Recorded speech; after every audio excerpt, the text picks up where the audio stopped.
Chapter 1. Before Chaos Unfolded.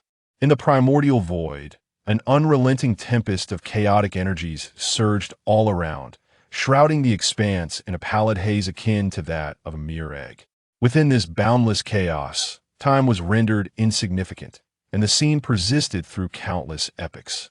Amidst this tumult, only streams of luminous liquid, radiating divine light, voraciously absorbed the surrounding chaotic energies, nurturing their own growth. These resplendent liquids varied in size, with 4 orbs being the most substantial among them. Unconsciously, they consumed the liquid that drifted past, gradually awakening a spark of sentience, and began to actively draw in the tumultuous chaotic energies into their forms. As these 4 orbs commenced their insatiable consumption of chaos, epochs passed once more, and suddenly, a monumental transformation unfolded. One of the orbs inadvertently fused with a piece of azure stone born from the chaos, and through the assimilation of chaotic energies, it gradually took on a discernible form. With the manifestation of this orb, a multitude of lotus blossoms emerged within the chaos, as if to celebrate the birth of this nascent being. The orb, feeling the surge of its newfound power, was filled with elation. Suddenly, a profound resonance echoed in its mind, prompting the being to proclaim, "From this moment forth, I am the god of time." With the advent of the god of time, the remaining 3 orbs underwent their own transformations, one merging with a hollow willow spawned from chaos to become the god of space, another uniting with a wheel of fate to emerge as the god of destiny, and the last melding with a manifestation of destruction to materialize as the god of destruction. These 4 mighty deities possess the strength of the chaos primordial great, Luo, golden, immortal, a realm of celestial authority, their presence radiating an overwhelming aura and divine light. As the 4 gods manifested, more liquids either crystallized into chaos stones or amalgamated with the energies of the 5 elements, giving rise to an array of divine beings that painted the once silent chaos with vibrant hues. Yet despite the vastness of chaos, the multitude of gods flourished, each vying for supremacy. The conflicts among the deities ignited brilliant flashes of divine light amidst the stillness of chaos, reverberating with thunderous echoes. Unbeknownst to the passage of countless epochs, the once innumerable gods dwindled to a mere 3,000 after their relentless battles.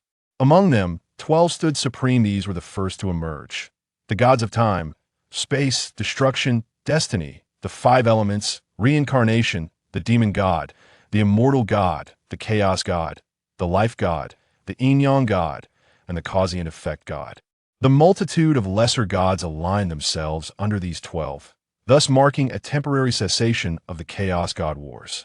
In the aftermath, the myriad deities consumed chaotic energies, striving to amplify their own powers with the hope of one day rivaling the might of the 12 strongest gods.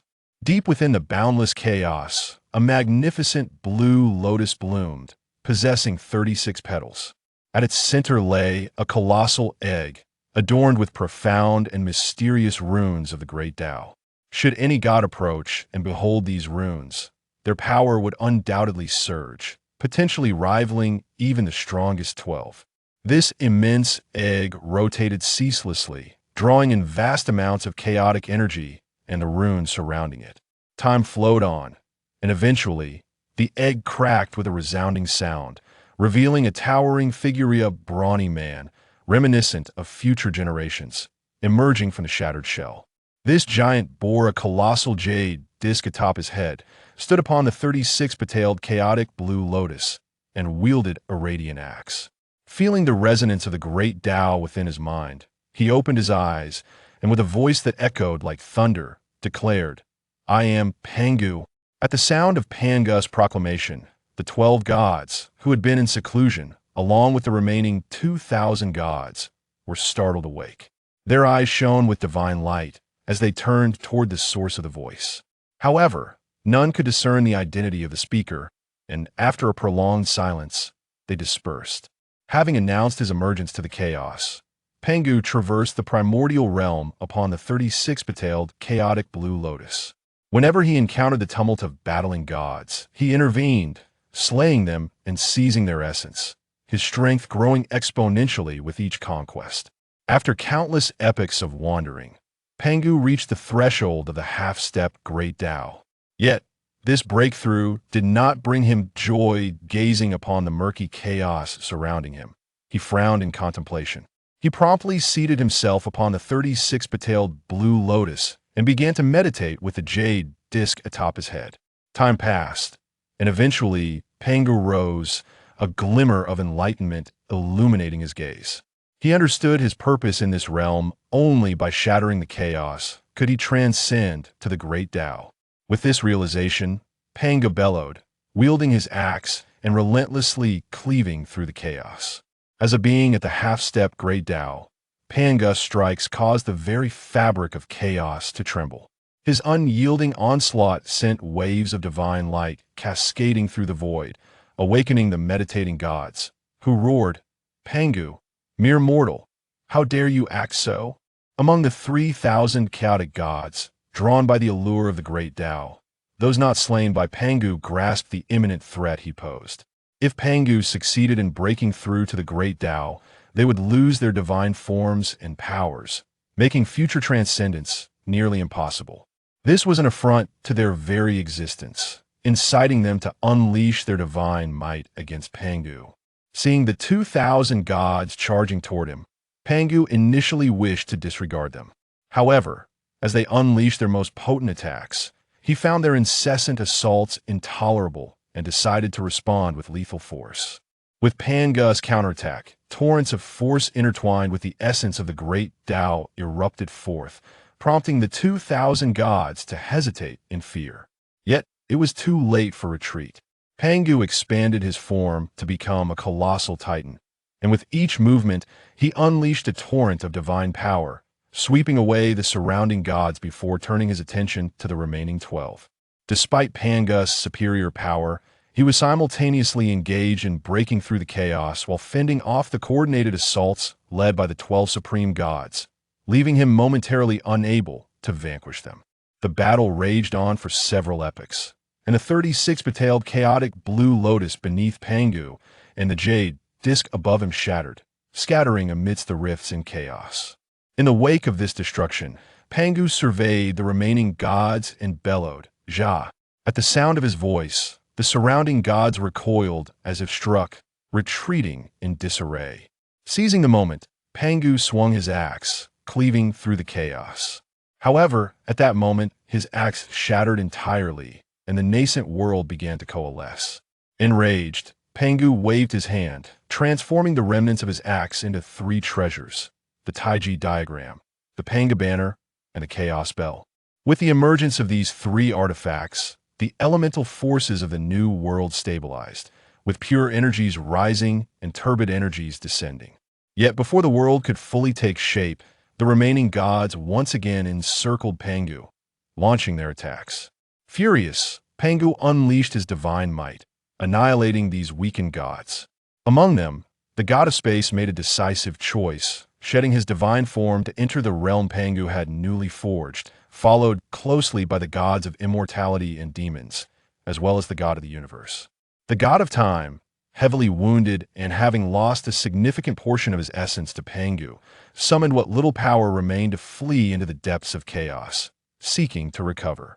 With the retreat of the gods, Pangu breathed a sigh of relief. Yet, witnessing the pure energies declining and the turbid energies rising, he recognized that the 3 treasures could not halt the world's formation.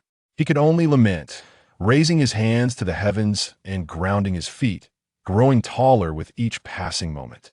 Thus, day after day, year after year, until the pure energies stabilized and the turbid energies ceased to rise, the world finally reached its limit and ceased to coalesce. Pangu maintained his colossal stance, gazing upon the newly birthed realm with a benevolent smile. At that moment, he found himself utterly exhausted, unable to sustain his form any longer, and collapsed with a resounding crash. The primordial world was reborn, all things revived, and countless epochs passed in the blink of an eye since Pangu had opened the heavens. In the early days of this new world, fearsome beasts born from the remnants of the gods ravaged the lands, led by the Beast King, a creature birthed from the arm of the god of destruction, who sought to unify the wilderness and obliterate it, drawing in the chaotic energies. The other formidable beings of the primordial realm united to resist the beasts. Ultimately, under the leadership of the ancient ancestors Hong Juan, the universe, Yin Yang, the five elements, and Luo Hualong with the Dragon Emperor, the Phoenix Mother, and the Qilan Ancestor, they waged a three-peklong campaign to annihilate the Beast Dynasty and vanquish the god of destruction.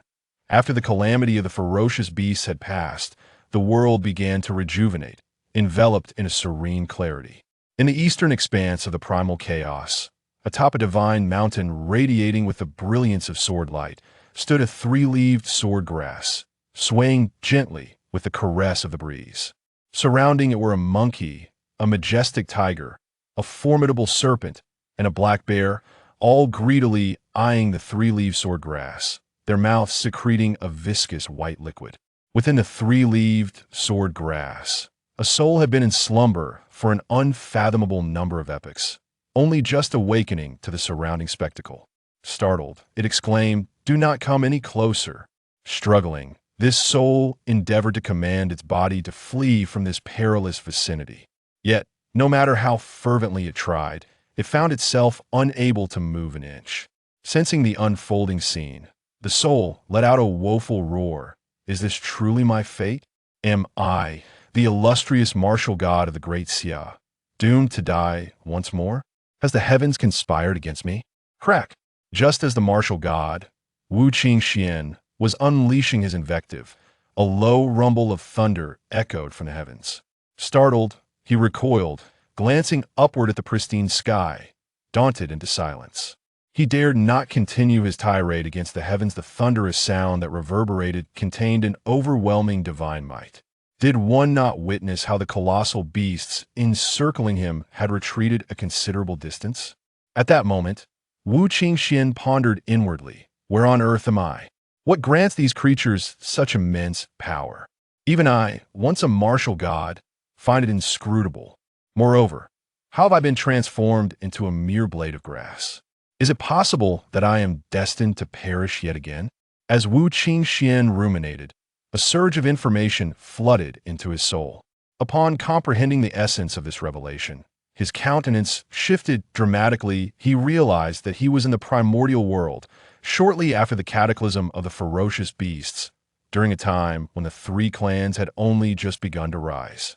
He had been reincarnated as a three-leaved swordgrass, and due to an absence of awakened intelligence, he had only instinctively absorbed the innate spiritual energy, thus missing the opportunity to assume a divine form. Now he was relegated to being a rare herb, with the aspiration to transform being as arduous as attaining enlightenment. This three-leaved swordgrass, however, bore an extraordinary lineage. It was a fragment of the 36th grade green lotus, fallen into the unformed primordial world. Originally, as a segment of the green lotus stem, it was meant to fuse with the innate energy to become the three-leaved sword grass, destined to embody the profound merits of the green lotus creation. Had it fulfilled this potential, not only would it have gained formidable power upon transformation, but it could have also wandered the primordial realm as an untroubled immortal, even if it could not attain saintly status. Alas, as the heavenly path had already awakened, it had seized the merits of those rare herbs and treasures that fell outside the ordained fate, depriving these remnants of the green lotus of their greatest opportunities. The heavenly path can only seize merits from those that have not yet transformed once transformed. Even it cannot take them without special treasures that can diminish or usurp merits. Moreover, due to its origin as a green lotus stem, once the heavenly path stirred to life, it would be forever trapped in this place unless discovered by a cultivator who would then harvest it for alchemical purposes. In light of these thoughts, Wu Qingxuan felt a wave of despair wash over him. In his former life, he was invincible, having mastered the ancient martial arts of China that had long been lost.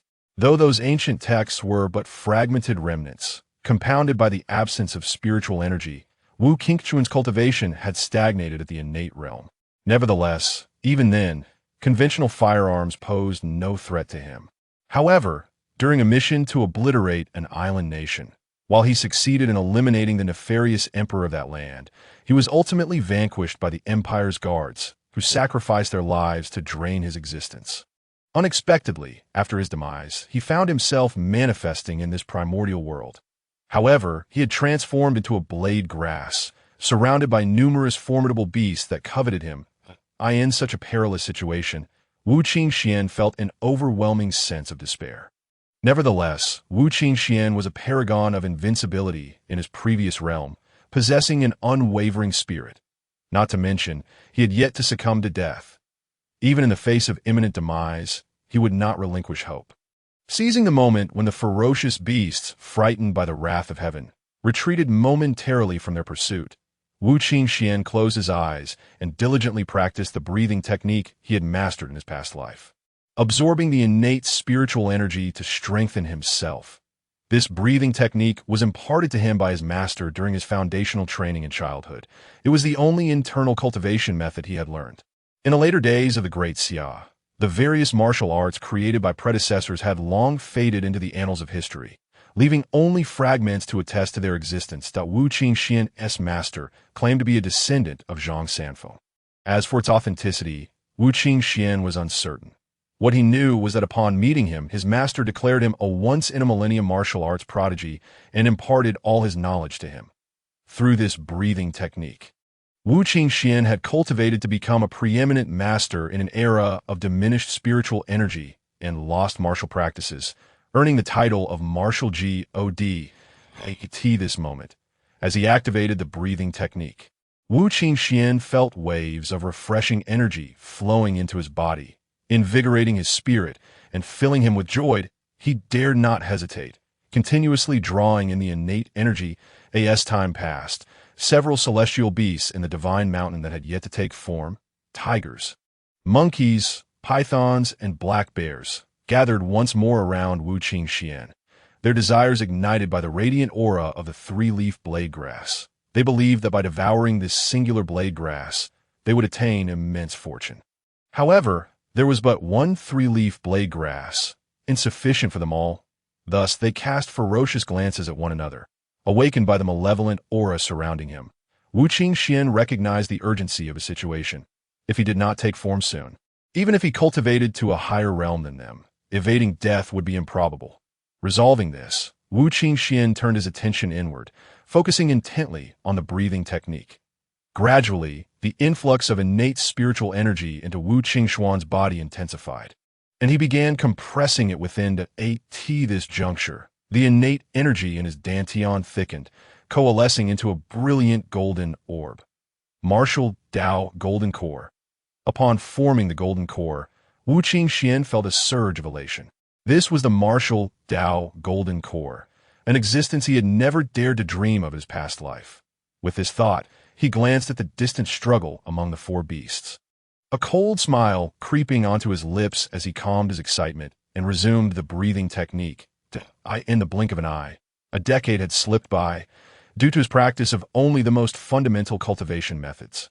Even amidst the astonishing spiritual energy of the primordial world, his progress remained slow. After 10 years, he had merely reached the pinnacle of the golden core stage, while the four colossal beasts appeared to be nearing a resolution in their conflict. At this moment, only the tiger and the serpent remained, as the monkey and the black bear had been eliminated. The serpent twisted its sinuous body, attempting to ensnare the tiger, yet the tiger moved with the speed of lightning, evading the serpent's grasp and delivering a powerful strike that sent the serpent sprawling.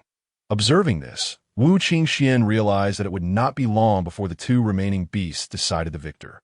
While he found himself smiling wryly, he continued to circulate the breathing technique, yearning for an early breakthrough in his cultivation. Though even if Wu Qingxuan were to break through to the next level, it was unlikely he could manifest his form. Nevertheless, relying on his skills, he could still defeat these ferocious beasts to secure more time for cultivation. With this thought, Wu Qingxuan began to fervently circulate the breathing technique, gradually sinking into an enigmatic state of transcendence. Ding! Congratulations, host, you have broken through to the martial Dao nascent soul stage, awakening the martial ancestor system. Rewards include a tome of longevity technique, a volume of 13 deathly swords, a manual of ethereal steps, a martial god pearl, and a portion of innate essence. Please, host, promptly transition to the longevity technique. The system will assist in drawing forth the innate essence from beneath the earth. Just as Wu Qingxuan was immersed in this profound state, the system's alert jolted him awake. With no time to revel in joy, he immediately began to circulate the longevity technique that had been implanted in his mind by the system. Simultaneously, the system unleashed a tremendous divine force, pulling the innate essence from beneath the roots of Wu Qingxuan's corporeal form and placing it beneath his very essence. As Wu Qingxuan practiced the longevity technique, he absorbed the innate essence. Instantly, a vast reservoir of innate spiritual energy flooded into his body, merging with the innate essence and continuously amplifying his cultivation. Gradually, as he absorbed all the innate essence, his aura intensified, radiating outward, and the three-leaf blade grass began to undergo a transformation. Under the guidance of Wu Qingxuan's nascent spirit, it morphed into a human-shaped Taoist body. With the manifestation of this Taoist form, an aura reminiscent of a grand luo golden immortal erupted forth, instantly slaying the remaining two ferocious beasts. Crack! Boom! Before Wu Qingxuan could bask in his triumph, a massive eye, shimmering with countless bolts of lightning, suddenly appeared in the sky.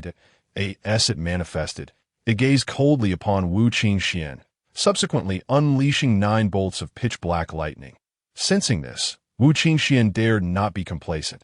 He channeled his martial essence and executed the Tai Chi fist, a technique he was intimately familiar with from his past life. Instantly, a Tai Chi Baiwa diagram materialized around him. Before the dark lightning could strike Wu Qingxuan, it was intercepted by the Tai Chi Baiwa diagram, which merely rippled under the immense force before returning to its original state. Observing this, the eye in the sky displayed no emotion. After a brief flicker, it unleashed another 9 bolts of elemental lightning.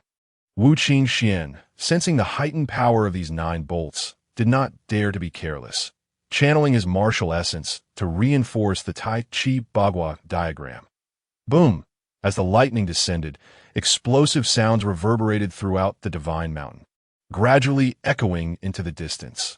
The innate beings in the vicinity retreated to their abodes, fearful of attracting the attention of the eye in the sky. Wu Qingxuan, oblivious to the thoughts of these beings, felt his face flush as he struggled against the might of the lightning. At this juncture, he had not cultivated any particular technique and could only passively withstand the onslaught.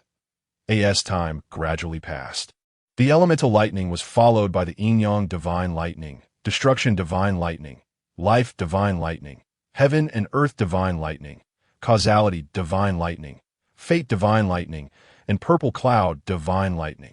The sheer power of these 72 bolts of lightning ravaged Wu Qingxuan, leaving him bloodied. Fortunately, he managed to withstand their onslaught.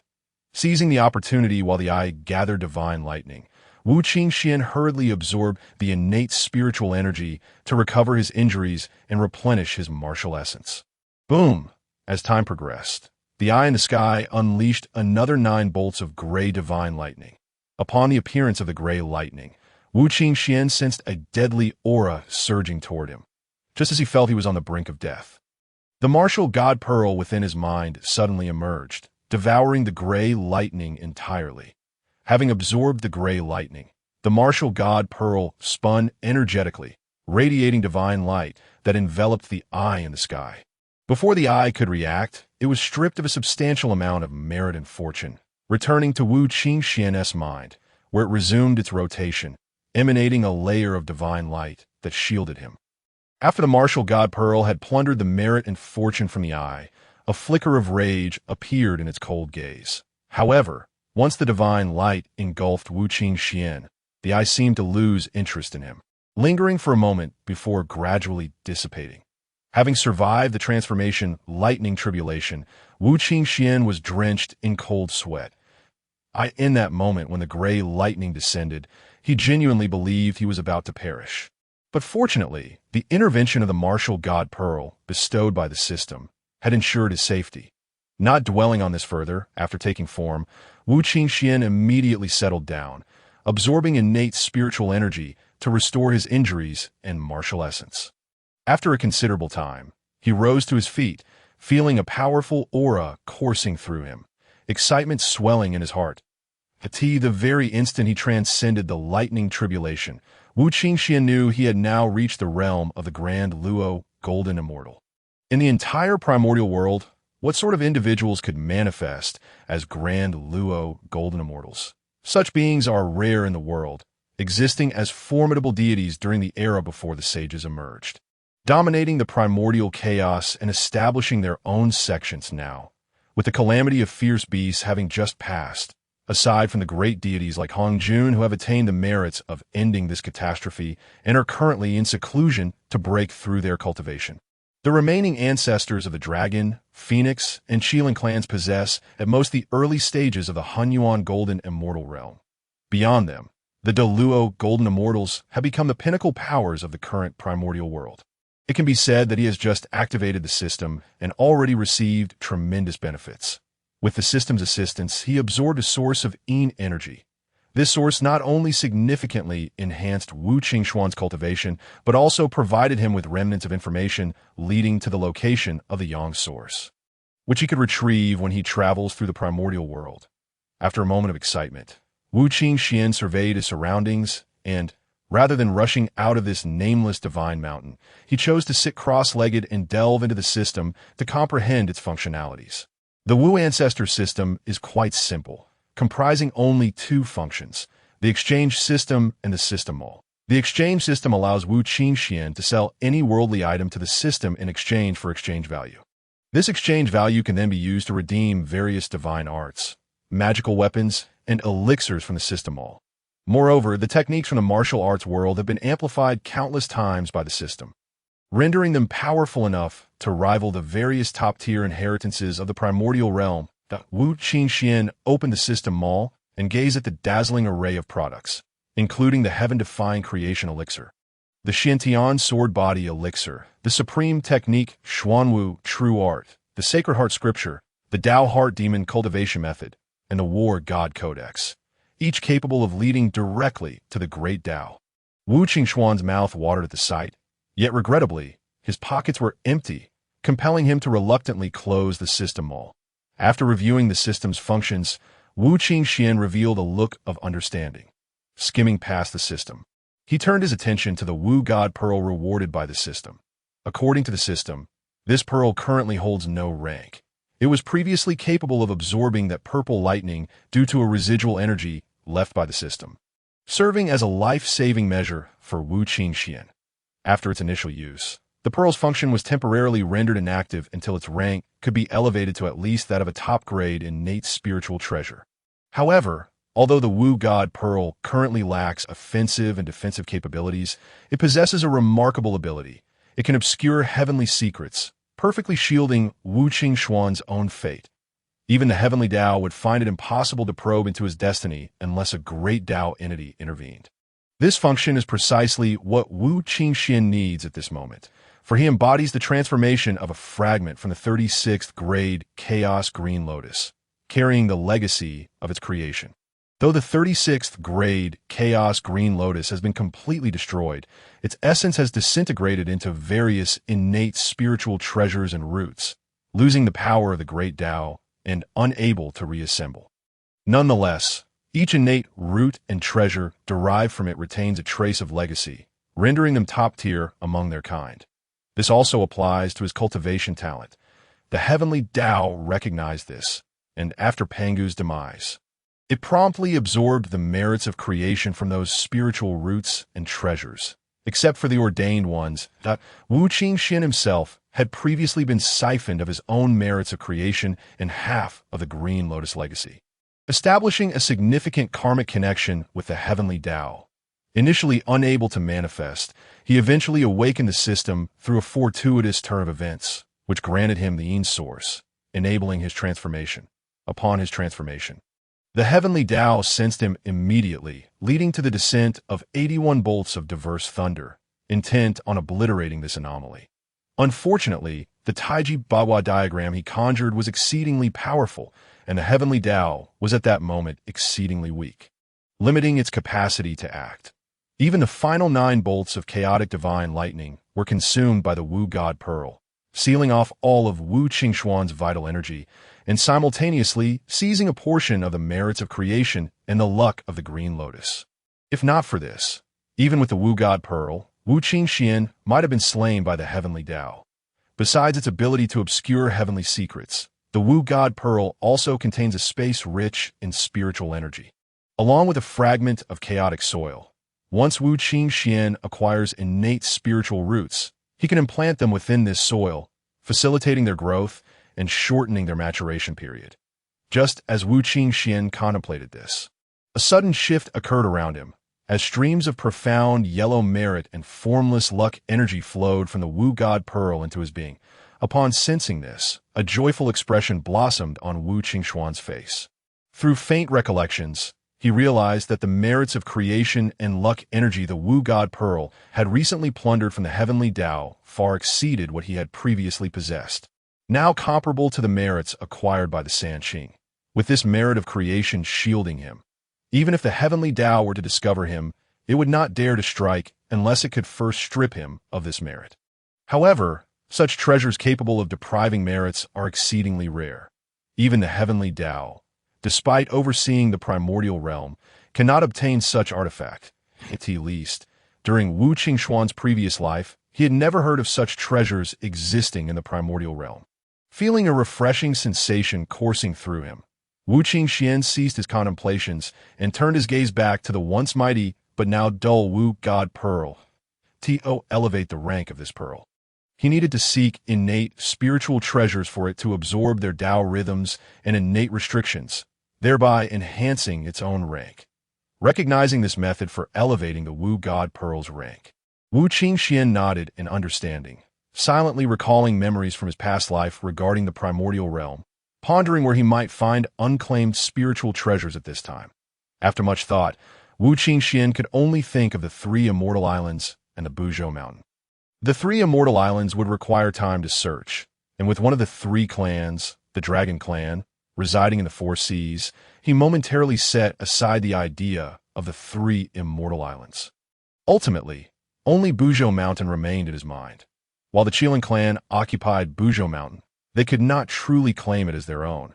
Being the transformed spine of the Panga deity, Buzhou Mountain possesses immense divine power, making it impossible for the Qilin clan to dominate it unless they had a sage. But how likely is that? Thus, Wu Qingxuan resolved to journey towards Buzhou Mountain. However, before embarking on this journey, he needed to consolidate his own strength. Although he had reached the realm of the Deluo Golden Immortal, he was not well versed in the various stages of cultivation, necessitating a thorough review of his knowledge. After calming his excited heart, Wu Qingxuan began to organize his understanding of the martial path. Time passed swiftly. Within the mountain, there was no concept of years, yet the world experienced millennia in the blink of an eye. Wu Qingxuan had entered a state of seclusion for 1,000 years. During this time, he organized the various realms of martial arts, from the foundational stages of body refinement, muscle tempering, and bone strengthening to the comprehension of qi and the opening of the dantian, achieving the postnatal realm. Upon reaching the postnatal stage, he opened the 12 primary meridians and the 8 extraordinary vessels. Once the Ren and Du meridians were unblocked, he would bridge the inner and outer worlds, attaining the innate realm, followed by the master, grandmaster, celestial, and earthly immortal realms. Of course, these are the realms of mortals. At this moment, as the primordial world began, all beings were inherently connected, naturally manifesting as celestial immortals. Thus, these cultivation methods were temporarily of no use. After a brief review, Wu Qingxuan moved past them, focusing on the realm of the golden core of martial arts that follows the earthly immortal stage.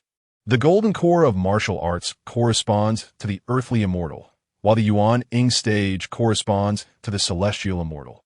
Following the Yuan Ying stage comes the transformation of spirit, which requires one to store their soul in the upper dantian, allowing for out-of-body experiences. Beyond this lies the transformation of God, Xian Yin, communication with spirits, divine generals, sealing kings, sacred emperors, sacred monarchs, creation, and the 12 realms of breaking boundaries. These stages correspond to the realms of cultivation: earthly immortal, celestial immortal, true immortal, Xian immortal, golden immortal, Tai golden immortal, Deluo golden immortal, quasi-saint, half-saint, sage, heavenly Tao, and great Dao. In other words, Wu Qingxuan has already reached the level of divine general. Though still in the early stages, he remains unafraid even compared to most late-stage Deluo golden immortals. After organizing his thoughts, Wu Qingxuan rose to his feet. Although he had not actively cultivated during the past millennium, the unconscious operation of his techniques had solidified his cultivation. Standing up, Wu Qingxuan gazed down at his true form's branches and twigs, his eyes shimmering with determination. His true form is the three-leaf sword grass, inherently imbued with a formidable sword energy. I could see this moment. Having transformed and lacking any suitable treasures at hand, it would be prudent to forge this branch into my own life-bound longsword. This branch shares the same root and origin as myself, having fallen from my own being, that if I were to refine it into my life weapon, it would undoubtedly grow in power alongside my cultivation. In the future, should I have the opportunity to acquire the Qian Kuan Ding, I could revert this life weapon from acquired to innate. Thus, as my cultivation advances to that of Saint Emperor, it will be possible for this life weapon to evolve to the level of an innate treasure. Of course, to elevate this life weapon to the status of an innate treasure, I would need to continually deepen its foundation. Otherwise, relying solely on this branch, it would be nearly impossible to achieve the status of an innate treasure. However, these are matters for another time. Once this thought took root in Wu Qingxuan's mind, he could no longer contain himself. Using the corpses of 4 fierce beasts from the celestial realm, he exchanged them for 400 points of exchange value, and subsequently procured a rudimentary method of refining tools from the system's marketplace. Alas, at this moment, he possessed nothing else to trade with the system, and with scarce exchange value, he had no choice but to proceed in this manner. Fortunately, this blood refinement method would allow for further exchanges to acquire advanced refining techniques as long as he accumulated more exchange value. In due course, forging an innate treasure would not be out of reach. Having familiarized himself with the blood refinement method, Wu Qingxuan began the process of refining the branch that had fallen from him during his transformation. As he circulated his true essence, utilizing his heart fire as a foundation and his blood as fuel, he continuously scorched the branch while emanating his spiritual energy to manipulate its form. Gradually, the branch transformed into a sword approximately 3 feet long and 3 fingers wide. At this juncture, Wu Qingxuan dared not be careless. He divided his focus, using his heart fire to burn the azure sword while simultaneously employing both hands to manipulate his blood into intricate runes, which he inscribed into the body of the sword. As time flowed steadily by, nearly a millennium elapsed, and the azure sword underwent a significant transformation. Once glimmering with a cold light, it now bore an ancient appearance. With the sword aura of the 3-leaf sword grass fully sealed within, Wu Qingxuan gazed upon this archaic long sword, nodding in satisfaction as he held it aloft and gave it a gentle wave. Instantly, a sharp sword aura shot forth, cleaving a massive boulder in half as effortlessly as slicing through tofu. Subsequently, waves of sword aura erupted from the boulder, swiftly reducing it to powder. Haha. Splendid, splendid, splendid, from this day forth. You shall be named Qi Shao Sword, Wu Qingxuan exclaimed with joy, witnessing the might of the Qi Shao Sword, which upon its inception already possessed the power of a mid-grade acquired spirit treasure. With diligent nurturing, reaching the status of a top-grade acquired spirit treasure should pose no problem. As for surpassing that, it would require Wu Qingxuan to seek various heavenly materials and earthly treasures to enhance the foundation of the Qi Shao Sword, combined with even more potent refining techniques to achieve a successful advancement. With the Qi Shao Sword in hand, Wu Qingxuan began to execute the 13 killing swords. Instantly, beams of sword light began to manifest throughout the divine mountain, causing the weaker spiritual beasts to sense the overwhelming aura of slaughter permeating the area, trembling in fear as they hurriedly fled the mountain. Unbeknownst to Wu Qingxuan, who was wholly absorbed in his sword practice and the cultivation of the Lingbo Weibo. The power of these martial arts had been exponentially enhanced by the system. Yet the difficulty of their cultivation had correspondingly increased manifold.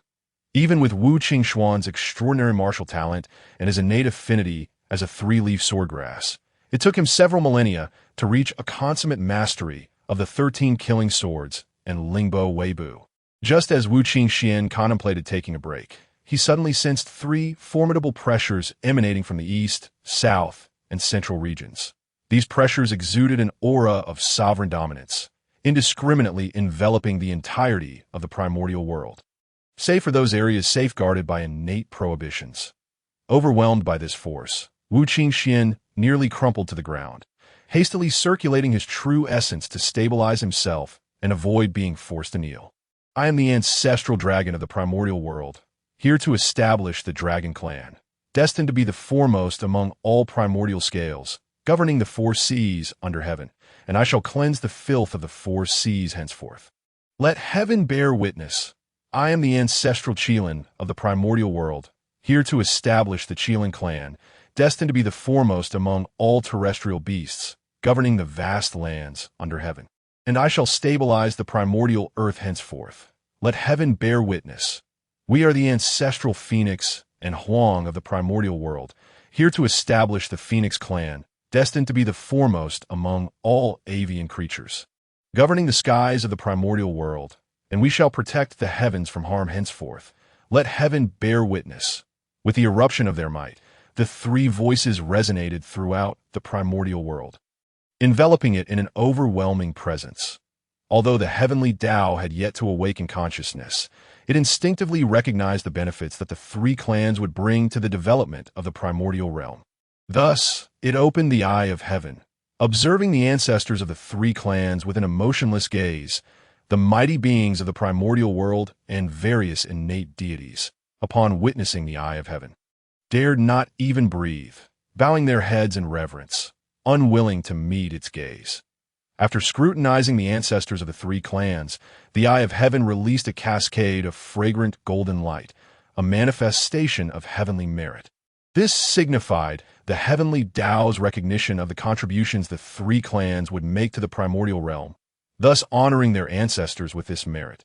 The ancestral figures of the 3 clans beamed with joy upon seeing the heavenly merit raining down, greedily absorbing its power. Originally at the early stage of the Hunyuan Jingxian realm, their cultivation rapidly progressed to the mid-stage after absorbing the merit, and they surged forward towards the late stage with remarkable momentum. As the ancestors of the 3 clans broke through, an even greater pressure enveloped the primordial world. Within the nameless divine mountain, Wu Qingxuan felt the overwhelming might of the 3 ancestral figures press down upon him. His body cracking with the sheer force, his eyes turning crimson as he gritted his teeth, determined not to surrender. Humph! No wonder the 3 clans would eventually decline. With such arrogance, it will be an uphill battle for them to avoid downfall.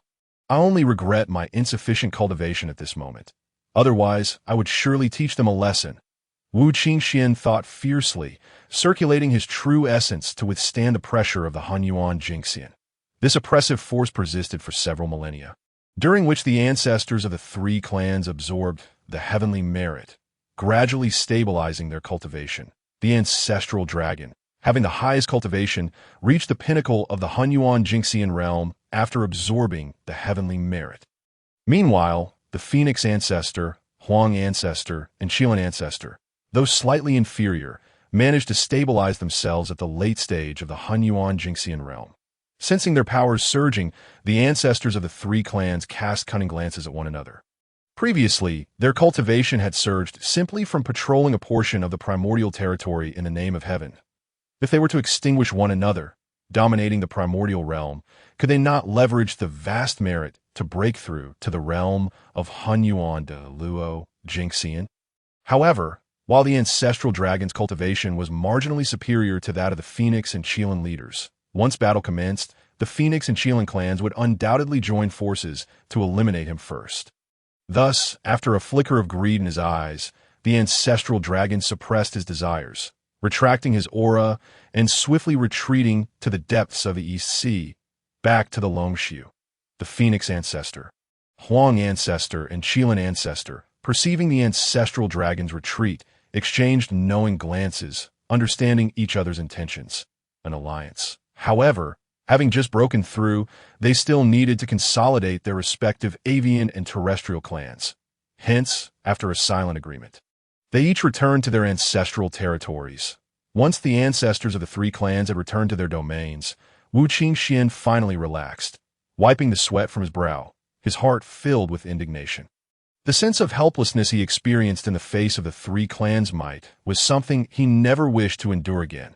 After resting for a while, he stepped forth from the unknown divine mountain, his expression resolute as he made his way towards the Buzhou mountain. Utilizing the Lingbo Weibu, Wu Qingxuan traversed the air, each step seemingly short, yet propelling his figure across vast distances of 10,000 miles. After flying several 100,000 kilometers, he could not help but marvel at the enormity of the primordial realm, realizing that after half a day's journey, he had yet to exit the boundaries of the East Sea. Had it been in a previous life, I would have traversed the globe countless times. Gazing upon the towering divine mountains that pierce the clouds, I behold the colossal flora and fauna thriving within. As the bubbling brooks rush ceaselessly, the primordial essence of the world is remarkably abundant, with the innate spiritual energy on most divine peaks nearly liquefied. Such an environment for cultivation ensures that the primordial beings emerging from this realm are, at the very least, of celestial stature. These beings, with but a modicum of effort in their training, can ascend to the realm of profound immortals. Those with slightly greater innate talents can effortlessly reach the level of golden immortals. Indeed, profound immortals abound like dogs, and golden immortals are scattered everywhere. Of course, this pertains solely to the realm of golden immortals. To attain the status of Tai Golden Immortal, one must acquire certain techniques or receive teachings from a great master, as ascending to Tai necessitates the comprehension of one's unique law's nascent form. Without such techniques, merely absorbing primordial spiritual energy to grasp the rudiments of law is as difficult as achieving enlightenment. The reason Wu Qingxuan could cultivate to the level of divine general, the Luo, golden immortal, in merely a few hundred years, subsequently manifesting his form, is due to the system drawing the essence of Yin from the depths of his original location to his corporeal root. Coupled with the longevity technique rewarded by the system, which aligned perfectly with the essence of Yin, this enabled Wu Qingxuan's rapid ascension and cultivation. It is essential to recognize what the essence of Yin is. It is the fragmented source of the yin-yang demon god that fell into the primordial realm. With time and the absorption of heavenly and earthly spiritual energy, it may well transform into a top-tier primordial divinity, roaming freely through the vastness of the primordial world. Even the fragmented essence of the yin-yang demon god encapsulates immense profundity and energy. The longevity technique, a premier method from the martial world of my past life, encompasses the properties of the 5 elements: metal, wood, water, fire, earth, and the dual energies of yin and yang. Once perfected, it would generate 7 energies within.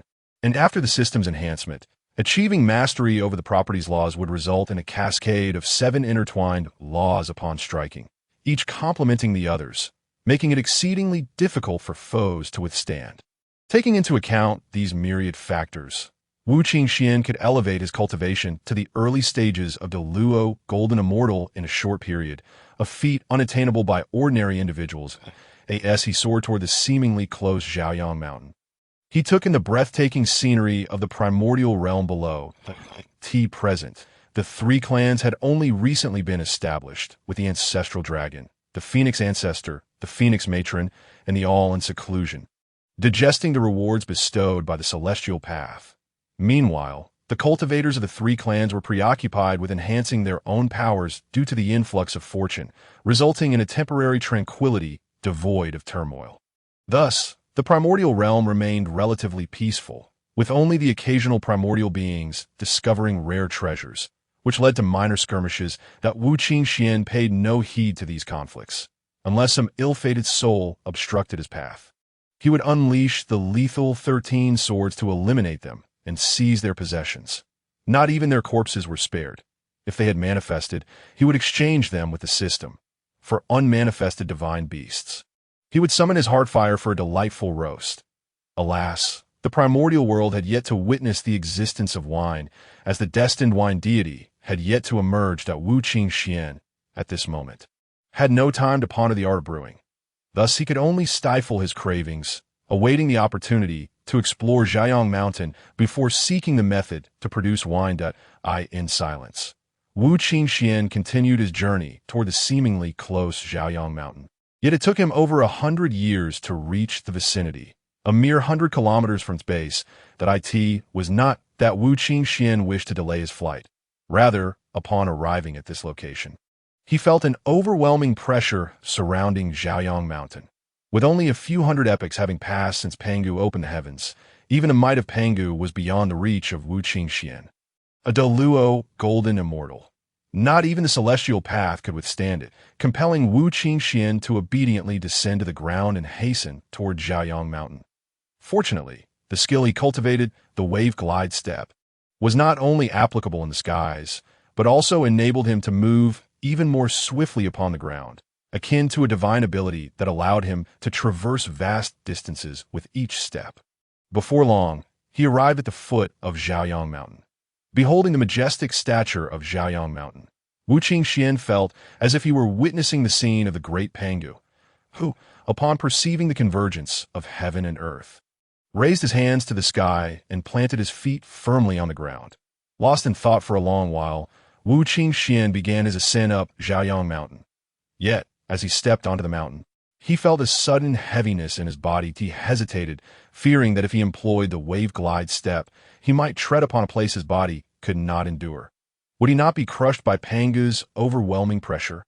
Wu Qingxuan had no desire for such a tragic demise. As he cautiously climbed the mountain, he silently mused, "Truly, the might of the Pangu, the creator of the world, is remarkable, even after such a long time since his fall. This pressure remains immense. I wonder when I shall attain strength akin to that of the great Pangu." Wu Qingxuan's eyes glimmered with fervor as he gazed at the towering Jiayang Mountain, his blood surging with excitement. In his previous life, he was invincible. In this life, reborn into the primordial realm, he too aspired to carve his own legend and etch his illustrious name into the annals of history. With this thought, Wu Qingxuan's gaze hardened as he continued his ascent, feeling the weight of the pressure making his muscles ache. Yet, rather than falter, he dispersed his true essence, relying solely on his physical form to withstand Pangu's might. 1 year, 2 years, 50 years, 1,000 years. Time slipped by, and a full 10,000 years passed. During this decade, Wu Qingxuan managed only to reach the mountainside of Jiayang Mountain, with the summit still hidden from view. However, at this moment, he had pushed his martial true essence to its limits, protecting his internal organs from the oppressive force. Have I reached my limit? Wu Qingxuan gazed up at the seemingly endless summit of Jiayang Mountain, a bitter smile gracing his lips, and no longer pushing himself. He recognized that without a body-refining technique, and with his cultivation merely at the initial stage of divine general, Deluo, golden immortal, reaching the mountainside was already commendable. It was unlikely that even a peak Deluo, golden immortal could arrive at this place. With this thought in mind, Wu Qingxuan resolved to pause for the moment, intending to search the area for any fortuitous encounters, hoping to discover some spiritual treasures or roots. Even if unnecessary for himself, he could reserve them for future disciples or exchange them with the system for martial arts to compensate for his shortcomings. Resolute in action, Wu Qingxuan chose a direction and began to progress slowly. In this era, aside from a few top-tier beings and the ancestors of the 3 clans, few could scale this mountain. Thus, the vicinity was rich in opportunities. Not long after, Wu Qingxuan encountered a primordial restriction. After forcefully dismantling it, he uncovered a low-grade, innate spiritual root, the white flower pear, after temporarily transplanting it into the Wu God Pearl. Wu Qingxuan's expression brightened, and he continued his search in that direction. As time flowed by, a millennium passed in the blink of an eye. Since acquiring the low-grade innate spiritual root, it seemed as though Wu Qingxuan had exhausted his luck. He encountered no further spiritual roots or treasures, leaving him quite disheartened. However, Jiayang Mountain was vast, and despite walking for 1,000 years, he had barely explored a fraction of the mountainside. Therefore, he bore no signs of disappointment. Patiently continuing his search along that path, 1,000 miles, 100,000 miles, 1,000,000 miles, Wu Qingxuan diligently sought out treasures over a 1,000,000-mile stretch. Yet along the way, he found no further innate treasures or spiritual roots. Growing increasingly impatient, he muttered, "Did they not claim that the Zhaoyang Mountain was abundant with spiritual roots and treasures? Why, apart from that low-grade spiritual root, the white flower pear, have I found nothing? Is my fortune truly so meager, or has this place been thoroughly searched by others?" After a moment of introspection, as Wu Qingxuan prepared to change direction, he suddenly sensed an unusual aura through his mental perception. Upon recognizing this presence, his spirit surged with excitement, and he hurried toward the source of the sensation. Shortly thereafter, Wu Qingxuan arrived at the location his perception had guided him to. However, upon reaching the spot, he found nothing. Undeterred, he expanded his mental reach, meticulously searching every inch of the area. After a considerable time, Wu Qingxuan's expression brightened. Indeed, fortune often follows adversity. This is an innate grand formation. Upon perceiving the innate great formation, Wu Qingxuan cast aside his prior despondency, seated himself in a meditative posture, and began to channel his spiritual energy to comprehend this primordial array. Year followed year. 5 years turned into 100. 1,000 years swiftly elapsed, and in the blink of an eye, 3,000 years had passed that Wu Qingxuan sat solemnly, his complexion ashen, clearly a symptom of excessive mental exertion. Suddenly, after sitting cross-legged for 3 millennia, Wu Qingxuan finally made a move. Ah, what a magnificent innate 5 elements great formation, and yet it remains ungoverned. Should 5 elemental spiritual treasures be present, combined with the control of a pinnacle Hunyuan golden immortal versed in the 5 elements. Even an ordinary early-stage Hunyuan de Luo golden immortal would find it impossible to break free easily. At that moment, although Wu Qingxuan's visage was pale, his spirits soared with elation, for he deemed the 3,000 years spent deciphering this formation worthwhile. Even if no other gains were to be had from this array, the mere fact that he had grasped its intricacies was sufficient to fill him with joy. With this thought, he wasted no time in resting. Channeling his martial essence and employing the Lingbo Weibu footwork, he stepped into the heart of the innate 5 elements great formation. As Wu Qingxuan entered the formation, waves of divine flames from the 9 heavens surged towards him. Observing this, he swiftly evaded the onslaught of the divine flames, and the Qishao sword manifested in his hand. Grasping the Qishao sword, Wu Qingxuan infused it with his martial essence. Instantly, the sword radiated brilliance as he thrust it towards a vulnerable point in the fire array. With a resounding boom, a massive breach appeared, through which the mysterious true water surged from the water array, clashing against the divine flames of the 9 heavens. Witnessing this, Wu Qingxuan replicated the feat. Dismantling the 9 nether Xuantu within the earth array, the innate Chuanmu of the wood array, and the innate Huangjin of the metal array in succession. The interplay of the 5 elements, guided by the mysterious true water. 9 nether Xuantu, innate Chuanmu, and innate Huangjin soon led to the collapse of the innate 5 elements great formation, revealing the scene within. As Wu Qingxuan stepped further into the formation, his eyes were drawn to a magnificent innate spiritual root, the 5 elements divine fruit tree. This extraordinary tree emanated a kaleidoscope of colors, with mango-like fruits hanging from its branches, exuding an irresistible fragrance. Overjoyed at the sight of this superior innate spiritual root, Wu Qingxuan immediately channeled his true essence into the 5 elements divine fruit tree, commencing its refinement. Centuries later, Wu Qingxuan succeeded in refining the 5 elements divine fruit tree, and a look of realization flashed in his eyes. Although this superior innate spiritual root belonged to the primordial realm, it was slightly inferior to the top 10 supreme innate spiritual roots of the primordial chaos, which explained its absence from that esteemed list. Nevertheless, the 5 elements divine fruit tree possessed extraordinary potential. Each fruit, corresponding to its elemental attribute, could enhance the consumer's cultivation in that aspect. Moreover, it could augment the user's comprehension of the corresponding laws. is well known that upon entering the ranks of the Deluo Golden Immortal, continued advancement necessitates a profound understanding of a single law to a degree of 1/10. Only then can one break through to the Hunyuan Golden Immortal level. Mastery of 5/10 of the laws enables a breakthrough to the Hunyuan Deluo Golden Immortal realm, while 9/10 allows entry into the realm of the Heavenly Tao.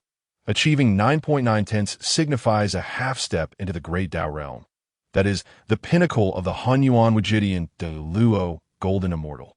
Complete comprehension of a single law can transform one into the corresponding Great Tao, leading to transcendence and the achievement of the Hunyuan Taiji Deluo Golden Immortal state. Understanding the laws, apart from guidance from powerful beings, requires one's own gradual realization. Although the 5 elements divine fruit could only assist individuals in grasping the laws of the 5 elements and was effective only below the Hunyuan Deluo Golden Immortal level, its capabilities were still remarkably formidable. Furthermore, this 5 elements divine fruit tree was a remnant manifestation of the 5 elements demon god. Should fortune favor it in the future, it could ascend to the level of a chaos 5 elements spiritual root.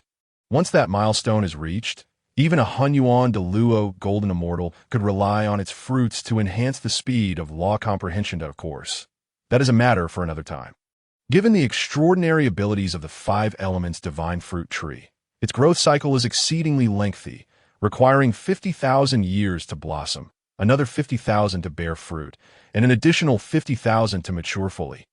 Upon maturity, it can yield 150 fruits with each type, gold, wood, water, fire, and earth, producing 30 fruits each. With this thought, Wu Qingxuan was filled with uncontainable joy, promptly transplanting the 5 elements divine fruit tree into the Wushan pearl.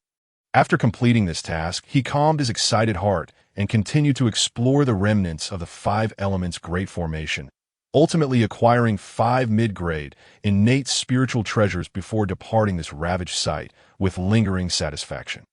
Upon leaving the innate 5 elements great formation, Wu Qingxuan regarded the 5 mid-grade innate spiritual treasures, his eyes gleaming with contemplation.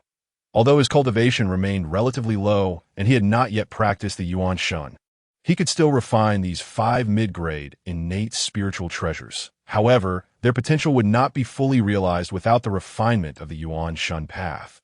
Most importantly, Wu Qingxuan had discerning tastes, and these mere mid-grade, innate spiritual treasures did not hold much value in his eyes. After a period of reflection, he exchanged the 5 treasures with the system for 50 million exchange points and began browsing the system's marketplace. Yes, he perused the numerous divine arts available. Wu Qingxuan's eyes shone with fervor. Regrettably, many of these divine arts were priced exceedingly high, beyond his current means. Skimming past the top-tier divine arts, he focused on those around the 50 million range, ultimately exchanging for a King Kong indestructible body art and the legendary 18 dragon subduing palms.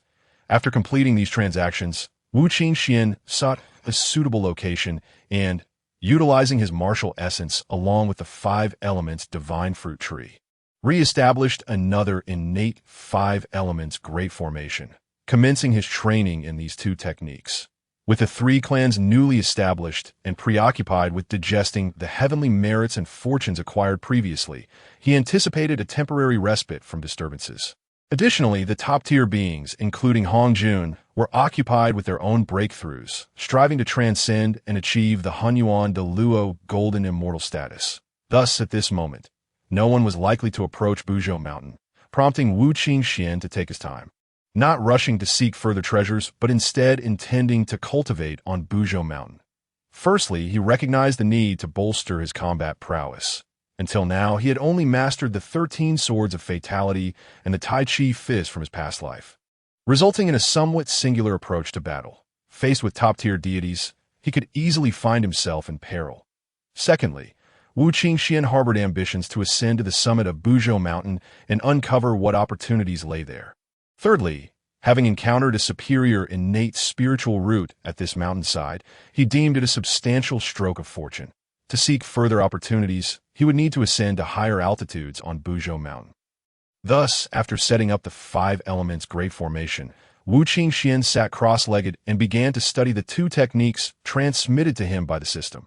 The King Kong indestructible body art is renowned as one of the pinnacle divine arts in the world, akin to the absorption technique, and was famously mastered by the enigmatic figure of Tianqi, later acquired by the undefeated trickster Gu Santong and the iron-willed general Zhu Wushi, earning them great renown in the martial world. The 18 dragon subduing palms, on the other hand, represents the highest level of palm techniques within the martial arts of Jin Dada, with any hero mastering the entire set attaining fame in the martial realm. With the system's enhancement, both techniques experienced a significant increase in power, yet their exact effects would only become apparent through diligent practice. Casting aside distractions, Wu Qingxuan initially focused on mastering the 18 dragon subduing palms.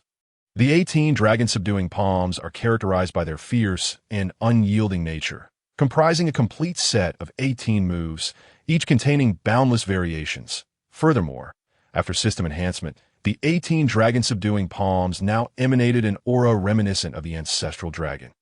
Should he employ this palm technique against the dragon clan, it is likely that, apart from the ancestral dragon itself, the dragon clan would only be able to unleash 80% of their full power when faced with these moves. The more he practiced, the more delighted Wu Qingxuan became, channeling his martial essence as he continuously executed the 18 dragon-subduing palms. Instantly, golden dragon-shaped energy surged throughout the space, striking at everything around him. This spectacle persisted for 500 years before Wu Qingxuan finally ceased his movements. What a formidable set of unyielding palm techniques. With these skills at his disposal, so long as the ancestral dragon does not personally intervene, I have no fear of the dragon clan. Even the Zhurong dragon does not intimidate me. Haha. After dedicating 500 years to refining the 18 dragon-subduing palms to mastery, Wu Qingxuan stood elated, contemplating the opportune moment to hunt some dragons and savor the taste of their fabled dragon liver. At the time when the three clans emerged, they proclaimed their presence to the world, exuding an aura that oppressed the beings of the primordial lands. Had it not been for Wu Qingxuan's initial martial prowess, he might have been forced to prostrate himself before the overwhelming might of the three clan ancestors. How could the proud Wu Qingxuan endure such humiliation? He lamented his past inadequacies. Otherwise, he would have demonstrated before the myriad beings of the primordial realm his ability to strike down the ancestors of the three clans, particularly the ancestral dragon from the sky. After all, Wu Qingxuan was closest to the Eastern Sea at that time. As Wu Qingxuan contemplated this notion, the disciples of the dragon clan who were in seclusion, aside from the ancestor dragon, simultaneously shuddered, awakening from their meditative states. What transpired? Why did an inexplicable chill creep into my heart? The candle dragon opened its ancient eyes, casting a puzzled glance around before discreetly calculating with its fingers. However, after a considerable time had passed, the candle dragon deduced nothing, ultimately dismissing it as a mere figment of its imagination. It shook its head and closed its eyes once more to resume its cultivation. The other dragons, experiencing similar sentiments, also failed to discern anything unusual and returned to their meditative practices. After all, the fortunes of the dragon clan were currently on the rise, and this time of cultivation was immensely beneficial for them. Once their fortunes stabilized to a certain degree, the prospect of rapidly enhancing their prowess would no longer be so easily attainable. Unaware of the myriad thoughts circulating among the dragons, Wu Qingxuan, after a moment of elation, turned his attention to cultivating the indestructible body technique. This martial art, having been transformed by the system, was a formidable method for body refinement, though it could not rival the physical prowess of the Witch clan upon reaching completion. It certainly surpassed the golden bodies of the Buddhist sect and the 9 transformations of the profound origin technique devised by the Taoist sect, with the 8-9 profound technique being significantly more powerful. However, correspondingly, the difficulty of mastering this technique was exceptionally high. Nevertheless, Wu Qingxuan paid it no mind. After all, where was he situated at this moment? He was atop the Buzhou mountain, a place imbued with the immense pressure of Pangu. With the aid of this Pangu pressure, Wu Qingxuan was confident that he could attain the perfected state of the indestructible body technique in a short span of time. With determination, Wu Qingxuan began to operate the indestructible body technique according to its prescribed route. continually enhancing the muscles and bones of his body, followed by the countless cells that comprised him. After a century, Wu Qingxuan had forged his skeletal structure to be as resilient as divine gold. 500 years later, the meridians of his body were tempered to possess remarkable flexibility. After a millennium, Wu Qingxuan began to disperse the martial essence that shielded his entire being. 1500 years later. Gritting his teeth, he dissipated the innate five elements grand array, transferring the five elements divine fruit tree into the Wu divine pearl, and with great difficulty, departed from his original position, ascending towards the summit of Buzhou Mountain. At an elevation of 10,000 zhang, Wu Qingxuan trembled all over. Yet even so, he did not halt his ascent, resolutely continuing towards the peak of Buzhou Mountain. This moment, a faint golden radiance emanated from his being. Upon reaching 100,000 zhang, Wu Qingxuan crouched on the ground, drenched in sweat, struggling to lift his feet as he continued his climb towards the summit. Along the way, he acquired a high-grade, innate spiritual treasure. The Xinbing realm, 1 million zhang. Wu Qingxuan lay prone upon the ground, his entire body enveloped in a fluctuating golden glow, rendering him utterly immobile, forced to remain in that spot temporarily. As he lay there, Wu Qingxuan continuously perceived the mournful cries of the cells throughout his body and the rhythmic vibrations emanating from the ground of Buzhou Mountain. Gradually, he entered a state devoid of thought, succumbing to an inexplicable trance. This moment, an image of an infinitely towering giant materialized within his mind, its visage obscured, its flesh ethereal, with only robust veins resembling dragons and an unstoppable flow of divine blood, alongside unyielding bones, manifesting vividly in Wu Qingxuan's consciousness. Suddenly, his soul surged from the upper dantian into his mind, staring blankly at the giant's anatomical structure, his body instinctively arranging itself in accordance with the giant's configuration. In the external realm, as Wu Qingxuan subconsciously aligned the structure of his body, a brilliant golden light radiated from him, gradually intensifying until Wu Qingxuan's body instinctively began to rise, continuing its ascent towards the peak of Buzhou Mountain. The higher he climbed, the taller his form became, 10,000 zhang, 100 million zhang, until Wu Qingxuan ultimately awakened at 999 million zhang. What exactly transpired? Upon regaining consciousness, Wu Qingxuan examined his body. Although still minuscule compared to Buzhou Mountain, it was a stark contrast to his former self that, it was my indestructible body technique achieving perfection that has brought about this transformation. Truly, it is remarkably wondrous. After expressing gratitude to the Panga deity, Wu Qingxuan recalled the image of the giant that had appeared in his mind. Though he was uncertain why such a figure manifested, Wu Qingxuan understood that the indistinct giant represented the Panga deity. The rapid perfection of his indestructible body technique was undoubtedly attributed to the Pangu pressure atop Buzhou Mountain and the influence of that Pangu image in his mind. Thus, upon awakening, Wu Qingxuan respectfully bowed to Buzhou Mountain. After this deep bow, he assessed his current state. This unexpected epiphany not only elevated his physical cultivation to the late stage of the god general, Great Luo, Golden Immortal, but also advanced his true essence cultivation to the mid-stage of the god general, Great Luo, Golden Immortal.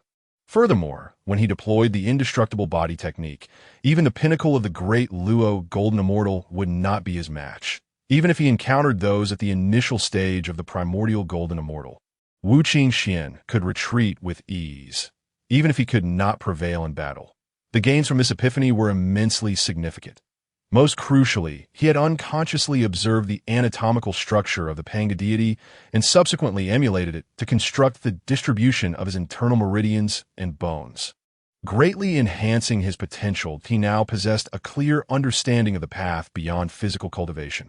With diligent practice, he could elevate his cultivation to the realm of the Primordial Golden Immortal.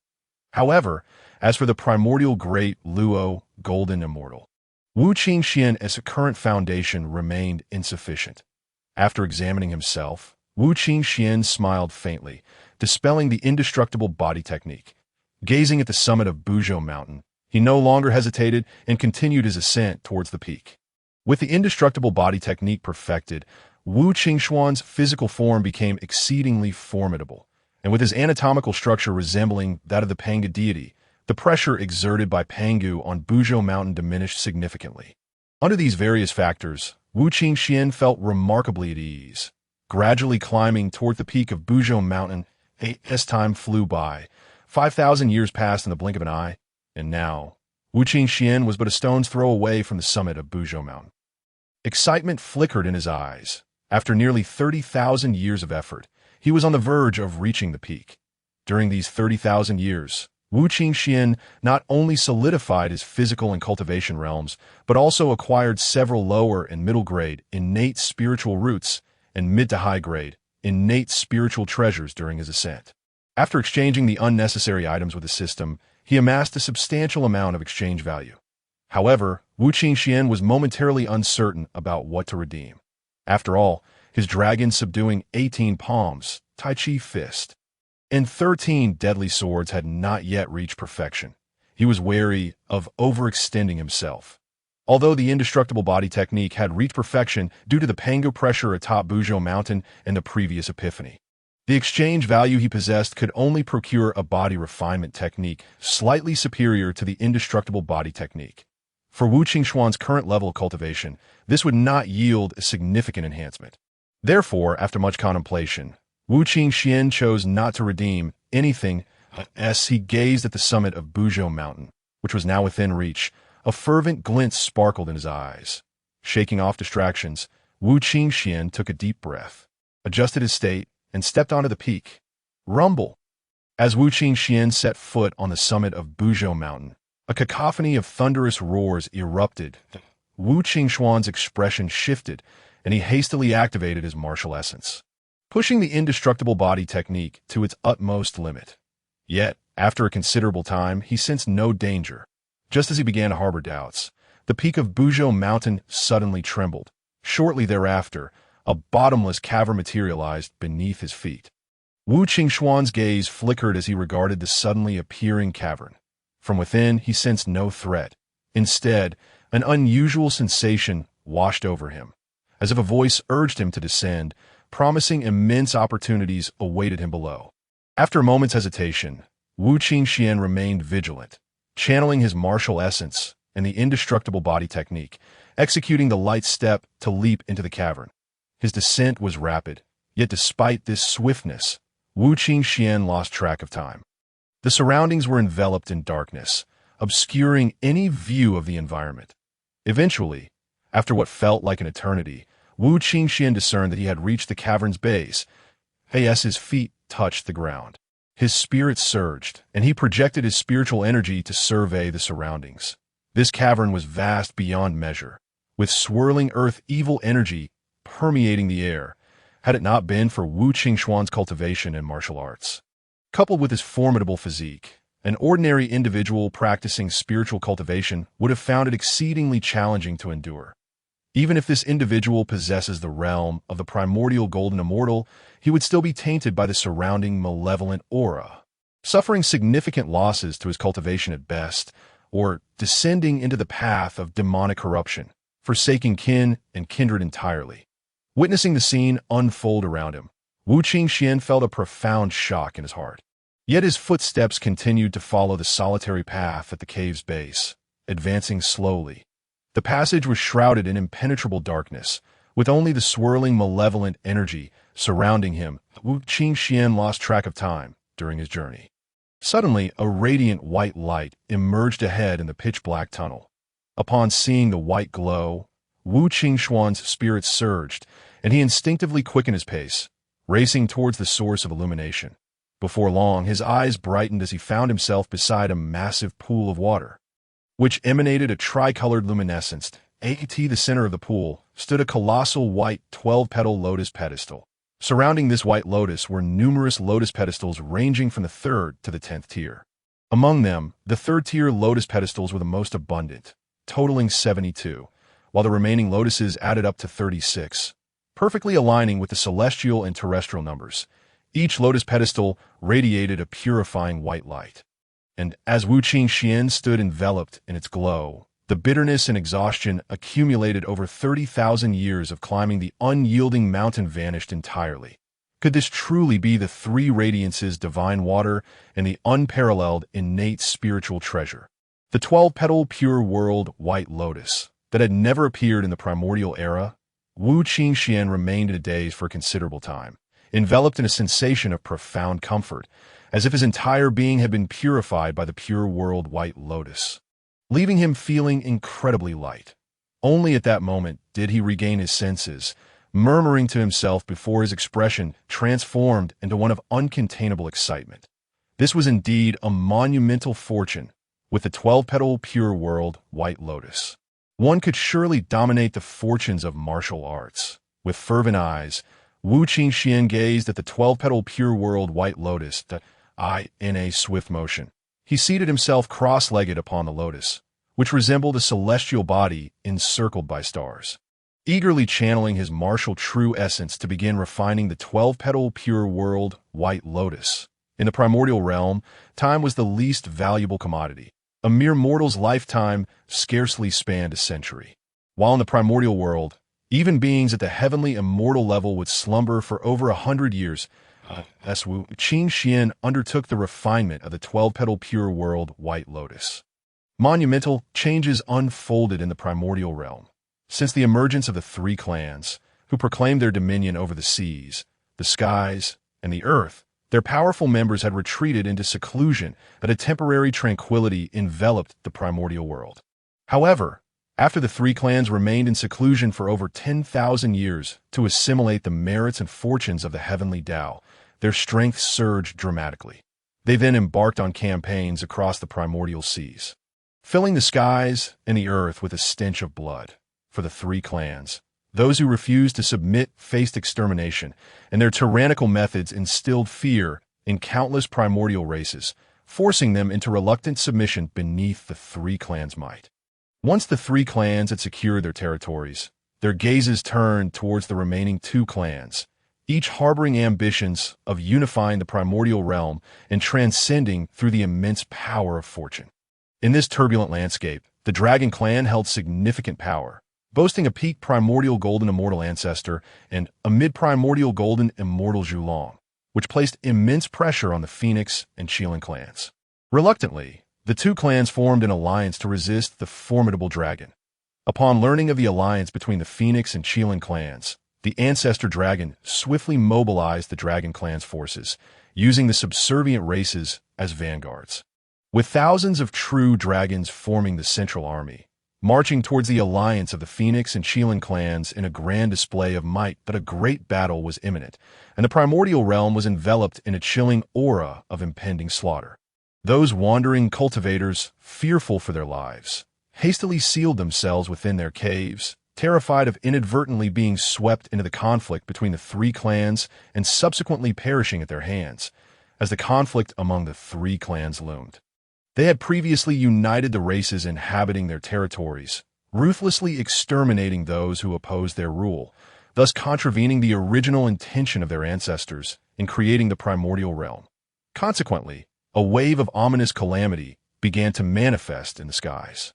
However, this calamity was still in its nascent stage, and with the three clans consumed by their desire for unification, none were aware of its presence on Yujing Mountain. Three Taoists, identical in appearance, yet differing in aura, encircled a shattered jade disk radiating boundless Taoist resonance, engrossed in profound meditation. Yet, the sudden emergence of the calamity jolted the Taoists from their reverie. Their eyes shimmered with divine light as they peered beyond the formations surrounding Yujing Mountain, gazing at the vast primordial expanse, sighing. The primordial realm is once again on the brink of turmoil. Alas, our most pressing concern is to swiftly sever our primordial corpses, merging the three corpses into one to achieve transcendence. In the western Shumi Mountain, the once sacred mountain was now enveloped by thick, inky blackness. The source of this darkness emanated from four swords radiating a murderous intent that pierced the heavens. At the center of these four swords stood a man clad in a black Taoist robe, his long black hair flowing as if caught in an unseen wind, his eyes tightly closed. Above his head, a formation continuously absorbed the killing energy emanating from the four swords. Suddenly, sensing the encroaching calamity, The man opened his emotionless eyes and directed his gaze towards the battlefield of the three clans. Upon witnessing the calamity manifesting above the heads of the three clans, a flicker of excitement ignited within his previously impassive gaze. Wang Hu, Ming Jiao, Jin Ao, you three are to remain hidden among the Dragon, Phoenix, and Qilin clans, igniting the flames of hatred between them. Yes, Master Demon Ancestor.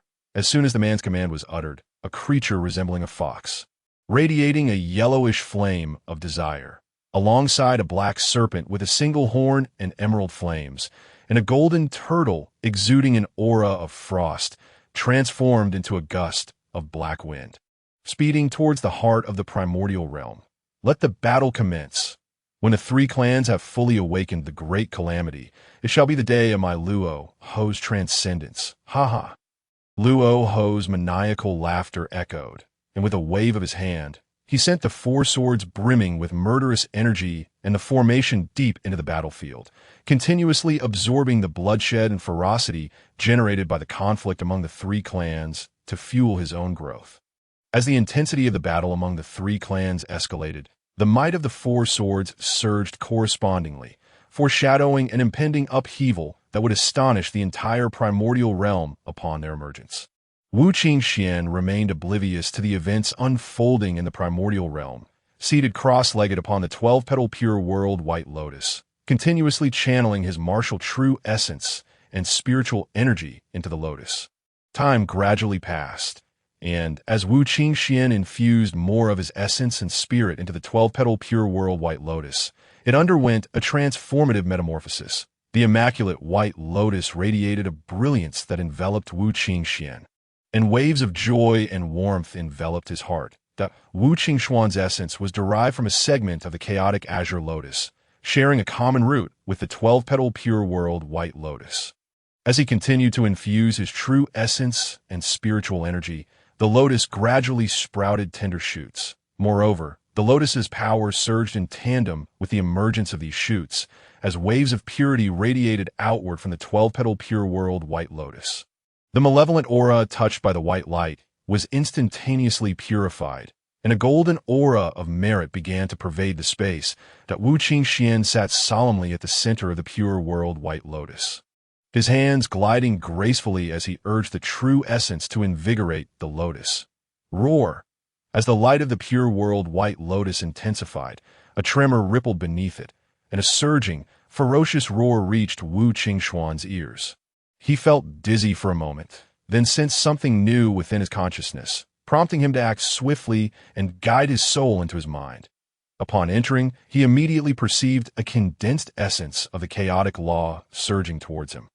Without time for contemplation, he summoned the Qi Shao sword, unleashing the 13 deadly swords to their utmost potential. Boom!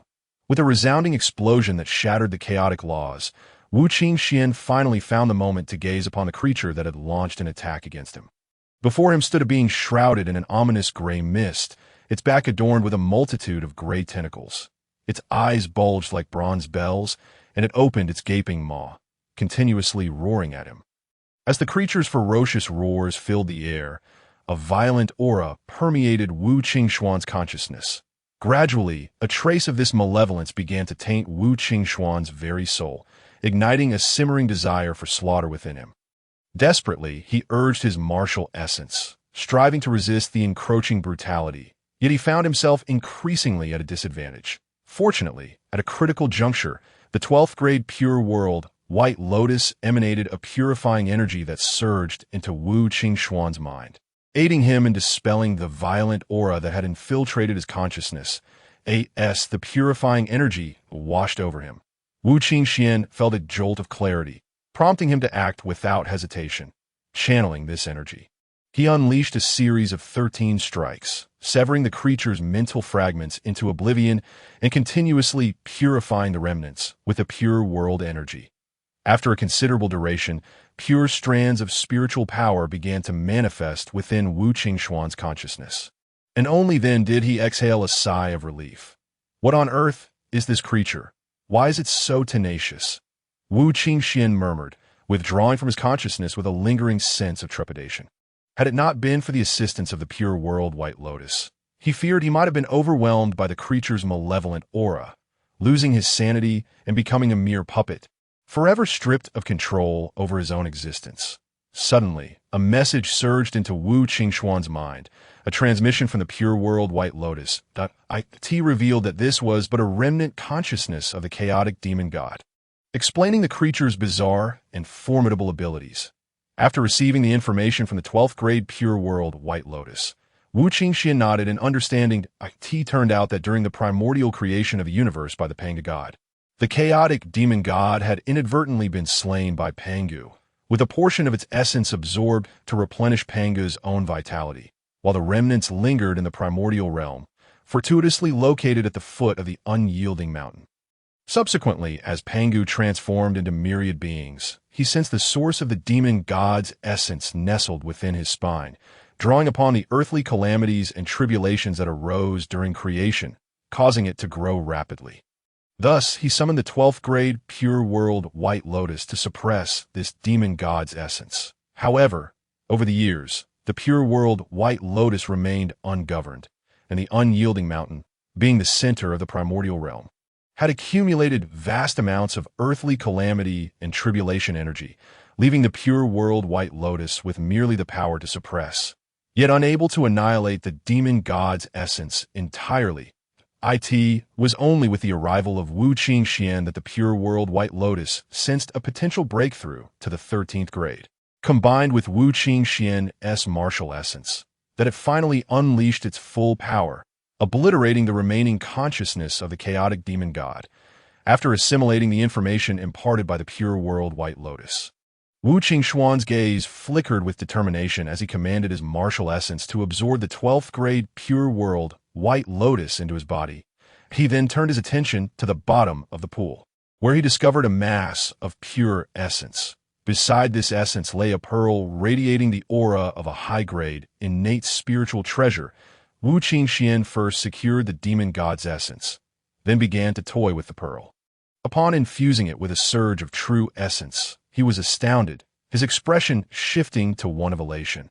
What a profound fortune! Not only have I acquired the majority of the chaotic demon goddess essence, but I have also obtained a fragment of the chaotic pearl. Haha! As Wu Qingxuan handled the high-grade, innate spiritual treasure pearl, he infused it with his martial essence, and instantly, a surge of information flooded into his mind. Haha! This is indeed the chaotic pearl. My fortune knows no bounds. It is important to note that the chaotic pearl was once the companion treasure of the chaotic demon god, a source of unparalleled power that allowed it to dominate the chaos, instilling fear in other demon gods. Within the chaos, the chaotic pearl stood alongside the Pangu axe, the 36th grade creation green lotus, the creation jade plate, the Hongmeng sword, and the annihilation millstone, all revered as treasures of chaos with boundless might.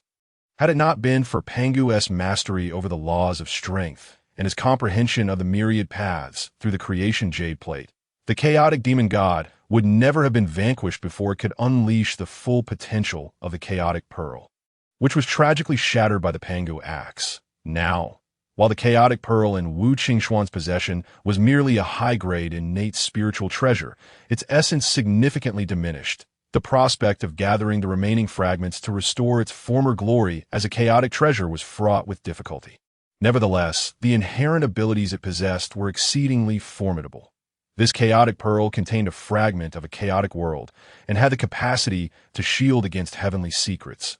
Should Wu Qingxuan's cultivation reach the pinnacle of the primordial golden immortal, he could emulate Pangu in creating a new world, leveraging this chaotic pearl to ascend to the realm of the primordial great Luo golden immortal. Delighted, Wu Qingxuan regarded the chaotic pearl, contemplating its potential. After much reflection, he ultimately resolved to merge the chaotic pearl into the martial god pearl. This would not only preserve the effects of the chaotic pearl, but also enhance the martial god pearl's power. In the future, should he encounter other fragments of the chaotic pearl, he could integrate them into the martial god pearl, augmenting its potential and possibly forging a powerful chaotic treasure. Of course, achieving this was exceedingly challenging. Yet it represented a glimmer of hope, did it not? Resolute in his decision, Wu Qingxuan summoned the martial god pearl and placed the chaotic pearl within it, subsequently channeling his martial essence to activate the ability of the martial god pearl to refine the spiritual treasure. As Wu Qingxuan infused his martial essence into the martial god pearl, it radiated a brilliant light, enveloping the chaotic pearl. Upon feeling the impending crisis, the chaotic pearl trembled violently, as if desperate to escape the encompassing radiance of the martial god pearl. Had the chaotic pearl retained its former status as a chaotic treasure or been under the command of a master, it might have resisted, but in the absence of such conditions, no matter how fiercely it struggled, it could not break free from the light of the martial god pearl, ultimately merging into it and enhancing its power. Gradually, as the martial god pearl absorbed the essence and innate divine restrictions of the chaotic pearl, it erupted in a dazzling display of brilliance, resulting in a transformative change. Firstly, the small space within the martial god pearl, previously filled with innate spiritual energy, expanded into a realm akin to a miniature world, suffused with strands of chaotic spiritual energy. Within this chaotic spiritual energy, the chaotic primordial soil eagerly absorbed it, rapidly expanding. The various innate spiritual roots that Wu Qingxuan had collected were nourished by the chaotic primordial soil and chaotic spiritual energy, their leaves rustling with excitement, as if invigorated by the environment. In such an environment, these innate spiritual roots could gradually enhance their foundations, potentially elevating their ranks in the future, particularly the 5 elements divine fruit tree. Already an exceptional innate spiritual root would undoubtedly strengthen its foundation over time to rival the top 10 innate spiritual roots of the primordial realm. If further opportunities arose, it may even transform into a chaotic spiritual root. Not only did the martial god pearl undergo spatial changes, but it also unlocked several newfound abilities after absorbing the chaotic pearl. Firstly, it gained the ability to shield against heavenly secrets, even with the maturation of the heavenly Tao. It will be impossible to deduce Wu Qingxuan's movements. Secondly, whenever Wu Qingxuan commanded it, the martial god pearl could unleash a power surpassing his current level by 1 realm, a capability that served as a significant safeguard for his life. In addition to these 2 functions, the martial god pearl possessed an extraordinary ability. Every epoch, it could bestow a moment of enlightenment. What is enlightenment, you may ask? Previously, while ascending the unyielding mountain, Wu Qingxuan had inadvertently experienced a moment of profound understanding. At that moment, Wu Qingxuan was lost in thought, and the indestructible protective skill of the Vajra was instantaneously perfected. It can be said that enlightenment is an elusive treasure that every cultivator may encounter but cannot actively seek. Now, the martial god pearl astonishingly possesses the ability to help its host actively enter a state of enlightenment, a power that is extraordinarily formidable, although it can only be used once per gathering of origins. This does not diminish Wu Qingxuan's excitement. Observing the transformation of the martial god pearl, Wu Qingxuan felt an immense joy within. After playing with the now metamorphosed high-grade innate spiritual treasure, he reluctantly stored the martial god pearl in his mind. Once he had retrieved the martial god pearl, Wu Qingxuan turned his gaze towards the essence of the chaotic demon god, deeply pondering the function of this demonic essence. After considerable contemplation, he ultimately decided to refine a demon god avatar using this essence. His cultivation path was rooted in martial arts, which differed significantly from the methods of cultivation prevalent in the current primordial world, and he had no intention of preaching in advance. Although preaching beforehand could yield an abundance of merit power, he was disinterested in achieving sanctity through merit, knowing that even an immense amount of it would be of no utility to him. Moreover, preaching prematurely would not only entangle him in profound karmic ties with the future Hongjun Daozu, but would also attract the attention of the heavenly Tao. It is imperative to note that his roots were a segment of the chaotic azure lotus. Even if he were to gather all the spiritual roots and treasures split from the chaotic azure lotus, they could never reconstitute the lotus itself. Nevertheless, the heavenly Tao still harbored apprehensions regarding his existence. Throughout the primordial realm, among those spiritual roots and treasures that had transformed from chaotic supreme treasures, how many had successfully materialized? Wu Qingxuan's ability to materialize was largely due to the critical moment when he awakened the system, which subsequently rewarded him with the yin essence of the yin-yang demon god, enabling him to break through to the divine general realm, equivalent to the great Luo golden immortal realm, thus achieving successful materialization. Yet even so, the tribulation he faced during the materialization still sent shivers down his spine upon reflection. Therefore, with numerous concerns weighing on him, Wu Qingxuan resolved not to propagate martial arts in the primordial realm, at least until the emergence of the human race. He would refrain from widely promoting martial arts. Consequently, he required a public identity to traverse the primordial realm, and the essence of the chaotic demon god was his optimal choice.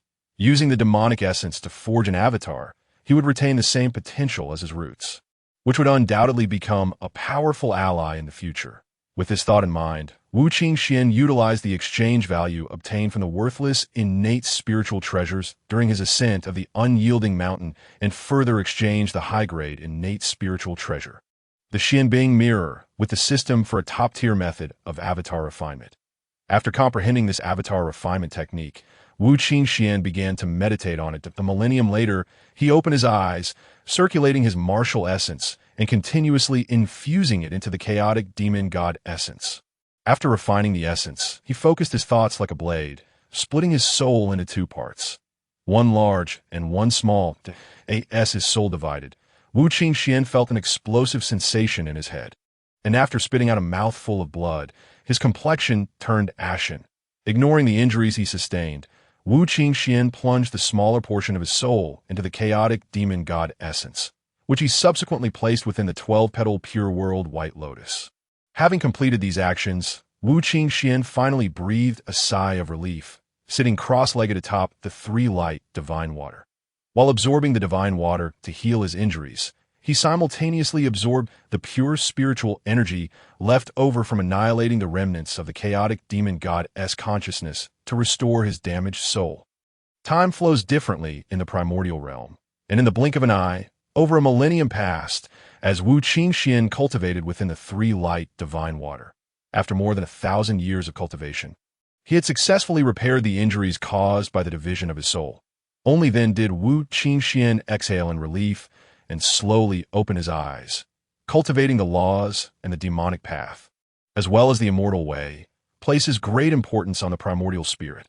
Once the primordial spirit is harmed, ascending to higher realms becomes nearly impossible, though cultivating martial arts diverges from the paths of the demonic way. The immortal way and the laws, focusing solely on the soul rather than the primordial spirit, damage to the soul, while less detrimental than harm to the primordial spirit, could still impact Wu Qingxuan's future chances of reaching the pinnacle. Therefore, after splitting his soul to forge the demon god avatar, Wu Qingxuan immediately set about healing his soul, fearing any lingering aftereffects. Fortunately, he was situated within the three-light divine water. This divine water is composed of the radiant energies of sunlight, moonlight, and starlight, with each color being a potent poison capable of corroding flesh and bone upon mere contact. However, when these three luminous waters combine, they form the world's most exceptional healing elixir, capable of restoring any injury as long as one does not perish. Coupled with the pure spiritual energy he had previously gathered, Wu Qingxuan was able to restore his damaged soul within a mere 1,000 years, without any aftereffects. With his soul fully restored, Wu Qingxuan rose to his feet. Gazing at the pool of three-light divine water and the 108 pure world white lotuses ranging from the 3rd to the 10th grade, a faint smile graced his lips as he summoned his martial essence and waved his hand. Instantly, the entire small pool was uprooted and stored within the martial god pearl. Simultaneously, he placed the 12-petal pure world white lotus into the three-light divine water. The 12-petal pure world white lotus was on the verge of advancing to the 13th grade, and the demon god avatar also required nurturing within the 12-petal pure world white lotus. Thus, storing it within the martial god pearl was infinitely better than keeping it within his own body. After completing these tasks, Wu Qingxuan meticulously examined the cave, finding nothing amiss, before swiftly departing from the cavern. Upon returning to the summit of the unyielding mountain, Wu Qingxuan resumed his treasure hunting endeavors. However, It seemed that after encountering the 12-petal pure world white lotus and the demon god essence, the chaotic pearl had exhausted his fortune, as he spent 500 years finding only a few mediocre innate spiritual roots. Alas, I have already gathered enough, he mused. Greed transforms abundance into poverty. Remaining here is futile. It is time to leave. After a self-deprecating smile, Wu Qingxuan bowed respectfully towards the unyielding mountain, expressing his gratitude to the great god Pangu. After all, his expedition to the unyielding mountain had yielded significant rewards, and since the mountain was formed from the spine of the great god Pangu, Wu Qingxuan felt an immense sense of gratitude. After bowing, Wu Qingxuan no longer hesitated, employing his movement technique to swiftly descend the unyielding mountain. In contrast to the arduous ascent, his descent was remarkably swift. Within just a few decades, he had traversed from the summit to the mountainside. Stop! Just as Wu Qingxuan was rapidly descending, an arrogant young man with a jade-like visage blocked his path. Upon being intercepted, Wu Qingxuan furrowed his brow and glanced coolly at the young man before him, who had antler-like horns, a face as white as jade, and stood 8 feet tall. What is it? I am Mo Lin, the son of the Qilin clan's chieftain. Today, I offer you an opportunity. Hand over the treasures you have acquired from the unyielding mountain to me, and I shall allow you to join my Qilin clan. And Mo Lin, seemingly oblivious to the impatience in Wu Qingxuan's tone, gazed at him with greedy eyes. He had witnessed Wu Qingxuan descending from the mountain, appearing exceptionally relaxed, indicating that he must have made some significant gains.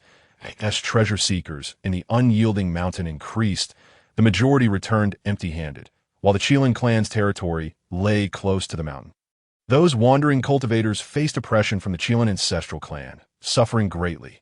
Consequently, few wandering cultivators ventured here, resulting in a substantial loss of economic resources for the Qilin clan. Although Mo Lin knew Wu Qingxuan had come down from the mountain, he was unaware of how far Wu Qingxuan had climbed. Moreover, in Mo Lin's mind, this was the territory of the Qilin clan.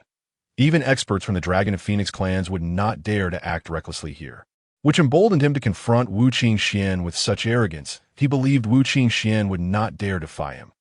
However, had he encountered an ordinary wandering cultivator, the latter might have swallowed their pride. Yet, he was faced with Wu Qingxuan, who held no fondness for the 3 clans. Wu Qingxuan had already felt some discontent due to the grandiose declarations made by the ancestors of the 3 clans. And now, witnessing a mere late-stage, tight, golden immortal from the Qilin clan act so arrogantly, he couldn't help but laugh in anger. Why should I teach you how to behave? Impudent. Mo Lin's expression darkened with fury upon hearing Wu Qingxuan's words. As the son of the Qilin clan's patriarch, he was accustomed to wielding power and privilege, expecting respect from all who encountered him. In the present moment, encountering the anomaly known as Wu Qingxuan ignited a fierce rage within Mo Lin. Causing his anger to surge uncontrollably, he immediately berated Wu Qingxuan. But before he could finish his words, Wu Qingxuan's expression shifted to one of impatience. Channeling his martial essence, he unleashed the 18 dragon-subduing palms towards Mo Lin.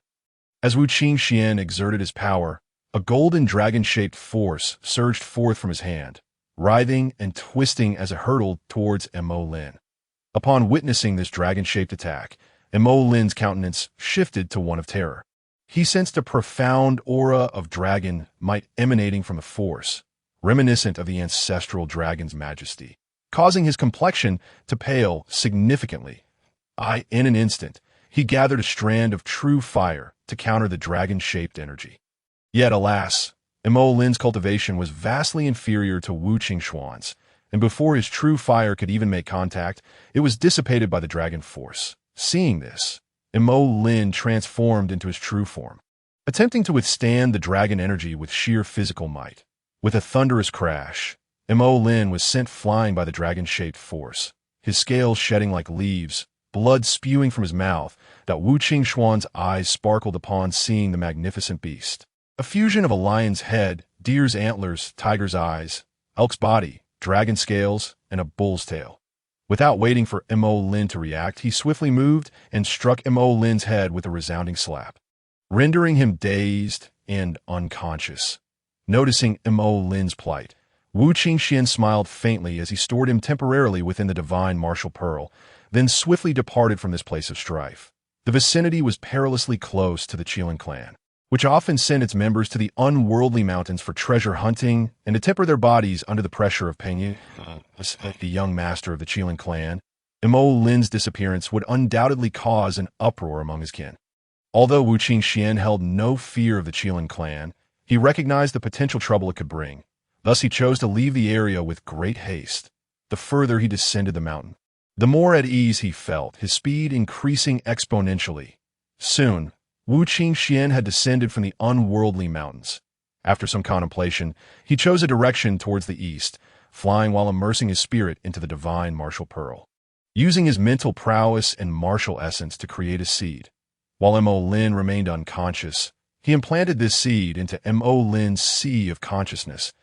As long as the seed existed, Wu Qingxuan could manipulate Mo Lin's life and death at will, and glean his thoughts as well. Before long, Mo Lin awoke, surveying his surroundings in terror.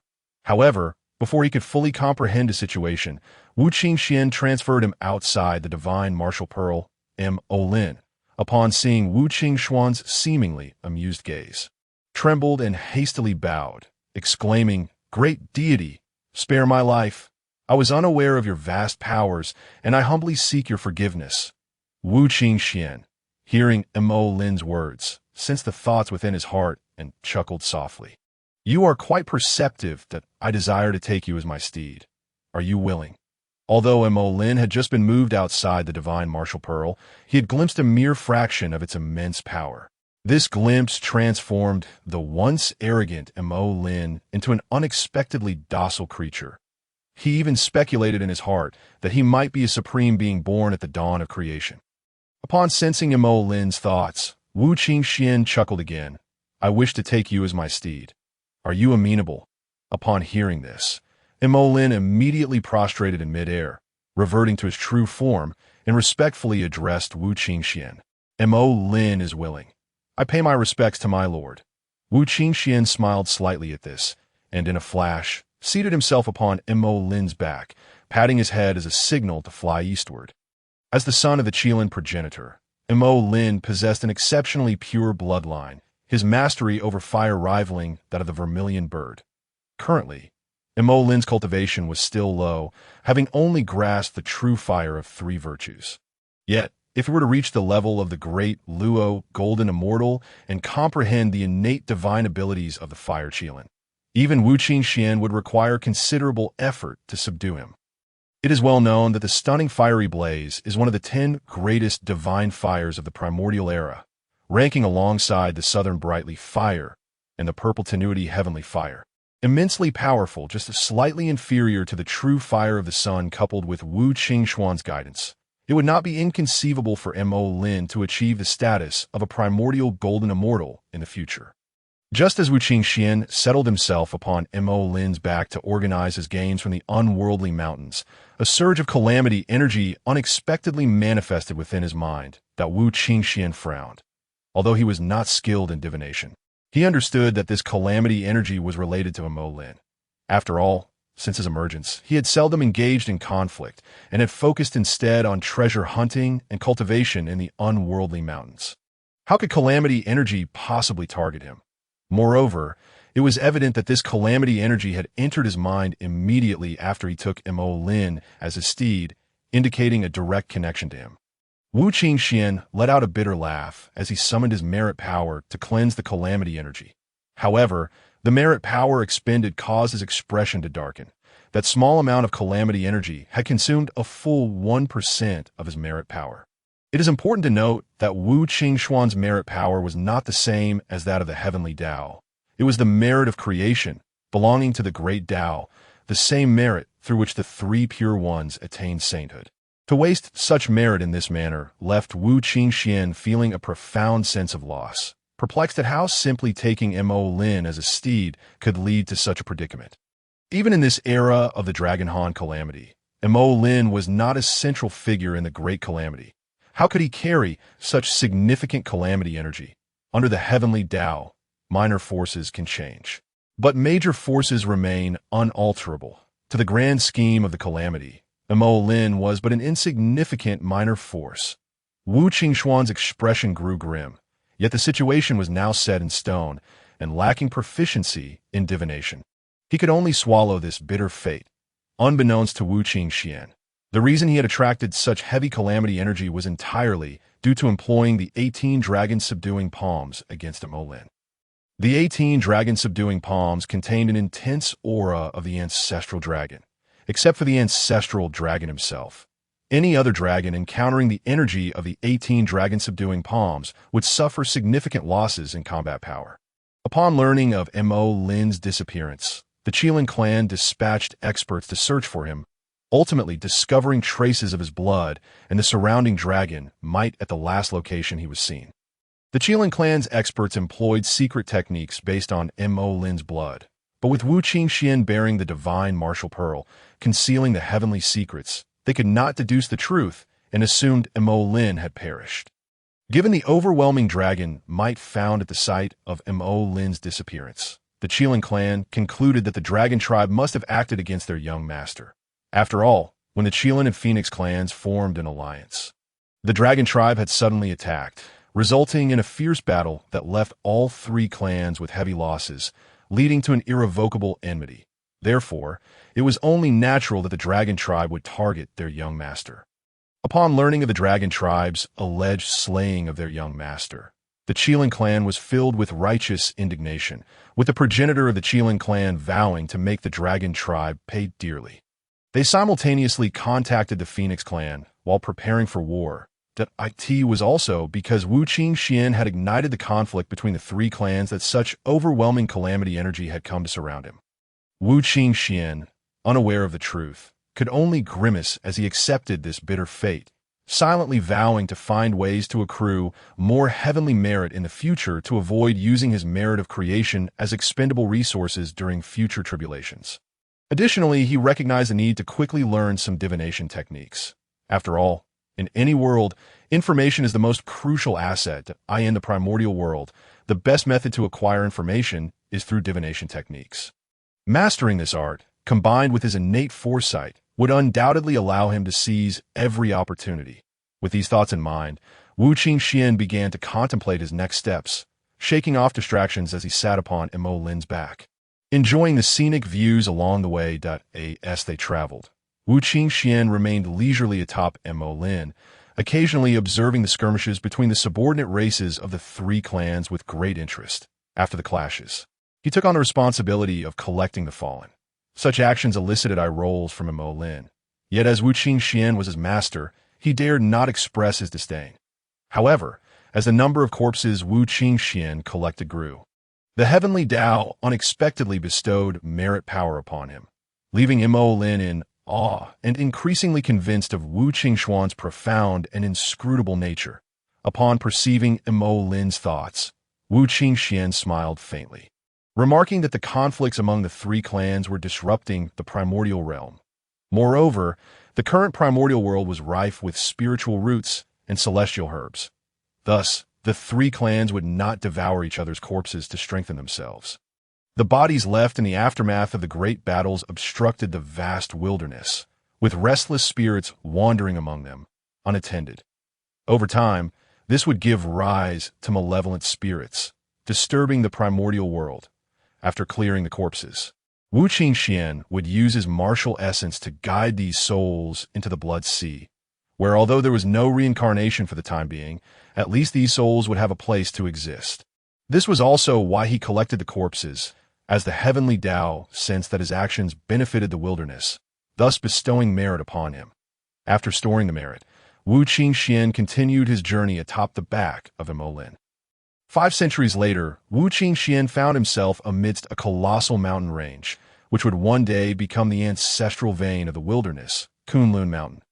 Kunlun Mountain is divided into 2 main peaks, with countless smaller summits stretching endlessly beneath them. Furthermore, the spiritual energy atop Kunlun Mountain is among the richest, second only to the unmoving mountain and the 3 great immortal islands. Upon witnessing this vast mountain range, even having seen the grandeur of the unmoving mountain, Wu Qingxuan felt a twinge of astonishment within his heart. Master, Shall we proceed onward? Mo Lin inquired thoughtfully as he stood up after arriving at this mountain range. Let us rest here for a while. There resides a primordial deity on this mountain, and I wish to pay a visit. Wu Qingxuan replied, shaking his head, his eyes gleaming with anticipation.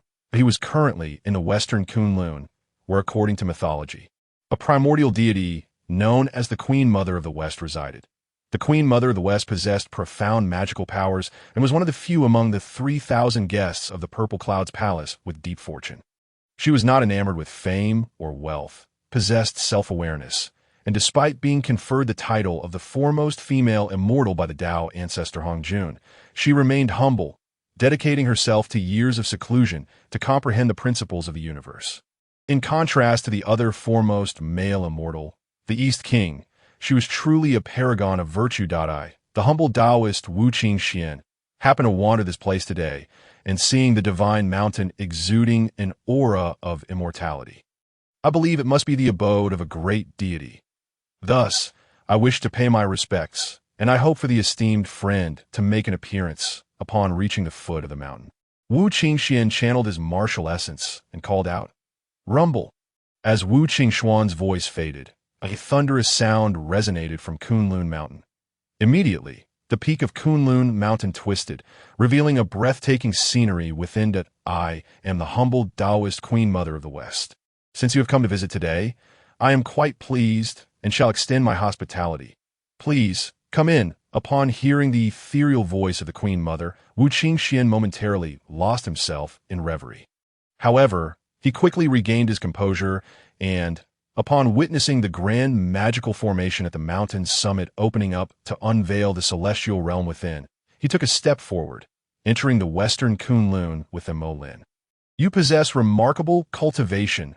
I am deeply impressed. The Queen Mother of the West initially intended to ignore Wu Qingxuan, for this was a time of great tribulation, and nearly all Taoist immortals were sealing their abodes, fearful of being tainted by the calamity and ultimately succumbing to it. However, as she was about to disregard Wu Qingxuan, a sudden realization struck her. Should she act in such a manner, she would undoubtedly miss a significant opportunity. Practitioners of the Tao have a profound belief in their spiritual awareness. After a moment of contemplation, the Queen Mother decided to open the formation and welcomed Wu Qingxuan inside. Upon first seeing Wu Qingxuan, the Queen Mother's pupils contracted. With her mid-stage Deluo golden immortal cultivation, she was unable to discern Wu Qingxuan's level of cultivation. In truth, Wu Qingxuan's inner energy was merely at the mid-stage of the divine general realm, equivalent to the mid-stage of the Deluo golden immortal in Taoist terms. However, his physical cultivation had reached the late stage of the divine general, Deluo golden immortal, and coupled with his unique martial arts practice, which diverged from the Taoist methods, along with the martial god Pearl shielding his secrets, the Queen Mother could not see through his true strength. You possess exceptional cultivation. After a brief moment of astonishment, the Queen Mother gazed at Wu Qingxuan with a gentle smile. You flatter me, esteemed friend. I am merely a step ahead. Wu Qingxuan replied modestly with a slight smile. Please, take a seat, since my transformation. I have been in seclusion within this abode, and today, with your arrival, I wonder if you might share your insights with me to point out my shortcomings. After inviting Wu Qingxuan to sit, the Queen Mother gazed at him with a gentle smile, expressing her request while secretly pondering the reason behind her earlier spiritual awareness and her eagerness to discover what opportunities Wu Qingxuan could bring her. That is indeed a worthy request. I would not dare to impose. Let us engage in a friendly exchange instead. Wu Qingxuan replied with a faint smile. He had intended to befriend the Queen Mother, and in the primordial realm, the best way to forge such connections was through discussions of the Tao, so he naturally would not refuse. Raising the cup of jade, dew poured for him by the Queen Mother, he took a sip and inwardly praised its exquisite flavor. After a moment of contemplation, he began to channel his martial essence. The path to longevity is divided into the 7 elements of yin: yang, metal, wood, water, fire, and earth. Yin gives rise to yang, and yang transforms into yin, with yin and yang complementing each other. Therefore, the interplay of yin and yang gives rise to the 5 elements. Metal generates water. Water nourishes wood. Wood fuels fire. fire creates earth, and earth produces metal. The path of the five elements is one of mutual generation and restraint. As Wu Qingxuan expounded upon his teachings, his voice resonated through the western Kunlun cave like the reverberations of a great bell. As he delved deeper into his discourse, ethereal white lotuses began to manifest around them. The white lotuses radiated a mystical glow, ensnaring both the Queen Mother and Mo Lin in Wu Qingxuan's teachings, rendering them unable to extricate themselves in the blink of an eye. 500 years passed as Wu Qingxuan thoroughly conveyed his insights on the path to longevity. Although martial arts differed from Taoist principles, they shared commonalities. Thus, both the Queen Mother and Mo Lin gained valuable insights from Wu Qingxuan's discourse, further deepening their admiration for him. For ordinary individuals, mastering a single path is immensely challenging, and transcending beyond is even more arduous. Yet, Wu Qingxuan practiced 7 paths simultaneously, and what was even more remarkable was that his mastery of all 7 paths was exceptionally solid, progressing in unison. The Queen Mother, being a specialist in the principles of Yin, found her understanding deepen further as she listened to Wu Qingxuan's teachings, complemented by the mystical glow of the white lotuses. Meanwhile, due to Mo Lin's relatively lower cultivation, he experienced even greater gains, leading him to a breakthrough in his cultivation and advancement to the pinnacle of the Tai Golden Immortal Realm. Once Wu Qingxuan concluded his teachings, the Queen Mother and Mo Lin opened their eyes, still lingering in the afterglow. Indeed, your Tao principles are astonishing, esteemed friend. I am in awe and grateful for your teachings. Next, I shall share my own principles, the principles of Yin, which are divided into heavenly Yin and earthly Yin, further categorized into 3 Yin, 6 Yin, 9 Yin, and the path of ultimate Yin. The Queen Mother, being a master of the principles of Yin, and Wu Qingxuan having drawn upon some of the Yin's essence to break through to the divine general realm, allowed him to compare her teachings with his own understanding of Yin.B, why filtering out the impurities and retaining what was beneficial. This exemplified the merits of such discussions. One could systematically review their own learnings through dialogue. Similarly, the Queen Mother took 500 years to articulate her own teachings before gradually concluding.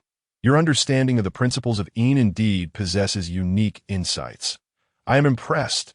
Wu Qingxuan, upon awakening after the Queen Mother finished her discourse, smiled and performed a respectful gesture. I do not deserve such praise. Instead, I feel I have embarrassed myself. This is the Huangzhong Li, my spiritual root, and thanks to your guidance, I have gained clarity regarding my future cultivation direction.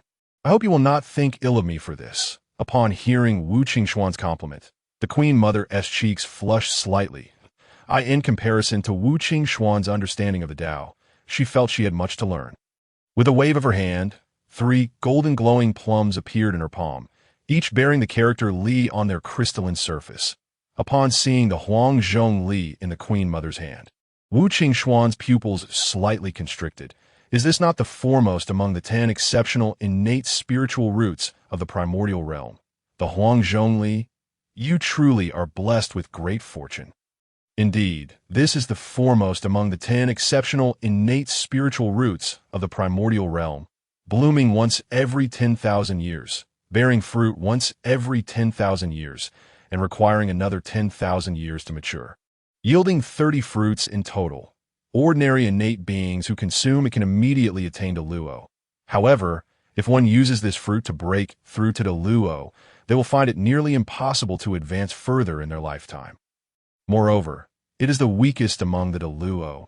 Even a slightly stronger Tai Golden Immortal could defeat this Luo. Yet, for someone of your profound strength, it could greatly augment your 1,000-year arduous cultivation. The Queen Mother remarked, a hint of pride in her demeanor. Upon hearing this, Wu Qingxuan nodded in understanding and then revealed 15 5-element divine fruits in his hands. Since you are so generous, I shall shamelessly accept them. The humble monk cannot compare with the profound fortunes of his esteemed friend. This fruit, born from the exquisite innate spiritual root of the 5 elements divine fruit tree, is but a token of my gratitude.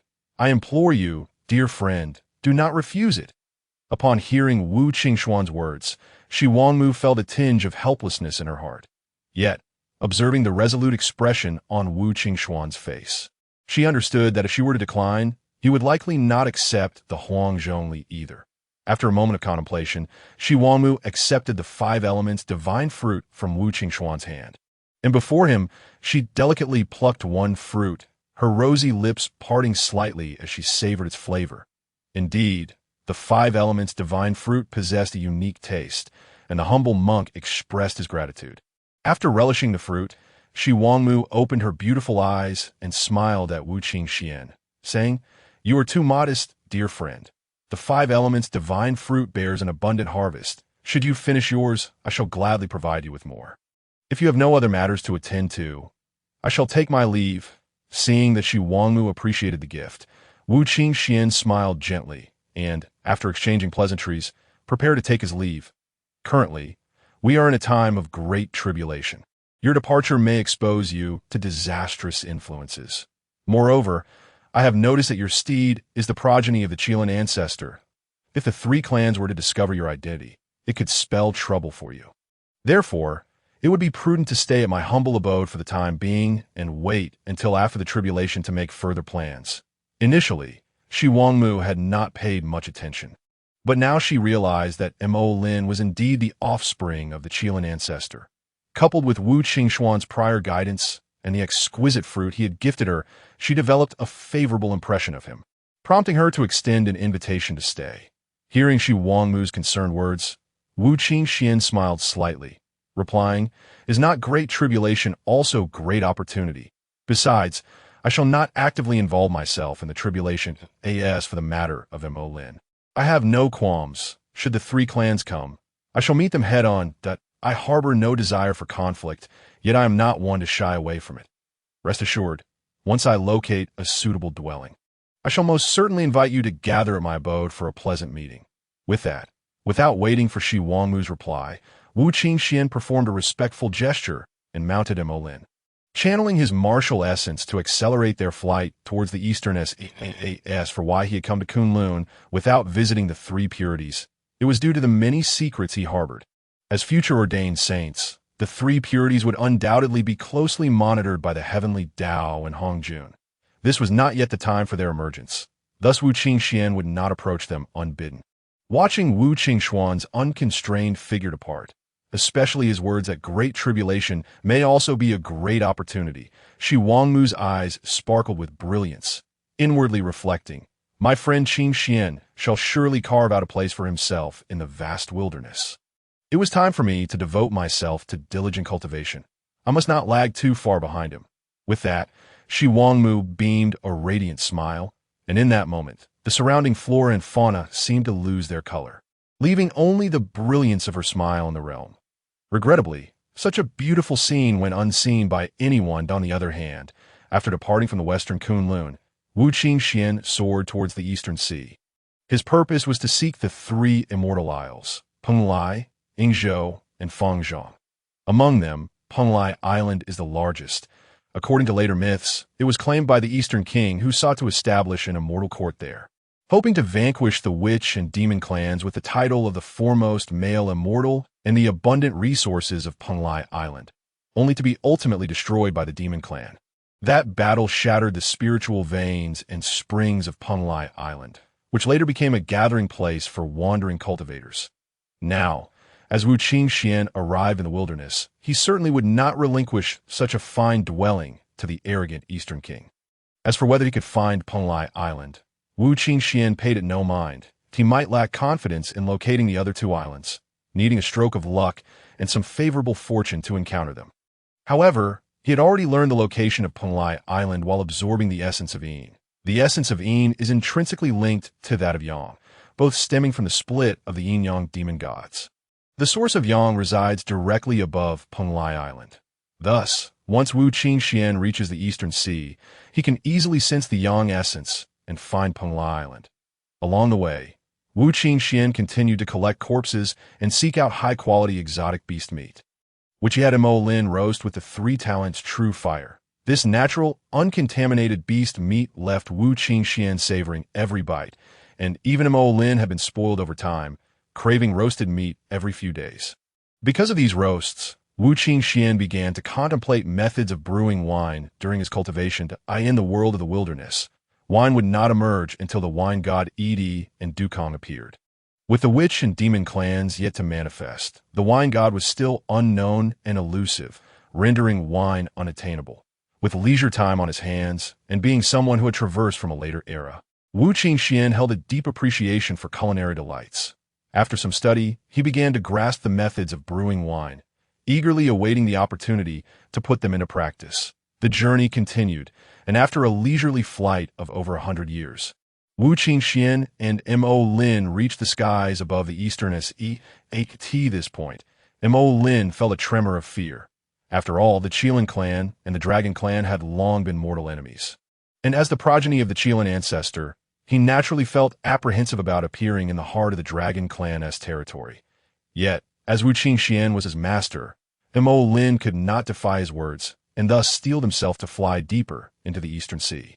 Wu Qingxuan sensed Mo Lin's trepidation, as well as the news being relayed to the Dragon Palace by the vassal races beneath the sea upon discovering Mo Lin's presence. Nevertheless, Wu Qingxuan paid it no heed. After all, he intended to settle on Penglai Island in the eastern sea, and since the Dragon clan's stronghold was situated therein, he would inevitably have to confront them to establish his claim. Currently, while his cultivation was not exceedingly powerful, merely at the late stage of the great Luo Golden Immortal, he held no fear for the Dragon clan, aside from the ancestor dragon. Even the strongest among them, Zhulong, did not intimidate him. Let us not forget that the Wu God Pearl had ascended to the realm of high-grade, innate spiritual treasures, possessing an extraordinary ability to unleash a strike that surpassed Wu Qingxuan's current realm by a full level. Coupled with Wu Qingxuan's mastery of the 18 palms of the dragon subduing and the 12-petaled pure world white lotus, even if he could not defeat an opponent, he was confident in his ability to escape. As Wu Qingxuan pondered these thoughts, the skies suddenly stirred with tumultuous winds. Roar! Amidst the rising winds, a dragon's roar reverberated across the heavens, and Mo Lin nearly plummeted into the sea from the shock of the roar. Fortunately, Wu Qingxuan detected Mo Lin's distress and quickly infused his martial essence into Mo Lin's body, stabilizing him and preventing any embarrassment. Nonetheless, even so, Mo Lin was thoroughly frightened. Crack! Boom! Following a thunderous clap, a multitude of colossal dragons soared from the ocean, billowing clouds in their wake, as a torrential rain began to pour, enhancing the might of the surrounding dragon clan. Surrender the Qilin beneath you, and I shall spare your life. Among the throng of dragons, a magnificent 5-clawed white dragon, spanning 1,000,000 zhong, soared through the ranks before transforming into a striking figure clad in silver armor, wielding a silver spear, with 2 majestic horns adorning his head. Master, that is the 3rd brother of the ancestor dragon, Tianlong, whose strength rivals only that of the ancestor dragon in Zhulong, standing at the pinnacle of the great Luo Golden Immortal. Mo Lin trembled as he addressed Wu Qingxuan. Do not panic. He is but Tianlong. Watch as your master defeats him. Wu Qingxuan replied with a calm smile, channeling his true essence, stepping lightly as he transformed into a blur, both hands striking forth. 18 palms of the dragon subduing. The dragon repents, the dragon battles in the wild, seeking death. Seeing Wu Qingxuan refuse to surrender Mo Lin and instead launch an attack, Tianlong's anger flared. Gripping his silver spear, he advanced with a thrust, channeling his laws with unyielding force. However, before his strike could reach Wu Qingxuan, 2 dragon-shaped energy waves surged towards him. Feeling the tremendous force contained within the dragon-shaped energy, Tianlong was jolted, hastily channeling his magic, grasping his spear and rotating it. Instantly, the silver spear spun like a windmill, enveloping him in an impenetrable shield of power. Boom! With 2 resounding crashes, the dragon-shaped energy was neutralized by Tianlong's formidable magic and the power of his laws. However, the celestial dragon did not emerge unscathed. The formidable dragon energy contained within him exuded the might of the ancestral dragon, placing immense pressure upon him, coupled with the overwhelming force of his strikes. A trace of blood appeared at the corner of the celestial dragon's mouth. Yet, Wu Qingxuan's assault was far from over. After delivering 2 powerful palms, He transformed into a fleeting shadow, materializing above the celestial dragon with lightning speed. The dragon soars in the heavens. In an instant, Wu Qingxuan descended like a thunderbolt, striking the celestial dragon's crown with a single palm. The celestial dragon trembled as if struck by a mighty blow. Blood gushed from his mouth, as if it were water, and his entire body plummeted like a cannonball into the ocean, creating towering waves that surged skyward. The surrounding dragon kin gazed in horror as they witnessed their esteemed third elder, the vanguard war god, so easily vanquished by Wu Qingxuan. Fear etched upon their faces. They dared not meet his gaze. Wu Qingxuan surveyed the scene, noting the dragons averted their eyes in trepidation, and with a cold smirk, declared, "Return and inform the ancestral dragon that this humble Taoist, Wu Qingxuan, intends to reside in the eastern sea, though not disturb my tranquil cultivation." With that, Wu Qingxuan swiftly vanished, appearing atop the back of Mo Lin. Closing his eyes to cultivate, Mo Lin cast an admiring glance at Wu Qingxuan before galloping toward the designated direction. As the dragon kin witnessed Wu Qingxuan's departure, a sigh of relief washed over them. Yet a flicker of anger ignited within. Their clan had long dominated the vast wilderness.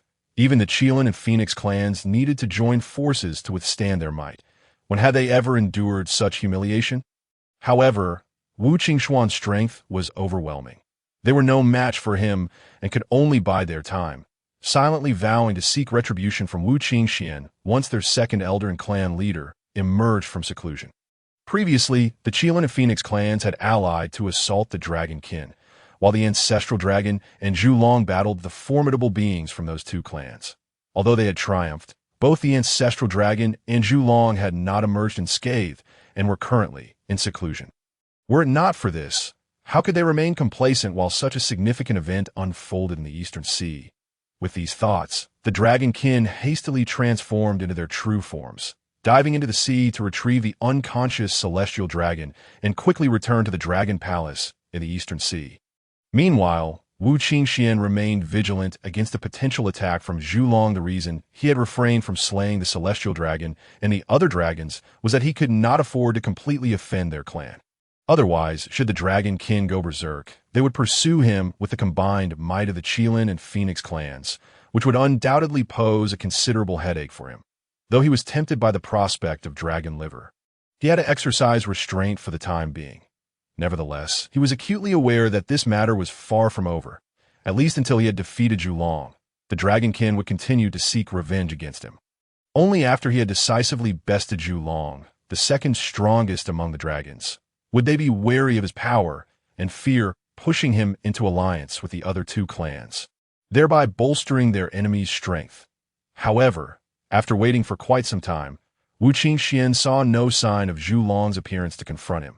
After some contemplation, he realized that Zhulong and the ancestral dragon were likely in seclusion, temporarily unable to attend to him. Understanding this, Wu Qingxuan hesitated no longer and, following his instincts, directed Mo Lin toward the location of Penglai Immortal Island.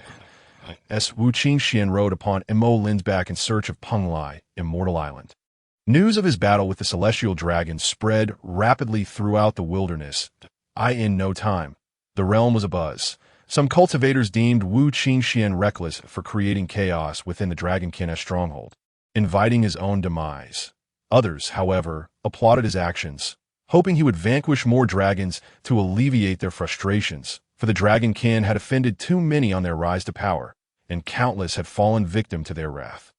The Qilin clan, upon learning that Mo Lin had become Wu Qingxuan's steed, were filled with righteous indignation.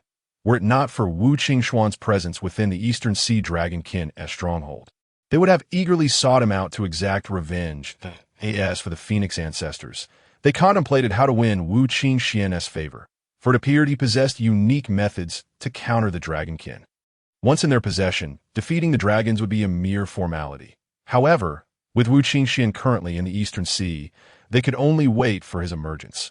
Naturally, they arranged for spies to observe his movements closely, with the Phoenix ancestors and matriarch even deciding that should Wu Qingxuan find himself in peril, they would rush to his aid, hoping to earn his gratitude and learn his methods to subdue the dragonkin. In the meantime, The entire wilderness was abuzz with discussions about Wu Qingxuan's next steps and whether he could withstand the Dragonkin's subsequent assaults. Unbeknownst to Wu Qingxuan, after a decade of searching, he finally arrived at a void in the depths of the eastern At last. He had found it. Gazing upon the boundless ocean, Wu Qingxuan extended his spiritual perception and discovered that the area was enveloped by a colossal formation. After some contemplation, he settled into a meditative posture to comprehend the intricacies of this formation. In the blink of an eye, a century had passed, and Wu Qingxuan had barely grasped the surface of the formation.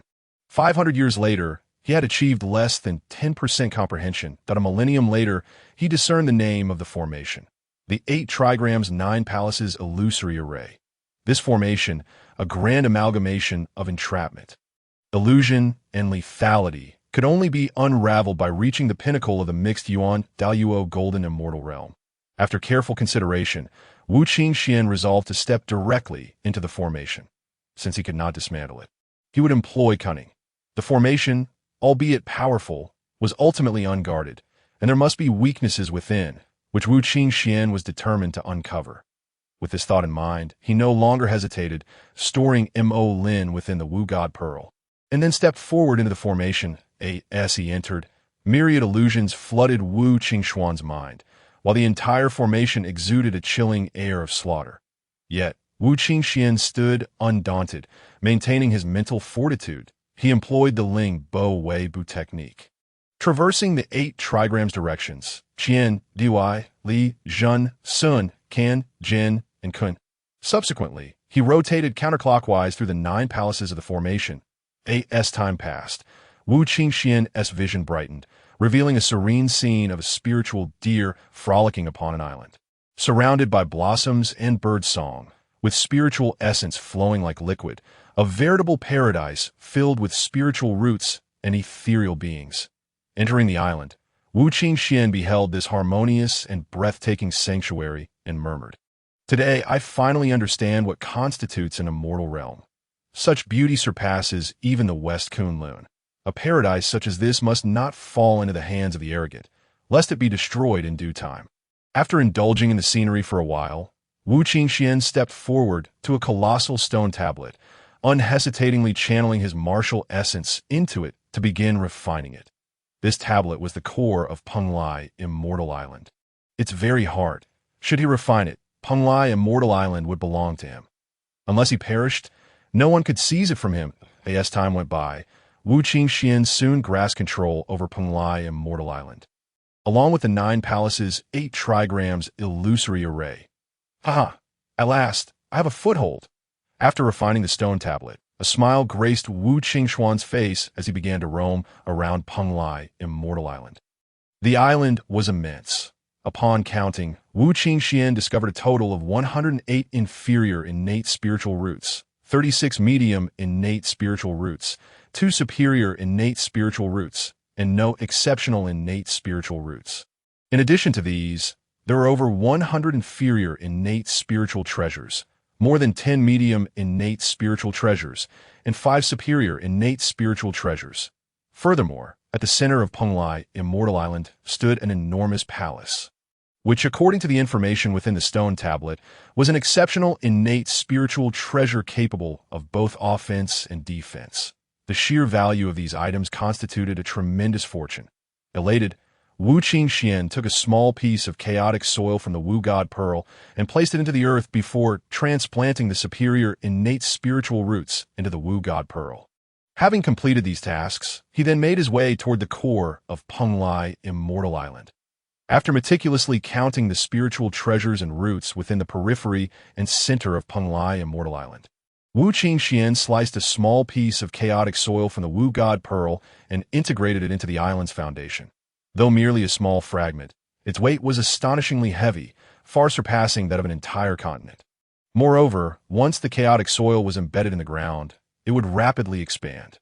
Thus, even this minuscule piece of chaotic soil, upon entering the depths of Penglai Immortal Island, swiftly expanded, soon occupying the entirety of the island's subterranean expanse.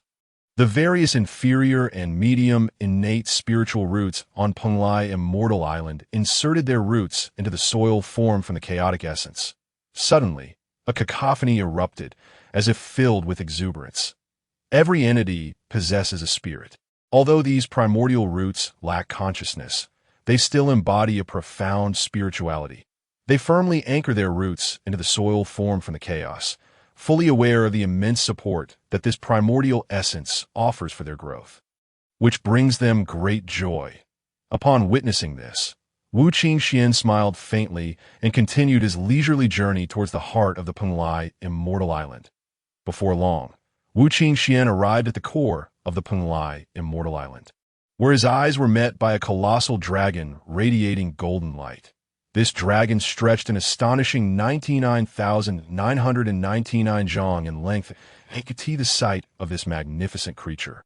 Wu Qingxuan was taken aback, instinctively channeling his martial essence, as the energy of the 18 dragon's subduing palms surged and ebbed in his hands. However, the dragon seemed oblivious to Wu Qingxuan's presence. Endlessly coiling around a towering tree resembling a tea plant, which had taken root in a stubborn piece of primordial stone, it twisted and turned, showering the tree with abundant fortune and vitality, nurturing its growth. Could this be the fortune golden dragon? My goodness, how immense this creature is! What an immense reservoir of fortune must be required to manifest such a being. After confirming that the dragon posed no immediate threat, Wu Qingxuan dispersed his martial essence and scrutinized the dragon closely, soon perceiving the dense aura of fortune emanating from it. Even with Wu Qingxuan's composure, he was left astounded in the primordial world. What holds the utmost significance? Is its strength? Though power is indeed vital, it is not the paramount concern. Have we not seen countless mighty beings fall during great calamities? Even one who attains the sage realm is not guaranteed to survive through the ages unscathed. When the time of boundless tribulation arrives, even sages may succumb. Thus, while power is fundamental for existence in the primordial realm, it is not the most crucial element in truth. The most vital aspects are fortune and the power of virtue. Those who accumulate ample virtue are seldom targeted for assassination unless their assailant possesses even greater fortune and virtue. Otherwise, to slay a person of deep virtue would result in catastrophic losses for the aggressor, leading to diminished power or even obliteration. Fortune follows a similar principle. Those with profound fortune may find innate treasures simply while walking. Moreover, individuals blessed with deep fortune progress rapidly in their cultivation, minimizing the risk of falling into madness. When they establish sects or clans, their fortune can protect their disciples or kin. Why do the dragon, phoenix, and Shilin clans harbor such deep-seated enmity, engaging in relentless warfare and turning the primordial realm into a sea of blood? Is it not for the colossal fortune and virtue that they seek to unify, and what has appeared before Wu Qingxuan? A fortune golden dragon of staggering proportions, which represents the pinnacle of fortune beneath the heavenly Tao. Should it ascend further, this dragon could harness the power of the great Tao to manifest its true form, emerging as a being of at least the Hunyuan golden immortal caliber. Following this, it would face no further bottlenecks in its cultivation. Wu Qingxuan gazed contemplatively at the fortune golden dragon, his heart filled with a flicker of doubt. If Dong Wanggong were to acquire this dragon, how could he possibly be defeated by the witch and demon races? After a moment's reflection, Wu Qingxuan's mind began to form a subtle hypothesis. Throughout the history of great calamities, the foundations of the primordial realm have suffered considerable depletion. After the Fengshan calamity, the primordial realm was shattered by Tong Tian, who was merely at the sage level. Was there not something amiss? After all, who opened the primordial realm? It was the great Pangu, a being on the cusp of the great Tao, who established this world with unparalleled stability. Not even those of the heavenly Tao level could easily destroy it. If that were the case, why do the malevolent beings lurking in the depths of chaos not emerge to obliterate the primordial realm and reunite with the chaos? Thus, the trajectory of the primordial realm is inherently linked to the heavenly Tao. If this fortune golden dragon were to fall into Dong Wanggong's hands, once he assimilated the benefits it provides, even the combined forces of the witch and demon races would struggle against him. Hence, The heavenly Tao would never allow such an occurrence. Wu Qingxuan surmised that the Penglai immortal island acquired by Dong Wangong must have been a diminished version. Of course, all of this remained mere conjecture on Wu Qingxuan's part.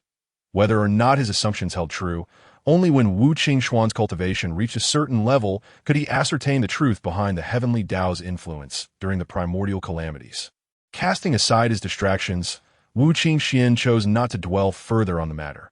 Regardless of whether Dong Wangong had obtained the fortune golden dragon, it no longer concerned him. Having encountered it now, it was his by right.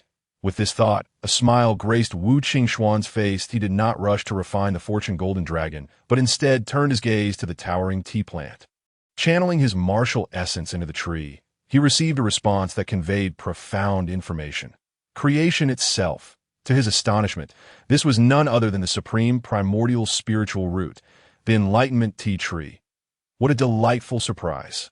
Upon receiving the message from the tea tree, Wu Qingxuan's heart leapt with joy. With this enlightenment tea tree, coupled with the opportunity for sudden insight contained within the martial god pearl, he would be able to swiftly elevate his cultivation. Once he ascended to the Hunyuan golden immortal realm, not even the ancestral dragon would instill fear in him. This realization washed over him. A smirk crept upon Wu Qingxuan's lips, skirting past the enlightenment tea tree. He continued to examine the remaining treasures within this core area. Aside from the fortune golden dragon and the enlightenment tea tree, there lay a hairpin and a mass of radiant primordial essence, which was undoubtedly the essence of Yang. It was this essence of Yang that had guided Wu Qingxuan to the Penglai immortal island. Otherwise, he would have been oblivious to the existence of such a place. And the time it would have taken him to discover it would have been incalculable. Once this calamity had passed, and Dong Wangong, the destined sovereign of the Penglai immortal island, made his appearance, Wu Qingxuan would likely miss out on this exceptional dwelling. After securing the essence of Yang, Wu Qingxuan turned his attention to the hairpin emanating endless divine light. After infusing it with his martial essence, he refined it slightly and discovered it to be a premier primordial spiritual treasure, the destiny hairpin. The powers of this destiny hairpin were indeed extraordinary, allowing its wielder to dominate the space and time surrounding any being whose cultivation did not exceed one major realm above their own. Although this was limited to those beneath the Hunyuan de Luo golden immortal level. Should one wish to confront a Hunyuan de Luo golden immortal, even if that individual were at the pinnacle of the Hunyuan golden immortal realm, they could only hold them in place for a mere 5 breaths of time. Nonetheless, the capabilities of this hairpin were quite remarkable. Furthermore, it served as an excellent tool for eliminating lesser beings. As long as sufficient magical power was channeled into it, one could even immobilize the time and space surrounding all beings within one major realm below them across the entire primordial realm.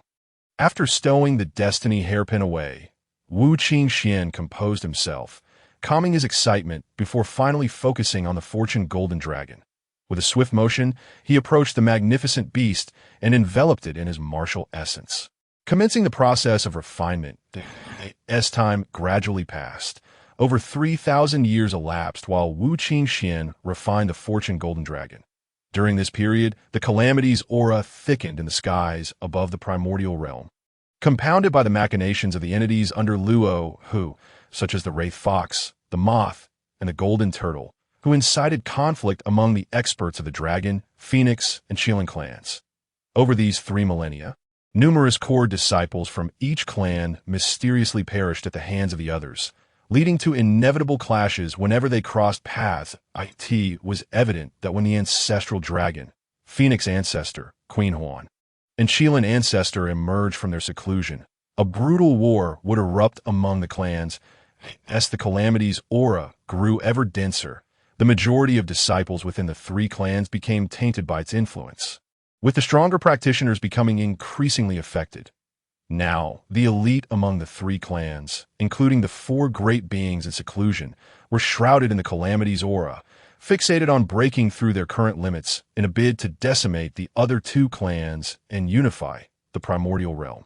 Deep beneath the western lands of the primordial realm, a torrent of murderous intent surged from all corners, coalescing beneath the surface, where 4 swords of malevolence and a formation absorbed this energy. Clearly, the day of their emergence was drawing near on Yujing Mountain. Hong Jun, who had been in seclusion to sever his connection with mortality, was awakened by the overwhelming killing intent emanating from the west. His eyes sparkled with divine light as he transcended boundless space to gaze upon the Western world, a look of concern crossing his brow. It seems that individual is nearly prepared. However, the one who will attain enlightenment must be me. I shall sever my mortal ties. After murmuring to himself, Hongjuan's expression solidified with unwavering determination as the creation jade plate above his head radiated with divine light, striking down upon his own essence with immense force. Suddenly, from the body of Hongjun, a shadow resembling him with 90% similarity was severed. This was none other than Hongjuan's true self.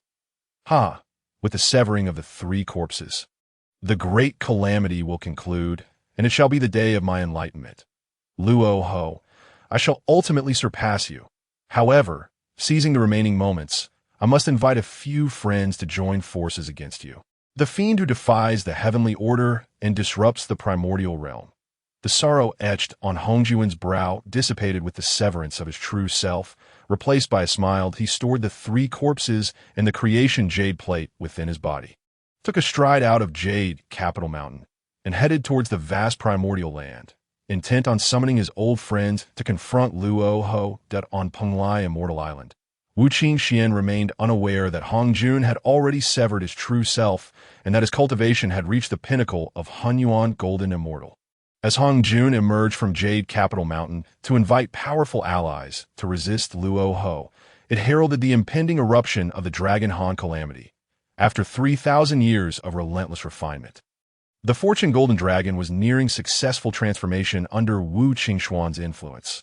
Indeed, 200 years later, the immense Fortune Golden Dragon emitted a thunderous dragon roar, its colossal form swiftly rolling through the sky. Gradually, the Fortune Golden Dragon transformed into a dazzling golden orb and entered Wu Qingxuan's mind.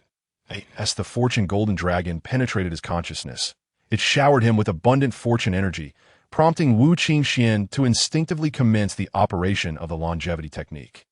Instantly, seven-colored radiance flickered across Wu Qingxuan's surface as he delved into the comprehension of the laws.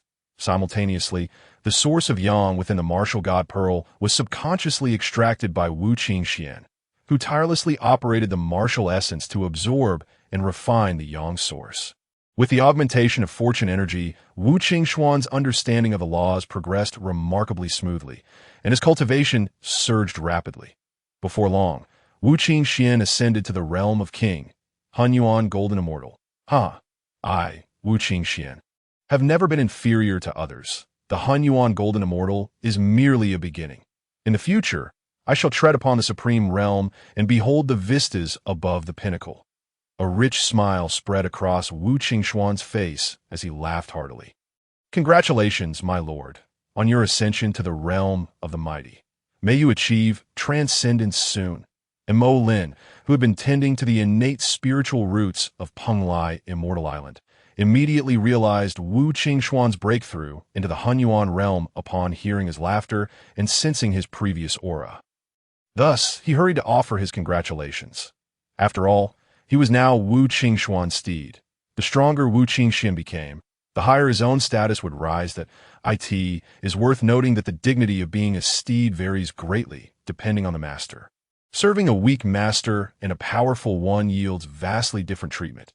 Moreover, Wu Qingxuan was exceedingly generous, providing him unlimited access to the innate spiritual roots of Penglai Immortal Island and bestowing upon him a high-grade innate treasure, the true fire pearl, which not only aided him in comprehending the laws of fire, but also significantly enhanced his attacks, containing a trace of the domineering Ziwei heavenly fire.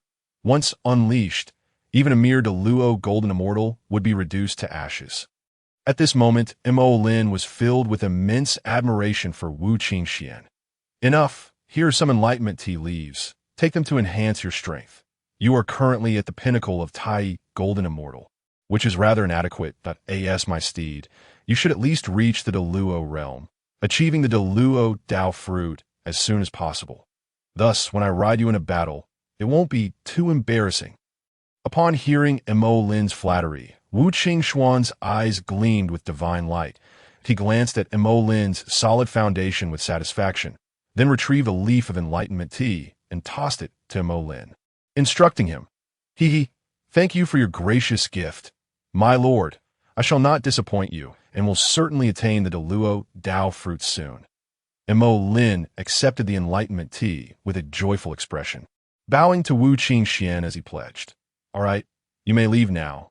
I have matters to attend to," Wu Qingxian said, his brows slightly furrowing as he dismissed Mo Lin, then plunged his consciousness into the martial god pearl. Ever since acquiring the essence of the chaos demon god in Buzhou Mountain, Wu Qingxian had forged it into a demon god avatar. However, to completely occupy the essence of the chaos demon god with his own soul and unleash its full potential, a nurturing process was essential. Therefore, Wu Qingxian placed the demon god avatar within the 12-grade pure world white lotus, nurturing it with the pure world white lotus and the 3-light divine water to enhance the avatar's foundational potential. The reason Wu Qingxuan's brow had furrowed earlier was that the demon god avatar had emitted a faint wave, signaling that it had successfully matured and was about to emerge. However, for the demon god avatar to integrate into the primordial realm, it had to manifest within it. Hence, it had sent out a wave, urging Wu Qingxian to release it. Upon receiving the demon god avatar's plea for help, Wu Qingxian promptly released it from the martial god pearl. Simultaneously, he formed seals with lightning speed, opening a corner of the 9 palaces and 8 trigrams maze, and swiftly distanced himself from Penglai Immortal Island, wishing to keep his connection to the demon god avatar a secret for now. With Wu Qingxuan's current cultivation, even utilizing the Lingbo Weibu, his speed had increased exponentially compared to before. Before long, he had transported the demon god avatar to a secluded and uninhabited island, allowing it to emanate its aura and attract the transformation tribulation. While he concealed himself in the void, prepared for any unforeseen events, as the demon god avatar released its aura, dark clouds swiftly gathered in the sky. Due to the prior purification of its ferocity by the 12-grade pure world white lotus, only the pure essence of the demon god remained. Thus, this tribulation was not as formidable as the one Wu Qingxian faced during his own transformation, with the protection of the 12-grade pure world white lotus. The demon god avatar successfully weathered this transformation tribulation unscathed. The moment the transformation thundercloud dissipated, a lotus flower suddenly appeared above the demon god avatar's head, and within the avatar, the fragment of Wu Qingxuan's soul that had been divided within it underwent a metamorphosis into a primordial spirit, seated majestically upon the lotus flower in a dignified posture. With the emergence of the lotus, the surrounding innate spiritual energy surged towards it. Wu Qingxian, witnessing this, immediately understood that the demon god avatar was condensing the 3 flowers atop the summit. At this moment, having reached the realm of Deluo Golden Immortal, it naturally sought to condense the human flower among the 3 flowers of heaven, earth, and man. Seeing this, Wu Qingxian activated the martial god pearl, releasing the chaos spiritual energy within for the demon god avatar to absorb. The demon god avatar, having originated from the essence of the chaos demon god, rapidly blossomed with the influx of chaos spiritual energy, achieving the 1st, 2nd, 3rd, and finally reaching the 12th grade. Having met your true self, I beseech you to grant me a name. After condensing the human flower, the demon god avatar wielded its powers to transform into a gray robe, bearing a visage strikingly similar to Wu Qingxuan's, making Wu Qingxian feel as though he were gazing into a mirror. After a moment of astonishment, he regarded the demon god avatar and declared, "Since you are an incarnation of the essence of the chaos demon god, you shall be known as Chaos Taoist." Upon hearing Wu Qingxuan's words, the Chaos Taoist smiled and replied, "Agreed. Do you possess suitable cultivation techniques?" Wu Qingxian inquired, noting that the newly transformed Chaos Taoist already held the cultivation of early Deluo Golden Immortal, akin to his own transformation experience in the primordial realm. Those supreme innate beings could only achieve a maximum of Deluo Golden Immortal during their transformation. Furthermore, having condensed the 12 petals aligned with the principles of the Tao, Wu Qingxuan was eager to know more, that I have comprehended a body-refining technique from the chaos essence, named the undying chaos body. Once perfected, it can shatter the void with a punch, and the physical form rivals that of innate treasures. It can also transform in myriad ways, with but a thread of the opponent's aura. It can perfectly disguise itself as anyone. It is a method of physical enlightenment within the Hunyuan realm. Although it cannot compare to the 9 transformations of the primordial ancestor, it is not far off. However, this technique is arduous to cultivate and requires an immense accumulation of resources for rapid advancement. As for the methods of cultivating the primordial spirit, I must confess my limitations. I have only grasped some rudimentary techniques. Alas, the essence of the chaos demon god is severely incomplete. Were it not for your nurturing with the 12-grade pure world white lotus and the 3 light divine water, I fear I might not have reached my current Deluo golden immortal status. Upon hearing this, the chaos Taoist immediately shared his techniques with Wu Qingxuan, for they were fundamentally one and the same, requiring no concealment. Wu Qingxuan nodded in understanding. In that case, in the future, you shall primarily focus on the physical body. When Hongjun achieved enlightenment, you may go to the Zhixiao Palace to seek the Daodas for the method of severing the 3 corpses. After a moment of hesitation, Wu Qingxuan continued. The method of severing the 3 corpses has significant flaws. It requires treasures of the same root and origin to fuse the 3 corpses in order to attain Hunyuan enlightenment. Perhaps we should use the method of severing the 3 corpses as a foundation to create an alternative path to enlightenment. However, it is premature to discuss this now. We shall talk about it later. You have just transformed, and there are many aspects that need consolidation. For now, assimilate into my being, and let your primordial spirit enter the pure world white lotus for refinement. Upon hearing this, the chaos Taoist nodded, transforming into a beam of gray light and entering Wu Qingxuan's body. As the chaos Taoist integrated into him, Wu Qingxuan immediately felt his physical form strengthening considerably. Moreover, a myriad of transformation techniques surfaced in Wu Qingxuan's mind. These methods of change are infinitely more intricate than the later generation's 36 transformations of the Celestial Gang and 72 transformations of the Earthly Fiends. After all, the 108 transformations of the Celestial Gang and Earthly Fiends are mere derivatives of the creation Jade Plate, as interpreted by Hongjun through the primal numbers of the cosmos. In contrast, the transformations contained within the eternal chaos body are creations birthed from the evolution of the Great Tao, placing the two in entirely different realms of understanding. Naturally, no matter how profound the technique, its efficacy relies heavily on the practitioner and the context of its application. After closing his eyes to contemplate the eternal chaos body, Wu Qingxuan found a certain resonance with his own practice of the indestructible Vajra body protection technique, experiencing a flicker of realization in his heart. However, this was not the moment for cultivation. Thus, Wu Qingxuan could only set aside his thoughts, mentally noting the eternal chaos body before vanishing from his original position in a flash. Meanwhile, the chaos Taoist sat cross-legged upon the 12-petal pure world white lotus, simultaneously refining his own essence and utilizing the radiant light emitted by the lotus to engage in the comprehension of the Tao through the tea leaves of enlightenment. As for Wu Qingxuan, after departing from the site of the chaos Taoist tribulation, he soared over the East Sea. Having just emerged from the Isle of Penglai and with his cultivation level recently transcended, he had no immediate plans for further seclusion. Instead, he intended to explore the vastness of the primordial world.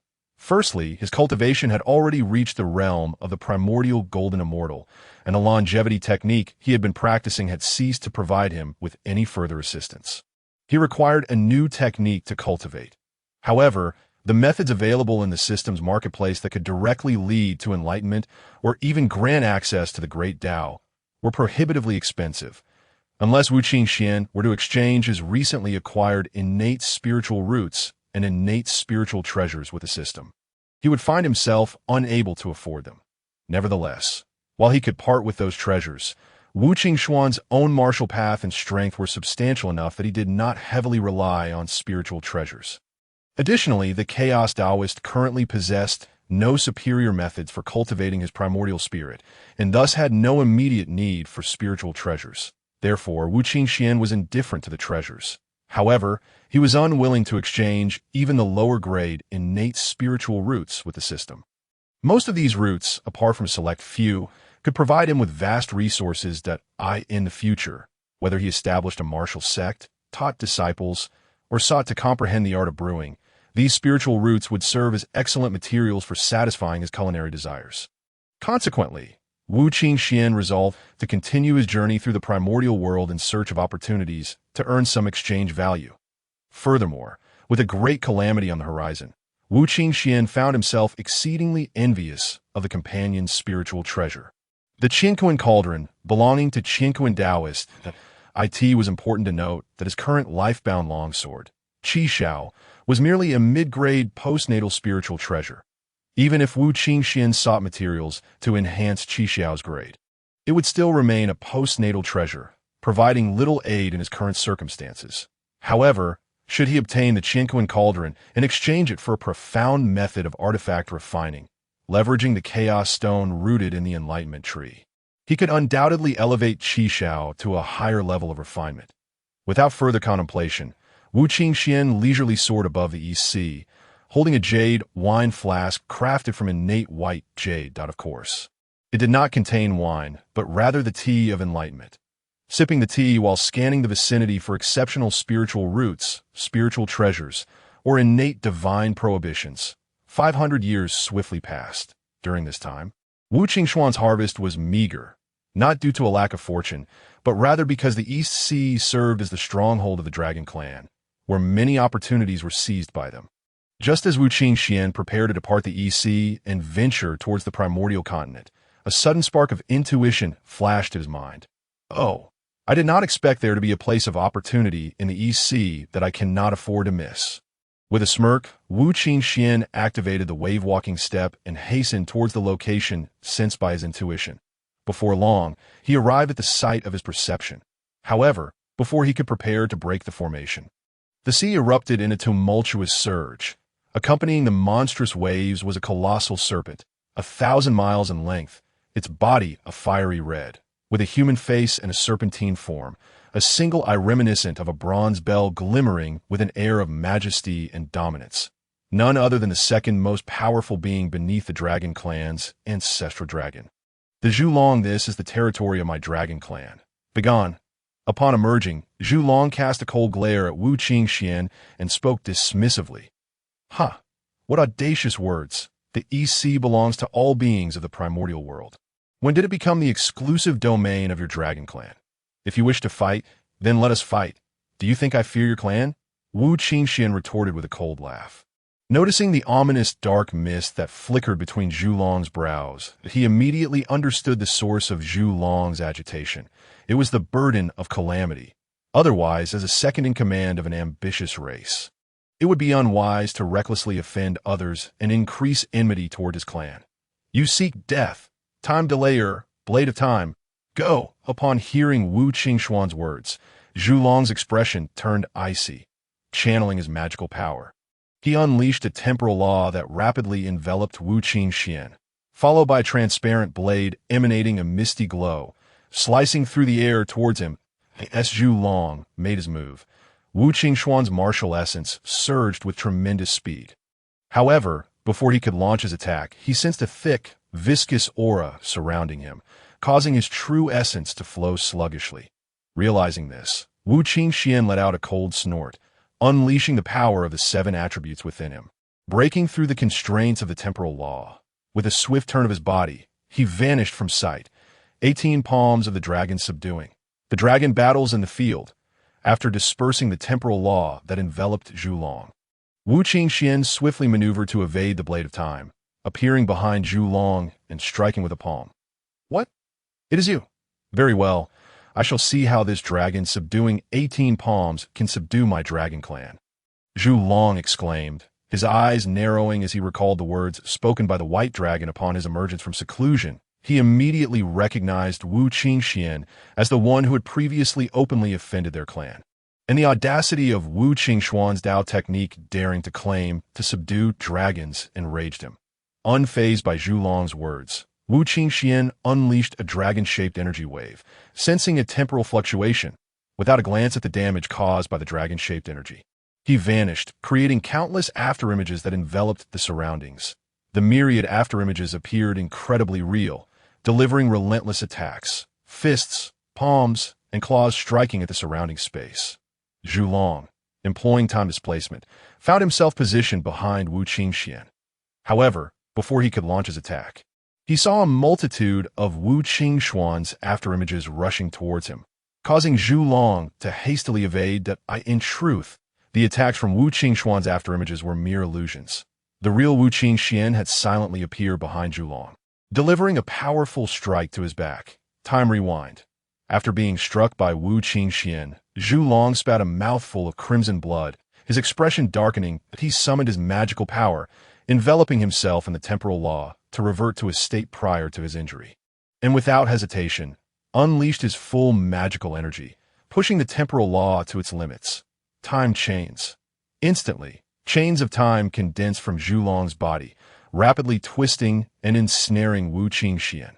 Observing Zhulong's adept use of the temporal law, Wu Qingxuan silently acknowledged, as expected of the second strongest of the Dragon Clan. It seems I must expend some effort. Saying this, Wu Qingxuan summoned the Qishao sword, unleashing the relentless 13 swords of death to sever all the time chains that sought to entangle him. However, the time chains appeared almost inexhaustible. Wu Qingxuan's speed in severing them could not keep pace with Zhulong's speed in conjuring them. Soon, the oppressive time chains enveloped Wu Qingxuan entirely. Seeing this, Zhulong was overjoyed. Once Wu Qingxuan was ensnared by the time chains, he could utilize them to impose a temporal rewind, diminishing Wu Qingxuan's cultivation. Yet, despite Zhulong's hopeful strategy, if Wu Qingxuan were so easily dealt with, he would not have achieved the realm of the primordial golden immortal. Enveloped by the time chains, Wu Qingxuan remained unfazed. Grasping the Qishao sword, he unleashed the entirety of his martial essence. Waves of sword energy coalesced around him, and an aura of lethal intent surged skyward. 14 swords of death. Wu Qingxuan uttered a soft command, and the Qishao sword in his hand erupted with a dazzling array of prismatic light. The intertwining forces of yin and yang, along with the 5 elements, coalesced into 7 distinct laws, which, infused with an aura of murderous intent, transformed into countless formidable swords imbued with the essence of destruction. These swords collided with the oncoming chains of time, unleashing a cacophony of explosive sounds that reverberated across the eastern sea. Seizing this moment, Wu Qingxuan deftly evaded the encirclement of the time chains and positioned himself behind the Zhulong. With a succession of 18 strikes, he manifested 18 5-clawed golden dragons, each embodying the might of the ancestral dragon, which twisted and surged to envelop Zhulong within their embrace. Surrounded by these 18 golden dragons, Zhulong found his magical power sluggish and unable to exert more than 80% of his full combat potential. Aware of the formidable power contained within the golden dragons, Zhulong could not afford to be careless. He exerted all his effort to channel his magical energy and manipulate the laws of time, forming a protective shield of temporal energy. With a thunderous roar, the 18 golden dragons, propelled by immense force and the energies of the 7 laws, struck against the time shield. That a series of explosive detonations ensued, and cracks rapidly spread across the surface of the shield.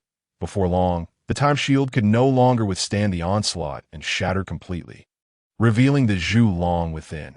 Upon witnessing the destruction of his time shield, Zhulong's expression shifted dramatically as he summoned a suit of golden armor and a mirror radiating a profound draconic aura, launching an assault against the residual power of the 18 golden dragons.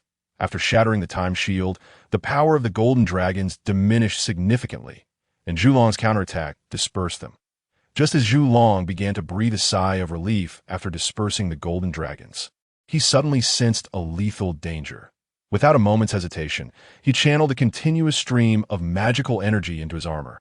Empowered by Zhulong's magic, the golden armor blazed with brilliance, forming a protective golden barrier around him.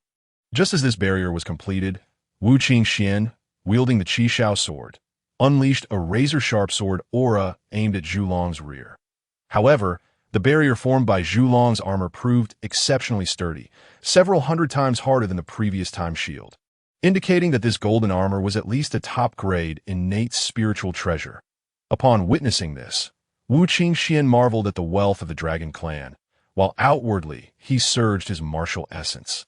His aura rapidly ascending as waves of murderous intent emanated from him. With the accumulation of this killing intent, his eyes gradually turned black, a sight that would lead the unknowing to mistake him for a practitioner of the demonic path. 15 death-defying swords, Wu Qingxuan exclaimed as he pushed the 7 laws to their utmost limits, empowering the Qishao sword in an instant, a colossal sword aura, obscuring the heavens and blocking out the sun, struck fiercely towards Zhu Long. With a thunderous crash, the golden barrier surrounding Zhu Long was swiftly cleaved apart by the sword aura, which then impacted against his golden armor. Although the sword aura was blocked by the armor, a sliver of the deathly aura permeated Zhu Long's body. Wu Qingxuan, mark my words, you shall pay for this grudge. Feeling the icy tendrils of the sword aura coursing through his veins, Zhu Long's expression turned ashen, and he spat out a mouthful of blood. He hastily conjured several time clones to impede Wu Qingxuan's advance, while his true form swiftly executed several time transpositions, vanishing from sight. That Wu Qingxuan had intended to strike down Zhu Long while he was injured, but the time clones obstructed his path, rendering pursuit impossible. Moreover, given that they were in the heart of the Dragon Clan's territory, Wu Qingxuan dared not venture deeper, fearing entrapment in a formation set by the Dragon Clan's experts. Thus, he unleashed a furious assault on Zhu Long's time clones before redirecting his sword to cleave through the innate formation that had been disrupted by their fierce battle, revealing within it 12 azure orbs exuding dense moisture. These orbs were revealed to be the top-grade innate spiritual treasures known as the Dinghai Shenju. Upon seeing the orbs, Wu Qingxuan channeled his martial essence and drew them into his grasp. It was said that the Dinghai Shenju totaled 36, corresponding to the celestial number of Tiangang. Every set of 12 could unleash the power of a top-grade innate spiritual treasure. When all 36 were gathered, they could contend with even the most formidable innate treasures. Furthermore, the primary function of the Dinghai Shenju was to contain small worlds within them, should one acquire a treasure infused with the power of the cosmos. It could pave the way to the myriad heavens.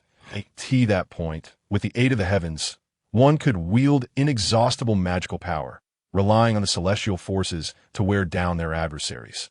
Upon seeing the orbs, Wu Qingxuan smiled slightly, recalling how in later tales, the character Ran Deng had acquired 24 Dinghai Shenju from Zhao Gongming, opening up 24 heavens and achieving a significant ascension in power, becoming a past Buddha of the West and roaming freely through the primordial chaos. If he were to obtain all 36 Dinghai Shenju and elevate his martial prowess to the pinnacle of the primordial golden immortal, he could potentially match the might of the saints. Moreover, he speculated that the remaining 24 Dinghai Shenju were likely collected by Hong Jun at that very moment. When the time came for the Chaos Taoist to listen to Hong Jun's teachings and await the distribution of treasures, he could rightfully claim this spiritual treasure. With these thoughts in mind, Wu Qingxuan smirked, stored the Dinghai Shenju, and soared beyond the eastern sea. After all, having severely wounded Zhu Long, he was aware that if the ancestral dragon rallied the Dragon Clan's forces and set up a formation, he would not be a match for them at his current strength. Furthermore, the recent battle had illuminated his shortcomings, compelling him to seek ways to address them. Before long, Wu Qingxuan flew out of the eastern sea, gradually making his way towards the primordial continent while engaging in his old profession of scavenging the battlefield to accumulate some merit with the heavenly Tao. Although the merit gained from collecting corpses was minimal, every little bit counted. Additionally, the remains of the 3 clans could be exchanged for redemption value within the system, and over time, this could amount to a substantial gain. After all, he was currently in dire need of redemption value. And the recent battle with Zhu Long had made him acutely aware of his limited combat options. The Qishao sword was still of very low grade, even with his mastery of the unparalleled sword technique. The 15 death-defying swords, he could not unleash its full potential due to the sword's current quality. As the calamity energy grew increasingly dense, the members of the three clans were heavily influenced by it, becoming irritable and prone to violence, often clashing even amongst themselves. Thus, as Wu Qingxuan traversed onward, his spoils were plentiful. While flying, Wu Qingxuan perused the system's shop for divine skills. Xuanwu True Skill, Redemption Value. 500 million Heart of the Tao Seed Magic, Redemption Value. 100 million 3 Parts to Return to Origin Qi, Redemption Value. 200 million Sacred Heart Technique, Redemption Value. 450 million Maha Wuliang, Redemption Value. 1 billion Myriad. Swords Returning to the Sect, Redemption Value. 100 million Sacred Spirit Sword Technique, Redemption Value. 100 million One Sword to Kneel to the Immortal, Redemption Value. 100 million. Gazing at the top-tier techniques available in the system store, Wu Qingxuan felt a pang of envy. Unfortunately, his finances were lacking, and after exchanging all the useless items he had previously acquired, along with the spoils from his recent battlefield cleanup, he had barely accumulated over 80 million in total. After some contemplation, Wu Qingxuan decided to spend 22 million to exchange for the light-footed technique of the Xian Yao sect, Xian Yao Yufeng, and the Paiyin Palm, which had a redemption value of 65 million. Following the completion of these exchanges, he reluctantly exited the system shop after also acquiring a brewing technique. Having digested the items he obtained, Wu Qingxuan flew aimlessly while closing his eyes to contemplate the two newly acquired techniques. After a considerable time, he finally opened his eyes, awed by their exquisite intricacy. Once mastered to perfection, these techniques would not only remedy his deficiency in offensive capabilities, but also significantly enhance his combat prowess. However, the moment for cultivation was not now, and Wu Qingxuan was not inclined to return to Penglai Island for seclusion just yet. Thus, he suppressed the urge to train in these techniques for the time being. Shifting his focus to the brewing method in his past life, Wu Qingxuan had harbored a great fondness for wine, and after traversing the primordial realm for so long, he often felt something was amiss without it, even though he occasionally indulged in roasted meat. However, the methods of winemaking from the mortal realm are utterly unsuitable for the primordial world, where many ingredients are simply non-existent. Now, with the system's exchange for winemaking techniques, Wu Qingxuan can finally fulfill his desires, casting aside distracting thoughts. After grasping the winemaking method rewarded by the system, he eagerly commenced the brewing process on the sacred Penglai Island. Wu Qingxuan harvested numerous mature flowers and fruits from innate spiritual roots, complemented by several exquisite innate spiritual roots from the martial god pearl, thus amassing an abundant supply of materials. After a century of relentless experimentation, he finally crafted a jar of 100-flower brew using 100 varieties of inferior, innate spiritual flowers. When the 100-flower brew came into existence, the skies darkened ominously, and strands of profound yellow energy coalesced into golden lotuses that fused with Wu Qingxuan's being. This was a reward from the heavenly Tao, acknowledging the emergence of the path of wine. Haha, splendid. At last, I have something to drink. My palate has grown weary during this time. After collecting the merits from the heavenly Tao, Wu Qingxuan removed the lid of the jade-white, innate brewing vessel and inhaled the enchanting aroma of the wine. His mouth watered profusely, and after a brief swallow, he could no longer contain his eagerness. Tilting his head back to gulp down a generous mouthful, the jade-like, crystal-clear liquid of the innate 100-flower brew flowed down his throat. A surge of medicinal power erupted within him, followed by an indescribable blend of rich fragrance and floral notes exploding on his palate, invigorating his spirit. What exquisite wine! Truly, a remarkable brew! Wu Qingxuan relished the lingering aftertaste of the innate 100-flower brew, his expression filled with delight. Without refining the medicinal power within him using his martial essence, he indulged in several large sips, allowing the brew's essence to ebb and flow throughout his body, releasing waves of intoxicating fragrance. Burp! Before long, a rosy hue adorned Wu Qingxuan's cheeks, and after a slight belch, he leisurely soared forward, slightly tipsy. Infinite Celestial Venerable, might this esteemed friend join me within for a discussion on the Tao? Just as Wu Qingxuan was savoring his mild intoxication, a voice suddenly roused him from his reverie, channeling his martial essence to refine the accumulated medicinal power of the 100-flower brew. He turned his gaze toward a towering mountain in the distance, where colossal trees flourished and celestial cranes frolicked amidst the deer. What a serene and harmonious place! Upon witnessing this scene, Wu Qingxuan's eyes brightened. With a single step, he traversed the endless expanse, appearing atop the great mountain. Rumblings. As Wu Qingxian materialized on the mountaintop, an innate great formation activated, emitting a thunderous sound. Before long, the formation fully unveiled its inner sanctum. Before Wu Qingxian lay a cave dwelling, with a left side inscribed, "The immortal abode of eternal life," and the right side reading, "The Taoist family of longevity with heaven." Above the cave hung a plaque, "Wu Zhuang Temple." Upon seeing this, Wu Qingxian smiled slightly, instantly recognizing the identity of its owner. How fortunate! I wouldn't dare impose. Esteemed friend, you are truly blessed to possess such a tranquil and elegant retreat. It fills me with envy. You flatter me, esteemed friend. Please, do come inside for a conversation. With the invitation, the doors of Wu Zhuang Temple swung open, and without hesitation, Wu Qingxian stepped inside. Upon entering Wu Zhuang Temple, he beheld a colossal tree swaying gently in the breeze. Its branches dancing gracefully. On this towering tree hung fruits resembling infants. Indeed, they were ginseng fruits. I am Zhen Yuanzi, pleased to make your acquaintance. Why is it that you, esteemed friend, are wandering through the primordial realm instead of meditating in your cave? The calamity is deepening, and a great battle is imminent that if you inadvertently become embroiled in it, would it not be too late for regrets? Just as Wu Qingxian was admiring the ginseng fruit tree, a Dao was clad in a purple golden crown, wearing a carefree crane cloak and adorned with shoes that graced the ground, approached him. With a flowing beard, he performed a respectful greeting to Wu Qingxian. Wu Qingxian assessed Zhen Yuanzi and inwardly praised him. He then replied with a smile. In the primordial realm, myriad races coexist. Wherever life exists, conflict will inevitably arise. With conflict comes calamity, and as calamity thickens, tribulations follow. However, calamities are also destinies. We practitioners must possess an unwavering spirit. What are tribulations to us?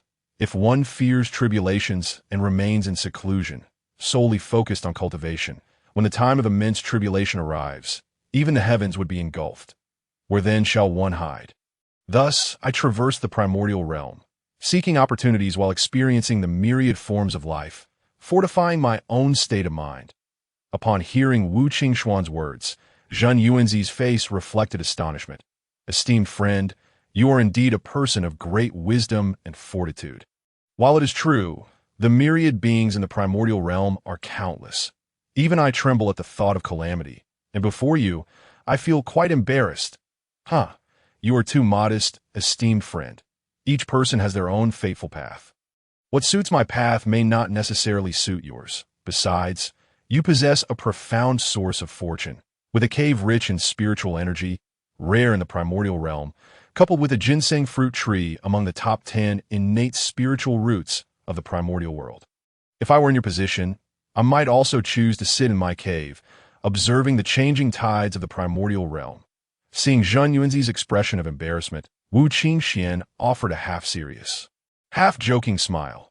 Zhen Yuanzi felt a slight improvement in his mood, and a tinge of pride arose within him.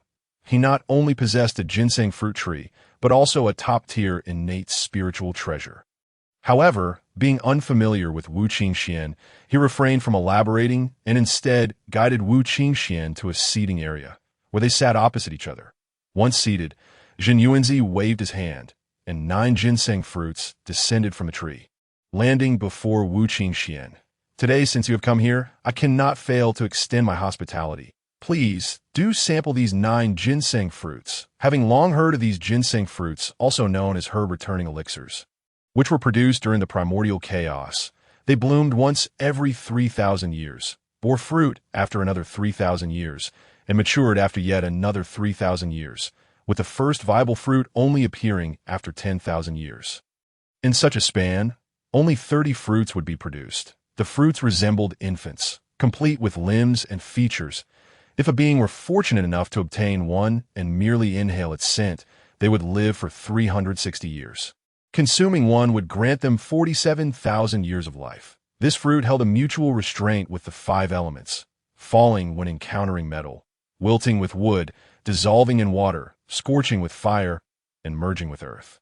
It required a specially crafted golden vessel to contain it. Since you have sincerely invited me, I shall not be polite. With that, Wu Qingxuan picked up a ginseng fruit and took a small bite. Instantly, the fruit's flesh burst forth with a sweet flavor in his mouth.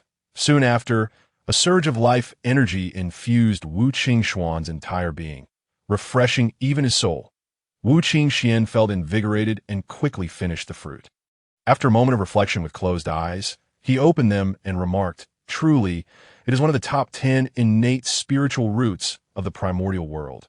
It is indeed extraordinary. You flatter me. Esteemed friend, this fruit has little effect on our cultivation. It merely satisfies our appetites. As for its lifespan-extending properties, they are rather trivial." Jin Yuanzi responded with a wry smile upon hearing Wu Qingxuan's praise. Although the ginseng fruit is among the top 10 innate spiritual roots, its efficacy is somewhat lacking. The ginseng fruit is only beneficial for those below the Great Luo Golden Immortal level.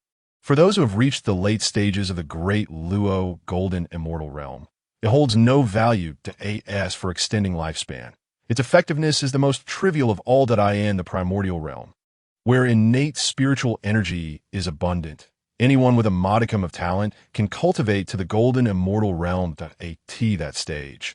Their lifespan would nearly match that of the heavens, especially since there are currently no calamities like the 5 declines of heaven and man. Haha, esteemed friend, do not underestimate yourself. This fruit will undoubtedly become a sought-after celestial fruit by all beings in the world. Since I have tasted your ginseng fruit, I must reciprocate. Here is a 5 elements divine fruit.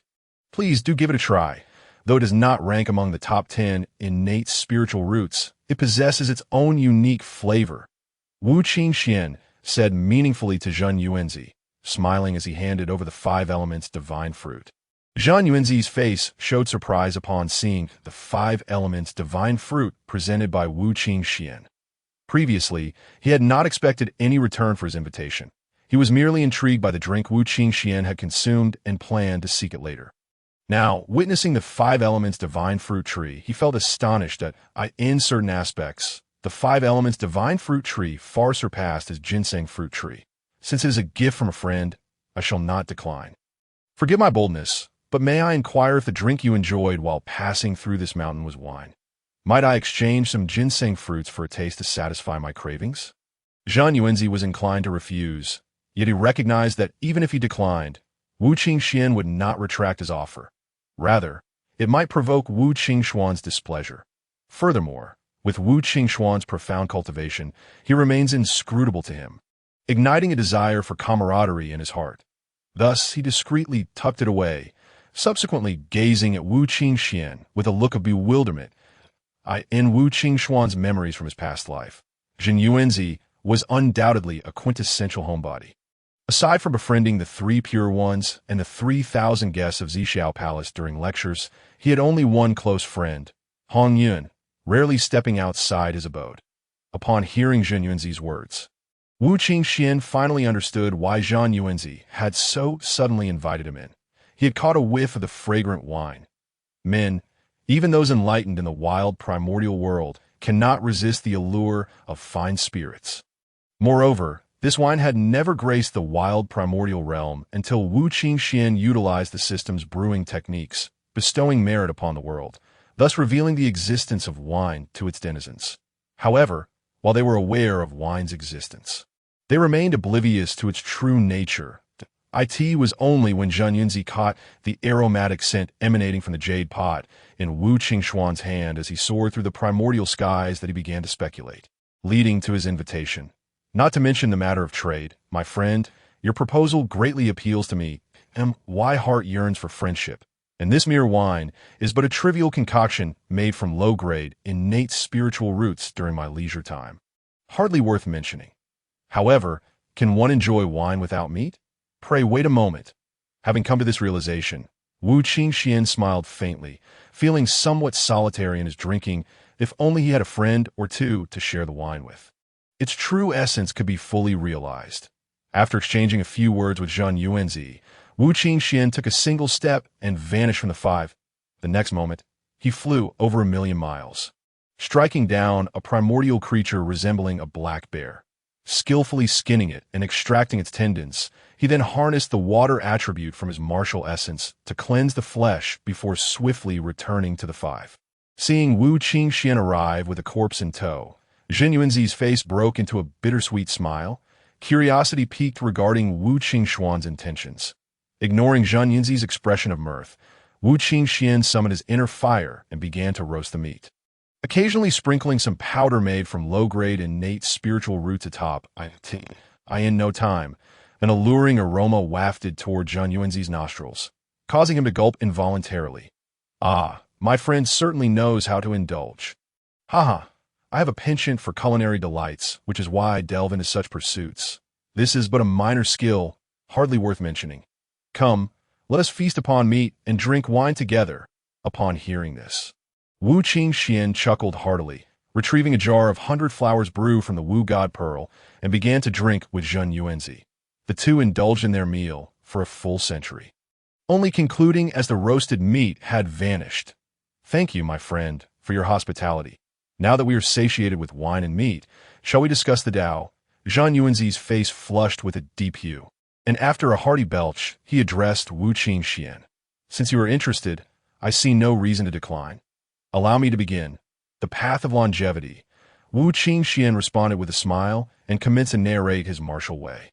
As Wu Qingxuan's cultivation ascended to the realm of Hunyuan Jingxian, his comprehension of the laws deepened, and as he spoke, the ground erupted with white lotuses, and extraordinary phenomena began to manifest around them. Zhang Yuanzi, upon hearing Wu Qingxuan's teachings, was left utterly dumbfounded. Previously unable to discern Wu Qingxuan's cultivation level, he had assumed there was some treasure concealing it, believing him to be at most a late-stage Deluo Jingxian. However, witnessing Wu Qingxuan's grasp of the laws and the surrounding phenomena, Zhang Yuanzi immediately recognized that Wu Qingxuan was far beyond a Deluo Jingxian. He had indeed reached the realm of Hunyuan Jingxian. Realizing this, he dared not be negligent and attentively listened.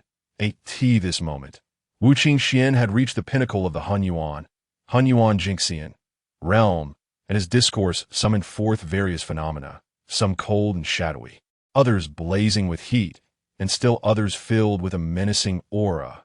Within the five, at times a sea of flames erupted, consuming the heavens, while at other times towering trees emerged, their branches swaying and exuding life force. Occasionally, the rich earth appeared, nourishing all living things, transforming into vast oceans that flooded the primordial realm or manifesting as sharp swords that cleaved the skies. Zhang Yuanzi was enraptured by Wu Qingxuan's teachings, experiencing a whirlwind of emotions. Joy, furrowed brows, exuberant gestures, and solemn expressions, his countenance shifting constantly. In the mountains, time stood still, while in the world, a millennium passed. This adage was vividly embodied in the lives of these primordial cultivators. A single lecture felt akin to the reincarnation of 5 lifetimes, and in the blink of an eye, 500 years had elapsed. As Wu Qingxuan concluded his martial discourse, he too fell into a contemplative reverie. Although he had been teaching, was this not also a moment for him to reflect upon his own learnings? Zhang Yuanzi, gradually regaining his senses as Wu Qingxuan's voice trailed off, became aware of the changes in his own cultivation. A glimmer of joy crossed Zhang Yuanzi's eyes as he began to expound upon his own path. Though his cultivation was not as advanced as Wu Qingxuan's, he bore the Earth Book and possessed insights into the path of space. Thus, as Zhang Yuanzi spoke, Wu Qingxuan listened intently. His understanding of spatial laws was not profound, yet he gleaned a method of deduction from Zhang Yuanzi's teachings to be, why utilizing the laws of Earth to intercept the heavenly mechanisms. One could deduce the knowledge they sought. Zhang Yuanzi's discourse reached a splendid crescendo. Wu Qingxuan too was captivated, at times frowning, at times rejoicing, and at times deep in thought. Gradually, 500 years slipped away as Zhang Yuanzi concluded his own teachings. I humbly present my inadequacies. I did not expect your cultivation to have reached the Hunyuan realm. Truly profound mastery. Previously, I had overestimated myself, I hope you shall not take offense, Zhen Yuanzi remarked, noticing Wu Qingxuan's beaming expression. His face flushed as he realized that had he known Wu Qingxuan's cultivation was at the early stage of Hunyuan Jingxian, he would not have boasted so boldly before it. My friend, you are too courteous. I merely took an early step. I'm not worthy of the title senior. Moreover, your presence greatly pleases me. Are you unwilling to forge a friendship with me? If so, I shall take my leave. Wu Qingxian, feigning anger, rose to his full height, gazing at Zhen Yuanzi with a solemn expression that, do not take offense, my friend. I was merely jesting. Here are 12 ginseng fruits that I wish for you to achieve the Hunyuan de Luo Jingxian realm soon. Seeing Wu Qingxuan's earnest demeanor, Zhen Yuanzi was moved, stepping in front of him and summoning 12 ginseng fruits, smiling as he offered them to Wu Qingxian. Haha, then I am truly grateful for your kind words. I was not genuinely angered earlier. Come, let us continue to drink. Upon hearing this, Wu Qingxuan's smile returned, and after pouring a bowl of wine for Zhen Yuanzi, he joyfully drank. Zhen Yuanzi, witnessing Wu Qingxuan's carefree spirit, felt a surge of admiration and joined him in toasting that my friend. Do you wish to inquire why my cultivation method differs from yours? After a while, noticing Zhen Yuanzi's hesitance, Wu Qingxian discerned his curiosity and spoke up. Indeed, I notice that your cultivation method diverges from mine. However, if it is inconvenient for you to share, I shall treat it as if I have not asked. Zhen Yuanzi, realizing Wu Qingxian had perceived his thoughts, hesitated briefly before nodding in agreement. There is nothing to conceal. I do not follow the conventional paths of the wild primordial realm, such as spirit, body, or laws. Instead, my cultivation is called martial. A martial artist seeks to cease conflict, acting solely upon their will, prioritizing self-cultivation while utilizing the laws as an adjunct. They nourish themselves with the spiritual energies of heaven and earth, ceaselessly breaking through their limits to attain the Tao through martial prowess, thereby severing the chains of destiny and achieving transcendence. Wu Qingxian, upon hearing this, chuckled softly, his aura surging as his black hair billowed without wind. Looking skyward, he spoke with spirited enthusiasm that, my friend, you possess great resolve. I admire that. Zhen Yuanzi, hearing Wu Qingxuan's words, was filled with respect. Ha! You are not lacking either. I have merely grasped this path by chance that if you're interested, I can share with you the details. Wu Qingxian, smiling, replied humbly, then please, do enlighten me. Zhen Yuanzi, feeling a spark of inspiration, respectfully bowed to Wu Qingxian, expressing gratitude for his generous offering. After all, gaining insight into another's method of attaining the Tao would enhance his own understanding. Even if he did not pursue it directly, Wu Qingxian smiled slightly, then continued to expound upon the martial way. After a considerable time, once Wu Qingxian had elucidated the essence of martial arts to Zhen Yuanzi, he rose, saying, I have lingered here for over a millennium. I shall take my leave. My friend, have I not hosted you well? In merely a span of 1,000 years, why not linger a while longer? Upon hearing Wu Qingxuan's words, Zhen Yuanzi, with a reluctant expression, implored him to stay. The grand feast of the primordial chaos is not one to be dispersed. My friend, why adopt this delicate demeanor? If you wish to engage in discourse, you may journey to the eastern seas Penglai Island, where my humble abode resides. Enough of idle chatter. I take my leave. After hearing Zhen Yuanzi's words, Wu Qingxian laughed heartily, teasing Zhen Yuanzi before channeling his martial essence and disappearing in a single stride from Wu Zhuang Temple. Upon witnessing Wu Qingxuan's carefree figure, Zhen Yuanzi felt a wave of envy. However, given the current era of calamity, he dared not wander the primordial world like Wu Qingxian, lest he be tainted by calamity. With a sigh, he quelled his feelings of reluctance, closed the great formation, and seated himself in meditation, contemplating the martial teachings imparted by Wu Qingxian, comparing them with his own path, which deepened his understanding of the Tao. Meanwhile, after bidding farewell to Zhen Yuanzi, Wu Qingxian continued his solitary exploration of the primordial chaos, devoid of any specific destination, wandering wherever fate would lead him. Suddenly, as he meandered aimlessly through the vastness, A stirring in his consciousness signaled the presence of something that seemed fated to connect with him. Wu Qingxuan summoned his martial essence and employed the divinatory methods learned from Jin Yuanze. In no time, following that flicker of intuition, he discerned that the entity intertwined with his fate was a congenital sacred being, causing his expression to shift with intrigue. Why does the Silver Moon Howling Sky Wolf resonate with me? The Silver Moon Howling Sky Wolf is a unique breed among the wolf clan. The only one of its kind in the Primordial Chaos. It is said that upon its birth, it was rejected by the entire wolf clan, forced to survive alone amidst the harshness of the primordial world. Its master remains a mystery. However, during the era of the Wu and Yao conflict, the Silver Moon Howling Sky Wolf ascended to become the fifth emperor of the demon clan, revered as the Wolf Emperor by countless beings. Boasting immense strength at the late quasi-saint level, leading the demon clan to slaughter the Wu clan mercilessly.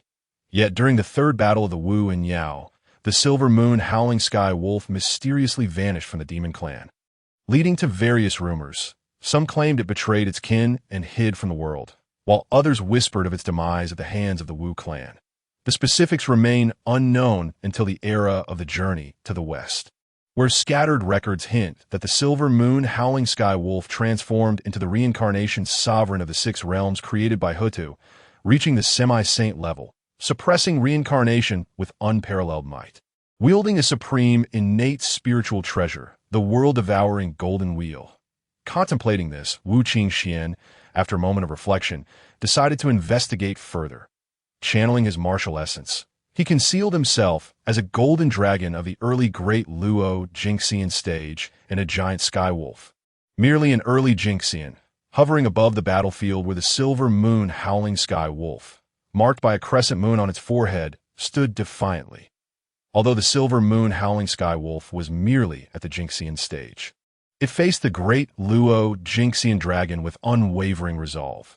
Even aware of its disadvantage, it refused to succumb to despair. Transforming its true form, its copper bell-like silver eyes fixed on the Great Luo Jingxian dragon, it emitted a defiant howl. Wu. The Great Luo Jingxian dragon, upon seeing the Silver Moon Howling Sky Wolf, smirked slightly, evidently amused by its defiance, finding the prospect of an easy victory rather dull. As the dragon increased its oppressive aura, the Silver Moon Howling Sky Wolf trembled under the pressure. Nevertheless, it resolutely glared at the dragon, its sharp teeth clenched, refusing to kneel.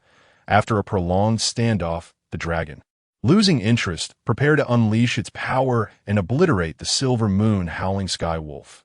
Observing this, Wu Qingxuan's eyes gleamed with satisfaction. He was clearly impressed by the Silver Moon Howling Sky Wolf's earlier display. Typically, a Jingxian encountering an opponent 2 realms above, especially one who had preliminarily grasped the laws, would either faint from fear or dare not confront the Great Luo Jingxian. In stark contrast, the Silver Moon Howling Sky Wolf displayed no fear, instead opting to fully manifest its form, determined to fight to the death, even if it meant inflicting some damage on the dragon. Wu Qingxuan, thoroughly pleased, understood that the essence of martial arts was to confront any dire situation with unwavering resolve. Though innate talent was secondary, Wu Qingxuan possessed countless techniques to enhance one's innate capabilities. Indeed, upon seeing the Silver Moon Howling Sky Wolf, he realized that their connection stemmed from a master-disciple bond.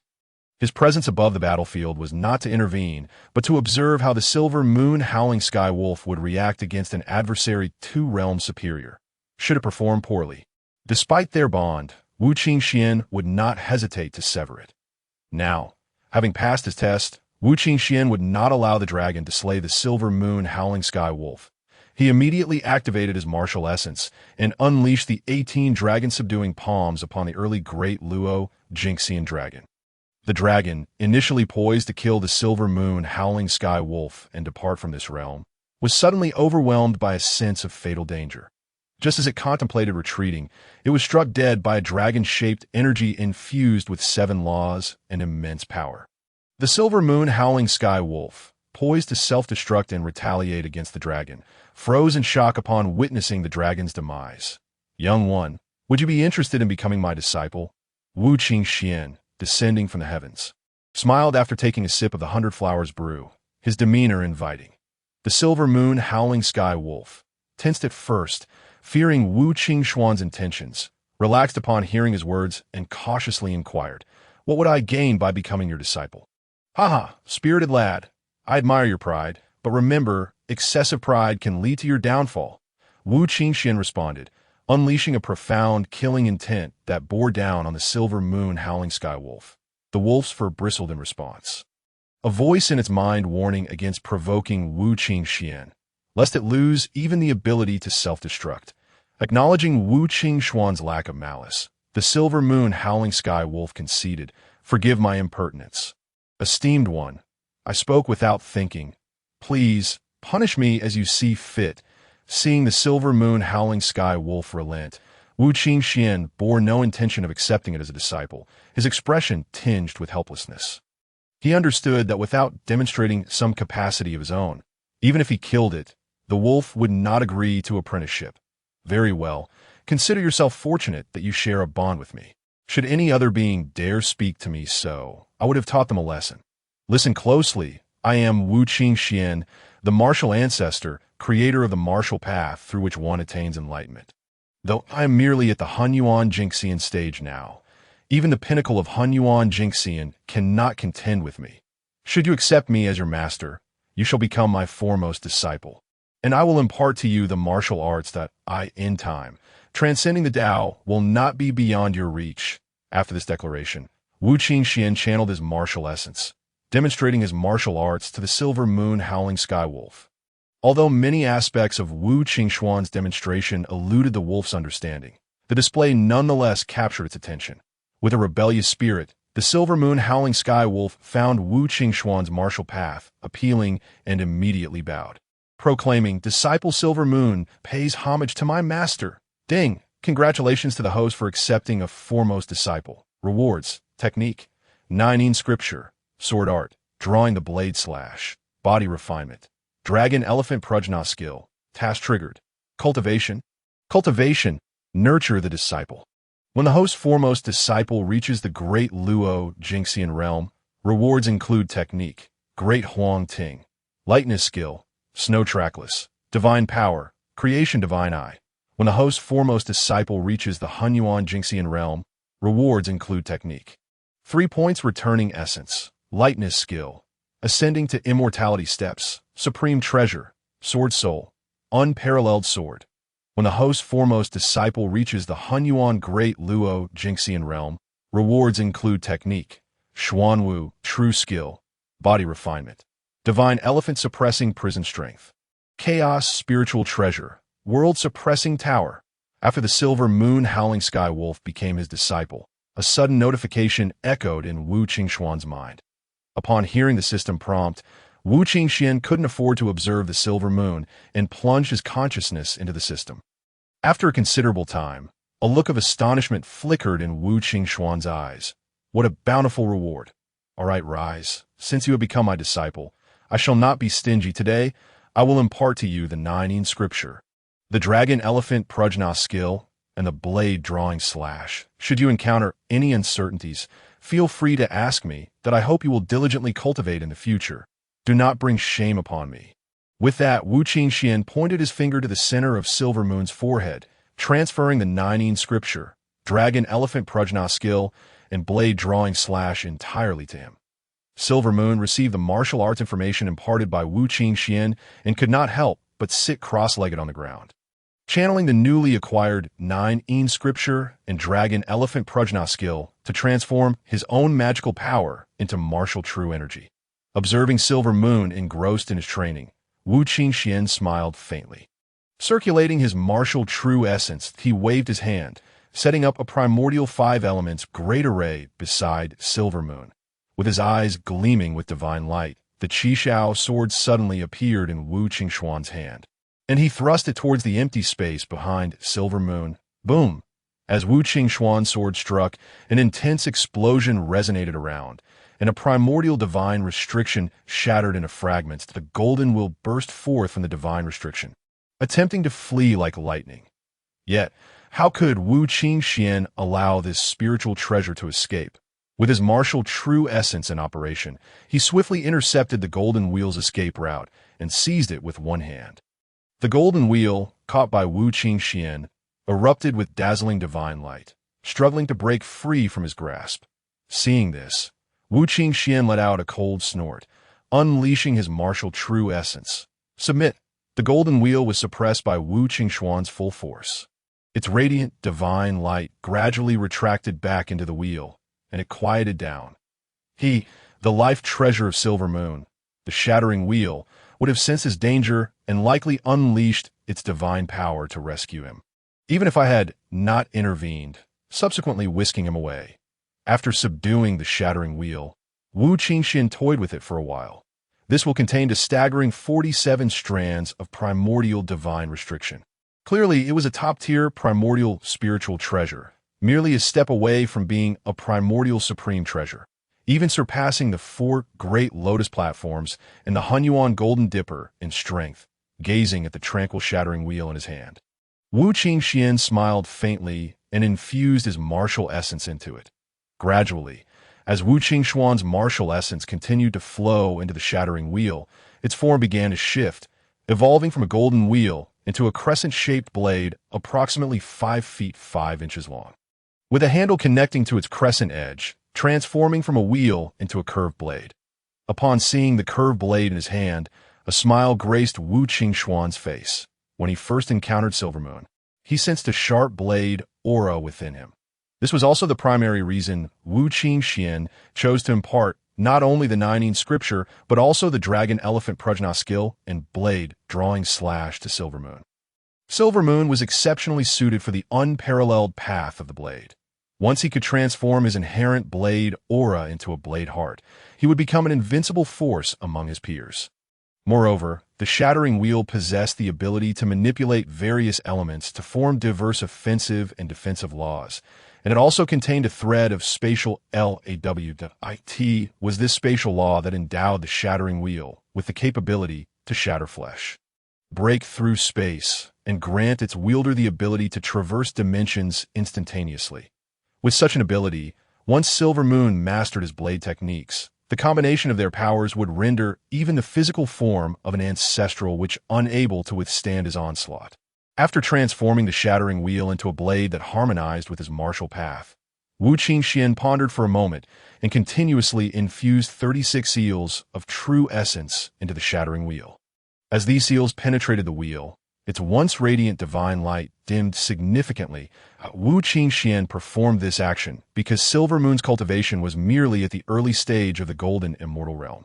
At this juncture, possessing such a powerful spiritual treasure could potentially disrupt Silver Moon's true intentions, hindering his future blade path cultivation. Having completed these tasks, Wu Qingxuan took out a segment of primordial spiritual wood from the martial god pearl, harnessed the heart fire, and refined it into a blade sheath, into which he inserted the shattering wield to his satisfaction. It fit perfectly, neither too tight nor too loose. Seeing this, Wu Qingxuan smiled contentedly, then turned his gaze to the Silver Moon, who was transforming his true energy. Noticing no abnormalities, he sat cross-legged, quietly contemplating the techniques of free and easy wind and the cloud-pushing palm.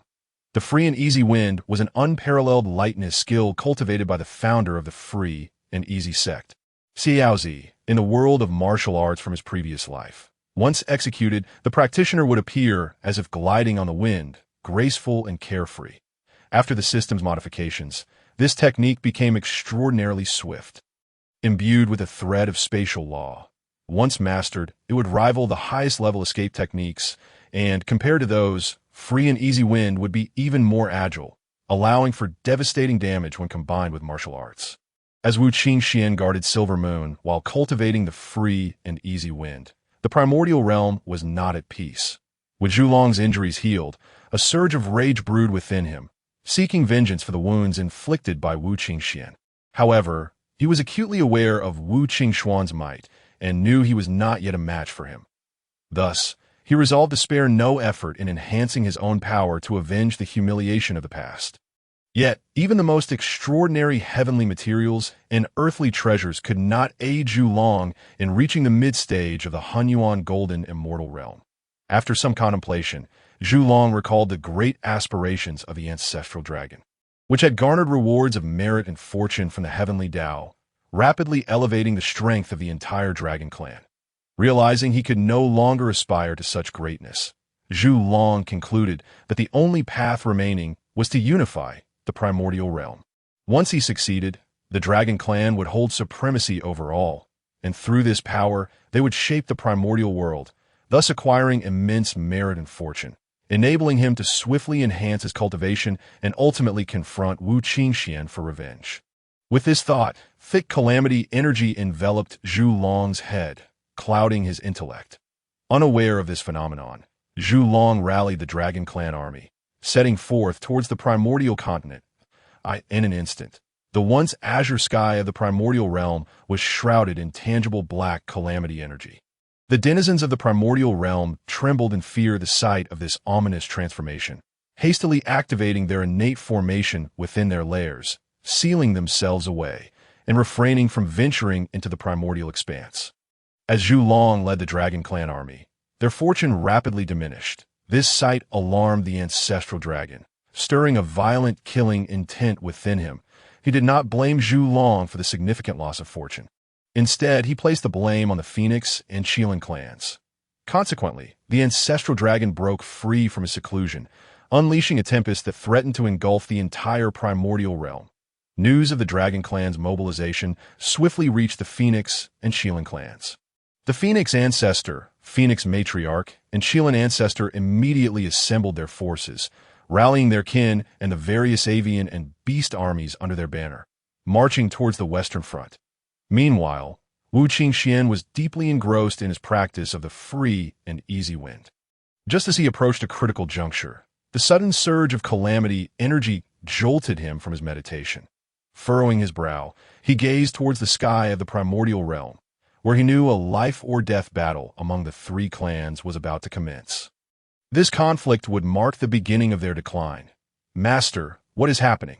The surge of calamity energy also roused Silvermoon from his deep meditation, his eyes wide with trepidation as he gazed at the black calamity overhead. Trembling as he looked to Wu Qingxuan for answers. The primordial calamity is about to unfold, that I shall send you back to Penglai Island. Wu Qingxuan briefly explained, and with a flourish of his martial true essence. He utilized the free and easy wind to take an enormous stride across 1,000,000 miles. A month later, Wu Qingxuan deposited Silvermoon onto Penglai Island. After some contemplation, he summoned Mo Lin, placing him within the martial god pearl.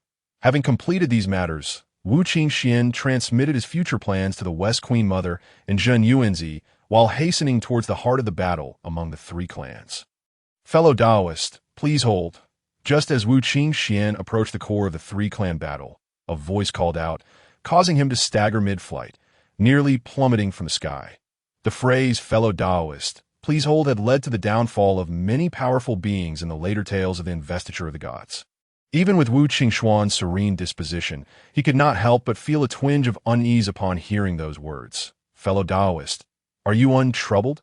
As the voice faded, a figure clad in a simple blue silk robe, cinched at the waist with a dark-hued dragon belt, appeared.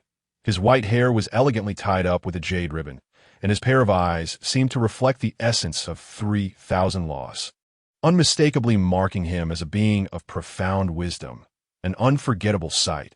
Hovering above his head was a fragmented jade disc, which, despite its imperfections, radiated an aura of immeasurable divinity, hinting at its remarkable nature. Upon witnessing the Taoist's appearance, Wu Qingxuan immediately recognized him. Steadying his thoughts, he greeted the Taoist with a respectful bow and remarked with a smile, I wonder what pressing matter has compelled you to summon this humble Taoist?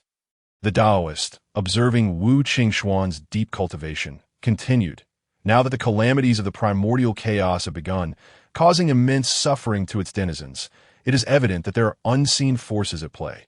Therefore, I wish to invite you to join me in ridding the world of the malevolent instigator behind these tribulations.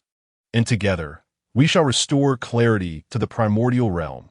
Upon hearing these words, the Taoist unleashed his eloquence, detailing how the sinister Rahu had orchestrated the devastating conflict among the three clans, plunging the inhabitants of the primordial world into turmoil. He spoke of Rahu's nefarious intentions to annihilate the primordial realm and rekindle chaos. Implicit in his words was an attempt to persuade Wu Qingxuan to become his vanguard in the quest to eradicate the demon's sovereign Rahu. Wu Qingxuan's lips twitched at the Taoist's discourse.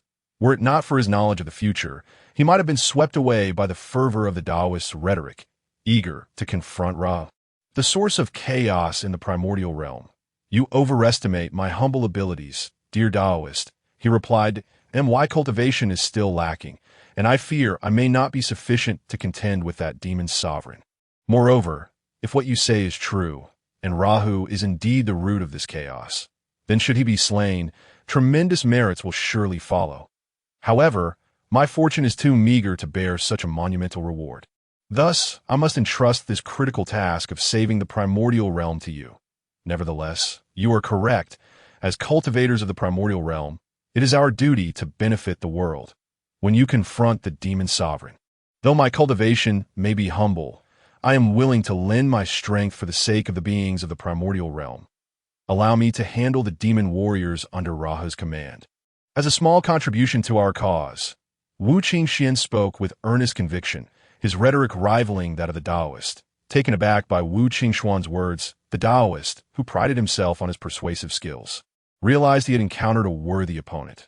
With a slight narrowing of his eyes, a smile graced his face as he replied, "Excellent. You truly embody the essence of a genuine Taoist. Once I am prepared, I shall certainly inform you. I must take my leave now to make necessary preparations against the demon sovereign." With that, the Taoist transformed into a streak of light, hastening toward the southern expanse of the primordial realm, evidently to sway those powerful beings birthed from the essence of demonic gods. Wu Qingxuan watched the Taoist's departing figure, shaking his head in resignation. If the Taoist were genuinely concerned for the primordial realm, he should have intervened when Rahu first devised his schemes against the three clans, mediating their conflicts to benefit the realm. Now, as the discord reached its zenith, to speak of Rahu's wrongdoings seemed rather hypocritical.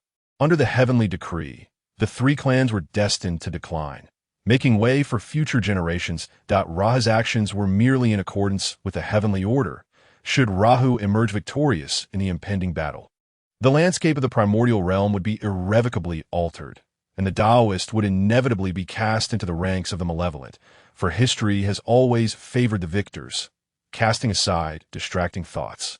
Wu Qingxuan transformed into a streak of light, swiftly arriving at the epicenter of the conflict among the three clans. At that moment, an overwhelming aura of slaughter permeated the battlefield.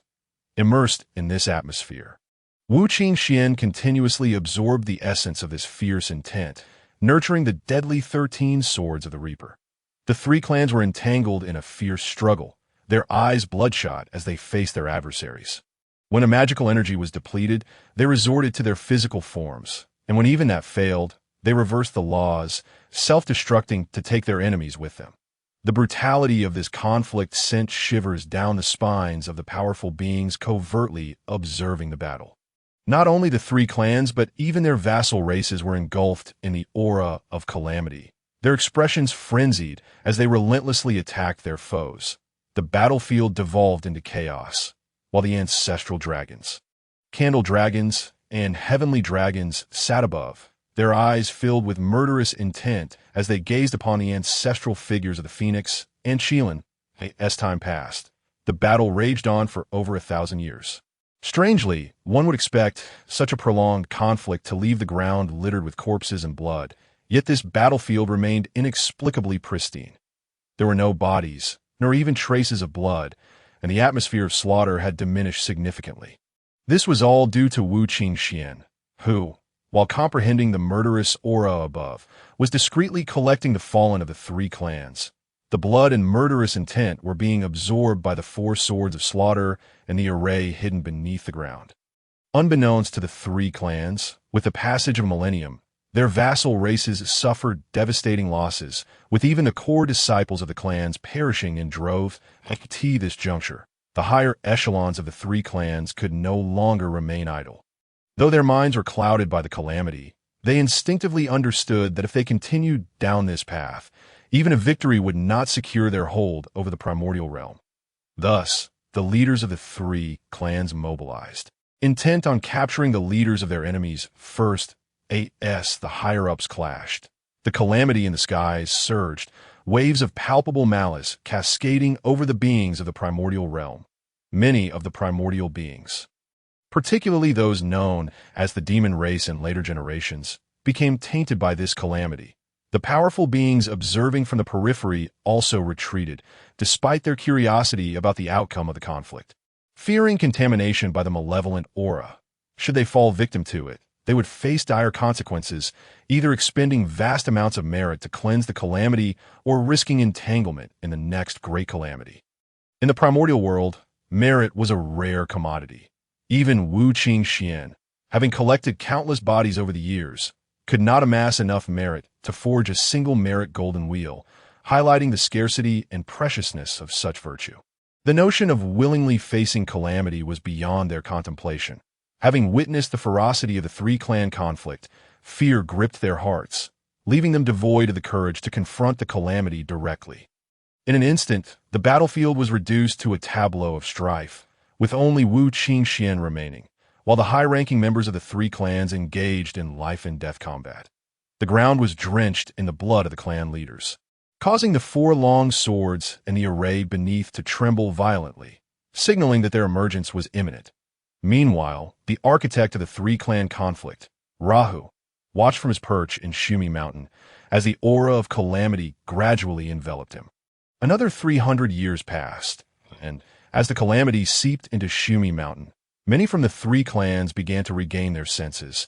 Observing the dwindling numbers of their kin, they stood in shock, frozen in place. Suddenly, the previously frenzied battle diminished. The high-ranking members of the three clans, aware of the situation below, unleashed their full power, momentarily halting the conflict after a fierce exchange, seeing the scant numbers of their clansmen. The ancestral dragon, Phoenix Ancestor, and Chilan Ancestor began to calculate. The results of their calculations incited their wrath. Rahu, you treacherous rogue, I shall not rest until I see you brought to justice. The Dragon Clan, the Phoenix Clan, the Chilan Clan, we shall march upon Shumi Mountain. At this moment, the calamity dissipated significantly from the three clans, replaced by a thick aura of karma enveloping the remaining clansmen. This aura of karma instilled fear in the hearts of the ancestral figures. Should it erupt, their clans would surely vanish from the primordial realm. Now, as the calamity approached its climax, they were compelled to foresee their own fate. Thus, the schemes of Rahu were swiftly unveiled, igniting a burning desire for vengeance within the ancestral leaders. They immediately redirected their efforts toward Shumi Mountain, intent on confronting their foe. Ha! You foolish mortals, do you still dare to seek revenge against me? The extermination of a mortal's array. He my call? Rahu, who had been spectating from Shumi Mountain, upon witnessing the three clans uncover his plot, was unfazed. With a cold laugh, he activated the four swords and the array hidden beneath, enveloping the entire battlefield in a shroud of bloody radiance. This was the extermination of a mortal's array. Formed by the convergence of four swords imbued with murderous and ominous energy, this formidable array was a testament to the dark forces at play, the so-called annihilation of immortals and the downfall of celestial beings. As the sword array of immortal slaughter activates, the battlefield is instantly divided into four segments, with the three clans and their vassal races cast into separate realms, each space occupied by a long sword pulsating with murderous intent, incessantly slicing through the bodies of the three clans members. Within a fleeting moment, the already sparse population of the three clans suffers catastrophic losses, leaving their ancestors in a state of anguished despair. Particularly for the ancestral dragon, as he witnesses the demise of his last few pure-blood true dragon sons. Eldest brother, this cannot continue, that we must self-destruct. Take this opportunity to lead the remaining clansmen to safety. Candle Dragon and White Dragon, having already depleted much of their magical power in the previous battles against the Phoenix and Chilan clans, find themselves powerless to protect their kin. After uttering these words to the ancestral dragon, they reverse their magical energies and the forces of the laws, even their primordial spirits in unison. With a resounding explosion, their bodies swell and burst forth, causing the sword of immortal slaughter within the array to tremble violently. creating a breach in the formation. The ancestral dragon, disregarding his sorrow, channels his power and rushes through the gap with the remaining clansmen. As the Candle Dragon and White Dragon sacrifice themselves to create an opening for the Dragon Clan. The Phoenix and Qilin clans do the same. The Phoenix clan self-destructs to carve out a glimmer of hope, with the Phoenix matriarch seizing the moment to lead the surviving members to escape. While the Qilin clan sacrifices numerous elders, with even the Qilin ancestor detonating his physical form, relying solely on his primordial spirit to escort the few remaining clansmen out of the sword array. The ancestral dragon, the Phoenix matriarch, and the Qilin ancestor, witnessing the scant few remaining kin, realize that they carry heavy karmic burdens. If these burdens are not resolved, even if they miraculously survive, they will inevitably succumb to the next calamity, leading to their utter annihilation. That if that occurs, the three clans will vanish entirely from the primordial world. With somber expressions, the ancestral dragon, the Phoenix matriarch, and the Qilin ancestor suddenly experience a flash of inspiration. Their faces firm with resolve, the ancestral dragon transforms into his true form, transporting the remaining clansmen to the Dragon Palace in the Eastern Sea, and with a grand sweep of his immense dragon body, he ascends into the clouds. From this day forth, my dragon clan shall forever guard the four seas, withdrawing from the primordial land, and shall act as the celestial emissaries for rain and cloud on behalf of heaven. I pledge my dragon form and primordial spirit to eternally guard the eye of the Eastern Sea, as heaven bears witness. As the ancestral dragon's declaration echoes, the Phoenix matriarch and Qilin ancestor likewise manifest their true forms. From this day forth, my Phoenix clan shall no longer involve ourselves in the affairs of the primordial world. I pledge my true form to eternally guard the eternal fire mountain of the south, as heaven bears witness. And henceforth, my Qilin clan shall retreat from the primordial realm, detaching ourselves from its conflicts. I shall transform my primordial spirit into auspicious energy. Wherever a Qilin roams, auspiciousness shall surely descend, as heaven bears witness. Father, as the ancestors of the three clans vow, Wu Qingxuan summons the inked Qilin from the divine pearl of the war god. Upon witnessing the Qilin ancestor's oath, the inked Qilin's primordial spirit swiftly begins to dissipate, unleashing a mournful roar. My child, it brings me joy to see you. This is the supreme treasure of my Qilin clan, the celestial millstone, bestowed upon you. Dear friend, I implore you to care for my Qilin kin to the best of your abilities. Do not grieve, my child. I am unaware of the heavenly decrees. This calamity was destined. Follow this esteemed friend, and never act recklessly. The Qilin ancestor's primordial spirit, which is rapidly fading, evokes a semblance of comfort upon seeing the inked Qilin. The Qilin clan, being the weakest among the three, would likely have been consumed by the Dragon and Phoenix clans had it not been for the White Tiger clan's alliance, having recently endured a fierce battle and now facing the onslaught of the sword array. The pure-blood Qilin population is tragically diminished, with most of his offspring perished. Yet upon seeing the inked Qilin unscathed, his heart swells with joy, and he entrusts a piece of the exquisite celestial millstone to Wu Qingxuan for safekeeping. Wu Qingxuan, upon hearing this, sighs and accepts the millstone. With a wave of his hand, an immense force of merit flows into the inked Qilin, helping to dispel the calamity and karmic energy within him. Although the inked Qilin has long been by Wu Qingxuan's side and remained within the Qilin clan during his birth, he bears the blood debt of the Qilin ancestor as the clan's last surviving heir. After bestowing the accumulated heavenly merits into the inked Qilin, Wu Qingxuan ensures that the calamity and karmic energy are sufficiently neutralized. Once this task is complete, he reassures the dissipating primordial spirit of the Qilin ancestor. Rest assured, the inked Qilin, though merely my steed, shall be protected by me for life. As for the Qilin clan, as long as you refrain from meddling in the affairs of the primordial world, extinction shall not be your fate. Upon witnessing Wu Qingxuan's actions and assurances, the Qilin ancestor offers a grateful glance. But before he can utter a word, his primordial spirit completely dissipates into the primordial realm, transforming into auspicious energy that melds into the Qilin clan. With the inked Qilin absorbing the majority, perhaps this is the Qilin ancestor's compensation for the inked Qilin. Wu Qingxuan, observing this scene, sighs while gazing at the sorrowful Qingxuan. From this day forth, focus on your cultivation. You are now the last hope of the Qilin clan. Only by becoming strong can you lead them back to prominence in the primordial realm, benefiting it and alleviating karmic burdens. Yes, my lord, the Qilin is grateful for your protection and the alleviation of karmic debt and calamity. Upon hearing this, the Qilin wipes away his tears and kneels respectfully before Wu Qingxuan. Seeing this, Wu Qingxuan gestures, lifting the Qilin before returning him to the divine pearl of the war God. My friend, I hope you will attend to my Phoenix clan in the future. This is a superior, innate spiritual treasure, the Fire Spirit Pearl, as a token of gratitude for my Phoenix clan. After Wu Qingxuan concludes these matters, the Phoenix matriarch promptly makes a request.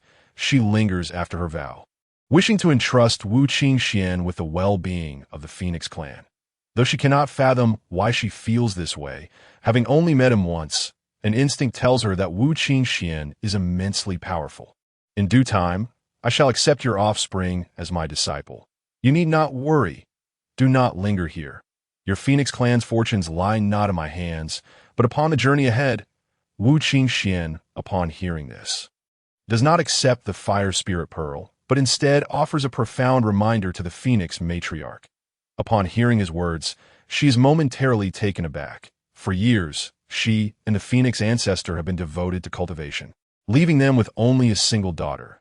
Yet now, she is severely wounded, her potential greatly diminished, and burdened by intense calamity and karmic energy, far exceeding that of the Qilin. With no familial ties to Wu Qingxuan, she doubts he would expend his efforts and vast resources to aid her daughter in restoring her essence and dispelling her calamity and karmic energy. Unable to comprehend his intentions, the Phoenix matriarch suppresses her doubts and forcibly throws the Fire Spirit Pearl to Wu Qingxuan before soaring high into the sky towards the eternal Fire Mountain. However, en route, the Phoenix matriarch is unexpectedly struck by a wave of primordial yin-yang energy and primordial five elements energy that surges into her being. Originally alarmed, she inspects herself, only to feel a rush of embarrassment upon discovering that the yin-yang and five elements energies are using her body to nurture an embryo. It is at this moment that the Phoenix matriarch comprehends the meaning behind Wu Qingxuan's words. While marveling at his formidable cultivation, she also feels a desire to forge a connection with him. Intending for the remaining elders of her clan to express their gratitude to Wu Qingxuan once her child is born. This is a tale for another time, so we shall not dwell on it. Wu Qingxuan, accepting the Fire Spirit Pearl tossed by the Phoenix matriarch, wears a wry smile. He does not elaborate further, pondering the proud child she will bear, who is destined to cultivate the path of the five elements. If he gathers the five elements spiritual pearls, along with the primordial five directions banner, he may yet attain enlightenment in the realm of the primordial chaos through the laws of the five elements. After setting this matter aside, Wu Qingxuan gazes down at the dark, oppressive army of demons, a faint smile gracing his lips, alongside Jin Yuanzi and the Western Queen Mother, who have arrived to lend their aid. They unleash their respective powers, circumventing the sword array of immortal slaughter, and charge towards the demon horde below. Seeing Wu Qingxuan, Jin Yuanzi, and the Western Queen Mother recklessly slaying his minions, Luo Ho's countenance darkens in fury. He intends to activate the sword array of immortal slaughter to obliterate the remaining vassal armies of the three clans trapped within. However, at this moment, Hong Jun, accompanied by the Yin-Yang Taoist, the Qingxuan Taoist, and the Yangmei Daxian, surged into the extermination sword formation.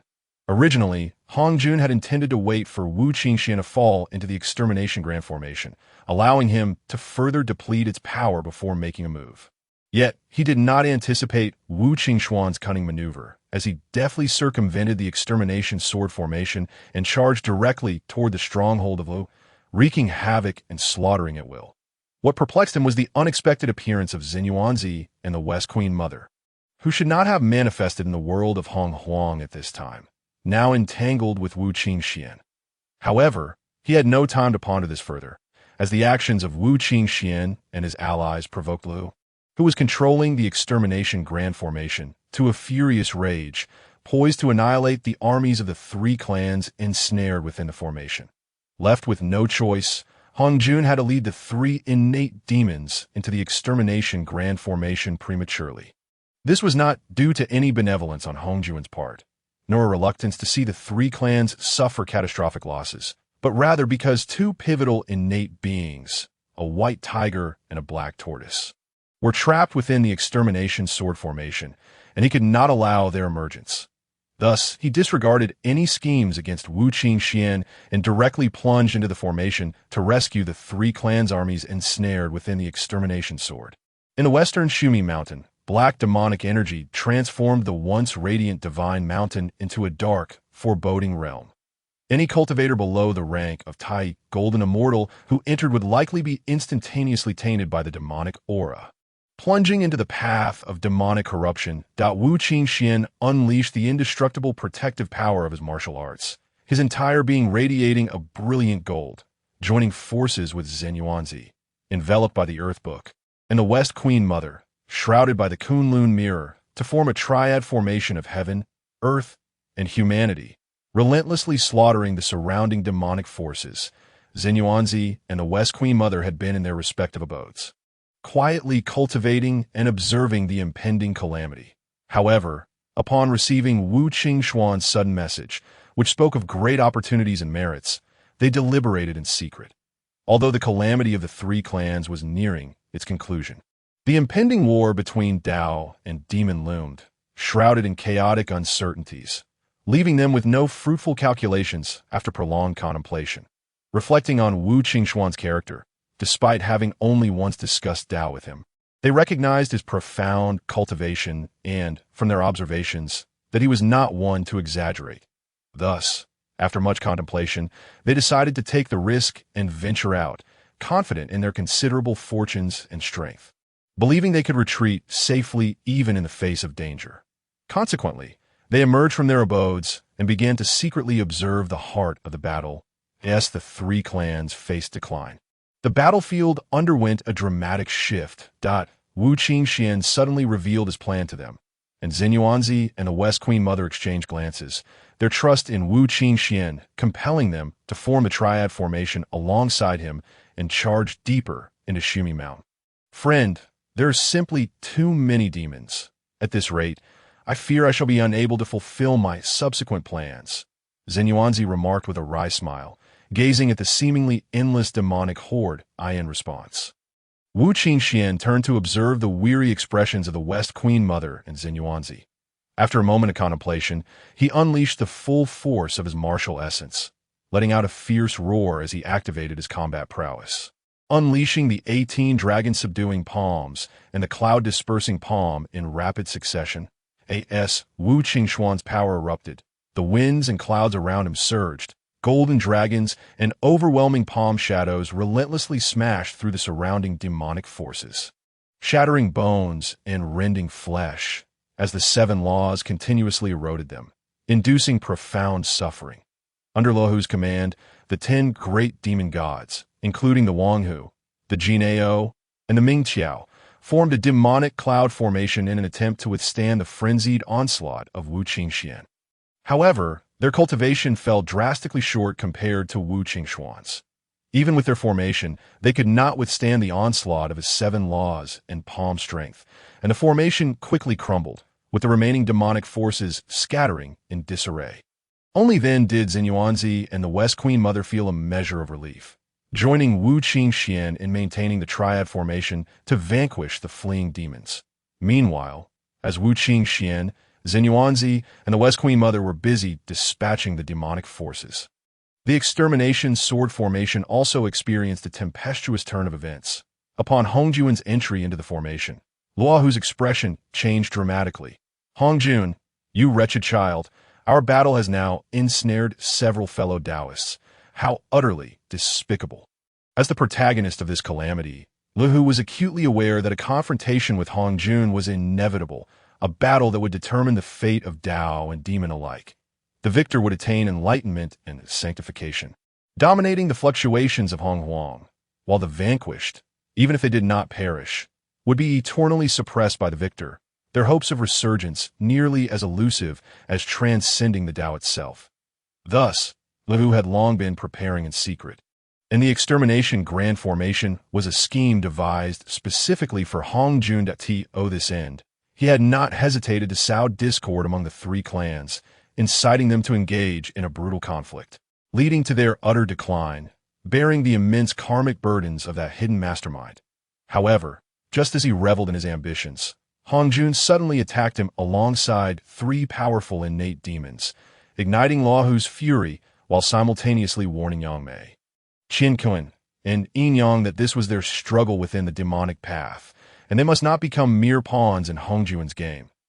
And no sooner had Liu's words escaped his lips than the irritable Yin Yang Taoist bellowed, Liu, you scoundrel, defying the heavens and disturbing Hong Wang, orchestrating the three clans to fight to the death, causing countless lives to be lost. Today, I shall rid the world of your malevolence for the sake of the beings of Hong Wang. The Taiji diagram manifests go.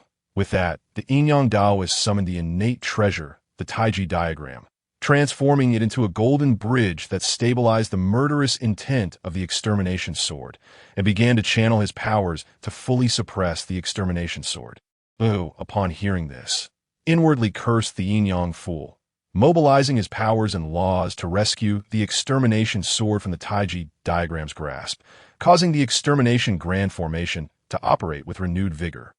Instantly, its power intensified, forcing the Yin-Yang Taoist and Qingxuan Taoist, who possessed slightly inferior cultivation, to retreat and shield themselves with their treasures.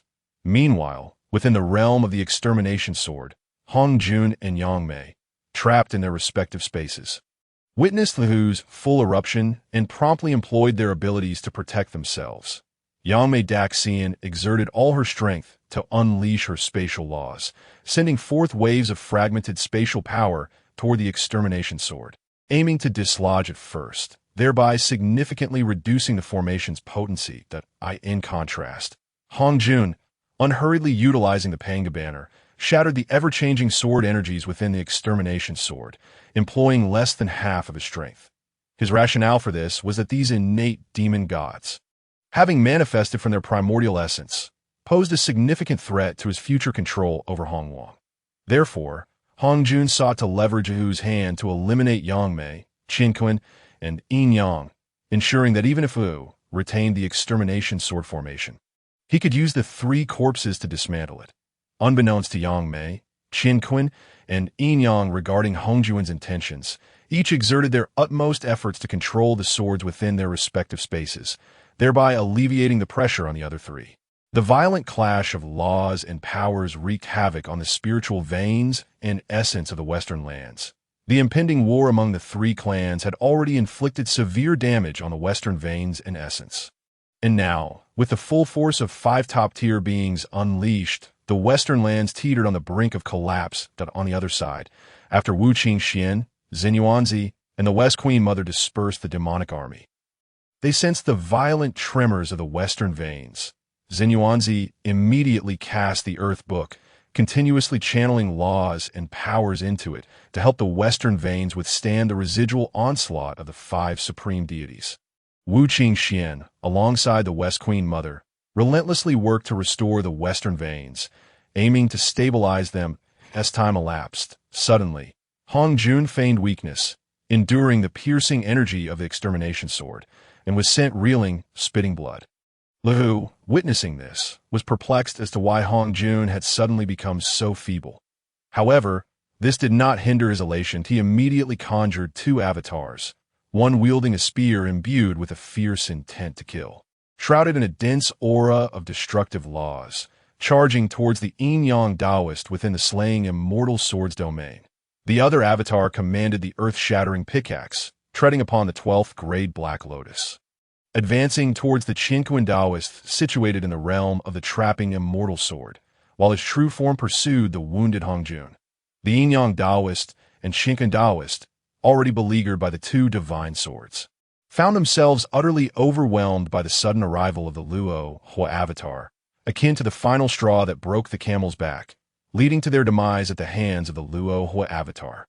Within the slaying immortal sword's realm, As the yin-yang Taoist and Qingxuan Taoist fell to the Luo Hua avatar, the slaying immortal sword and trapping immortal sword became unshackled, and streams of sword energy surged into the realms of the slaying immortal sword and the absolute immortal sword.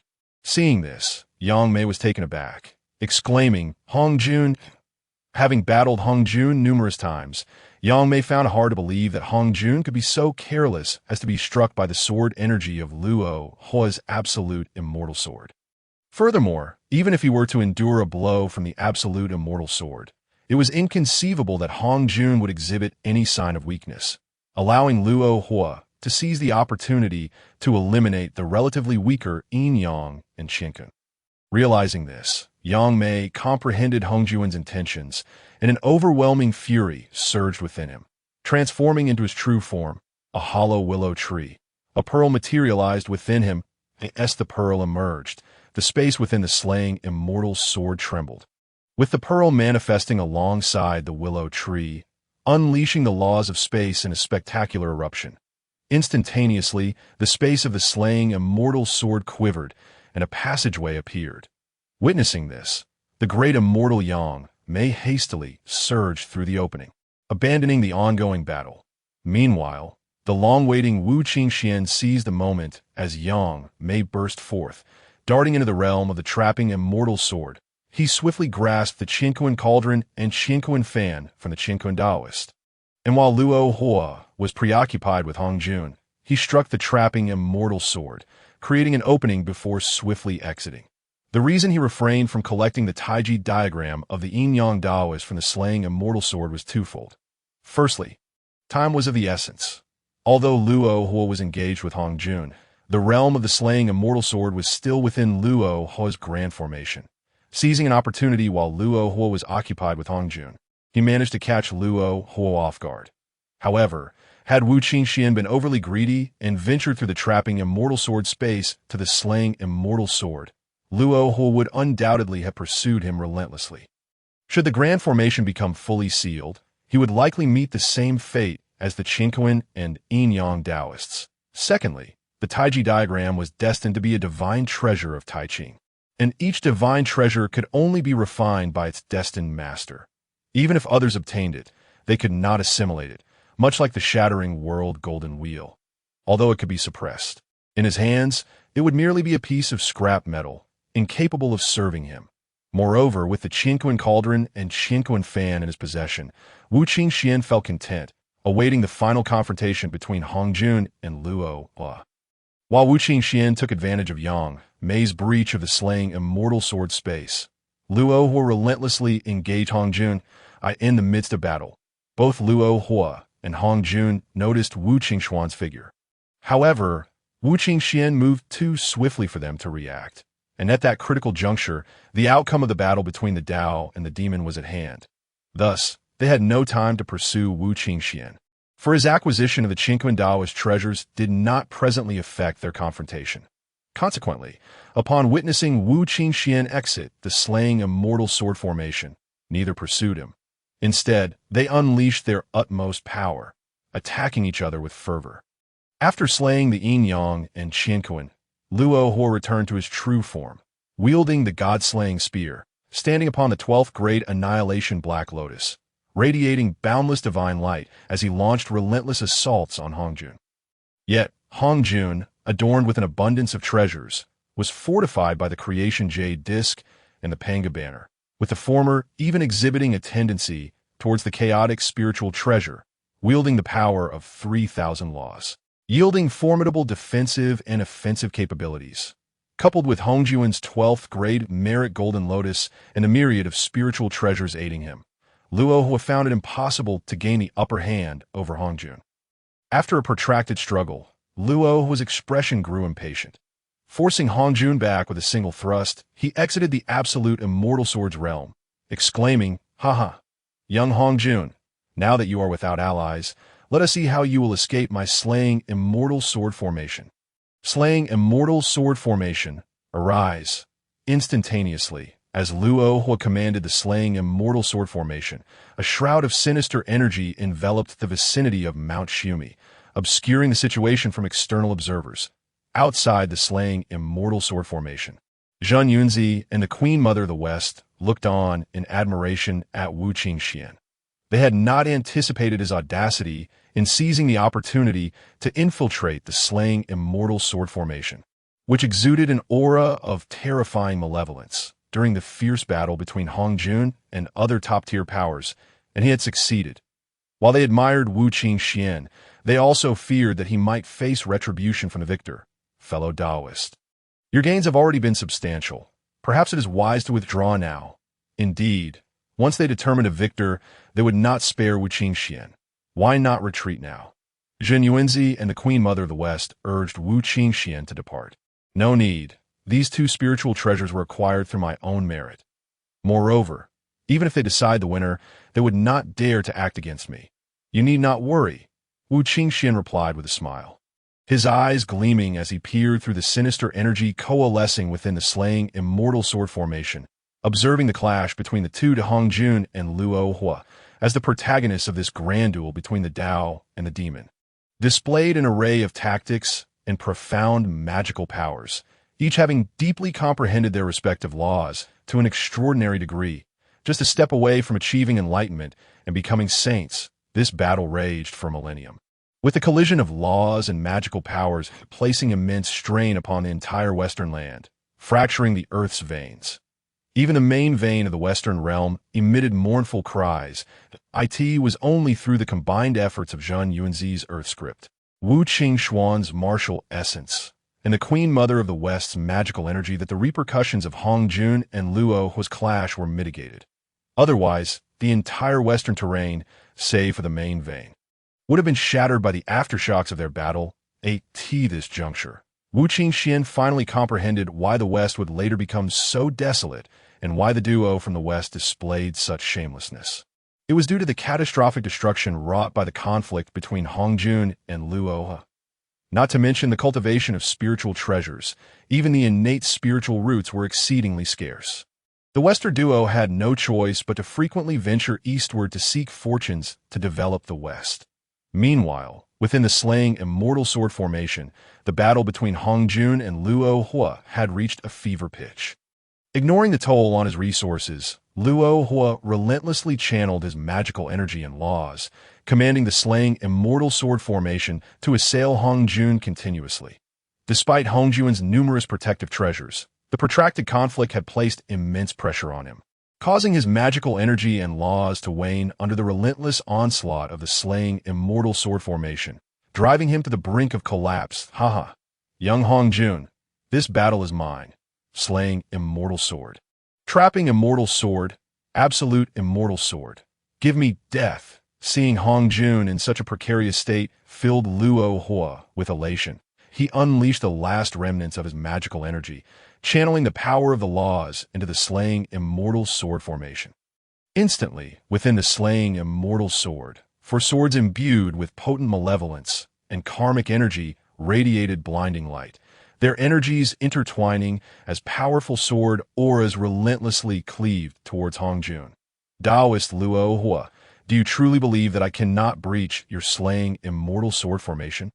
My previous actions were merely to lull you into complacency. Now is the time for my 3 corpses to emerge, and I invite you to your doom. Upon witnessing Luo Hua's explosive resurgence, Hong Jun immediately recognized the critical juncture they were at. Having endured a millennium of relentless pressure from Luo Hua, he could only rely on his myriad treasures for defense, all for this moment. With a decisive gesture, Hong Jun struck his forehead, and instantly, 3 beings, resembling Hong Jun with remarkable similarity yet distinct in their auras, manifested within the slaying immortal sword formation. The 3 beings emerged. They swiftly channeled their magical energy and executed a swift escape technique. Darting into the realms of the slaying immortal sword, trapping immortal sword, and absolute immortal sword, each harnessing their laws to empower the treasures in their possession, stabilizing the 4 swords that were emanating radiant brilliance. They then invoked the laws to simultaneously extract the 4 swords. With the 4 swords seized by Hong Jun and his 3 corpses, the formidable slaying immortal sword formation was promptly dismantled. Outside the slaying immortal sword formation, The onlooking Wu Qingxuan and the others, save for Wu Qingxuan who had anticipated this outcome, were taken aback. Just moments ago, they believed that Luo Hu would emerge victorious, their hearts racing with anxiety. After all, they had united with Wu Qingxuan to cleanse the demonic forces from Luo Hu's stronghold. If Luo Hu triumphed, would he spare them? However, witnessing Wu Qingxuan's unwavering demeanor, the two refrained from fleeing, buoyed by their trust in him. Yet, just as their thoughts grew increasingly convoluted, the situation within the Zhu Xian sword array underwent a sudden and dramatic shift. In the blink of an eye, 3 avatars of Hong Jun emerged, shattering the array, leaving them utterly unprepared. They had not anticipated Hong Jun's remarkable restraint. Throughout the millennium, he had faced numerous near defeats at the hands of Luo Hu. Nevertheless, despite such adversity, Hong Jun had not revealed his trump card until the very end, when he had drained Luo Hu of substantial amounts of magical power and energy to the height of Luo Hu's arrogance. Hong Jun unveiled his hidden strength and decisively defeated him with astonishing swiftness, a stratagem that sent a chill down the spines of both observers. Meanwhile, Luo Hu found himself momentarily bewildered, unable to comprehend the unfolding events. He had believed Hong Jun to be on the verge of collapse, only for 3 avatars to suddenly materialize and dismantle his Zhu Xian sword array. He could not fathom the source of Hong Jun's power, which allowed him to create such formidable avatars. Typically, an avatar possesses at most half the strength of its original self. However, as a reincarnated chaos demon god who had survived since the dawn of chaos, Luo Hu understood that his own method of creating avatars could yield up to 80% of the original strength. Yet, regardless of the type of avatar, all require the original's magical energy to be formed. How, then, could Hong Jun, who had ostensibly been depleted by his own efforts over the millennia, summon forth such powerful avatars? Unknown to Luo Hu, Hong Jun had not merely created avatars, but had manifested 3 distinct entities, each capable of independent cultivation, possessing their own magical power and comprehension of the laws. This was the primary reason for Luo Hu's impending defeat. After Hong Jun dismantled the Zhu Xian sword array and stored away the Tai Chi diagram and yin-yang flag, he, along with his 3 avatars, surrounded Luo Hu from the 4 cardinal directions. Observing that victory was now assured, Wu Qingxuan called out to the still-day Zhen Yuanzi and Shi Wangmu, urging Zhen Yuanzi, prepare to activate the Earth Book Great Array. Shi Wangmu, let us combine our strengths to assist Zhen Yuanzi in maintaining the array's defenses. Although perplexed by Wu Qingxuan's urgency, given that Luo Hu appeared powerless and defeat was imminent, Zhen Yuanzi and Shi Wangmu understood that this was not the time for questions. Recognizing Wu Qingxuan's grave demeanor, they promptly readied themselves. The Earth Book Great Array was Zhen Yuanzi's companion spirit treasure, renowned for its formidable defenses. The wielder, as long as their feet were planted upon the ground, could continuously draw upon magical energy. Furthermore, the Earth Book could establish a grand formation known as the Earth Book Great Array, which could only be breached by a saint.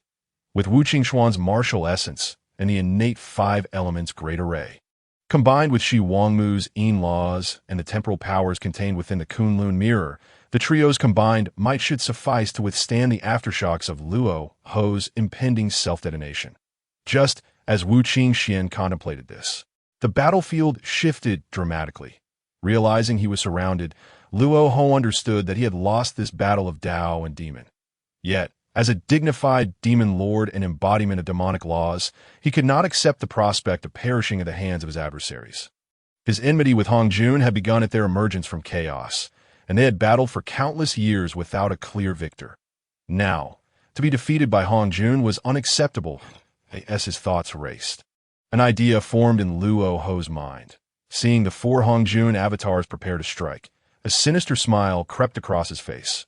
Hong Jun, do not revel in your triumph just yet that I, the incarnation of the chaos demon god, shall not fall so easily. That be why the great Tao above, I, Luo Hu, the demon king, offer my primordial spirit as a sacrifice to summon forth the boundless realm of heavenly demons. From this day forth, the world shall know no Luo Hu, only the supreme demon king.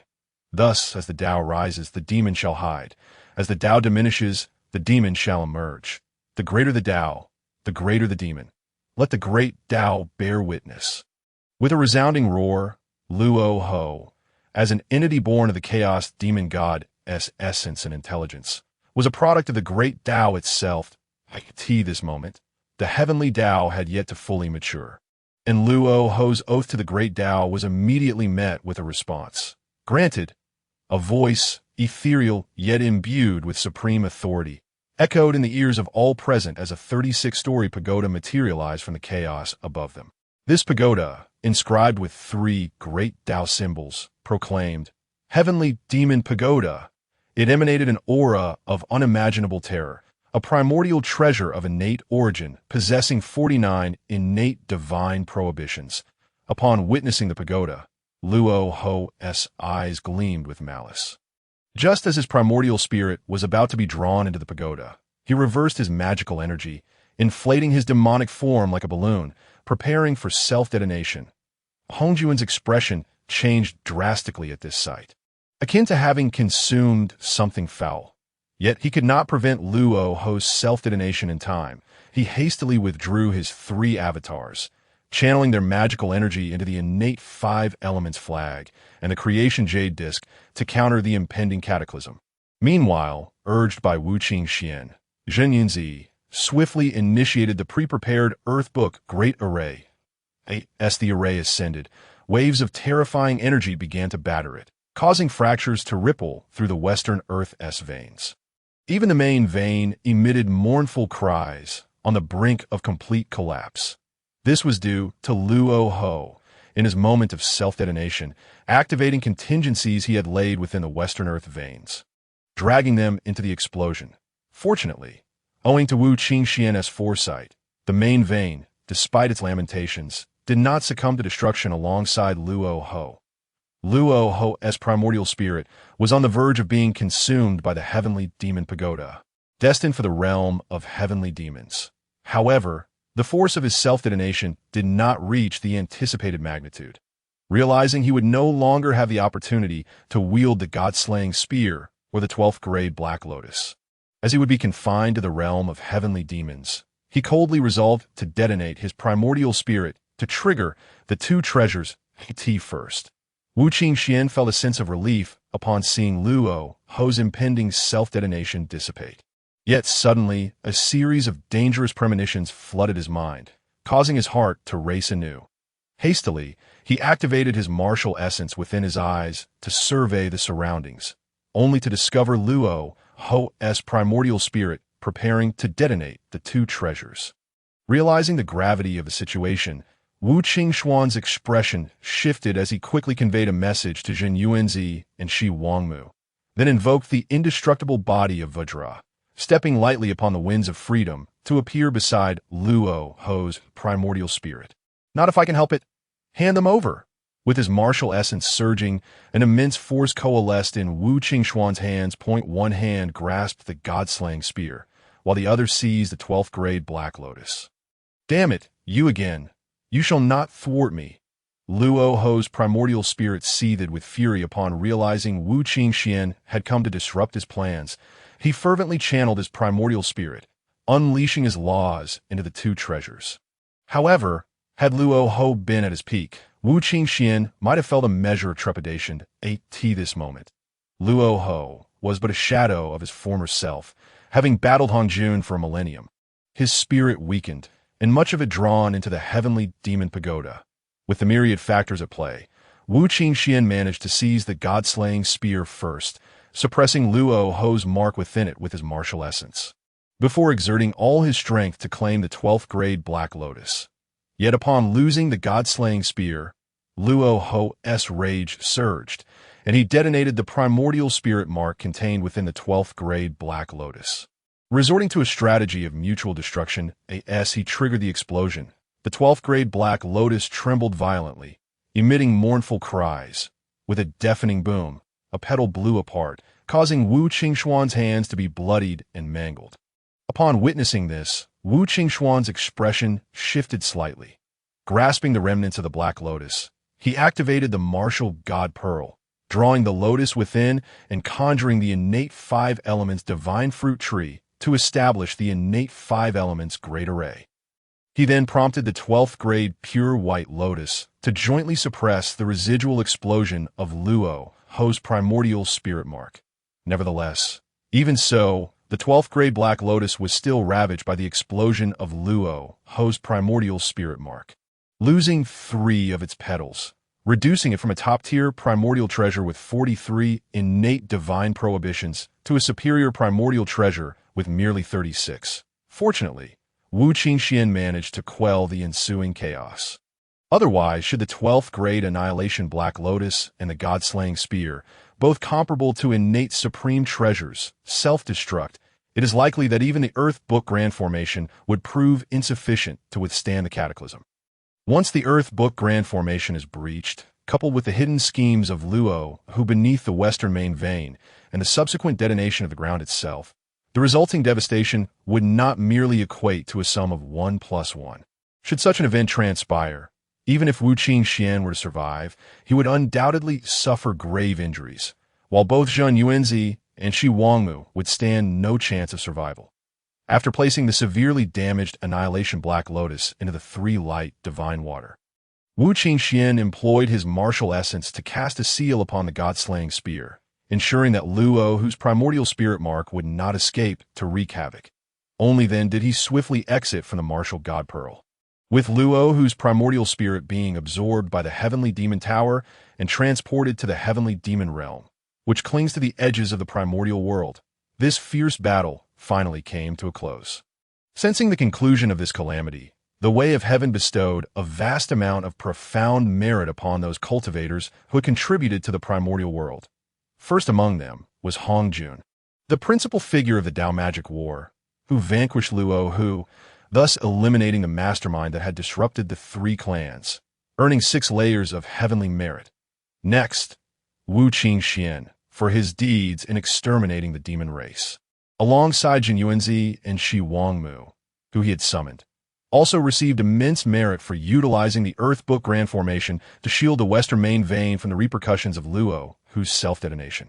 Furthermore, he prevented the self-destruction of 2 supreme treasures that could have obliterated the western realm, thus bestowing upon him 2 layers of merit. Zheng Yuanzi and Shi Wangmu similarly received 1 layer of merit apiece, with Zheng Yuanzi garnering a greater share due to his substantial contributions, obtaining 60% of that layer, while Shi Wangmu received the remaining 40%. Nevertheless, they were exceptionally pleased, for the merit conferred was exceedingly abundant. Even a mere 10th would suffice for them to condense a merit gold wheel. Should they choose to elevate their cultivation with this merit, it could potentially propel them to a significant realm, directly advancing them to the late stage of the Hunyuan Golden Immortal. However, such a course of action was deemed highly unwise, as merit-enhanced cultivation is often the weakest, rendering one susceptible to being defeated by those of higher levels. Both were proud individuals, incapable of resorting to such measures. After distributing the merit, the remaining layer was cast down upon the cultivators of the primordial world who had aided in this calamity. As the merit was fully allocated, the ominous aura of catastrophe in the sky dissipated entirely, restoring the once brilliant azure hue of the primordial heavens. Following the division of heavenly merit, those cultivators who received it wore expressions of joy, while those who did not could only gaze enviously at their fortunate peers. Yet they could hardly complain, for they had failed to perform any meritorious deeds during the calamity. Thus, despite their envy, they found themselves powerless to alter their circumstances, merely left to watch. In the west, atop Mount Shumi, Hong Jun, having gathered the heavenly merit, wore a countenance that reflected his displeasure. Although he had indeed acquired a significant 60% of the merit, it fell short of his expectations by at least 20%. Originally, his plan involved utilizing Luo Hu's hand to eliminate Yin Yang, Qian Kun, and Yang Mei entirely. He intended to reveal his 3 corpses at the last moment to strike down Luo Hu and claim the merit for himself. However, plans seldom survive contact with reality. He had not anticipated Yang Mei's unexpected strength, which enabled her to escape from the extermination sword array at the critical juncture. He was also taken aback when Wu Qingxuan, Emboldened, charged into the extermination sword array after Yang Mei's departure, seizing the spiritual treasure left behind by Qian Kun upon his demise. Furthermore, he had not foreseen that Luo, who would not only leave behind contingencies but, on the brink of obliteration, would invoke the Great Tao, making a grand vow to summon the heavenly demon realm, situated at the edges of the primordial world, and transform himself into its demon king, ultimately triggering the self-destruction of his own physical form to activate his hidden schemes within the Western Earth veins, aiming to bring about the annihilation of the entire Western realm. Yet, Wu Qingxuan appeared to have been prepared all along, leading Zhang Yuanzi and Shi Wangmu to eradicate the demon race under Luo, whose command. During this time, he had Jin Yuanzi envelop the entirety of the Western lands with the Earth Book, dispelling Luo, whose remaining traps. Although ultimately all the branches in the West were destroyed and the main vein severely damaged, the main vein itself remained intact. With time, the West could still revert to its former glory. While this restoration would require a lengthy period, it preserved the hope of the Western realm, which is why Wu Qingxuan obtained 2 layers of merit that in contrast, while it seemed that Hong Jun had secured a full 60% of the heavenly merit, Luo, who had already transformed into the heavenly demon king, leaving him to bear the consequences of the Tao magic war alone, which had inflicted severe damage upon the Western lands. This realization left Hong Jun feeling quite helpless, while simultaneously harboring a deep-seated apprehension toward Wu Qingxuan that he recalled how, years ago, when he had invited Wu Qingxuan to join him in eliminating Luo, Wu Qingxuan had seemingly foreseen the very outcome they now faced. Yet, Hong Jun was puzzled. During such a critical juncture of the calamity, obscured by the veil of fate, how could Wu Qingxuan have predicted the current resolution? His mind swirled with thoughts, though on the surface. Hong Jun regarded Wu Qingxuan and remarked, "Friend, what a remarkable strategy. You have effortlessly reaped substantial rewards. I am deeply impressed. My gains pale in comparison to yours, dear friend. With these merits, you are surely on the cusp of transcendence. I extend my heartfelt congratulations." Upon hearing Hong Jun's words, Wu Qingxuan chuckled and humbly replied. Hong Jun, observing Wu Qingxuan intently, felt uncertain about the sincerity behind his words. Were they genuine congratulations or veiled with ulterior motives? Nonetheless, he maintained a smile and responded, "Then I shall accept your kind words, my friend. Should you find yourself with leisure in the future, you are most welcome to visit my abode at Yujing Mountain, where we may exchange insights. Having battled that fiend for a millennium, I sustained some injuries when he self-destructed. Therefore, I shall take my leave now." With that, Hong Jun channeled his power, transforming into a streak of celestial light. Vanishing from sight, Wu Qingxuan observed him deeply, sensing a profound, killing intent emanating from Hong Jun, yet knowing he bore the merit of creation and had recently acquired a significant amount of heavenly merit, Hong Jun refrained from striking him down. However, if Hong Jun were to attain sanctity in the future and Wu Qingxuan were to reveal any vulnerabilities, it would be certain that Hong Jun would not let him escape. With this thought in mind, Wu Qingxuan remained vigilant, mentally noting the situation, and then prepared to collaborate with Zhang Yuanzi and Shi Wangmu to repair the Western Earth veins. Just as he contemplated this, a keen sense of impending danger surged through Wu Qingxuan's being. After a brief moment of calculation, he could discern nothing and thus decided to abandon the endeavor. Although he could not ascertain why the task of repairing the earth veins invoked such a sense of crisis, he trusted his instincts. Relinquishing the thought of restoration, Wu Qingxuan turned to Zhen Yuanzi and Shi Wangmu, saying, "Esteemed friends, if there are no pressing matters, might we visit my humble abode for a discussion on the Tao?" "Excellent. I am most intrigued by the famed Penglai Island, the pinnacle of the 3 immortal islands. Today, with your invitation, I shall certainly pay it a visit," Zhang Yuanzi replied without hesitation. "You speak wisely, my friend. I too harbor great curiosity about Penglai Island. It seems, Qingxuan, that you are indeed blessed with fortune to have discovered such a paradise as your abode that I am truly envious." As soon as Zhang Yuanzi finished speaking, Shi Wangmu chimed in. While her West Kunlun was also a rare top-tier cave haven in the primordial world, she merely occupied the Western Kunlun, while the true essence lay within the Eastern Kunlun. Thus, in comparison, Penglai Island was indeed superior. "Ha, you honor me. Friend, it was merely a fortuitous coincidence that I stumbled upon Penglai Island. Moreover, considering our close friendship, you both are welcome to relocate to Penglai Island if you wish. Let us depart and discuss further upon our return." Wu Qingxuan smiled at their words. Then, channeling his martial essence, he executed the technique of carefree wind and soared towards Penglai Island. Jin Yuanzi and Shi Wangmu exchanged glances, both recognizing the emotion reflected in each other's eyes. Having fought side by side to eradicate the demon race, their bond had deepened significantly. Thus, they said no more, each employing their own escape techniques to swiftly follow Wu Qingxuan toward Penglai Island. Not long after the trio departed, the previously absent Hong Jun returned to Mount Shumi, a look of despair etched upon his face. Observing the devastation of the Western realm, he sighed heavily, bent down, and began to channel the laws to repair the Western earth veins. This course of action was prompted by a message from the Way of Heaven, urging him to mend the earth veins.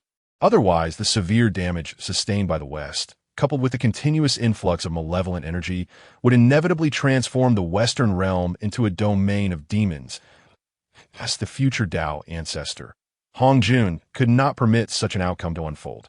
Thus, even in his dejection, Hong Jun had no choice but to acquiesce. While Hong Jun toiled diligently to mend the Western ley lines, Wu Qingxuan, accompanied by the Queen Mother of the West and Xinyuanzi, arrived upon the enchanting shores of Penglai Island. Upon witnessing the ethereal ambience of Penglai, particularly the chaotic primal soil beneath, their eyes widened in astonishment. In the primordial world, they had never even heard of anyone possessing such chaotic soil, let alone the innate soil. Though they had long been aware of the extraordinary nature of Penglai Island, they had not anticipated it to be so miraculous as to possess such a divine artifact. Observing their expressions, Wu Qingxuan felt compelled to explain the origins of the chaotic primal soil. Upon hearing his words, the Queen Mother of the West and Xinyuanzi finally understood. Yet this revelation only deepened their envy towards Wu Qingxuan's fortune. As the three leisurely explored Penglai Island, Yin approached Wu Qingxuan and bowed respectfully. "Disciple pays homage to the master." "Ah, well done. During my absence, you have not been idle. These two are dear friends of mine. You may address them as Shi Shu." Wu Qingxuan appraised Yin and noticed that over the course of a millennium, Yin had completely transformed his magical power into martial true energy and had further advanced his cultivation from the early stage of Xianyin, Golden Immortal, to the peak of Xianyin, establishing an exceptionally solid foundation. Wu Qingxuan nodded in satisfaction and then introduced Yin to the two. Yin pays respects to the two Shi Shu and wishes them swift attainment of a Tao. Upon hearing this, Yin bowed to the Queen Mother of the West and Xinyuanzi before introducing himself. "Very well, this is a top-grade innate spiritual armor. Consider it a gift for our meeting." "Hee, I am not as affluent as you. Dear Queen Mother, this is a gift of 9 ginseng fruits, serving as a token for our first encounter." The Queen Mother of the West and Xinyuanzi. Upon seeing Yin, each presented gifts to him. Yin, observing this, turned to Wu Qingxuan, who nodded in affirmation, prompting Yin to accept their offerings. Yin thanked the two Shi Shu for their generous gifts. "Enough of this formality. Shortly, I shall engage in discourse with your two Shi Shu, and you should join us." Wu Qingxuan, who detested excessive formalities, remarked with slight impatience upon witnessing Yin's overly respectful demeanor. He then released Mo Lin from the Wushan Pearl and proceeded to the central palace of Penglai Island, instructing Mo Lin to prepare 5 cups of enlightenment tea. Thus, the three began their philosophical discussion. As Wu Qingxuan expounded, the entire palace became suffused with various wondrous phenomena, and aided by the enlightenment tea, both Mo Lin and Yin reaped substantial rewards. Mo Lin, utilizing this opportunity along with the auspicious aura brought forth by the demise of Lin Zhu, ascended from the early stage of Deluo Jin Xian to the mid-stage. Meanwhile, Yin transcended from the peak of Xian Yin to the mid-stage of Tongling Tai Yi Jin Xian, achieving remarkable gains. In contrast, the Queen Mother of the West and Xinyuanzi did not experience such significant progress, as their profound cultivation allowed them merely to stabilize their existing realms after a millennium of discourse. The Queen Mother of the West and Xinyuanzi each undertook to recount their own paths for 500 years, and thus, after 2,000 years of shared insights, the discussion concluded, allowing them to digest the realizations from their previous battle. Just as the three were poised to speak, a series of resounding shouts suddenly echoed throughout the primordial realm. Atop Kunlun Mountain in the east of the primordial realm, a thunderous sound erupted, followed by three streams of pure energy shooting into the sky, transforming into an elderly man with youthful features, a middle-aged man with an imposing demeanor, and a young man with a carefree smile. We are the true lineage of Pangu. I am Tai Ching. I am Yu Qing. I am Shangqing. With the proclamation of their emergence, the three heralded the arrival of many renowned deities. I am Dijuan. I am Tai. The Sun Star honors us too as its rulers. Dijuan and Tai simultaneously unleash their formidable auras. I am the ancestor of the underworld river, the progenitor of the Blood Sea. The Blood Sea shall recognize me as its sovereign. I am Dong Wang Gong. I am. The resounding declarations enveloped the entire primordial realm in the immense aura emanating from the deity's arrival. As the sounds gradually diminished, just when everyone assumed no further deities would emerge, an astonishing 12 ominous presences suddenly surged forth from Buzhou Mountain. We are the 12 ancestors of the Witch clan, here to announce our emergence into the primordial realm. With their declaration, one appeared with a body like a yellow sack, crimson as fire, 6 legs and 4 wings, formless and faceless, known as Di Jiang, the ancestor of spatial speed. Another, green as bamboo, with a bird's body and a human face, riding 2 dragons, was known as Jumang, the ancestor of the Eastern Wood, a beast-headed, human-bodied figure adorned with red scales, with fiery serpents for ears and treading upon a fire dragon, was known as Zhu Rong, the ancestor of Southern Fire. A figure with a human face and a tiger's body, clad in golden scales with wings sprouting from its shoulders, one ear pierced by a serpent and riding 2 dragons, was known as Ru Shou. The ancestor of Western Gold, a being with a python's head and a human body, covered in black scales, treading upon a black dragon and entwined with a green python, was known as Gong Gong. The ancestor of Northern Water, a fearsome giant beast, covered in bone spurs, was known as Xian Ming. The ancestor of Rain, a figure with a human body and a serpent's tail, possessing 7 arms on its back, and holding a writhing serpent in each hand, was known as Ho Tu, the ancestor of Central Earth, a being holding a serpent in its mouth and another in its hand, with a tiger's head and a human body, long arms and hooves, was known as Chang Liang, the ancestor of Thunder. Another, with a human face and a serpent's body, entirely crimson, was known as Zhu Jiuyin, the ancestor of Time, a figure with 8 heads and a human face, a tiger's body, and 10 tails, was known as Tian Wu, the ancestor of Wind.1, with a human face and a bird's body, adorned with a green serpent in its ears and holding a red serpent, was known as Shi Zi, the ancestor of Electricity. Lastly, a being with a human face and a beast body, resembling a dog with green serpents hanging from its ears, was known as Shi Bai Shi, the ancestor of Weather. Each of these 12 figures towered as giants, radiating an overwhelming malevolence that rendered the beings of the primordial realm unable to gaze directly upon them. Furthermore, the ominous energy they exuded struck the Sun Star, causing it to tremble. In response, Dijuan and Dong Wang Tai exchanged glances, their expressions turning cold. One held a great bell, while the other wielded a scroll and a tome, channeling their laws into their respective treasures to shield the Sun Star. Brother, these 12 ancestors are too arrogant. I must teach them a lesson. Tai, unable to contain his indignation, declared angrily to Dijuan. Younger brother, patience is crucial in grand schemes. They are numerous and formidable, while we possess our treasures. It is wise to bide our time. This grudge shall be noted for future reckoning. Dijuan, though equally enraged, remained rational.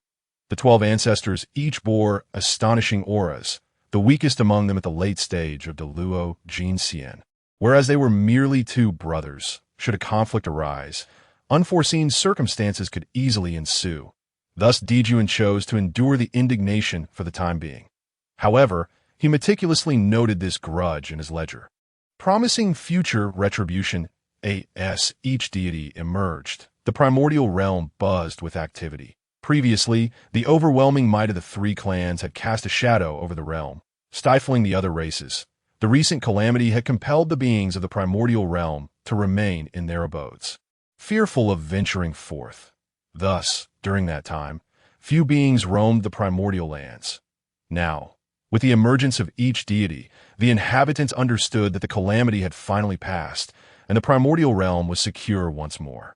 Consequently, they emerged from their abodes, seeking treasures and opportunities. In a flash, the primordial realm regained its vitality, bustling with beings of the Xian Xian and the Jin Xian, while the Tai dared only to tremble in this prosperous state. In the central palace of Penglai Island, the Queen Mother of the West, having heard the sounds of the deity's emergence, turned to Wu Qingxuan and inquired, "What is your perspective on this, my friend?" Upon hearing her words, Wu Qingxuan rolled his eyes. He understood that she was seeking his insight on whether the emergence of these deities would have any repercussions. Yet, despite his awareness of the future trajectory of the primordial realm, he could not divulge such knowledge. After all, how could he claim to have divined it? It would be absurd.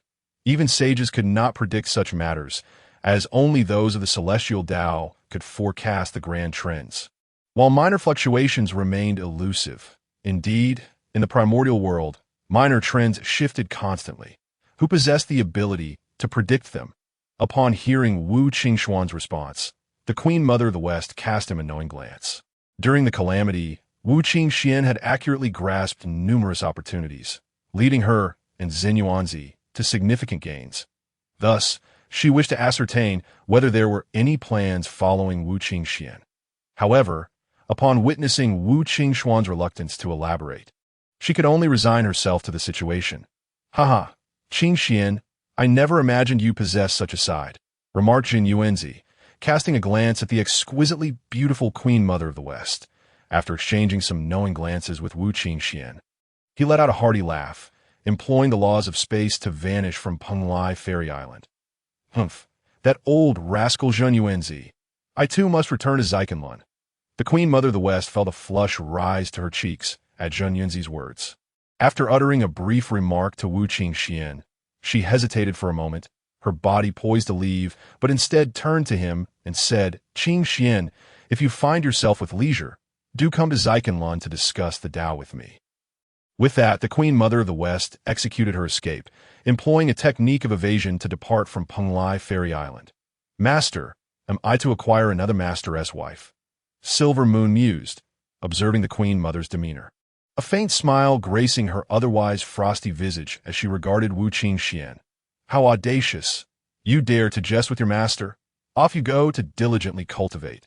This is the divine talisman for entering and exiting Penglai Fairy Island. Should you wish to venture into the wilderness for training, do so at your own discretion." Wu Qingxuan shot a glare at Silver Moon before murmuring to himself, watching the direction in which the Queen Mother had departed. What did the Queen Mother mean by her last remark? Could it be that she has taken a liking to me? Nevertheless, she is indeed of exceptional grace. Should I accept her? After a moment of contemplation, Wu Qingxuan shook his head, recognizing that this was not the time for such musings, especially with these great deities emerging into the world. He too must hasten to elevate his own cultivation. With that, Wu Qingxuan retrieved the Qian Kuan Ding from the Wu Shanzhu and began to channel his martial essence into the Ding, commencing the process of refining it. The Qian Kuan Ding boasted a staggering 48 innate divine seals, making it a premier innate treasure. Although Wu Qingxuan's cultivation was profound, it took him a full 1,500 years to refine a mere 40 seals, leaving 8 innate divine seals that were beyond his current capabilities to refine. Nonetheless, the successful refinement of 40 seals did not hinder his ability to utilize the Ding that he retrieved the Chaos Stone, which had previously taken root in the Tao Enlightenment tree, and placed it into the Qian Kuan Ding, channeling his martial essence once more. With a whoosh, as Wu Qingxuan infused his martial essence into the Qian Kuan Ding, a purple flame erupted within. This flame was the purple extreme heavenly fire. Wu Qingxuan then exchanged for the subsequent methods of the blood refinement technique from a system, and, with a dual focus, sat before the Tao Enlightenment tree, simultaneously using the purple extreme heavenly fire to refine the Chaos Stone while immersing most of his attention into the newly acquired crafting methods. Time is the most invaluable commodity in the primordial world, and in the blink of an eye, over 10,000 years had passed. This time, Wu Qingxuan had acquired the advanced techniques of the blood refinement method, which were extraordinarily intricate. Even with Wu Qingxuan's prodigious talent and sitting before the Tao Enlightenment tree, it took him over 10,000 years to fully comprehend them. This crafting method, known as soul blood refinement, utilized one's mental strength and bloodline power to channel martial flames, based on one's martial arts while supplementing with one's soul and bloodlines to forge one's destined treasures. The treasures crafted through this method are incredibly attuned to the individual, akin to those fated treasures, like Silver Moon's world-scouring golden wheel. While Silver Moon could wield them, others, even if they acquired such treasures, would be unable to unleash their true potential. Moreover, as long as the materials were sufficient, this crafting method could be employed to forge post-heavenly treasures imbued with 49 divine seals, making it exceedingly powerful. Not only that, but even some innate treasures could be altered by Wu Qingxuan upon reaching the Saint Emperor level. The threshold of semi-holiness.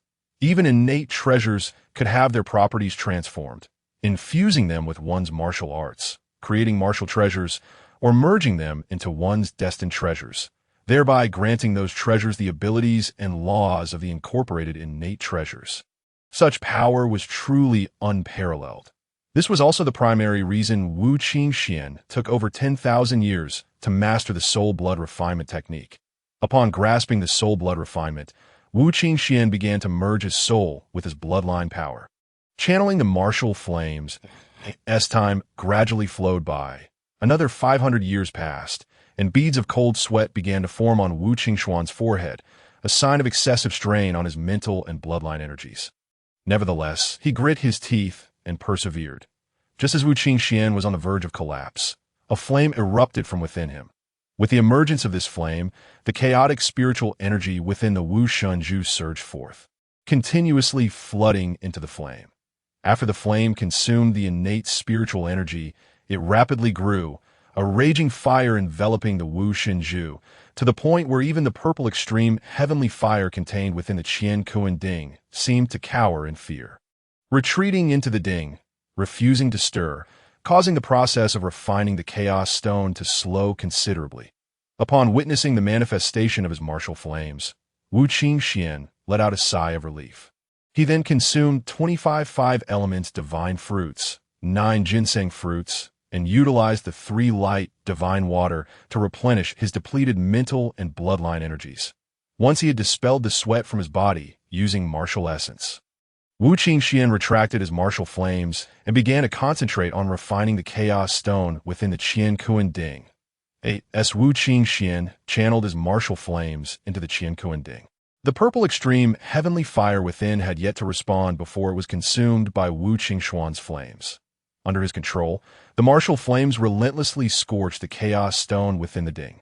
Instantly, the Chaos Stone began to liquefy at a visible rate under the onslaught of the martial flames. Soon, wisps of black mist began to rise from the ding, indicative of the impurities within the Chaos Stone. Gradually, as the liquid Chaos Stone fully transformed into a gray hue and the black mist ceased to emanate from the Qian Kuan Ding, Wu Qingxuan finally halted his efforts. He then summoned the Qi Shao sword from within and placed it into the Qian Kuan Ding, igniting the martial flames once again to refine the impurities within the Qi Shao sword.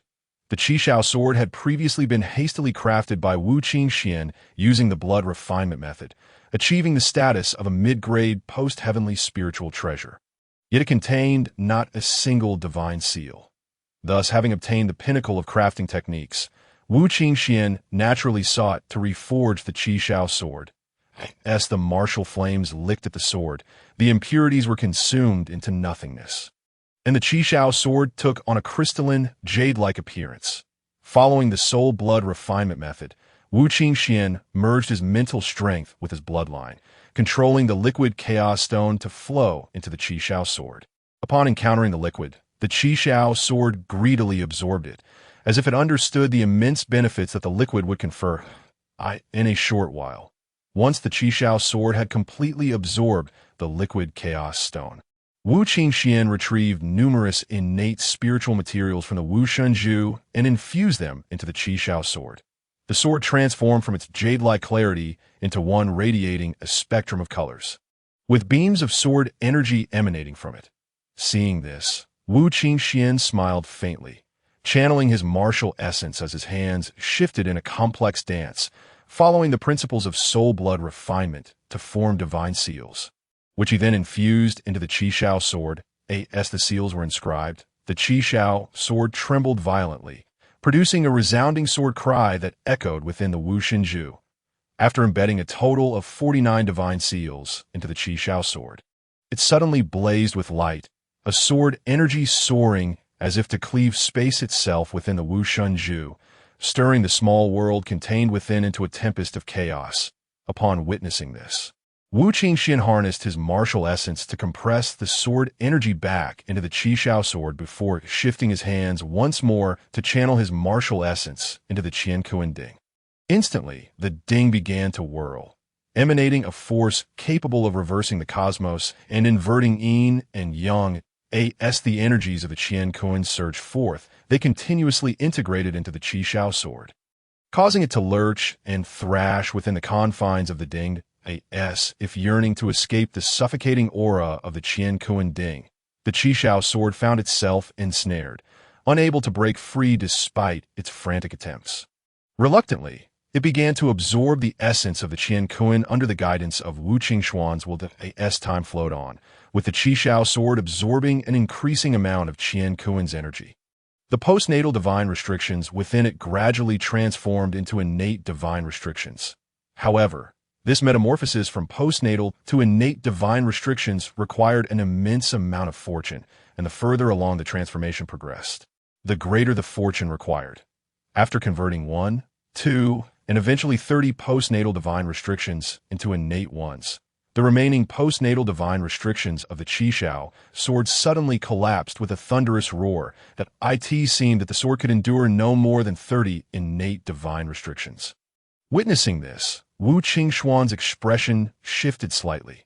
After a moment's contemplation, he decisively infused the heavenly merits he had acquired into the Qishao sword. With this infusion of merit, the collapse of the postnatal divine restrictions was halted, allowing the sword to continue absorbing the Qiankuan essence and Wu Qingxuan's fortune, further evolving into innate divine restrictions. Years turned into centuries, 100, 200, and a full 500 years passed. At this moment, the Qishao sword lay quietly within the Qiankuan ding. Its sword aura retracted, and the once resplendent seven-colored brilliance faded into obscurity. Externally, it appeared as a plain, unadorned long sword devoid of any dazzling features. Yet only Wu Qingxuan knew the true terror contained within the Qishao sword. 500 years prior, after Wu Qingxuan had stabilized the collapsing postnatal divine restrictions with his heavenly merits, he continued to infuse the sword with Qiankuan essence and fortune, aiding its transformation into innate restrictions. However, as time elapsed, the sword, having absorbed a vast amount of merit, had transitioned from a mere weapon of slaughter to a sword of divine merit. This realization left Wu Qingxuan momentarily speechless, soon replaced by a flicker of excitement. It is essential to understand that the creation of a merit-based spiritual treasure is not a task to be taken lightly.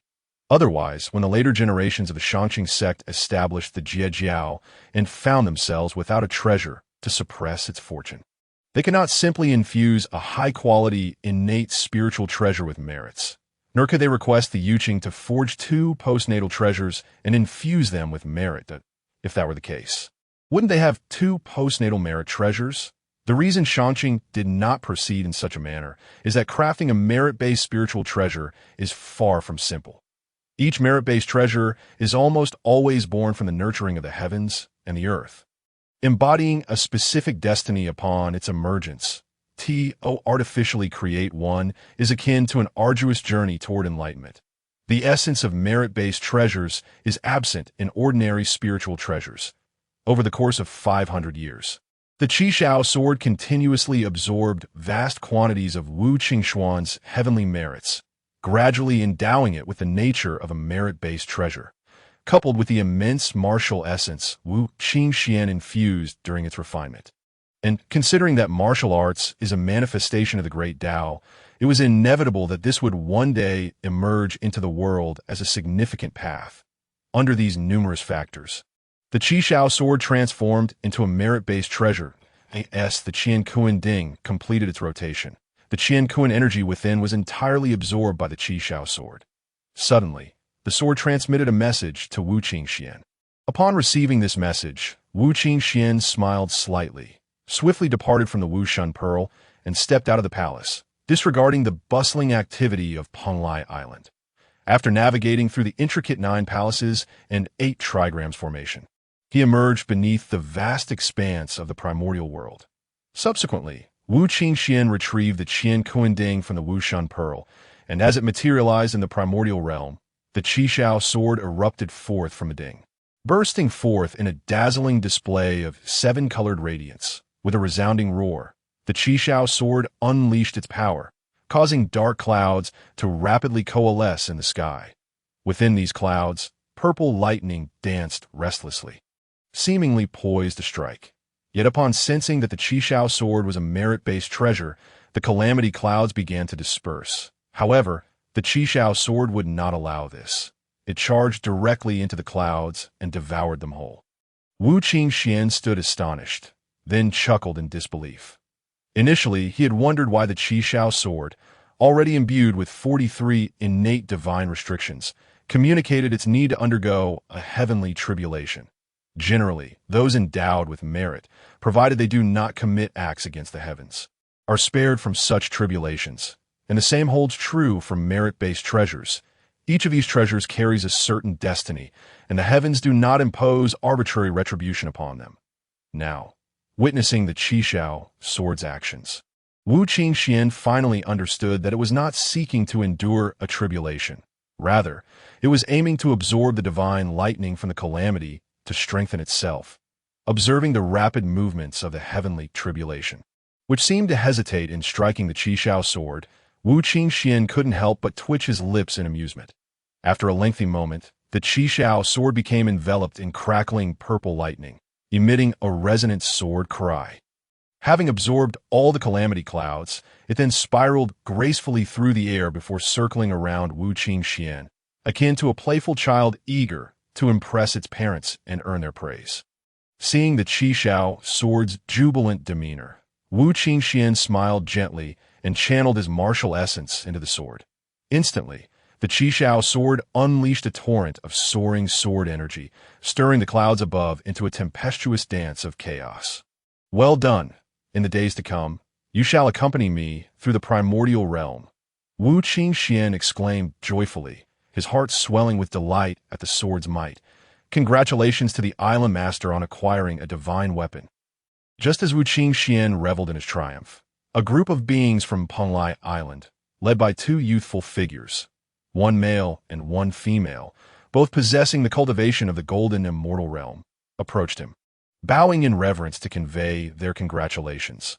Upon seeing the leading boy and girl, Wu Qingxuan felt a wave of familiarity wash over him. After a moment of contemplation, he burst into laughter. It turned out that these 2 children were born from the innate spiritual stones beside the palace. Having absorbed the Tao rhythm generated during his discourse with the Queen Mother of the West and Xinyuanzi over the years, since these children had emerged from the vicinity of the palace and had absorbed Wu Qingxuan's martial essence while listening to his teachings, they held great respect for him, perceiving a connection between themselves and him. With this understanding, Wu Qingxuan smiled gently, saying, "Today, I am in high spirits, and you 2 have brought me great joy that I wish to take you both as my attendants. Do you consent?" The boy and girl exchanged glances, their eyes lighting up with surprise. Although Wu Qingxuan was only offering them positions as attendants rather than disciples, it was still a source of immense joy for them. After all, they had been shaped by Wu Qingxuan's teachings, and given his profound cultivation, he was a rare powerhouse in the primordial world. Even being his attendants was a far greater honor than being disciples of wandering cultivators or those who joined the ranks of the great Luo Golden Immortal. With this thought, they hesitated not a moment longer and knelt before Wu Qingxuan, proclaiming, "We humbly greet you, Master. Rise, here are the golden spirit fruit and the water spirit fruit from the 5 elements divine fruit tree, which can aid you in your cultivation. I currently possess no suitable spiritual treasures for you, but I shall bestow upon you what I can when the opportunity arises. You have names?" Wu Qingxuan, channeling his martial essence, raised the 2 children and retrieved 2 fruits that perfectly corresponded with their natures. Previously, he had exchanged everything except for his high-quality, innate spiritual treasures for system credits. Thus, he could only offer these fruits as a greeting. The children expressed their gratitude, saying, "Thank you for your generous gift, Master. We have no names. Please bestow names upon us, since you possess a golden affinity. You shall be named Jin Xian, and you, with a water affinity, shall be called Shui Ling." Wu Qingxuan decided, naming the boy Jin Xian and the girl Shui Ling after they expressed their gratitude. He prepared to step back into the palace. However, before he could leave, the surrounding beings of Penglai Island gazed enviously at Jin Xian and Shui Ling, then collectively bowed to Wu Qingxuan, pleading, "We implore the island master to have compassion on our arduous path of cultivation and accept us as disciples." Observing the throng of beings kneeling before him, Wu Qingxuan sighed internally and, channeling his martial essence, raised them up, saying, "You are not fated to be with me." Upon hearing this, the multitude of beings displayed an expression of profound disappointment.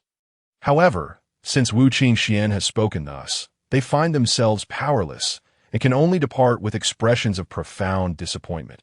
Observing the despondent countenances of the myriad beings, Wu Qingxuan lets out another sigh, reminiscing about his own past life in search of martial arts legacies. Ultimately breaking through to the innate realm through sheer perseverance during the era of diminished spiritual energy, he reflects on his initial entry into the primordial world, when he transformed into a swordgrass, struggling to survive. How similar he is to these beings. After a moment of contemplation, Wu Qingxuan channels his martial essence, stating, "It is of no consequence. Though you lack a connection to me, I admire your fervent desire for enlightenment. A century hence, I shall impart teachings upon Penglai Island. Those destined to attend are welcome to come." Wu Qingxuan's voice resonates from Penglai Island, reverberating outward. Soon, beings throughout the East Sea and the central region of the primordial world hear his words, and one by one, they hasten towards the East Sea. The denizens of Penglai Island are particularly elated, each expressing their gratitude to Wu Qingxuan. "We are grateful to the island master for your compassion and benevolence." Witnessing this, Wu Qingxuan shakes his head. At this moment, Hong Jun has yet to attain sainthood, and no doctrines have been disseminated. He does not intend to pass on martial teachings, so he will offer only rudimentary insights. Thus, he remains indifferent to the gratitude expressed by these beings, swiftly vanishing into the palace with Jin Xian and Shui Ling in the central region of the primordial world. Upon hearing Wu Qingxuan's voice, Inyu and Mo Lin exchange glances. They promptly decide to cease their travels and return to Penglai Island to assist Wu Qingxuan with various matters. After over 10,000 years of cultivation, Inyu has reached the pinnacle of the Tai Golden Immortal Realm, just a step away from ascending to the Great Luo level, while Mo Lin has only stabilized his mid-stage Great Luo Golden Immortal cultivation, progressing slowly. Thus, upon learning of Wu Qingxuan's impending teachings, the two hastily make their way back to Penglai Island, Kunlun Mountain. Within the western Kunlun, the Western Queen Mother lies in a celestial pool. Seemingly bored, attended by a throng of female immortals, her skin, as pure as jade, glistens alluringly in the air. Unfortunately, only a select few female immortals are privy to this scene. Otherwise, it would surely incite a frenzy among male cultivators. Alas, how dull! Does this adversary not comprehend my intentions? After 10 millennia, they have yet to seek me out. Just as the Western Queen Mother mumbles to herself, Wu Qingxuan's voice reaches her ears. Immediately, she dismisses her bath. Using her powers to disperse the droplets on her body, dons a phoenix-embroidered celestial robe, and instructs the female immortals at her side before employing her escape technique to swiftly make her way to Penglai Island. At Wuzhuang Temple, Zhen Yuanzi gazes with a bittersweet smile at the red-clad Taoist, who is stuffing ginseng fruits into his mouth as if they were mere pig fodder. Just as he prepares to speak, Wu Qingxuan's voice resonates, filling Zheng Yuanzi with delight. He turns to the red-clad Taoist and says, "Han Yin, come. I shall introduce you to a formidable Tao brother." Are you referring to the great being who just mentioned imparting teachings? The red-clad Taoist replies, intrigued, "I had no idea you were acquainted with such a powerful figure. I must go and make their acquaintance." Upon hearing Zheng Yuanzi's words, Han Yun pauses his consumption of ginseng fruits, wipes his mouth, and with a look of longing, follows Zheng Yuanzi as they utilize their escape techniques to head towards Penglai Island. Not only these two, but a carefree youth, having parted ways with his two elder brothers, was wandering the east sea of the primordial world in search of opportunities. Upon hearing Wu Qingxuan's voice, his eyes sparkle, and he rushes toward Penglai Island. In no time, numerous beings from the primordial world converge upon Penglai Island. In the East Sea Dragon Palace, Ao Guang sits upon his dragon throne, observing the dwindling pure-blood dragon clan. Furthermore, the surviving dragons are each burdened with karmic ties. Their cultivation has stagnated, if not regressed. Witnessing this, Ao Guang furrows his brow. Just then, Wu Qingxuan's voice reaches him. Ao Guang, as the son of the Candle Dragon, possesses some knowledge of the one who defeated his father. After a moment of contemplation, Ao Guang grits his teeth and heads to the dragon ruins. After explaining the situation to the surviving elders of the dragon clan, he accesses the dragon ruins treasury, retrieving most of the top-tier spiritual roots and treasures within. He selects several dragon maidens of exceptional grace and beauty to accompany him as they hasten toward Penglai Island. The East Sea Dragon Palace is situated above the East Sea, allowing the dragons to utilize their escape techniques rapidly in the water. Before long, they arrive in the vicinity of Penglai Island. Transforming into their true forms, Ao Guang and the dragon maidens bow deeply towards Penglai Island, which has surfaced due to Wu Qingxuan's impending teachings, and proclaim, "I'm the current Dragon King of the East Sea, seeking an audience with the ancestor of martial arts." As Wu Qingxian did not disclose his Dao title during his travels through the primordial world, Ao Guang is only aware of his name, thus addressing him with respect by combining his surname with the honorific ancestor. After entering the palace, Wu Qingxian retrieves the corpse of the golden dragon he had slain when accepting Yin as his disciple and begins to prepare it for cooking. Previously, while Yin was transforming her entire essence and grasping the 9 true scriptures, Wu Qingxian was also absorbed in comprehending the techniques of the carefree wind and the cloud-pushing palm, leaving him little time to attend to the golden dragon's remains. Subsequently, with the outbreak of the calamity among the 3 clans, he had even less opportunity to process the golden dragon's body. Now, having closed himself off to recultivate the Qi Shao for nearly 20,000 years without sustenance, Wu Qingxuan's palate has grown weary. With a century remaining before his teachings, he promptly takes out the early-stage golden dragon corpse and, after disassembling it, forges a pot from innate divine iron, subsequently stir-frying the dragon liver with various innate divine materials. Before long, an enticing aroma fills the air. Jin Xian and Shui Ling, having caught a whiff of the delectable fragrance emanating from the palace, swallow hard, their eyes fixed on the pot in Wu Qingxuan's hands, drooling slightly. Observing the expression of his 2 attendants, Wu Qingxian can't help but smirk, dividing a small portion of dragon liver for them before pouring himself a cup of flower brew. Indulging in the feast, with dragon liver as a side dish, Wu Qingxian begins to relish the moment. Meanwhile, Jin Xian and Shui Ling, unable to resist any longer, dive into a hearty meal. Tea must be said.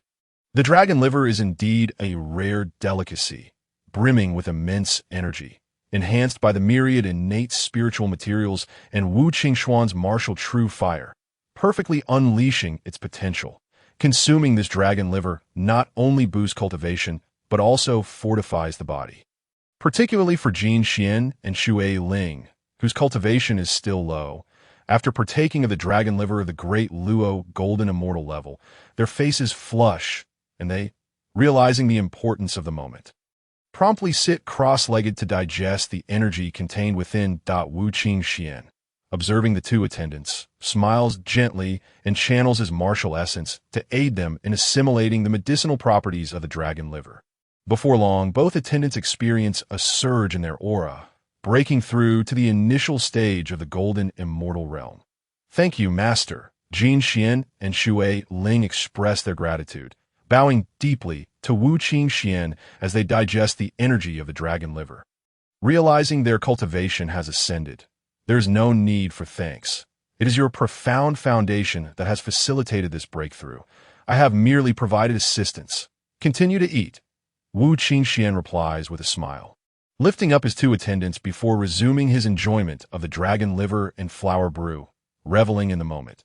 Just as Wu Qingxuan and his two attendants are joyfully feasting on the dragon liver, Ao Guang's voice reaches their ears. Upon hearing Ao Guang's voice, Wu Qingxuan's brow furrows. He has no ties with the dragon clan, and if anything, there exists a degree of animosity. He had previously defeated the dragon clan's third elder, the white dragon, and then the second elder, the candle dragon.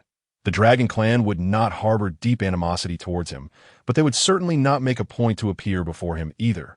Thus, Ao Guang's sudden visit to Penglai Island raises Wu Qingxuan's suspicion. However, he quickly deduces Ao Guang's intentions. The dragon clan has long since lost its former glory. A significant portion of the pure-blood dragons perished during the Three-Clan War, while many more fell in the sword array of extermination set by Luo Ho. Moreover, during the dragon clan's rise, they had alienated nearly every being aside from the mighty of the primordial world, resulting in a dire survival situation. They must fend off the encroaching karmic forces as well as the hostile races that threaten them. It can be said that the dragon clan currently stands at a critical juncture of survival. Understanding this, Wu Qingxuan reflects for a moment before conjuring a talisman inscribed with the intricate symbols of the 9 palaces and 8 trigrams, which protects the entrance to Penglai Island. He hands it to Jin Xian and states calmly, "Jin Xian, please assist me in inviting the Dragon King inside." "As you command, Master," Jin Xian replies dutifully. Upon hearing the words, Jin Xian respectfully accepted the talisman, subsequently channeling her magical energy. Upon exiting the palace, she infused the talisman with her power. As Jin Xian poured her energy into the talisman, it instantly radiated a brilliant light, opening the protective array of Penglai Island. Jin Xian swiftly emerged and immediately spotted Ao Guang and the others, exclaiming, "Which of you is the Dragon King? My master has summoned you to enter. I am the Dragon King that I extend my gratitude to this celestial child. Here is the dragon Lian grass from my dragon clan. Please accept it." Ao Guang, witnessing the opening of the protective array of Penglai Island and the emergence of a young boy, felt a surge of joy, as he had previously feared that Wu Qingxuan might not receive him. At this moment, seeing Jin Xian emerge, the anxiety in his heart finally eased, and he presented a sprig of dragon lian grass to Jin Xian. Upon noticing the dragon lian grass in Ao Guang's hand emanating a rich primordial spiritual aura, Jin Xian felt a wave of longing. However, recalling that she was merely Wu Qingxuan's attendant, her mind cleared. "There is no need for that. It is my master who has sent me to escort you inside. If you wish to express gratitude, direct it toward my master." Seeing Jin Xian's demeanor, Ao Guang's resolve to ally himself with Wu Qingxuan strengthened, and he followed her into Penglai Island. Once inside, Ao Guang and the dragon maidens behind him were taken aback by the environment of Penglai Island, their pupils narrowing in astonishment at the spiritual energy and the essence of the Tao that permeated the surroundings. "Quickly follow me. Do not keep my master waiting." Jin Xian, noticing that Ao Guang and the others were enthralled by the spiritual energy and essence of the Tao, frowned and shouted at them.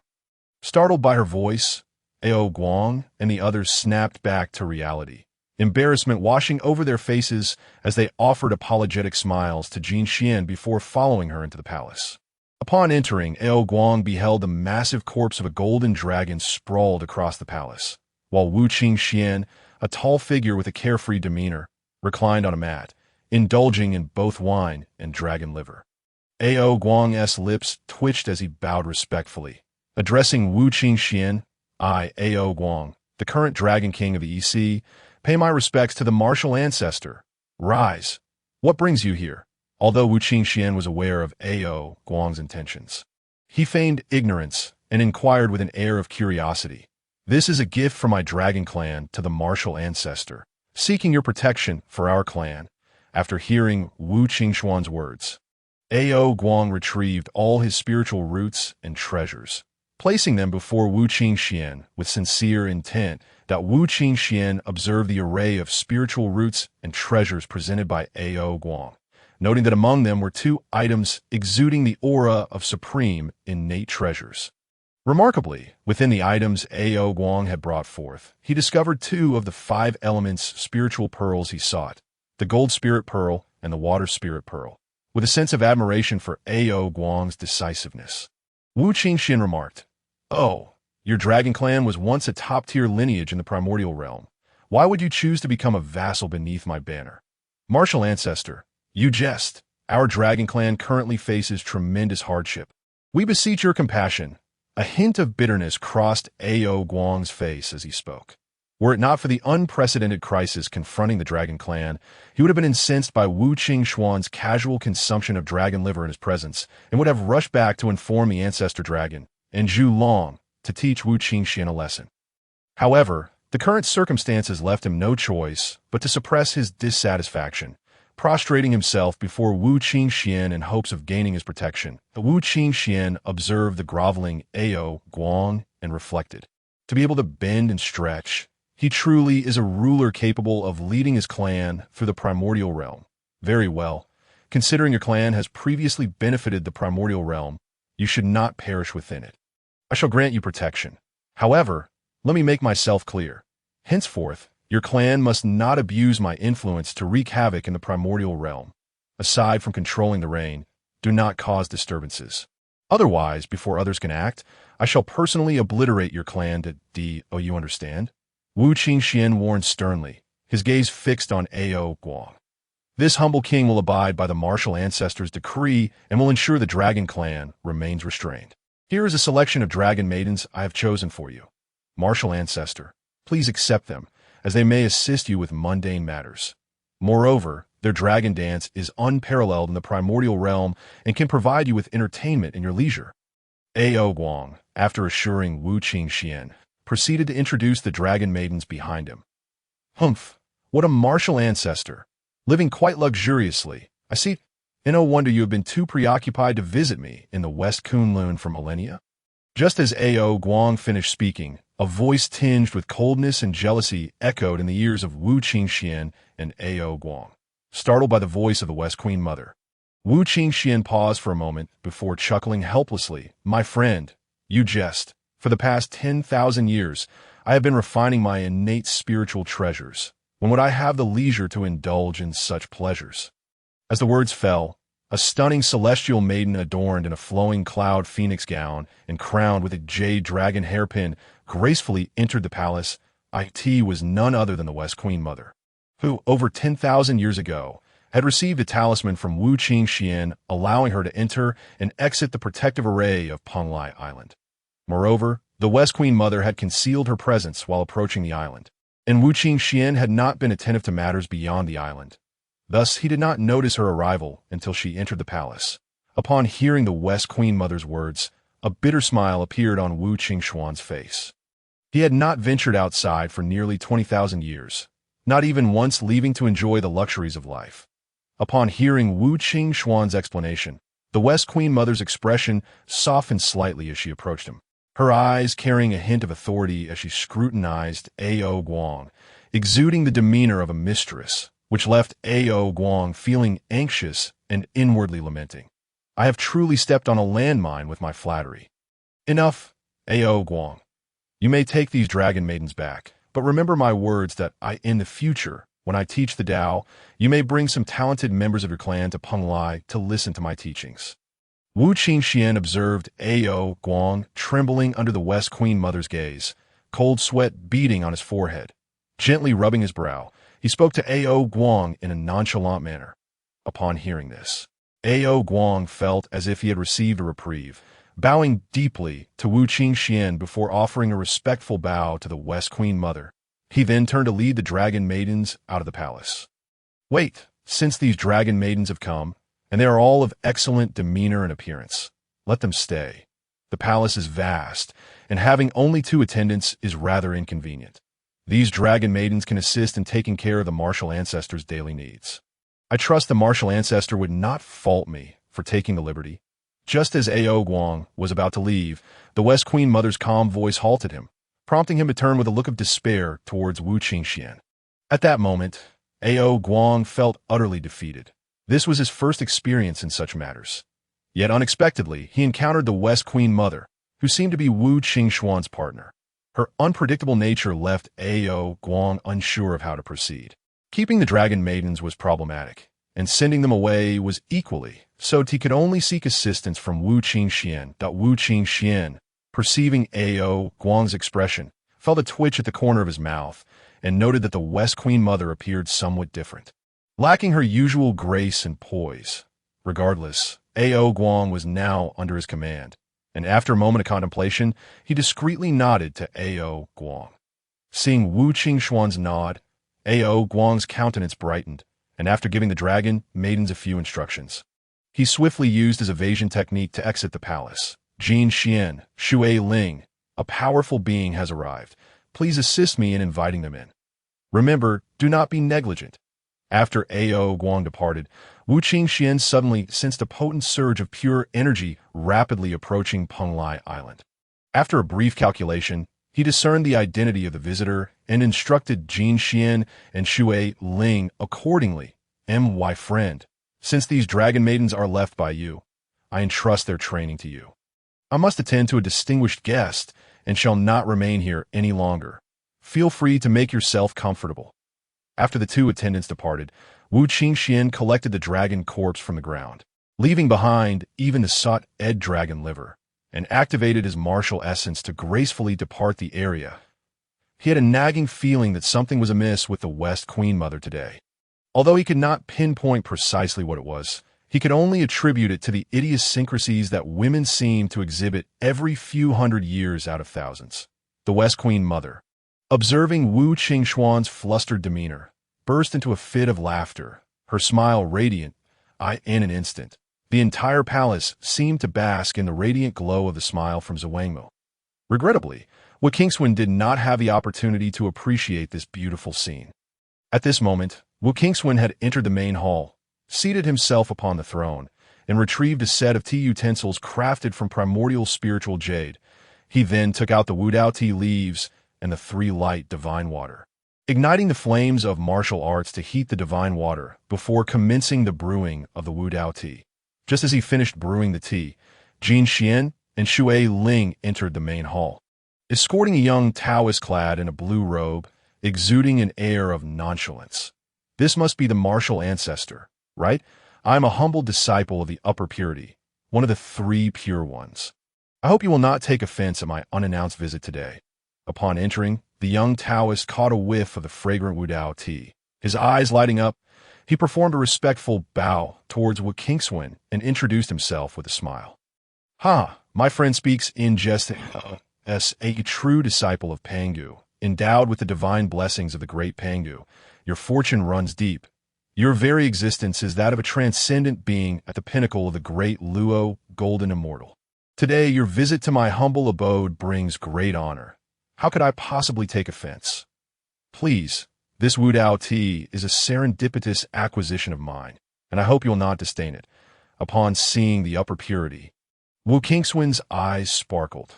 The aura of the upper purity was unmistakably one of candor and clarity, a person of straightforward feelings, akin to Zhen Yuanzi. With such a person, there was no need to worry about hidden meanings in their words or treachery lurking behind their backs. Having formed a favorable impression of the upper purity, largely due to his understanding of the image of the Tongtian patriarch that emerged after the establishment of the upper purity, Wu Qingxuan welcomed him warmly and offered the Wudao tea as a gesture of hospitality. Had it been the Taiji or Yuxing who arrived, Wu Qingxuan would have extended his hospitality, yet not with the same fervor as he did for the upper purity. After all, Wu Qingxuan practiced martial arts, which was fundamentally a path of self-cultivation, opposing the heavenly way that the Taiji and Yuxing followed. Moreover, for Wu Qingxuan's martial path to flourish, The existence of a human race was indispensable. Thus, it was inevitable that he would eventually confront the Taiji and Yuxing to establish his standing among humanity. The upper purity, upon hearing Wu Qingxuan's words, brightened and, without hesitation, found a place to sit and began savoring the Wu Dao tea. The moment the tea touched his lips, he was immediately enveloped in enlightenment, various principles manifesting around him. Wu Qingxuan observed with a slight smile, then brewed 3 more cups of martial tea while his gaze drifted outside. Before long, Zhen Yuanzi entered with a Taoist in red robes, and upon sensing Zhen Yuanzi's presence, Zhuangmu also made her way from the side hall to the main hall, engaging in nostalgic conversation with Wu Qingxuan and Zhen Yuanzi, as with a red-robed Taoist. After introducing himself, he requested food from Wu Qingxuan, who merely shook his head in refusal. However, Wu Qingxuan did not linger on the matter, offering some divine fruits to Hong Yun before commencing a simple discussion with the awakened Tong Tian, Zhen Yuanzi, and Zhuangmu about their respective cultivation paths. At this moment, as time flowed on, Ying Yu and Mo Lin also returned to Penglai Island. Along with them, many beings who had yet to take shape arrived at Penglai Island, transforming it into a veritable menagerie. With creatures flying in the sky, running on the ground, and swimming in the waters, creating a lively atmosphere. Just as these beings engaged in animated discussions, the sound of a resounding bell echoed, causing them to instantly fall silent, their expressions turning solemn. They promptly ceased their chatter and, led by Jin Xian and Shui Ling, proceeded in an orderly manner to the designated area for listening to the teachings. As the bell tolled, Wu Qingxuan and the others engaged in light discussions about the principles of cultivation were also stirred by the sound. Realizing that the time had come, Wu Qingxuan rose to his feet, addressing the upper purity. Zhen Yuanzi, Hong Yun, and Zhuangmu, esteemed friends, please follow me. Very well. Upon hearing this, the upper purity and others smiled gently, performed a respectful bow to Wu Qingxuan, and followed in his wake towards the preaching square. Upon their arrival at the square, they were greeted by a sea of eager beings, each one awaiting with bated breath. Since the dawn of the Primordial Era, no great being had ever delivered teachings before the calamity of Longhan. The beings that had taken shape were predominantly innate sanctified beings. Prior to their own embodiment, they either possessed their own lineages of teachings or belonged to clans within the myriad races of the Primordial Era, where skilled practitioners imparted their techniques. Furthermore, due to the Longhan catastrophe, countless races perished, and many powerful innate sanctified beings fell during this calamity, resulting in a severe scarcity of teachings among the newly formed beings, who could only desperately absorb the spiritual essence of heaven and earth to cultivate themselves, a truly arduous endeavor. This marked the first time since the dawn of the Primordial Era that a great being would impart teachings. Naturally, these beings cherished this opportunity immensely. As Wu Qingxuan led Zhuangmu and the others to the square, a massive platform stood in the center, flanked by 5 cushions. Observing this, Wu Qingxuan stepped forward and took a seat upon the central cushion, with Ying Yu and Mo Lin standing behind him. Jin Xian and Shui Ling took their positions on either side of the platform. Once Wu Qingxuan was seated, Zhuangmu and the others settled down. I am the martial ancestor, compassionate towards the myriad beings of the Primordial Era, who wander in ignorance without the inheritance of techniques. Today, I shall expound upon the path of cultivation for you all. Listen attentively, and may you utilize the teachings I provide to benefit the Primordial Era. With this, Wu Qingxuan cleared his throat and began to expound. Yin begets Yang, and Yang transforms into Yin. The interplay of Yin and Yang gives rise to the 5 elements: metal, wood, water, fire, and earth. The path of the 5 elements is one of mutual generation and restraint. Hence, the path of immortals involves absorbing innate spiritual essence to birth the primordial spirit, which constitutes a celestial immortal. Cultivating the 5 energies within the heart leads to a profound immortal. The culmination of these 5 energies produces a great one of the golden immortal level. Comprehending the principles and manifesting the 3 flowers atop the head yields the great Luo golden immortal. As the beings listened to Wu Qingxuan's teachings, they fell into states of enlightenment. Some exhibited expressions of ecstasy, seemingly grasping the essence, while others wore looks of despair, unable to comprehend. there were those who fidgeted anxiously, alternating between moments of frustration and elation, showcasing the myriad expressions of beings at this moment. Given the varying levels of cultivation among the island's inhabitants, Wu Qingxuan's teachings were delivered progressively, ascending from the simple to the profound. Although his true form did not cultivate the path of immortality, the magical avatar within the martial god Pearl had attained enlightenment on the 12th-grade pure world White Lotus for tens of thousands of years. While not boasting unparalleled profundity, it was certainly sufficient for imparting knowledge to beings whose highest cultivation was that of the Great One of the Golden Immortal level. As time gradually passed, Wu Qingxuan's teachings became increasingly intricate, and the expressions of the beings below turned perplexed, their spirits anxious. Yet they dared not raise their voices, fearful of incurring Wu Qingxuan's ire. They could only fidget in their seats, striving to etch his teachings into their memories for later contemplation. Wu Qingxuan paid no mind to their restlessness, continuing to elucidate the principles of cultivation that in the blink of an eye, a millennium had passed. At this juncture, Wu Qingxuan had progressed to the teachings of the great Luo Golden Immortal. Among all the beings on Penglai Island, only the upper purity, Zhuangmu, and a few others could comprehend his teachings. No one else understood the wisdom he imparted. Conversely, Yin, standing behind Wu Qingxuan, occasionally displayed a contemplative expression. Having cultivated martial arts for tens of thousands of years, he had achieved a foundational understanding of martial cultivation and was but a step away from the realm of the divine general, or the great Luo Golden Immortal. Given that martial arts shared commonalities with the principles of cultivation, he felt fluctuations in his aura as he absorbed Wu Qingxuan's teachings.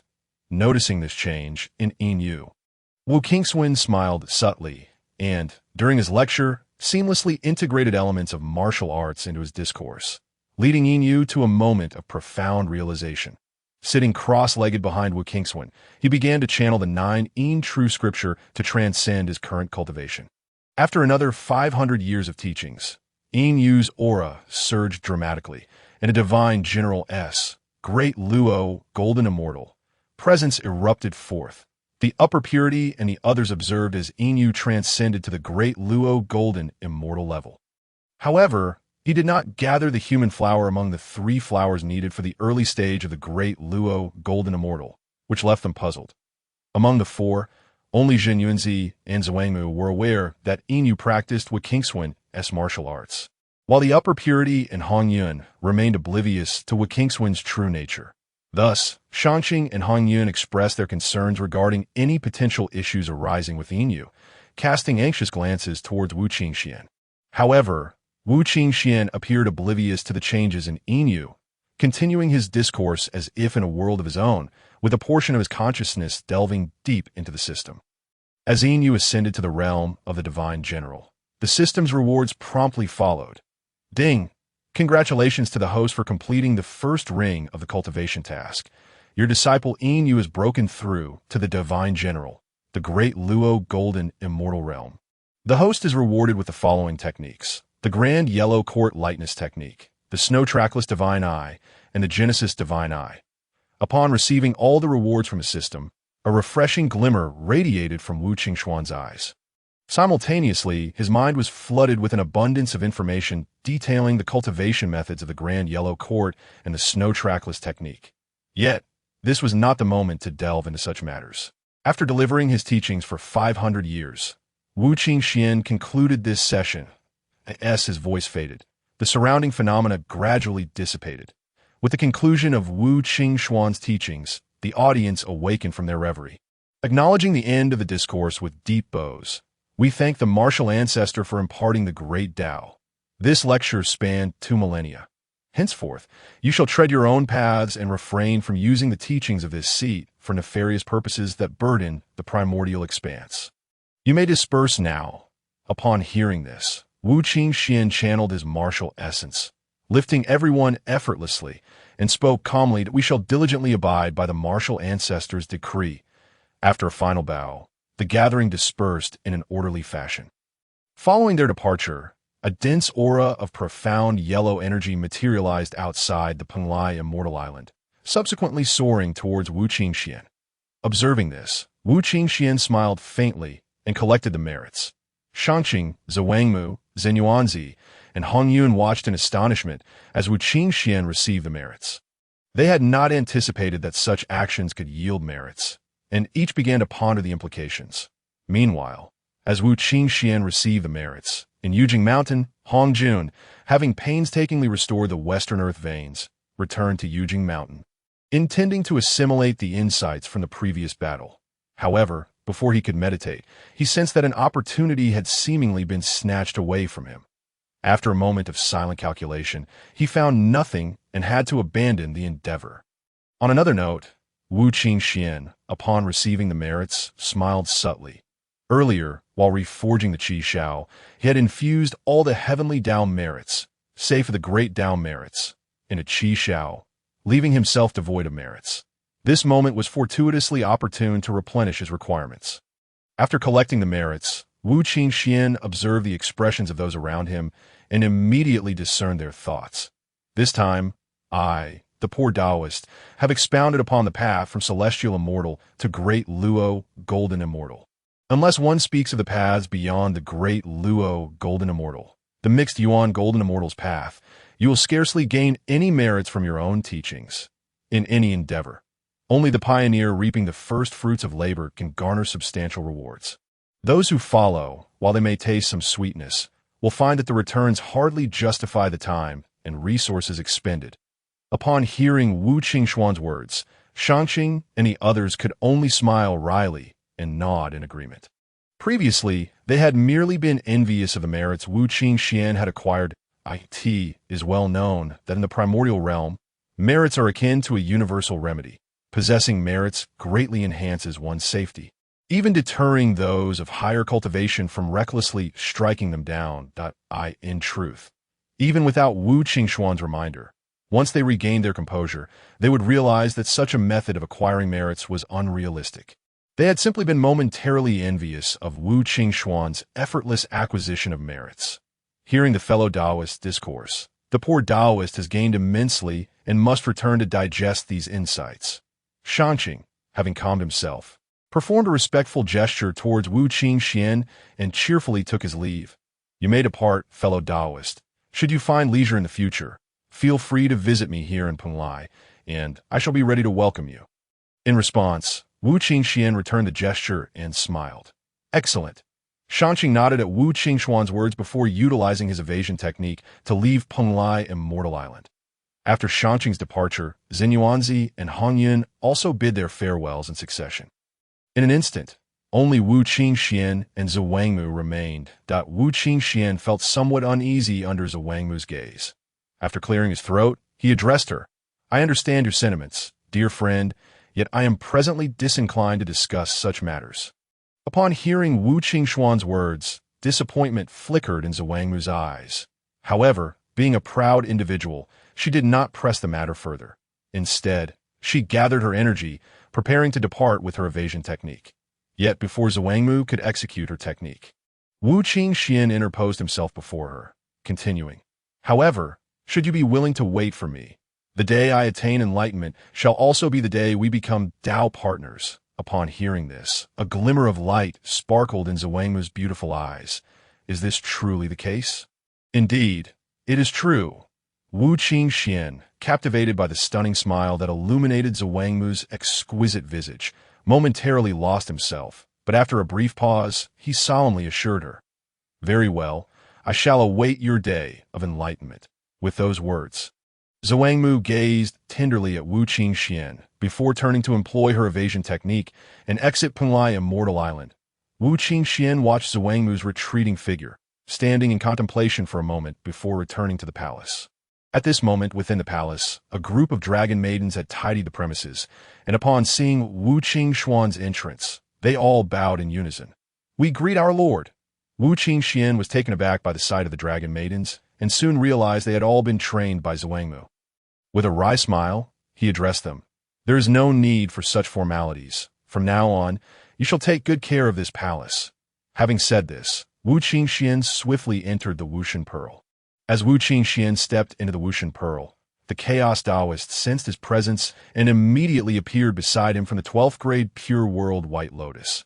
Master, The time until Hongjuan's enlightenment is drawing near. I wish to travel through the primordial realm before heading directly to the Zixiao Palace to listen to the teachings. Excellent, here are the Dragon God Spear, the Ding Tian Hairpin. Both are exceptional innate spiritual treasures, and these 12 sea calming pearls. Refine them before you depart. The Dragon God Spear was one of the gifts bestowed upon Wu Qingxuan by A.O. Guang from the Dragon Ruins treasury. Aside from this spear, the rest were lesser innate spiritual treasures. Wu Qingxuan selected a few to give to the two young attendants, Jin Xian and Xue Ling, while the remainder he exchanged for system rewards. As for the Qingquan Ding, the God-slaying spear, the Qingquan Fan, and the 9th grade Black Lotus, these were spiritual treasures Wu Qingxuan had acquired during the Dao Magic War, all in the presence of Hongjun, that Wu Qingxuan preferred to keep his relationship with the Chaos Taoist under wraps for the time being. Thus, these treasures were naturally not suitable for him to offer to the Chaos Taoist. Thank you for the treasures, Master. The Chaos Taoist expressed his gratitude upon receiving the spiritual treasures that we are but one entity. There is no need for thanks, Wu Qingxuan replied with a smile before vanishing, commencing his examination of the system rewards. First was the Genesis Divine Eye, whose primary function was to dispel illusions. Once activated, the Genesis Divine Eye could unravel all formations and restrictions in the world. Naturally, this depended on Wu Qingxuan's cultivation level, currently at the initial stage of the mixed Yuan Golden Immortal Realm. He could at most discern the formations beneath the 10 great formations of the Primordial Realm. When Wu Qingxuan reached the pinnacle of the mixed Yuan Golden Immortal Realm, the 10 great formations of the Primordial Realm would pose no threat to him.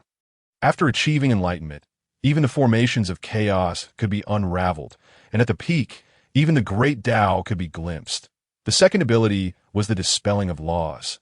In combat, Wu Qingxuan could utilize the Genesis Divine Eye to discern enemy attacks, expending minimal effort to counter them.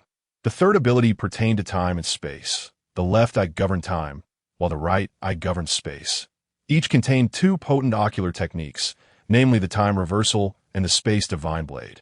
The time reversal allowed for the manipulation of time, enabling control over the passage of time within a certain range to either advance, retreat, or halt, thus facilitating attacks against enemies or aiding one's own assaults.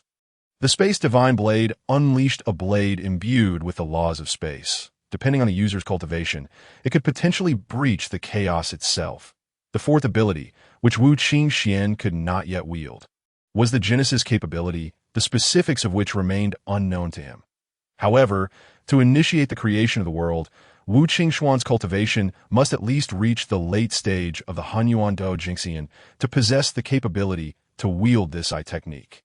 In essence, this creation divine eye can be regarded as one of Wu Qingxuan's most formidable trump cards. After thoroughly comprehending the use of the creation divine eye, Wu Qingxuan turned his gaze towards the other two rewards.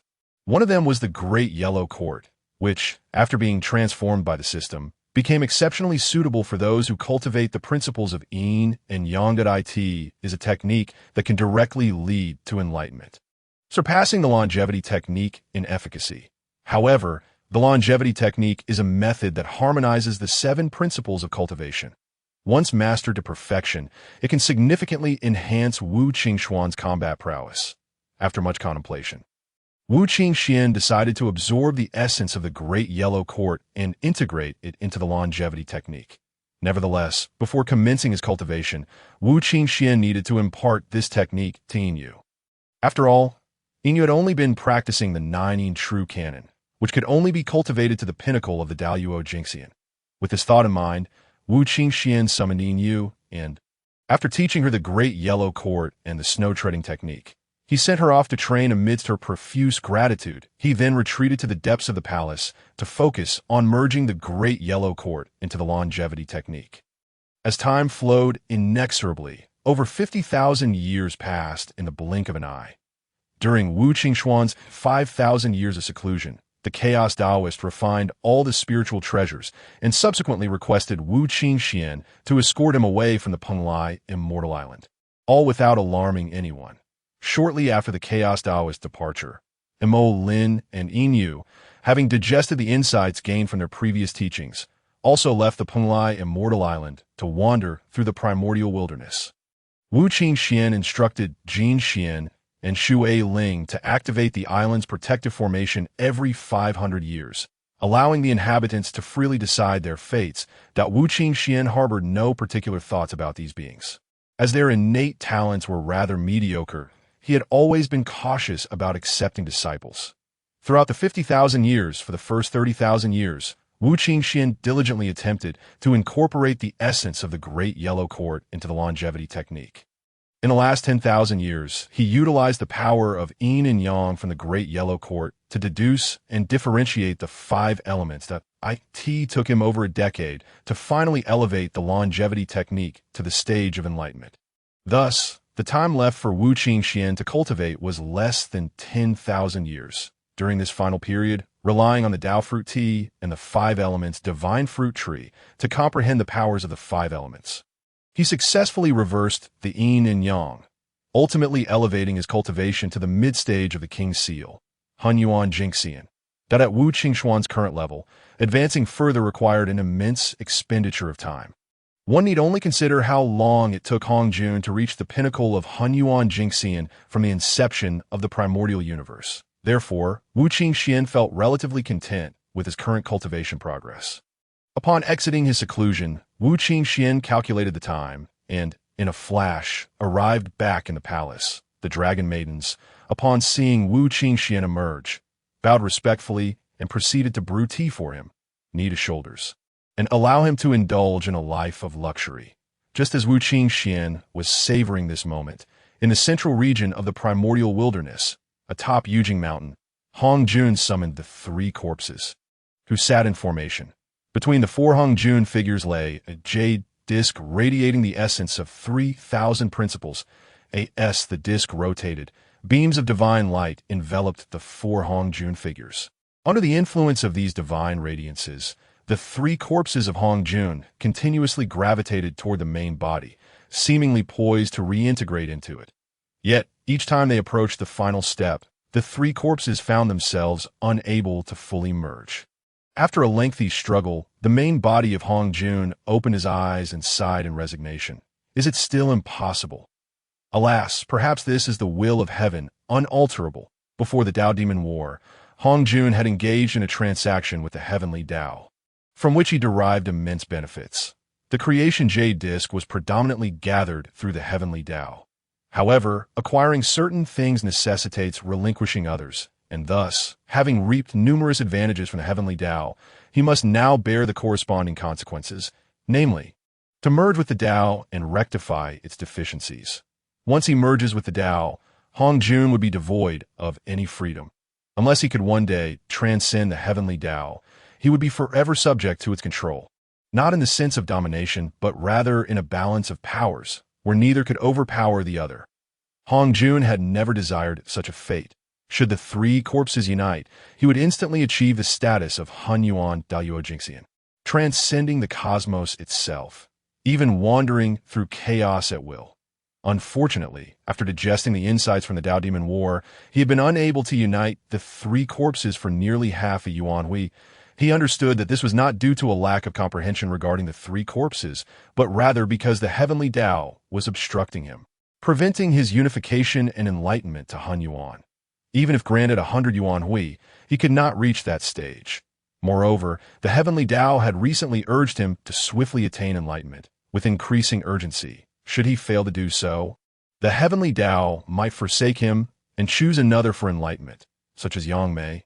Thus, Hong Jun reluctantly abandoned his plans to unite the 3 corpses for enlightenment and, after adjusting his state, he utilized the merits of the heavenly Tao as a harmonizing agent to embark anew on the path of unification. As the 3 corpses merged seamlessly into Hong Jun's being, a tremendous aura erupted from within him. High above the 9 heavens, I shall preside as the supreme teacher, transcending the realms of existence. Pangu birthed the Taiji, from which emerged the duality, and from the duality flowed the 4 symbols, guiding the path of 3 friends. Dividing the teachings into 2 branches, with the Xianmen leading all, one Qi transforms into Hong Jun. As Hong Jun's aura surged forth, it resonated throughout the primordial wilderness, transcending time and space. Whether those wandering the primordial wilderness or those in secluded meditation were all overwhelmed by this immense force, unable to raise their heads. Even Wu Qingxuan, who was enjoying the service of the dragon maidens on Penglai Island, felt the pressure of this aura, nearly bowing to the ground. Fortunately, he grit his teeth and channeled his martial essence into the 12th-grade Pure World White Lotus, the martial God Pearl, and the Qi Shao sword, activating the protective formation of Penglai Island to stabilize himself. Nevertheless, even so, Wu Qingxuan's bones cracked under the weight of this aura, as this immense energy spread. The primordial realm was suffused with purple mist, and golden lotuses appeared as if born from the air, filling the world with a fragrant scent. Hong Jun, standing upon the 12th-grade merit gold lotus, wielding the Panga banner, adorned with a jade crown and draped in the yin-yang taiji diagram, accompanied by 2 golden boys and jade maidens, soared towards the heavens, imprinting his visage in the minds of all beings in the primordial wilderness. I, Hong Jun, today achieve enlightenment and become a saint. 3,000 years hence, those with fate may come to the Zhixiao Palace within the chaos to hear the Tao, as Hong Jun ascended higher along the Golden Bridge. Just as he was about to leave the primordial wilderness, he called out softly. Suddenly, with the aid of the heavenly Tao, his voice resonated in the ears of all beings in the primordial realm, causing a stir among them. Although they did not fully comprehend the meaning of becoming a saint, the undeniable aura emanating from Hong Jun ignited fervor among the primordial cultivators as they rushed towards the chaos. However, the chaos contained an incredibly violent essence, rendering those below the level of Dao Jingxian unworthy even to approach its fringes. The innate deities and innate demons of Dao Jingxian level harnessed their powers, whether wielding spiritual treasures or invoking principles, racing towards the depths of chaos. Among them were the Chaos Taoist, Yin and Mo Lin. Although Yin did not practice the Tao, there were overlaps between Tao and martial arts, and listening to the teachings of powerful beings would greatly benefit her as well. Meanwhile, in a nameless divine mountain in the central primordial wilderness, a yellow-haired, golden-eyed being adorned in a coarse robe and tiger-skin skirt, with a pair of deerskin boots, gazed enviously at the chaos outside the primordial realm. This being, a monkey with a rugged face and 6 protruding ears, possessed only the cultivation of a peak Jingxian. Thus, he was far from entering the chaos, and even traversing the primordial wilderness could easily lead to his demise. His current level of cultivation had been gleaned from Wu Qingxuan's teachings during the earlier sessions on Penglai Island. Although Wu Qingxuan was aware that someone had been eavesdropping on his teachings, merely, upon discerning that it was the 6-eared macaque, he chose to let it be, refraining from imparting any lesson to the creature. After all, he had previously declared that those with fate may come to listen to the teachings, and the 6-eared macaque, having acquired its knowledge through its own abilities, warranted no obstruction from Wu Qingxuan. He was not so petty as Hong Jun. Moreover, a flicker of sympathy had arisen within him for the 6-eared macaque. Should an opportunity present itself in the future, Wu Qingxuan would not mind accepting the 6-eared macaque as a disciple.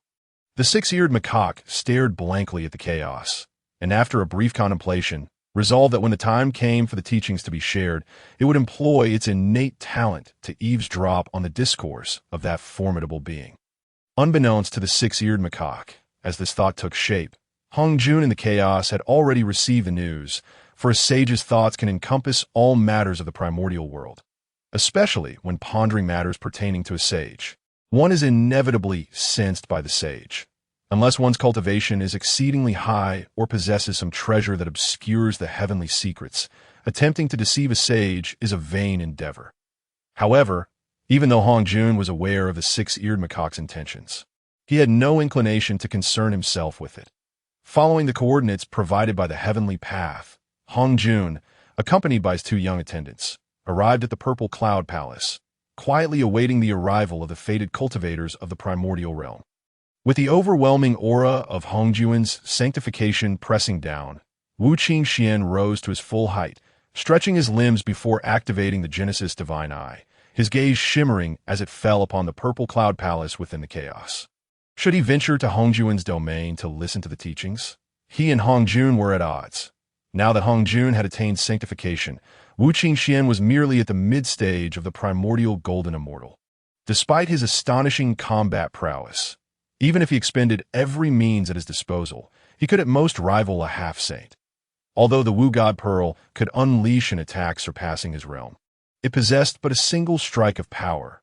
Moreover, as one's cultivation ascends, the efficacy of such abilities diminishes. With Kong Xuan backed by the heavenly path, his cultivation was unfathomable, far beyond that of a newly ascended sage. Furthermore, the Purple Cloud Palace was in close proximity to the heavenly path. Who could know what peculiar methods awaited there? Even though Wu Qingxuan possessed an abundance of merits from the creation of the world, he still dared not act carelessly. After a moment of contemplation, he ultimately abandoned this notion.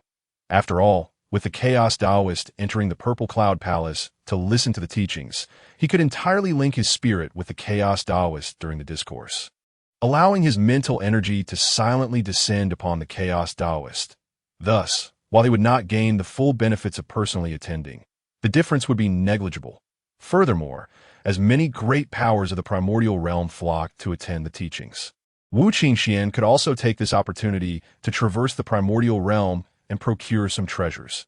Even if he had no use for them, he could bestow them upon future disciples or exchange them for system credits. With this thought in mind, Wu Qingxuan no longer hesitated, sending a portion of his consciousness to guide the Chaos Taoist towards the Purple Cloud Palace. He himself then stepped forth from the Penglai Fairy Island, hastening towards the primordial realm. Meanwhile, within the chaos, the once tranquil expanse erupted with boundless divine light, as numerous top-tier powers of the primordial realm employed their respective techniques, racing toward the chaos following the flicker of inspiration in their hearts. These individuals would soon become the 3,000 guests of the Purple Cloud Palace. Among them was an elder with a tower of profound yellow merit spinning atop his head, showering the elder, a middle-aged man, and a youth in a cascade of profound yellow light. These three were none other than the three pure ones. Additionally, two cultivators with serpentine tails, one male and one female, wielded a 7-string zither.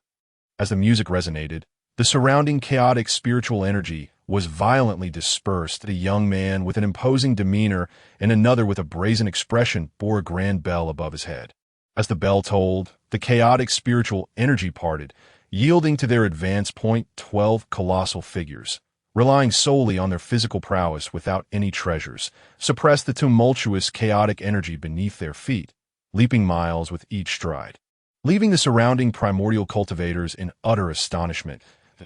In the Purple Cloud Palace, Kong Xuan, who had been sitting cross-legged in contemplation regarding the teachings, suddenly furrowed his brow, his eyes glowing with divine light as he gazed outside the palace at the three Taoists seated in meditation. What was amiss? Two cultivators, not among the fated, had arrived at the Purple Cloud Palace ahead of time. Were they anomalies? Upon seeing the Chaos Taoist and Mo Lin, Kong Xuan's brow furrowed further as he discreetly began to calculate their backgrounds. One was a descendant of the Lin clan. How peculiar! For even if this Mo Lin were to survive the Dragon Han calamity, he would still be beset by the karmic retribution and calamities wrought by the Great War of the three clans, making it difficult for him to progress in cultivation. Yet this Mo Lin exuded an aura of profound peace, devoid of any karmic debt or calamity, having reached the mid-stage of the Great Luo Golden Immortal and not far from the late stage. Could it be that he willingly expended vast merits to cleanse his mount of its karmic retribution and calamity? Such a grand gesture! Yet, it remained uncertain whether he would indeed arrive. The other, a manifestation of the primordial chaos demon god, now stood only at the pinnacle of the Great Luo Golden Immortal. Had he only just taken form? Kong Xuan muttered to himself for a spell, knowing that Mo Lin was Wu Qingxuan's mount. However, he had not anticipated that Wu Qingxuan would exert such effort, utilizing merit to assist his mount in cleansing its karmic retribution and calamity. As for the matter of the Chaos Taoist, he calculated for a long while, but could only ascertain that the Chaos Taoist had taken form atop the Buzhou mountain, knowing nothing else, and eventually decided to cease his inquiries. Regarding Yin Yu's apprenticeship under Wu Qingxuan, Kong Xuan held no objections. After all, Yin Yu was merely a small force in the primordial realm, and furthermore, Yin Yu was slated to be an important figure in the upcoming calamity. While not the main character, he would certainly play a significant supporting role. With Wu Qingxuan accepting Yin Yu as a disciple, should things unfold accordingly, it was indeed possible to draw Wu Qingxuan into the calamity, leveraging it to eliminate this anomaly. With calculations in his mind, a flash of divine light sparkled in Hongjuan's eyes. Instantly, the cultivators racing toward the purple cloud palace, guided by the flicker of inspiration within their minds, suddenly found themselves devoid of direction, lost within the chaos. The two unfortunate cultivators, sensing the flicker of inspiration vanish from their minds, gazed at the raging chaotic energy surrounding them, filling with despair. The heavenly path is unjust. Why is this so? Originally, a glimmer of inspiration had illuminated their minds, leading them to believe they were fated individuals, causing them to disregard the toll on their energy as they rushed into the chaos. Now, with the inspiration gone, they found themselves adrift in the chaos. Should they fail to locate the direction of the Purple Cloud Palace, they would perish in the boundless chaos. Yet they remained unaware that this entire situation was but a trick orchestrated by Hongjun. The gathering at the Purple Cloud Palace had its destined number, precisely aligning with the 3,000 laws, neither a soul more nor a soul less. This act also served to sift through those with profound fortunes, thereby reaping their luck in preparation for the subsequent unification of the Tao. Now, with the Chaos Taoist and Mo Lin receiving guidance from Wu Qingxuan and arriving ahead of time at the Purple Cloud Palace, combined with their own commendable cultivation and fortune, they naturally counted as fated individuals. Thus, it was imperative for two to withdraw, for the powers they practiced coincidentally aligned with those of the Chaos Taoist and Mo Lin. As time gradually elapsed, groups of primordial cultivators arrived at the Purple Cloud Palace, quietly awaiting the commencement of Hongjuan's teachings. Upon seeing Mo Lin and Yin Yu, Hong Yun, Jinyuanzi, and the Queen Mother of the West immediately approached the pair. The Queen Mother inquired, "Yin Yu, where is your master?" Returning to Master Uncle, "My teacher is currently in seclusion and will likely not attend this time." Yin Yu replied promptly, not daring to be negligent in the face of the Queen Mother's question. This was largely due to the evolving relationship between the Queen Mother and Wu Qingxuan, which had subtly developed beyond mere friendship, hinting at a potential partnership. It was quite possible that the Queen Mother would become his teacher's wife. And given her kindness towards him, he held her in great respect. In seclusion, I truly wonder what schemes you are concocting. Well then, I shall recount everything to you after the teachings, the Queen Mother mused, a hint of puzzlement flashing across her beautiful eyes. Although she was unaware of the nature of sage, she had witnessed the magnificent phenomena, an overwhelming aura, when Hongjun attained his Tao, which far surpassed Wu Qingxuan, a mid-stage primordial golden immortal, by countless degrees. That a sage undoubtedly belonged to the realm of the great Luo golden immortal. Such an esteemed being offering teachings would surely yield immense benefits to them.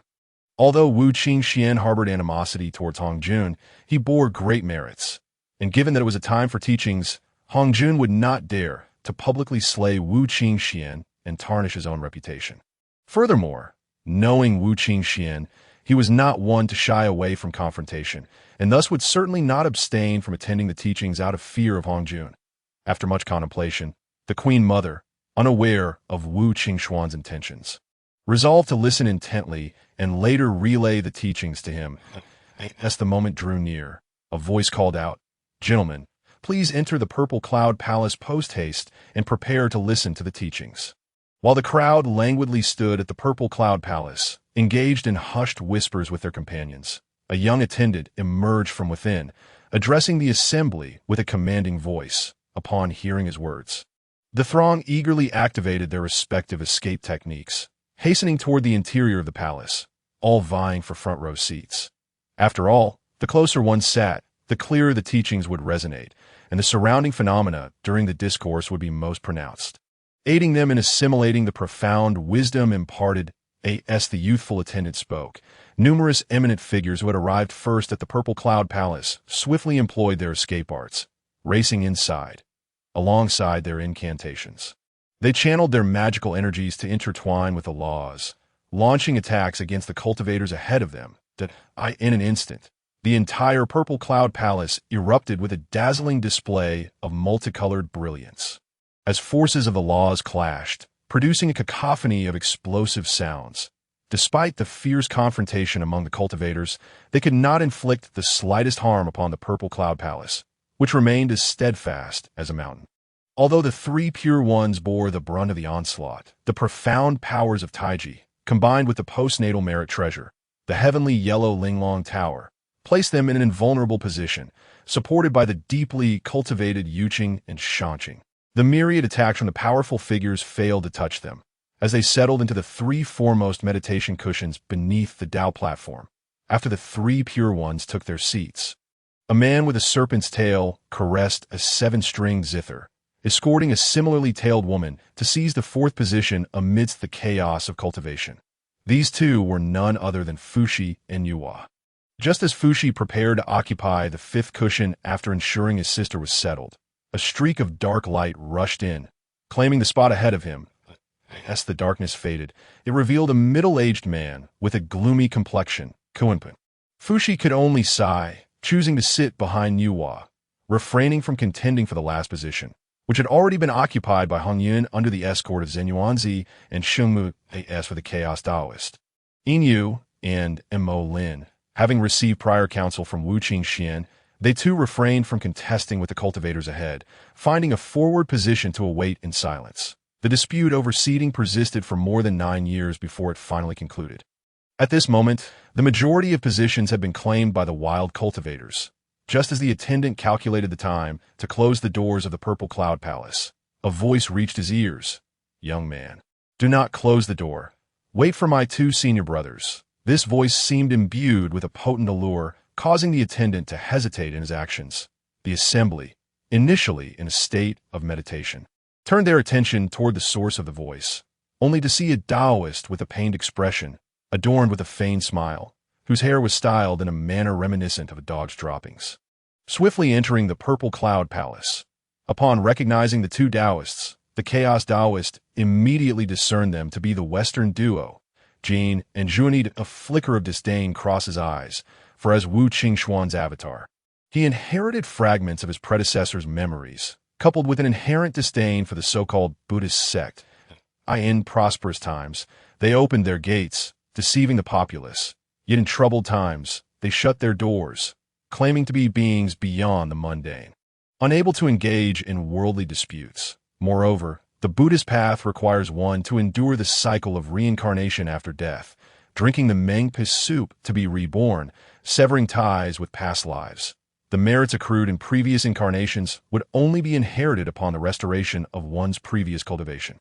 However, to regain one's former prowess after being reborn as a mortal is an exceedingly arduous task. Thus, the tenets of Buddhism were nothing more than a farce to deceive humanity. Yet, contemplating the events that would unfold, the Chaos Taoist's eyes glimmered with a hint of amusement as he prepared to observe the spectacle. When the attendant regained his senses, he noticed the two Taoists had entered, causing him to frown. However, as Hongjun had not yet spoken, he could only glare at them fiercely before decisively closing the grand doors to prevent any further shameless individuals from intruding. Jin and Zhuti entered the Purple Cloud Palace with expressions of delight, but their joy quickly waned as they surveyed the surroundings that moment. Aside from the two positions at the far end, all other spots had been claimed. With a shifty gaze, Zhuti greedily eyed the 6 cushions at the front, his eyes darting about, and soon tears began to well up. As the tears appeared, Zhuanti's previously smiling countenance transformed into one of despair, mirroring Jin's sorrowful expression. "Oh, brother, who would have thought that we traveled billions of miles to the wilds, only to find no place to sit? If so, it would be better to die in vain." As he spoke, Zhuanyi scrutinized the 6 figures at the front, discerning that the 3 Taoists were interconnected in their energies and thus formidable adversaries. The 4th position was occupied by a female cultivator, who also had a powerful male guardian behind her, not to be trifled with. Finally, Zhuanyi's gaze fell upon the last 2 cushions, one occupied by Kuanping, known for his vengeful nature, and the other by the amiable Hongyun, prompting a swift calculation in his mind. While weeping, he darted toward the pillar beside Hongyun, appearing as if he intended to crash into it. The purple cloud palace, which had been enveloped in silence, saw the assembly casting peculiar glances at Junti's exaggerated performance as he entered. The chaos Taoist, witnessing this spectacle, could not help but smile broadly, amusement dancing in his eyes. Jin, initially bewildered by Junti's antics, soon grasped the situation and, with a sorrowful face, attempted to squeeze out tears, but his features were not as malleable as Junti's, leaving him to simply lament loudly. "Brother, please do not. Who has brought us such misfortune? We only wish to benefit the beings of the West, yet we lack the fortune to do so, leaving the denizens of the West to struggle. We had hoped to listen to the Tao and return to impart our teachings, improving their lives, but brother, do not despair. You are all I have left. I cannot lose you. The West cannot afford to lose you. We shall sit at the back and listen as best we can." As Jane's dramatic speech concluded, the onlookers could not suppress their amusement, their lips twitching. The chaos Taoist, clutching his belly, lay back on the cushion in unabashed laughter. However, just as the crowd prepared to enjoy the unfolding drama, the ensuing events left them even more dumbfounded. The last occupant of the cushion, Hong Yun, seemingly moved by the exaggerated display of Junti and Jin, stood up and approached the pillar, slowing his steps. That it was evident to all that Junti was merely acting. "Friend, do not be so. I shall relinquish my position to you," Hong Yun proclaimed. The assembly, upon hearing his words, fell into a stunned silence, realizing Hong Yun's reputation for kindness had reached an extraordinary level. Had they known he would yield his seat, they would have cast aside their pride without hesitation. "Thank you, friend," Junti exclaimed, swiftly taking his place on Hong Yun's cushion, scarcely sparing a glance at him. Having secured a cushion, Junti was still unsatisfied and initiated his next scheme. The three pure ones held great renown in the wilds, particularly Wu Qingxuan, who held the utmost disdain for those of a lower birth. With a cunning glint in his eye, he shouted at Kunpeng, "You, a mere beast of feather and scale, what right have you to sit among us? Indeed, yield your position to me at once," Jin added, seizing the opportunity. "Though that friend may be somewhat shameless, he speaks a kernel of truth. Vacate your seat immediately, or I shall ensure you regret it." As Jin's words echoed, Wu Qingxuan, who had been quietly meditating, abruptly threatened Kunpeng. Faced with the combined pressure from the three powerful beings, Kunpeng felt a surge of indignation rising within him, his gaze shifting toward Emperor Jun and Tai, both of whom were also transformed avians. Previously, they had even extended invitations to him, and he believed they would assist him in shouldering some of the pressure to secure his favor. However, upon meeting Kunpeng's eyes, Emperor Jun and Tai averted their gazes, focusing on their own thoughts. While they too were incensed by the words of the three pure ones, they found it preferable for Kunpeng, a member of their avian kin, to be denied a cushion rather than allowing him to claim one over others. After all, both harbored ambitions of unifying the wilds, and should Kunpeng's cultivation surpass theirs in the future, how could they hope to control him? Thus, the two individuals, faced with Kunpeng's plea for assistance, displayed not the slightest reaction. Observing the expressions of Dijuan and Tai, Kunpeng's heart seethed with fury as he scanned the surroundings and noted the absence of any willing to offer their aid. He could only descend from his mat with a grim countenance, hoping to avoid not only losing the mat, but also enduring a painful ordeal. Upon witnessing Kunpeng's perceptiveness, Jane felt a surge of delight and promptly seated himself upon Kunpeng's mat. At that moment, Hong Jun abruptly appeared upon the Tao platform, and upon confirming the arrangement, he spoke in a calm tone.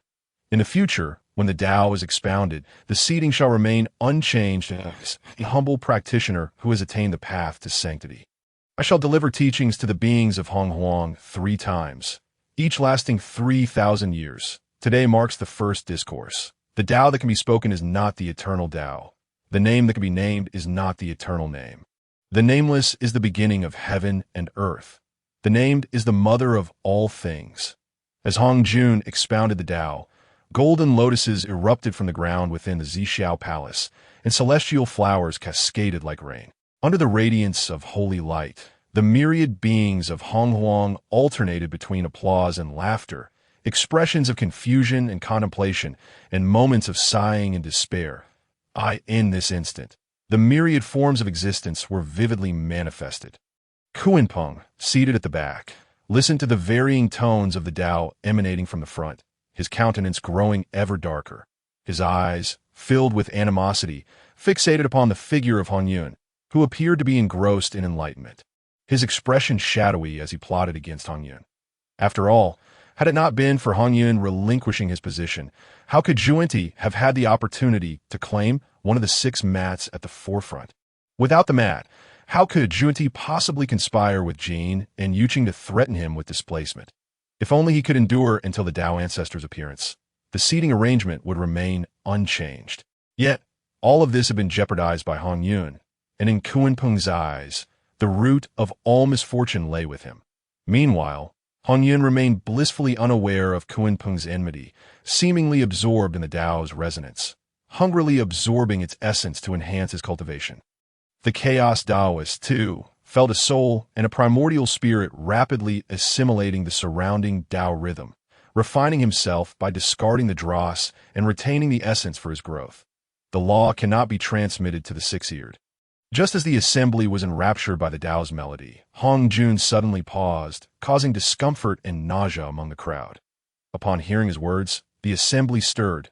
Calculating with their fingers, they soon realized that a rare celestial spirit monkey was employing its innate divine ability to eavesdrop on the Tao ancestors' teachings. While they marveled at the audacity of the spirit monkey, they also etched Hongjun's words into their minds, which would later lead to the tragic fate of the 6-eared macaque, with Hongjun's utterance. Atop an unnamed divine mountain in Hongwang, a spirit monkey with a sharp beak and 6-petaled ears felt a sharp pain in its ears, its cultivation plummeting from the pinnacle of the golden immortal realm to the celestial immortal level. The spirit monkey clutched its ears, rolling about in agony until, after a while, it finally regained its composure, gazing skyward with a glint of hatred in its eyes, while also feeling a surge of wrath within. However, it dared not unleash its fury, fearing another bolt of heavenly retribution might strike it down. Observing its diminished cultivation and the excruciatingly slow pace of absorbing the world's spiritual energy, it found itself in a dire predicament. Yet, resigned to its fate, the spirit monkey contemplated its next move. After some thought, it resolved to venture out of the divine mountain and head towards the East Sea, seeking the formidable being who had previously lectured on Penglai, Immortal Island. Hoping to become their disciple and learn powerful techniques to enhance its own strength, that IT was unaware of the peril it might face from beings along the way. Nonetheless, it refused to accept a life of mediocrity. It yearned for greatness and aspired to become a top-tier figure in the realm, enjoying freedom within Hongwang. The spirit monkey's predicament was but a minor interlude in the Zixiao Palace, aside from the chaos Taoist. None paid heed to the seemingly insignificant spirit monkey as Hongjun resumed his teachings. The assembly once again lent their ears to his words. Meanwhile, Wu Qingxuan had also departed from Penglai, Immortal Island, slowly making his way towards Buzhou Mountain, that if one were to inquire where in Honghuang the opportunities were most abundant, Buzhou Mountain would undoubtedly be the answer, despite having been plundered by countless cultivators over numerous epochs. Buzhou Mountain still held a wealth of opportunities. Wu Qingxuan's purpose for this journey was to seize a final wave of innate spiritual treasures before Hongjun elucidated the path of corpse severing. Otherwise, once Hongjun imparted the method of attaining the Tao through corpse severing, a fierce competition for spiritual treasures would erupt across Honghuang that time, let alone high-quality, innate spiritual treasures. Even low-quality ones would become highly sought after. Just then, Wu Qingxuan halted, a wry smile gracing his face as he mused. Hongjun truly is stingy. The 6-eared macaque merely eavesdrops on your teachings, if you do not wish for it to listen. You could simply seal the Zixiao Palace. Why go so far as to diminish its cultivation and suppress its innate abilities? After contemplating for a moment, Wu Qingxuan slightly altered his course, slowly flying towards the divine mountain where the 6-eared macaque resided. He had calculated that the 6-eared macaque had already left the divine mountain. If fate willed it, they would undoubtedly cross paths along the way, and Wu Qingxuan would take the 6-eared macaque as his disciple. His decision not to fly directly to the 6-eared macaque's side also served as a test for the creature. Although most of the mighty beings in Honghuang had already gathered at the Zixiao Palace to hear the Tao, many beings remained behind. With the six-eared macaque's celestial immortal cultivation, it would undoubtedly encounter numerous trials along its journey. Moreover, the six-eared macaque played a crucial role in a future calamity, possessing a portion of the fortune associated with the chaos demon ape, making its demise far from easy. Thus, these tribulations would serve to temper the six-eared macaque's mindset. From another perspective, this would greatly aid in the macaque's future growth. However, to be on the safe side, Wu Qingxuan still allocated a portion of his consciousness to the six-eared macaque, lest it truly perish somewhere, which would be a great pity, as he sipped wine and savored roasted golden dragon meat. Wu Qingxuan leisurely soared through the skies. In the blink of an eye, 500 years elapsed. During these 500 years, Wu Qingxuan's harvest was meager, yielding only a few middle and low-grade innate spiritual roots. With not a single spiritual treasure to be found one day, while still idly admiring the breathtaking scenery of Honghuang, Wu Qingxuan's mind suddenly stirred with a sense of intuition, prompting him to calculate. Oh, I did not expect my second disciple to have emerged at this moment, and conveniently along my path. How intriguing, truly intriguing! Upon discerning the cause of his intuitive stirrings, a smile crept onto Wu Qingxuan's lips as he activated his martial art's true essence, employing the technique of wandering with the wind, and swiftly flew ahead. Soon, Wu Qingxuan alighted upon a divine mountain radiating with the light of the five elements, near which lay an innate divine prohibition. It was a barrier that even an ordinary primordial golden immortal could scarcely hope to breach. However, for Wu Qingxuan, who had comprehended the innate five-element formation, this divine prohibition was but a trivial obstacle. He walked directly into the innate five-element divine prohibition, deftly maneuvering until he emerged in a cave suffused with a colorful glow. Within this cave lay a massive, multicolored egg, alongside which a green orb continuously exuded life energy into the egg. At that moment, the egg trembled violently, especially upon sensing Wu Qingxuan's arrival, shaking even more vigorously. Soon, a divine beak broke through the shell, and a head emerged, scanning the surroundings. Upon spotting Wu Qingxuan, its eyes lit up, and with a resounding cry, it unleashed its magical power, shattering the remnants of its confinement. Upon emerging, it circled excitedly above Wu Qingxuan's head, displaying its exuberance. All right, hurry and undergo your transformation thunder tribulation. Otherwise, if the tribulation gathers for too long, you may not withstand it. Although Wu Qingxuan was puzzled as to why the proud Kong Xuan would be so thrilled to see him, this did not diminish his fondness for his second disciple. He urged the vibrant peacock soaring above him. Yes, master. The colorful peacock responded with human speech, flapping its wings and flying out of the cave. Master, how amusing! Wu Qingxuan was momentarily taken aback by the peacock's address, but quickly deduced that it must have been the phoenix mother who had informed it about him. Thus, the colorful peacock's excitement upon seeing him made perfect sense.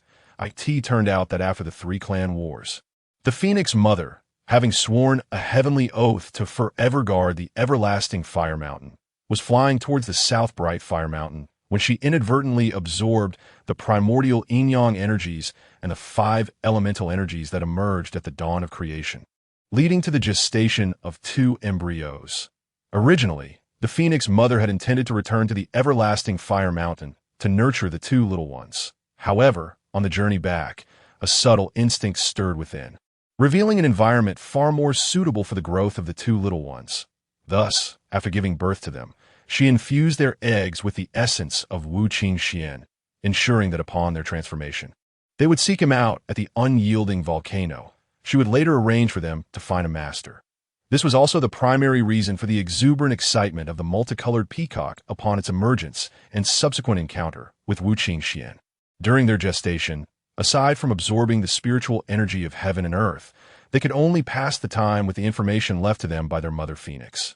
Having watched Wu Qingxuan's image for so many years, it was only natural that they felt an immense closeness to him. The multicolored peacock possessed formidable strength, obliterating bolts of thunder with the elemental energy it carried. Before long, it transformed into a handsome young man, enveloped in a radiant glow, with skin as smooth as white jade. adorned in a multicolored robe. Disciple Kong Xuan pays respects to the master. Upon reaching Wu Qingxuan's side, Kong Xuan respectfully performed the ritual of apprenticeship. Ah, commendable to have just transformed yet already possess the strength of a Tai golden immortal.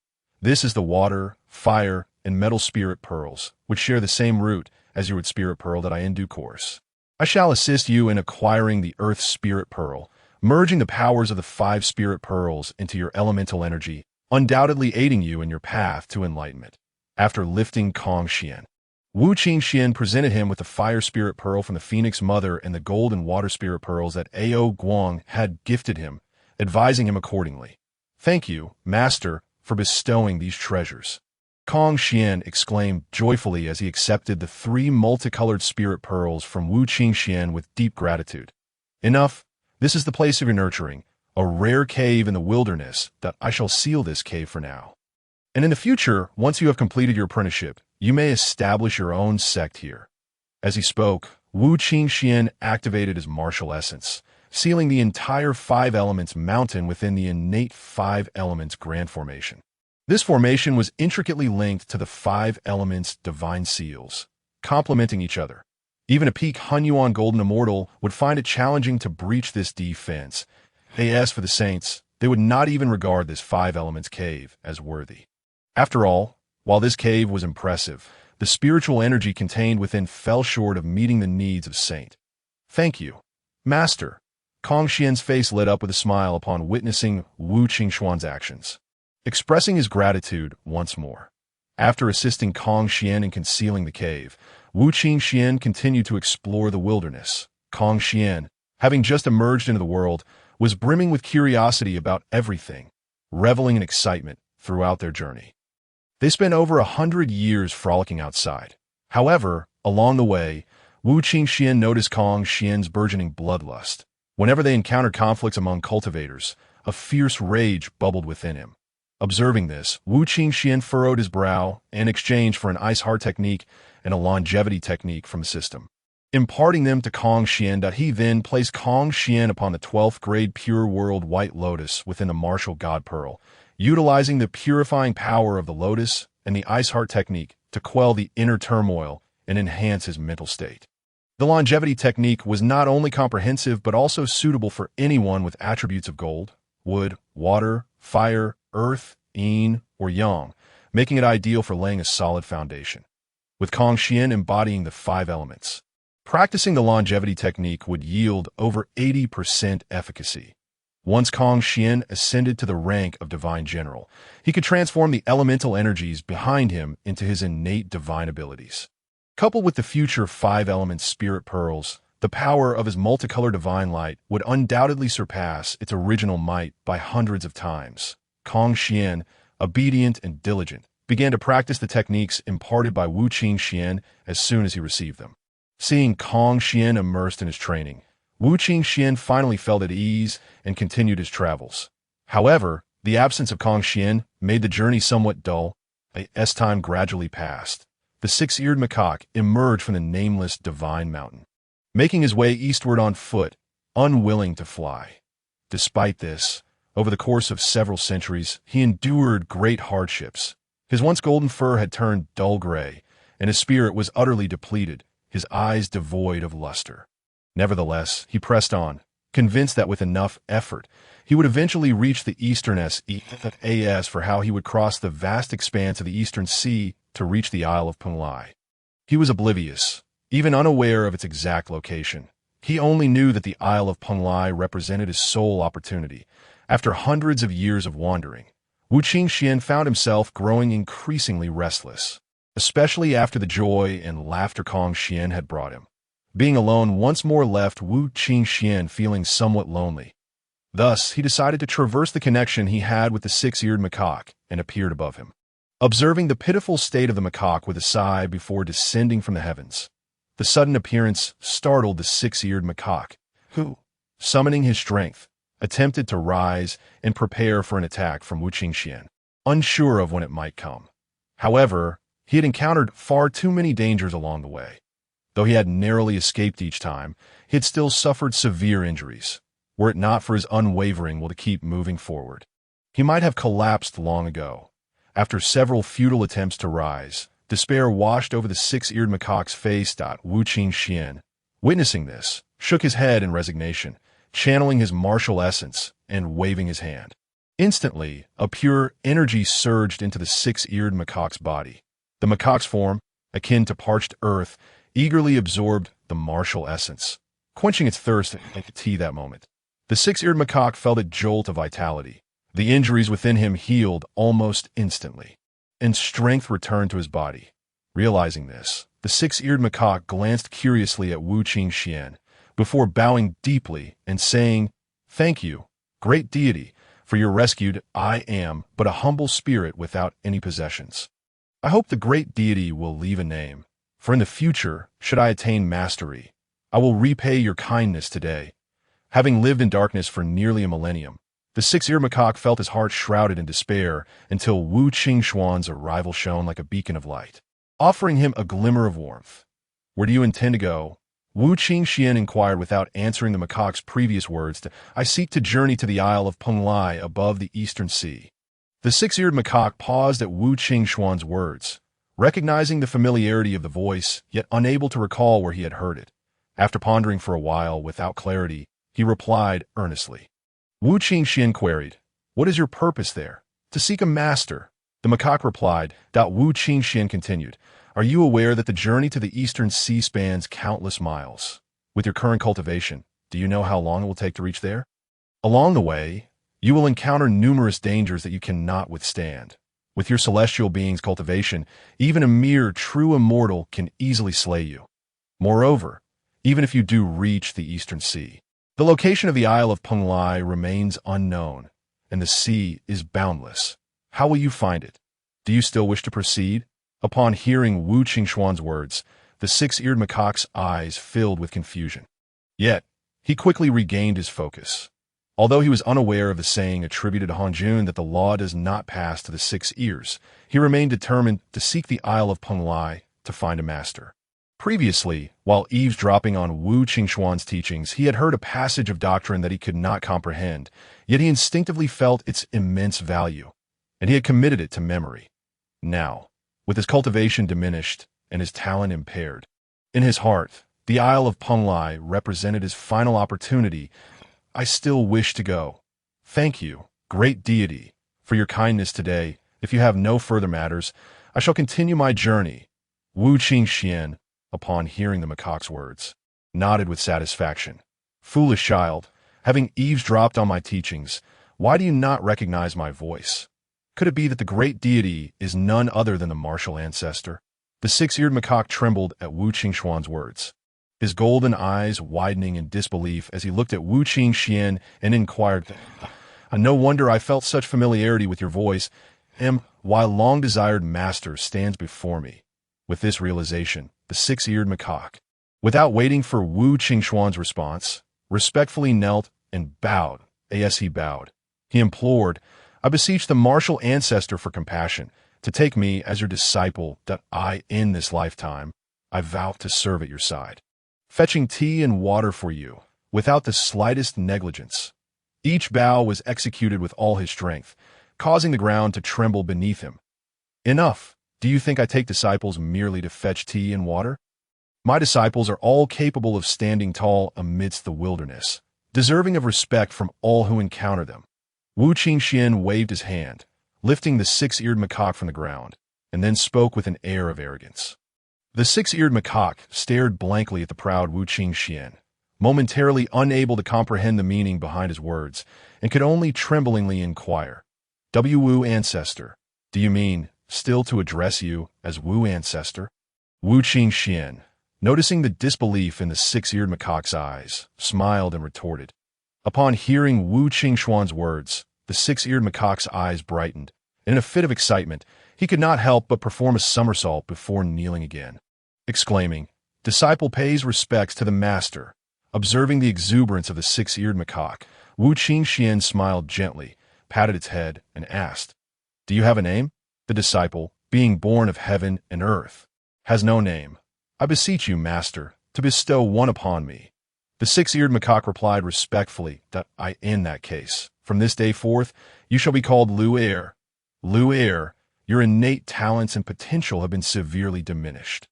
Although I possess ways to aid your recovery, the journey will be fraught with relentless hardships. Are you prepared to endure this? Wu Qingxuan inquired with a serious tone after naming Lu Air, who replied resolutely, I shall bear it. No matter how arduous the path, I will endure. Very well, then step inside. Upon hearing Lu Air's response, Wu Qingxuan retrieved the Qiankuan Ding, infused it with the flames of martial Tao, and addressed Lu Air with a calm demeanor. As Lu Air beheld the fierce flames within the Qiankuan Ding, a flicker of fear crossed his eyes. However, recalling his past tribulations, that fear swiftly transformed into determination, and without hesitation, he somersaulted into the Qiankuan Ding. The moment Lu Air entered, Wu Qingxuan sealed the Qiankuan Ding and activated the martial flames, continuously scorching Lu Air while occasionally adding fruits of innate spiritual roots. To an unknowing observer, it would appear that Wu Qingxuan was concocting a potion with Lu Air. Amidst the searing heat of the martial flames, Lu Air let out a piercing scream. Hold on. Your innate talents and potential have been largely wasted. To restore you to your former self, or even surpass it, I can only awaken the primal essence of the demon ape within you, supplemented by numerous innate spiritual materials. Lu Air, whether you become a mighty figure in the vast wilderness or a mere pawn in someone else's game, subject to the whims of fate, hinges on how long you can endure today. Upon hearing Lu Air's cries, a flicker of compassion crossed Wu Qingxuan's eyes as he addressed Lu Air softly. Do not worry, master. I shall not disappoint you. Lu Air responded with determination in his gaze.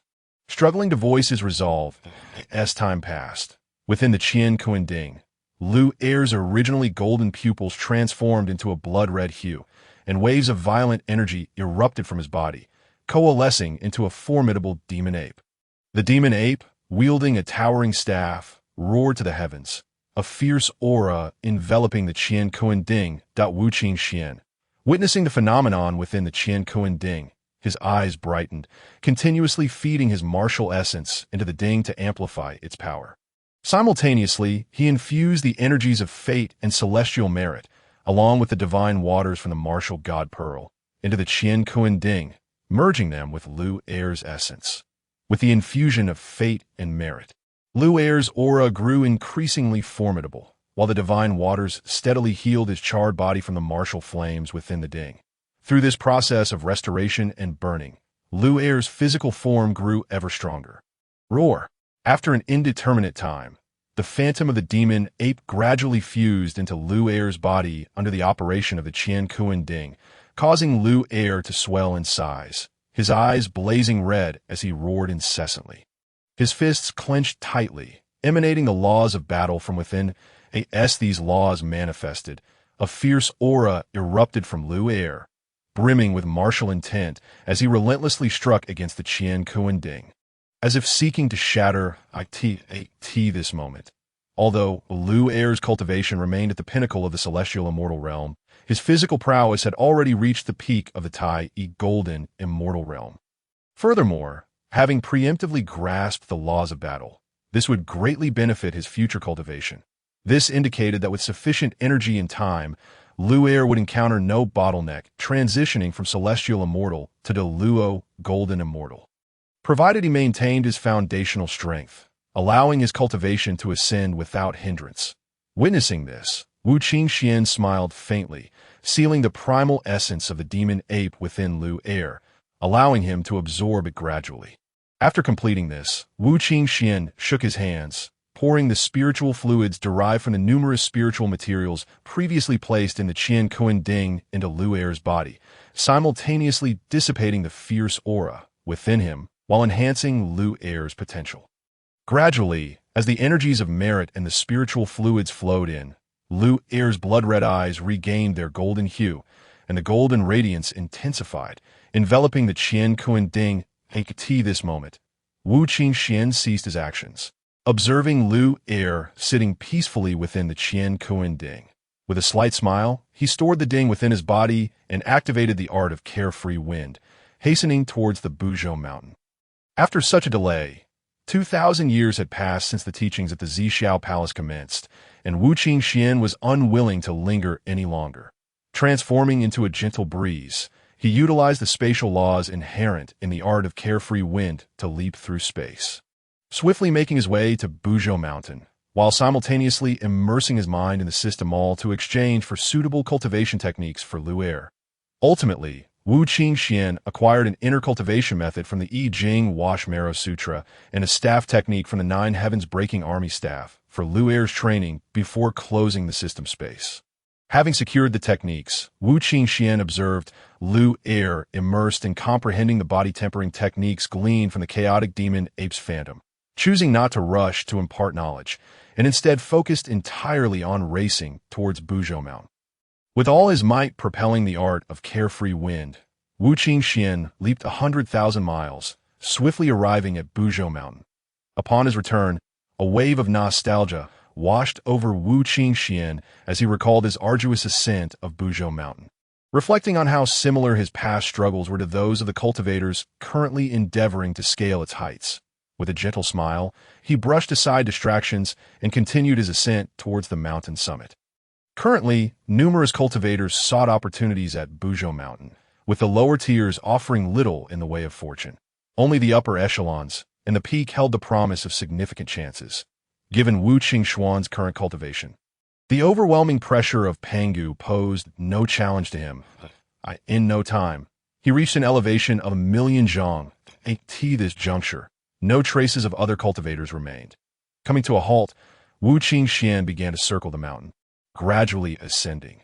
Along the way, he projected his spiritual energy, meticulously searching for innate formations and divine seals on the mountain. Gradually, he began to reap rewards, discovering treasures ranging from medium-grade innate spiritual treasures to high-grade ones. Remarkably, he even uncovered a top-tier innate spiritual treasure, the Breaking Heaven Staff. With these gains, Wu Qingxuan pressed on with renewed vigor, slowly making his way to the mountain's peak, after an indeterminate amount of time. Just as the teachings of the Zixiao Palace were nearing completion, Wu Qingxuan's spiritual perception abruptly surged. Upon sensing this, he felt a surge of excitement and quickly activated the art of carefree wind, racing towards the source of his heightened awareness. Soon, he arrived at a location close to the summit of Buzhou Mountain. As Wu Qingxuan reached this spot, a resounding rumble echoed, and a cave entrance appeared before him. Observing this, Wu Qingxuan channeled his martial essence and dashed into the cave. Before long, he arrived at a pool shimmering with a milky white glow. Gazing upon the viscous, milky white liquid, Wu Qingxuan's eyes widened in disbelief as he exclaimed, "Pangu Jade Marrow?" It is crucial to understand the significance of Pangu Jade Marrow. It is an entity more precious than Pangu's blood, second only to Pangu's essence and spirit. Should he manage to absorb this entire pool of Pangu Jade Marrow, at that time, one's physical form could attain an extraordinary realm. Even if one had not reached the level of enlightenment, an ordinary mixed Yuan Great Luo Golden Immortal would find it impossible to shatter their own corporeal body. After a considerable period, Wu Qingxuan, having calmed his excited heart, did not hasten to absorb the Pangu Jade essence, but continued to explore the cave. Indeed, shortly thereafter, Wu Qingxuan made another discovery, one being the Hongmeng Liangtian ruler. After the primordial Pangu opened the heavens, the great Tao descended, bestowing the merits of creation that a significant portion of Pangu's original spirit transformed into the three purities, taking away 30% of the merits of creation. The 12 ancestral witches, formed from the blood of Pangu, along with Pangu's heart, claimed another 20% of these merits of the remaining 50%, 1/10 fused with the primordial qi generated at the dawn of creation, resulting in the formation of a merit-laden Xianyuan Linglong pagoda, which, when placed atop the head, would ensure a position of invincibility, serving as a treasure of defense. After the Xianyuan Linglong pagoda was formed, it enveloped the three purities' original spirits and descended into the eastern Kunlun, safeguarding their safety. Subsequently, Taiji was the first to develop consciousness, which was later refined into his intrinsic spiritual treasure. The 1/10 fused with the primordial qi resulted in the creation of the Hongmeng Liangtian ruler. Unparalleled in its lethality, capable of killing without entangling in cause and effect, its power unmatched. Alongside the god-slaying spear, it became a top-tier spiritual treasure in the wilderness, in later legends of the wilderness. No one knew who possessed this treasure. All beings only recognized its name. Yet none had seen it, as for claims that the Hongmeng Liangtan ruler was the Qianquan ruler wielded by the later Lantern Master. Wu Qingxuan deemed this absurd. The Hongmeng Liangtian ruler is a treasure of postnatal merit, not only unmatched in combat, but also possessing the ability to suppress fate. If the Qianquan ruler were indeed the Hongmeng Liangtian ruler, then during the conflict between the Jie sect and the Chan sect, how could the upper clear not scheme against the Lantern Master to obtain this treasure of merit, to suppress the fate of the Jie sect? Even if the upper clear wished to spare the three purity sentiments, after the Fengshen incident, the Lantern Master turned to Buddhism. Not to mention the Jade Clear, even the Taiji, as the eldest brother of the Xianmen, would not allow such a treasure of merit to enter the West, allowing the Buddhist sect's influence to rise and suppress the Taoist sect. Thus, in conclusion, the Hongmeng Liangtian ruler could not be the Qianquan ruler. Of course, whether it is or not is irrelevant now, for this spiritual treasure now belongs to Wu Qingxuan. With joy, Wu Qingxuan carefully retrieved the Hongmeng Liangtian ruler and turned his gaze to the original spirit floating beside it. After sensing the aura within the original spirit, Wu Qingxuan's pupils suddenly constricted, exclaiming, "Pangu's original spirit." He gazed in disbelief at the pure, original spirit devoid of any intelligence, his eyes wide in astonishment. Repeating, "Pangu's original spirit?" He had not anticipated encountering a wisp of Pangu's original spirit within this cave. The glint of greed flickered in Wu Qingxuan's eyes. Although he did not cultivate the Taoist arts, and his body had not transformed into an original spirit, but rather he focused on the soul, it did not mean that Pangu's original spirit held no value for him. Indeed, if he were to absorb this original spirit along with the Pangu Jade essence, he could not only enhance his physical cultivation, but also, through Pangu's original spirit, grasp the laws of strength wielded by the primordial Pangu. Moreover, with these two treasures, he could inherit the legacy of the primordial Pangu, becoming the fourth purity after the three purities, alongside his possession of more merits of creation than the three purities, making the path to enlightenment and sanctification a mere formality. Breathing rapidly, Wu Qingxuan found himself instinctively advancing forward, his right hand trembling as he reached towards the Pangu original spirit, on the verge of drawing it into his being to refine it. However, just as Wu Qingxuan's hand was about to touch the original spirit, he was jolted, fully awakening. The fullness of the moon leads to decline, an abundance of water leads to overflow. He was originally the three-leafed sword grass transformed from the root of the 36th grade Chaos Blue Lotus, inheriting a portion of its legacy.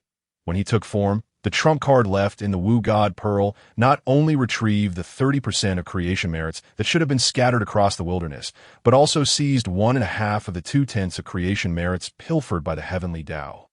This granted him more merits of creation than the three purities. Even without the Hongmeng Purple Qi, once he reached the peak of the mixed Yuan Golden Immortal Realm, these merits would be sufficient for him to achieve sanctification. If he were to acquire this wisp of Pangu's original spirit, he might gain immense benefits in the short term. However, correspondingly, he would also have to bear the responsibilities that came with this original spirit. Unlike the Pangu Jade essence, Pangu's original spirit was entirely different. Did he not witness the burdens carried by the three purities? Upon this realization, Wu Qingxuan regained clarity, his gaze flickering as he contemplated the Pangu original spirit. Piecing together that its purpose likely connected to Haokyu, it turned out that when the primordial Pangu opened the wilderness, he sensed its incompleteness, lacking a crucial component. The world's composition required not only the elemental forces of earth, water, wind, and fire to generate all things, but also the three paths of heaven, earth, and humanity to stabilize the wilderness, the dawn of creation. For reasons unknown, the heavenly Tao manifested first, accompanied by a consciousness in gestation. In contrast, the earth and humanity paths could not emerge due to the absence of a vessel. That'd be why the time Pangu realized this. It was already too late. He could only infuse the power of reincarnation from the demon god into a drop of his blood, which ultimately transformed into Hoodoo. Thus, the mission carried by Hoodoo's emergence was to open the underworld's reincarnation, thereby accommodating the Earth path. However, to establish the underworld's reincarnation, Hutsu must reach at least the mixed Yuan Great Luo Golden Immortal Realm. Otherwise, she would need to transform herself into reincarnation. Yet Hutsu, being born from Panga's blood, was akin to Pangu's offspring. How could Panga bear to let his child perish? Unfortunately, by that time, he was already on the brink of demise. Unable to bestow much upon Hutsu, and could only extract a wisp of his original spirit, just as his essence was about to disintegrate into the three purities. Originally, Pangu intended to merge his original spirit into Hoodoo. However, the heavenly Tao intervened, causing the original spirit that should have entered Hutsu to be placed here instead. Indeed, as Wu Qingxuan's thoughts cleared, a voice filled with kindness, compassion, and the essence of all that is beautiful resonated within his mind.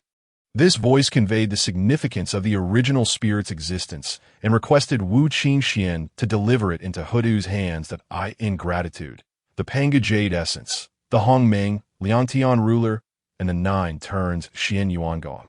The cultivation method of the primordial Pangu would serve as rewards for Wu Qingxuan. Upon receiving the primordial Pangu's directive, Wu Qingxuan immediately bowed deeply, declaring, "Rest assured, great deity, I have accepted many of your gifts. This matter will be handled with utmost care. I shall exert all my efforts to assist Hutsu in opening the underworld's reincarnation and awaken the earth path." Excellent. As soon as Wu Qingxuan's words fell, a voice filled with reassurance echoed in his mind. With the conclusion of this voice, an exquisite and unparalleled cultivation method appeared within Wu Qingxuan's consciousness, which was none other than the 9 turns Xian Yuangong.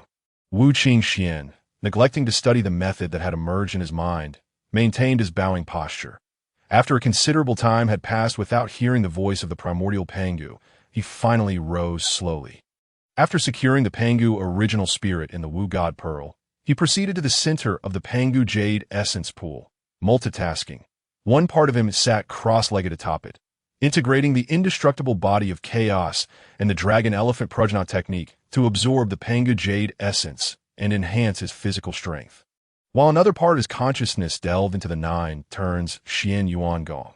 The 9 turns Xian Yuangong was the cultivation method practiced by the primordial Pangu in the midst of chaos.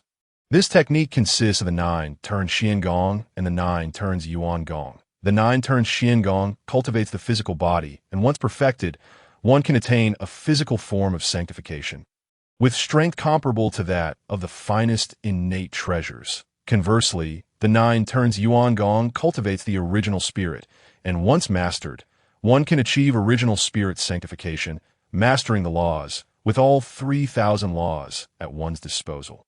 Wielding unmatched power. When these two paths are integrated, they complement each other, forming a method that leads directly to the threshold of the Great Tao. The 3 purities and Hutsu each inherited parts of the 9 turns Xian Gong and 9 turns Yuan Gong. Upon entering the world, there existed the realm of the Great Luo Golden Immortal, endowed with immense supernatural powers and an unparalleled physical form. Subsequently, the Witch clan was annihilated during the cataclysm, known as the Great Calamity of the Witch and the Zombie, from which the 3 pure ones derived a modified version of the 8-9 profound arts through the remains of the ancestral witch, serving as a protective technique for the Taoists. The adept Wu Qingxuan did not intend for his true self to cultivate these 2 arts. Rather, he planned to pass them on to the Chaos Taoists for his training. Of course, it was not a complete cultivation, as the current awakening of the heavenly Tao made it exceedingly difficult to attain the great Tao through sheer strength. Instead, it was preferable to base oneself on the 9 transformations of the profound origin, supplemented by the method of Hongjuan's 3 corpses to create a law that would certify the mixed origin. As for the physical body, it could be integrated into the indestructible body of chaos and the invincible guardian divine technique, rendering his subsequent corporeal form even more formidable. Naturally, both the 9 transformations of the profound origin and the 9 transformations of the primal origin were extraordinarily intricate, and Wu Qingxuan found it impossible to assimilate their essence into his own techniques in a short time. However, he was not anxious. After reviewing the techniques, he cast aside distracting thoughts and began to wholeheartedly absorb the Panga Jade essence to enhance his physical cultivation. As Wu Qingxuan absorbed the Panga Jade essence within the Zixiao Palace, the first sermon was nearing its conclusion. The formidable beings of the primordial realm seated in the palace were entranced by Kong Xuan's discourse. Simultaneously, aside from the Chaos Taoist, Yin and Mo Lin, the fortunes of all other great beings gradually flowed into Kong Xuan's being. This scene went unnoticed by even the three pure ones, save for the Chaos Taoist, who sensed it. Just as the great beings were captivated by the teachings, the celestial sounds abruptly ceased, leaving them in profound discomfort. However, at that moment, they could not express their discontent. Upon regaining their composure, all, except for the Chaos Taoist, bowed in reverence to Kong Xuan, exclaiming, "We humbly thank our Tao ancestor for imparting the great Tao. Your compassion knows no bounds." Kong Xuan cast a glance at the Chaos Taoist and calmly declared, "This sermon concludes point 3,000 years hence. The second sermon shall commence. You may depart." With that, Kong Xuan vanished from the Tao platform before the primordial powers. Among them, including the Chaos Taoist, none could discern how Kong Xuan had departed.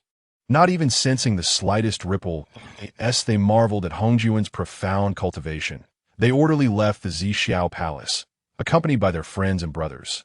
Upon exiting the palace, Jin Yuanzi and Shi Wangmu cast reproachful glances at Kong Xuan, chastising him for yielding his mat to Zhuan Ti.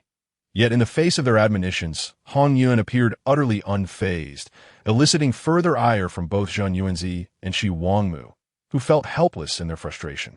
With matters as they were, they refrained from saying more, merely casting a warning glance at Kunpeng before soaring towards Penglai Fairy Island alongside Yin Yu and Mo Lin. Meanwhile, the Chaos Taoist, having left the Zixiao Palace, transformed into a streak of light, speeding towards the western direction, the very place where the golden-winged Great Peng was gestating. Now that his true form had accepted Kong Xuan as a disciple, and given the connection with the progeny of the Phoenix Mother, there was no way he would allow the golden-winged Great Peng to transform the innate dualities into a useless postnatal spiritual treasure. As Wu Qingxuan focused on absorbing the Panga Jade essence, the task of instructing the golden-winged Great Peng naturally fell to the Chaos Taoist. However, unbeknownst to him, his path aligned perfectly with that of Zhuan Ti and Jane. After the sermon in the Zixiao Palace, the 3,000 guests therein had largely achieved a state surpassing the mid-stage of the great Luo Golden Immortal, particularly those of exceptional talent, such as the three pure ones, experienced further enhancement, reaching near the pinnacle of the great Luo Golden Immortal, poised to break through to the realm of the mixed origin Golden Immortal. The duo from the west, seated at the forefront, though not as formidable as the three pure ones, had nonetheless advanced to the peak of the great Luo Golden Immortal, capable of traversing vast distances in the blink of an eye. Coincidentally, their trajectory led them directly towards the direction of the Chaos Taoist. Unbeknownst to the Chaos Taoist, two little mice followed closely behind him, having traced Kong Xuan's lingering aura to the nurturing grounds of the golden-winged Great Peng. And thus he hastened towards that destination. Before long, the Chaos Taoist arrived at the site, where the rich essence of yin and yang manifested around him. A smile crept across his face as he channeled his power and struck the void with a fist, instantly tearing open a massive rift. Upon witnessing this, he swiftly entered. What greeted his eyes was a colossal egg of gold and silver, floating within a pool of divine yin-yang water, which continuously flowed into the egg, being absorbed by it. Upon the Chaos Taoist's arrival, the egg trembled, and a stream of yin-yang essence shot towards him. The Chaos Taoist furrowed his brow, noting the intensity of the malevolent energy emanating from the golden-winged Great Peng, even more pronounced than that of Kong Xuan. Upon seeing the Chaos Taoist, the egg, undeterred by the potential consequences, launched an attack. Faced with the onslaught of the yin-yang essence from the egg, the Chaos Taoist remained unfazed, allowing the energy to envelop him. When the essence reached him, it seamlessly integrated into his being without causing a ripple. The egg quivered once more, and a childish voice emerged. "Who are you? I warn you. I'm the son of the Phoenix Mother, and my teacher is a rare power in this realm that if you dare to harm me, my mother and teacher will not spare you." The Chaos Taoist chuckled at the egg's words, realizing that the golden-winged Great Peng was one who feared strength and sought to wield its backing as a threat. "Young one, I am the Chaos Taoist, an incarnation of your teacher, the martial ancestor. I have come at your teacher's behest to inform you that upon your emergence, do not forge treasures with the innate yin-yang essence, for it will only diminish your innate gifts. Furthermore, this place is not suitable for you.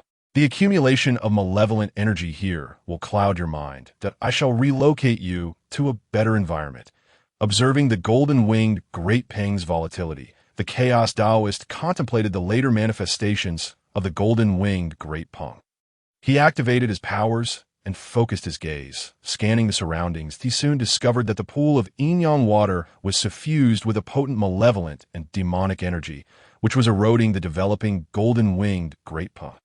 This had led to the creature's subsequent emergence being marked by foolishness, as it ended up extracting its innate yin-yang essence to forge a postnatal supreme spiritual treasure.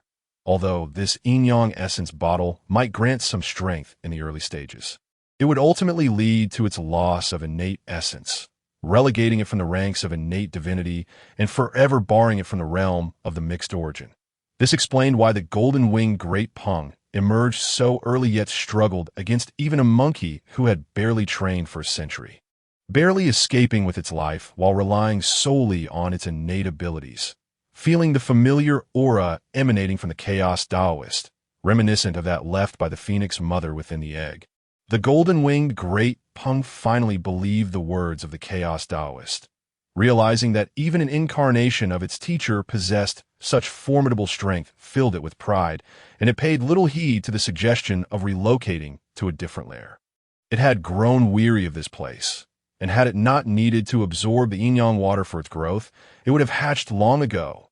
The Chaos Taoist, noticing the lack of objections from the golden-winged Great Peng, smiled and channeled his power to uproot the pool of yin-yang water, subsequently storing it within the 12 sea-calming pearls.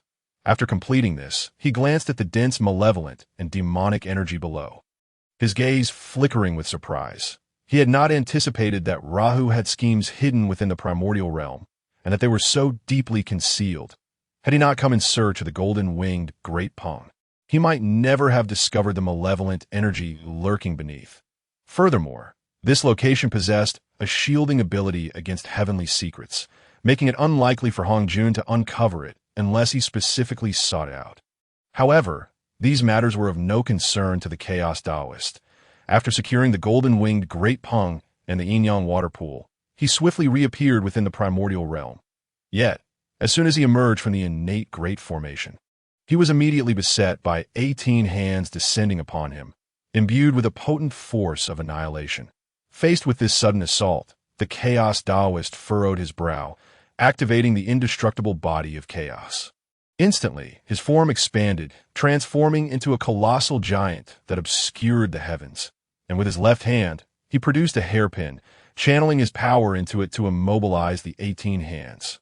With his right hand, he concentrated the force of chaos and struck the void with a fist. Boom! As the Chaos Taoist unleashed a powerful punch, the 18 hands that had been immobilized by the Ding Tianzhan were instantly shattered. Having accomplished this, the Chaos Taoist showed no hesitation.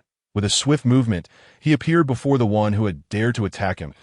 In his left hand, he wielded the Ding Tianzhan, while his right hand channeled the principles of chaos, delivering blows that struck with brutal force towards Zhuan Ti.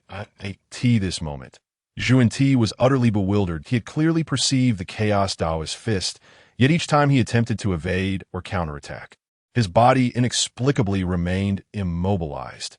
Even when he pushed the principles of annihilation to their utmost limits, he could not break free from this temporal restraint and could only endure the relentless assault of the Chaos Taoist's fists. Before long, Zhuan Ti was left battered and bruised, resembling a pig's head. "Dear friend, please show mercy. I do not know how my humble disciple has offended you. I implore you to forgive him. I apologize on behalf of my disciple." Just as the Chaos Taoist continued his merciless barrage on Zhuan Ti, a shield of causal power materialized before him. Upon noticing that the Chaos Taoist was about to strike again, the figure immediately performed a respectful gesture and offered an apology. Humph. You two from the West truly lack shame.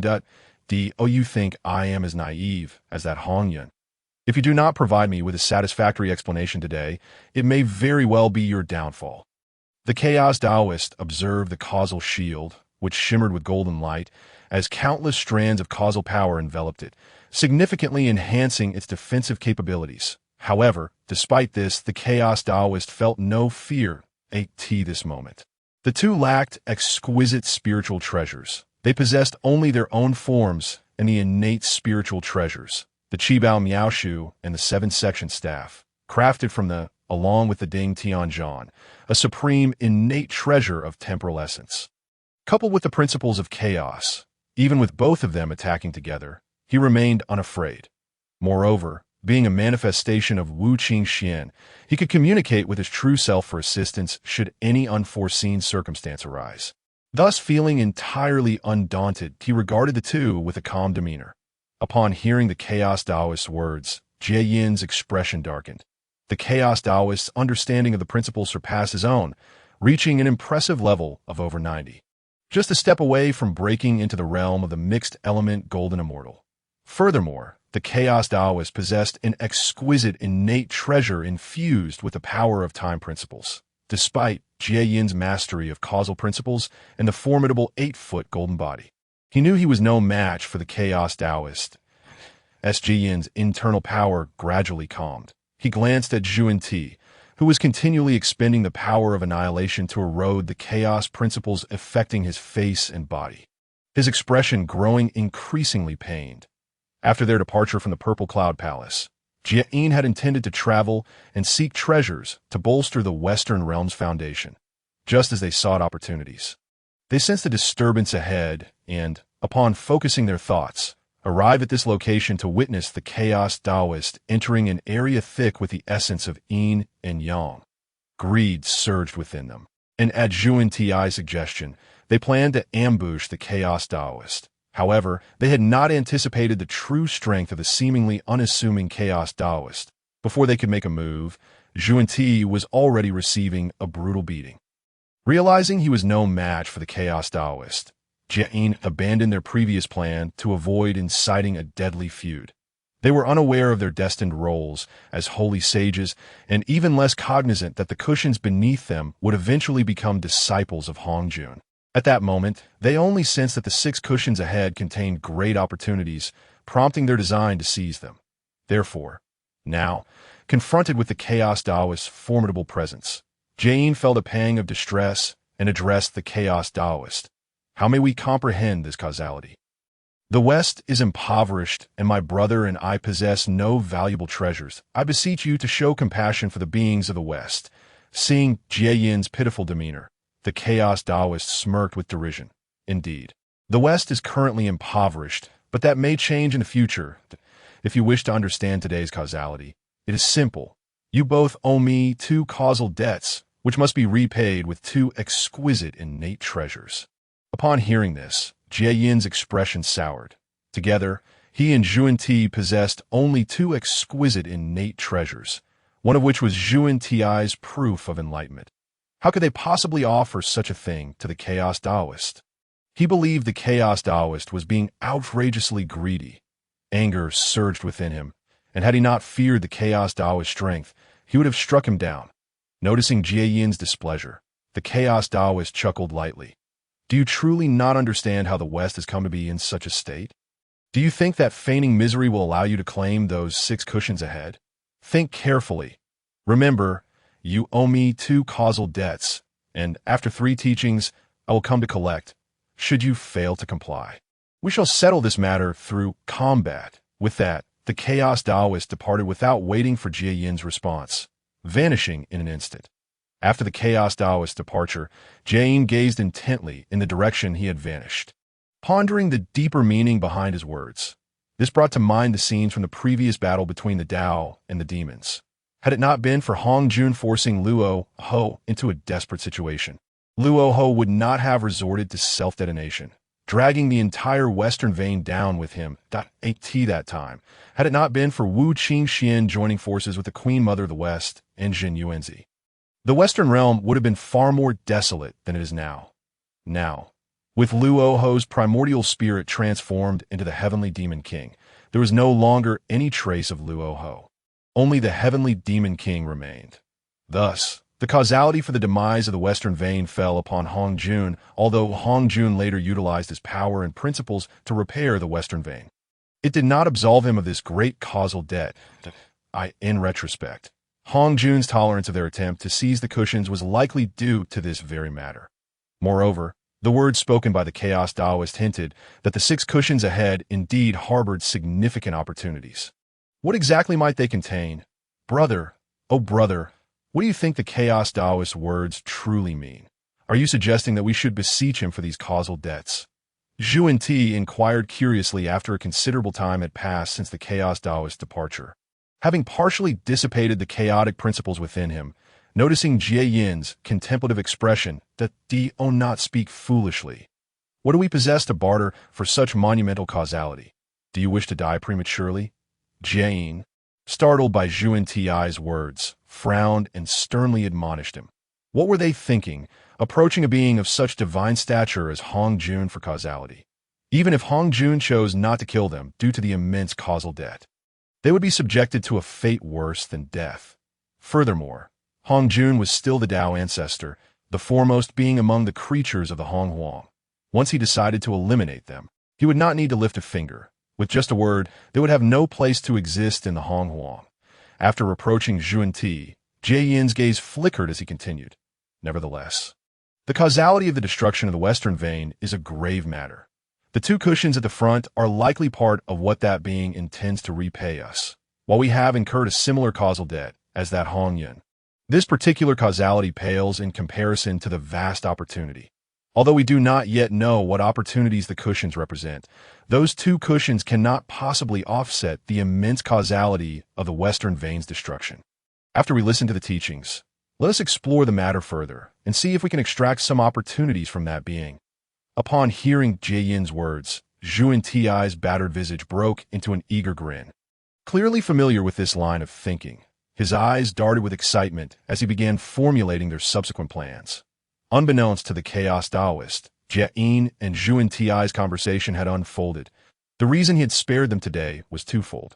First, because they were destined to become holy sages, and he could not eliminate them. Second, he recalled that during the subsequent distribution of treasures, the Qinglian Bao's flag from the 5 Directions banner had been bestowed upon Zhu Ti by Hong Jun, which bore significant relevance to the enlightenment of Kong Xuan. Now that he had forged a causal connection with Jie Yin and Zhu Ti, the Chaos Taoist would not let this opportunity slip away. Among the 5 Directions banner, the Qinglian Bao's flag from the east and the Sucai Yunjie flag from the west were the most challenging to obtain. This notorious duo from the west was famed for their insatiable greed, taking in treasures without ever releasing them. The other 4 flags were already claimed. The southern Lidi Yin Guang flag by Taishang Lao Jun, and the central Wuji Xinghuang flag by the Primordial Tianzuan. These 2 flags could be exchanged for treasures of equal caliber with the 2. Meanwhile, the northern Xianyuan control water flag was an innate spiritual treasure of the Blood Sea ancestor, Ming He. And once the 6 paths of reincarnation were opened, the main body would have a method to procure it. Ultimately, the Sucai Yunjie flag from the west had always been under Hong Jun's control. Until the end of the calamity of the Lich, when Hong Jun appointed his 2 disciples, Hao Yin and Yao Qi, as the Jade Emperor and the Queen Mother of Heaven respectively, the Queen Mother was finally bestowed her title. Therefore, to gather the 5 element flags, one must first acquire the Western Plain Cloud Realm flag. Otherwise, if Hong Jun sensed that someone was attempting to unite the 5 element flags, he would undoubtedly not grant this flag easily. As the Chaos Taoist flew southward, he contemplated how to obtain the Plain Cloud Realm flag. While mulling over this matter, he deftly traversed vast distances in an instant, racing toward the Eternal Fire Mountain of the South Ming. The Eternal Fire Mountain, located in the southern part of the primordial world, once served as the stronghold of the Phoenix clan. With the passing of the calamity among the 3 clans, the pure-blooded members of the Phoenix clan suffered heavy casualties. leaving only a handful of survivors burdened with immense karma. Even the affiliated tribes of the Phoenix suffered grievously. Despite the time elapsed since the calamity, the number of beings in the southern region remained scarce. Before long, the Chaos Taoist arrived at a massive volcano radiating a terrifying heat, from which the South Ming fire occasionally erupted, spewing forth streams of lava that incinerated the surrounding land for miles. Which friend has come to the ancestral land of my Phoenix clan? I beg your pardon, but I am preoccupied with important matters and cannot come out to greet you. As the Chaos Taoist reached the eternal fire mountain, a voice filled with ferocity echoed in his ears. An old friend has come to visit. It seems the Phoenix Mother is not in the best of states, the Chaos Taoist mused, furrowing his brow upon hearing the Phoenix Mother's voice. Realizing she had likely been deeply tainted by karma, if this continued, it would not be long before she faced death and dissolution. Old friend? The Phoenix Mother, hearing the Chaos Taoist's words, exhibited a look of confusion in her eyes, as she sensed no familiarity in his aura. Clearly, she had never encountered him before. Upon hearing her doubt, the Chaos Taoist offered a gentle smile and swiftly entered the heart of the volcano. In the next moment, he found himself at the center of the volcano, where he beheld a colossal phoenix form, enveloped in dark flames, suppressing the eye of the volcano, observing the Phoenix Mother's condition. The Chaos Taoist calculated and discerned the source of her plight. Yes, one of the main figures of the last calamity, she bore the brunt of the karma from the three clans. Now, she had further absorbed the karma from her kin, accumulating it upon herself. This, coupled with her true form suppression of the volcano's eye, prevented the South Ming eternal fire from erupting and devastating the southern land. Thus earning her merit, it seemed that the remaining members of the Phoenix clan were faring better than the other two clans. Your courage is commendable, the Chaos Taoist remarked, admiration flickering in his eyes as he infused a measure of merit into the Phoenix Mother. Alleviating her suffering slightly, I am grateful to you, friend, but it seems we have never crossed paths. Why do you refer to me as an old friend? The Phoenix Mother, regaining some clarity from the infusion of merit, inquired directly, what do you perceive in this aura? The Chaos Taoist replied with a subtle smile, gently revealing a trace of Wu Qingxuan's soul aura for her to sense. It is you, esteemed friend. Your capabilities are impressive. I am in awe. May I ask the purpose of your visit today? The Phoenix Mother responded, her eyes reflecting admiration as she realized Wu Qingxuan possessed such abilities, having found a fragment of the essence of a demon god. I have come today for a matter of great merit. If this endeavor is successful, you shall be freed from the burdens of karma, and in the future, given the right opportunities, you may escape this state. The Chaos Taoist explained with a smile. Upon hearing this, the Phoenix Mother's eyes brightened. As a manifestation of Wu Qingxuan, the Chaos Taoist would surely not speak lightly. She had endured the torment of karma for nearly a millennium, suffering daily from the dual burdens of suppressing the eternal fire mountain and the karmic flames consuming her. Over the course of nearly a millennium, specifically 12,960 years, her primordial spirit had been deeply tainted by karma, rendering her increasingly irritable. Moreover, as time passed, she felt her spirit could not endure much longer. Should this persist, within a mere 1,000 years, she would perish entirely, leaving only her corporeal form to suppress the volcano. Thus, hearing the Chaos Taoist speak of a way to attain immense merit, how could she not feel exhilarated? Is your word true?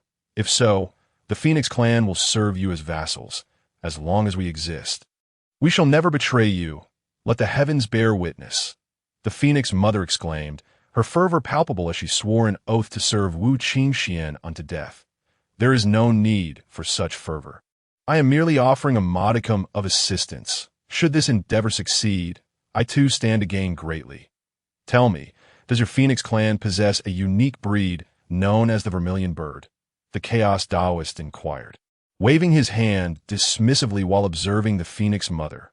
Previously, in the breeding ground of the golden-winged Duping, the Chaos Taoist had sensed a dense aura of malice and demonic energy, sparking his curiosity. Reflecting on the fact that the five-element divine beasts, which should have been conferred shortly after the conclusion of the Tao Magic War, had yet to be recognized, he felt compelled to visit the South Ming Eternal Fire Mountain. Upon encountering the Phoenix Mother, the Chaos Taoist comprehended the situation fully. All of this was the machination of the Heavenly Tao. The ancestors of the Dragon, Phoenix, and Qilin clans each possessed profound roots and immense potential. Should they not be utterly eradicated, they could pose a future threat to the Heavenly Tao after repaying their karma. The Heavenly Tao intended to eliminate this threat at its inception, with insight into the Heavenly Tao's schemes. The Chaos Taoist was determined not to allow its conspiracy to prevail. Since the Heavenly Tao did not intend to appoint Hongjun to confer the five-element divine beasts, he would take it upon himself.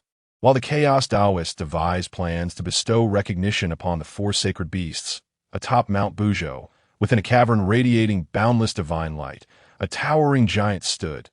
This giant, towering an astonishing 99,999 zhong, emanated a golden glow. This giant was none other than Wu Qingxuan. After over 2 millennia of absorption, the essence of Pangu had been entirely integrated into his being, thoroughly merging with his very marrow. At this moment, Wu Qingxuan's physical form underwent a transformative change. His bones shimmered like jade, exhibiting incredible hardness. Each of his countless cells brimmed with profound energy. Furthermore, during these 2 millennia, Wu Qingxuan had incorporated the essence of the 9 turns profound art, cultivated by the great Pangu, into his indestructible protective technique. Consequently, leveraging the essence of Pangu, Wu Qingxuan's physical cultivation had surpassed inner refinement, reaching the pinnacle of the Hunyuan Golden Immortal Realm, standing merely a step away from physical transcendence. After operating the new indestructible protective technique, he gradually concluded his practice and opened his eyes, a divine light shooting forth from them. Haha, I have finally elevated my physical form to the pinnacle of the Prince, Hunyuan Golden Immortal Realm. Wu Qingxuan exclaimed, his excitement spilling forth in laughter as he marveled at the strength of his physical form, which had reached that of a top-tier, innate spiritual treasure, with such physical prowess. Alongside his martial arts, he felt undaunted even in the face of the likes of the 3 pure ones achieving sainthood. He had firmly established his footing in the primordial world. After inspecting himself, Wu Qingxuan dispelled the transformation of his martial body and directed his consciousness toward the Chaos Taoist. Oh, the Heavenly Tao has such designs. Ha! Then let us see what unfolds, sensing the Chaos Taoist's intentions. Wu Qingxuan smirked, allowing the Chaos Taoist to depart the South Ming Eternal Fire Mountain first, while he himself sped westward. That Wu Qingxuan was already well aware of the location of the White Tiger. With his current speed, it did not take long for him to arrive at the lair of the White Tiger. After expressing his intentions, the leader of the Tiger clan, the White Tiger, had no reason to refuse. After all, during the calamity of Longhan, while their clan was not the main protagonist, they too had been tainted by considerable karma, as they were the strongest among the beast tribes that had served the Qilin clan, often leading the charge in battles. Thus, the current circumstances of the Tiger clan were far from favorable, and now, with the prospect of obtaining great merit, hope rekindled within them. Moreover, as long as he continues to suppress the Western lands, the Tiger clan will ceaselessly acquire the power of merit, making it inconceivable for him to refuse. After persuading the White Tiger, Wu Qingxuan employed the same strategy to convince the 5-colored Qilin, a creature of relatively pure blood from the Qilin lineage, and after successfully persuading the Black Tortoise as well, he returned to Penglai Immortal Island. This moment, on Penglai Island, the Queen Mother of the West, Zhen Yuanzi and Hong Yun were engrossed in philosophical discussions, digesting the insights gained from their earlier visit to Zishao Palace while awaiting Wu Qingxuan's return. Upon seeing him, they intended to greet him, but Wu Qingxuan immediately activated the island's protective formation, adopting a stance as if prepared to face an adversary. Qingxuan, what formidable enemy compels you to adopt such a defensive posture? If there is any way I can assist, do not hesitate to ask. And I shall do my utmost, inquired the Queen Mother of the West, her curiosity piqued by Wu Qingxuan's demeanor. Indeed, Qingxuan, our bond is profound. Should you require assistance, I can once again set up the Earthbook formation here to aid you against your foes. Zhen Yunzi added, My abilities are meager, and I possess no exceptional spiritual treasures. However, if you find yourself in need, I will do my best to lend my humble support. echoed Hong Yun. Thank you, dear friends, but for now. It is unnecessary that I believe that even if that individual were to become enraged, it would amount to not more than a few bolts of Zhixiao divine thunder. T was such a critical juncture. He would not dare resort to overt hostility. Moreover, what I am about to undertake is beneficial for the entirety of the wilderness. He would not dare to confront me openly. Wu Qingxuan felt a wave of gratitude upon hearing the words of the Queen Mother and the others. After politely declining their offers, he revealed his true martial form. Instantly, a tempestuous aura radiated outward. The Queen Mother and the others, witnessing the violent energy emanating from Wu Qingxuan, felt their pupils constrict, silently speculating on the extent of his cultivation. They were also intensely curious about what Wu Qingxuan was about to do that warranted such seriousness from him. With the Tao above, I, the martial ancestor of the wilderness, am acutely aware of the instability among the 5 directions. Henceforth, I hereby appoint the 5 sacred beasts to stabilize the extremes of the wilderness. The 7 stars of the east, Jiao Kong, Ji Fong Ixin, Wei, and Ji, are to be known as the Azure Dragon. The Azure Dragon sacred beast takes its rightful place. Once all arrangements were complete, Wu Qingxuan channeled his martial essence and the laws surrounding him. At the same time, his own Tao surged skyward, penetrating the chaos to connect with the Tao that had now entered a semi-retreat state. As Wu Qingxuan's Tao impacted the chaos, it reverberated the semi-retreated Tao, creating ripples throughout the chaos and stirring the chaotic spiritual energy into tumultuous wave in the chaos. At Zhixiao Palace, Hong Jun, who had been preparing for the next lecture, was abruptly awakened by the disturbance within the chaos. Without needing to calculate, he instinctively understood Wu Qingxuan's intentions. After all, Wu Qingxuan's voice had already echoed across a significant portion of the wilderness. "You dare, scoundrel!" Hong Juan's countenance darkened with rage upon realizing Wu Qingxuan's scheme. When a sage is enraged, the heavens turn upside down and winds arise tumultuously. As Hong Juan's fury erupted, the entire wilderness was enveloped in a terrifying aura, causing all living beings to tremble in fear, prostrating themselves on the ground, terrified of being caught in the aftermath of the sage's wrath. Immediately, bolts of Zhixiao divine thunder rained down from Zhixiao Palace towards Penglai Island. The relentless deluge of divine thunder transformed into a purple waterfall, crashing toward Penglai Island. Sensing the terrifying aura contained within the Zhixiao divine thunder, Wu Qingxuan's expression turned grave. The Qishao sword appeared in his hand, poised to transform into the 13th grade pure world white lotus, which he stepped upon, radiating pure white light that enveloped him. Above him, a great cauldron spun rapidly, aiding in his defense against the impending onslaught. While in his left hand, the god-slaying spear materialized, exuding an aura of malevolent power. Initially worried by the terrifying aura of the Zhixiao divine thunder outside Penglai Island, the Queen Mother, Hong Yun, and Zhen Yuanzi were taken aback upon witnessing the treasures enveloping Wu Qingxuan. Their mouths agape, they looked at him in disbelief that moment. Wu Qingxuan disregarded the 3. Fully focused on the impending strike fueled by Hong Juan's fury, he could not afford to be negligent. He had to withstand this blow.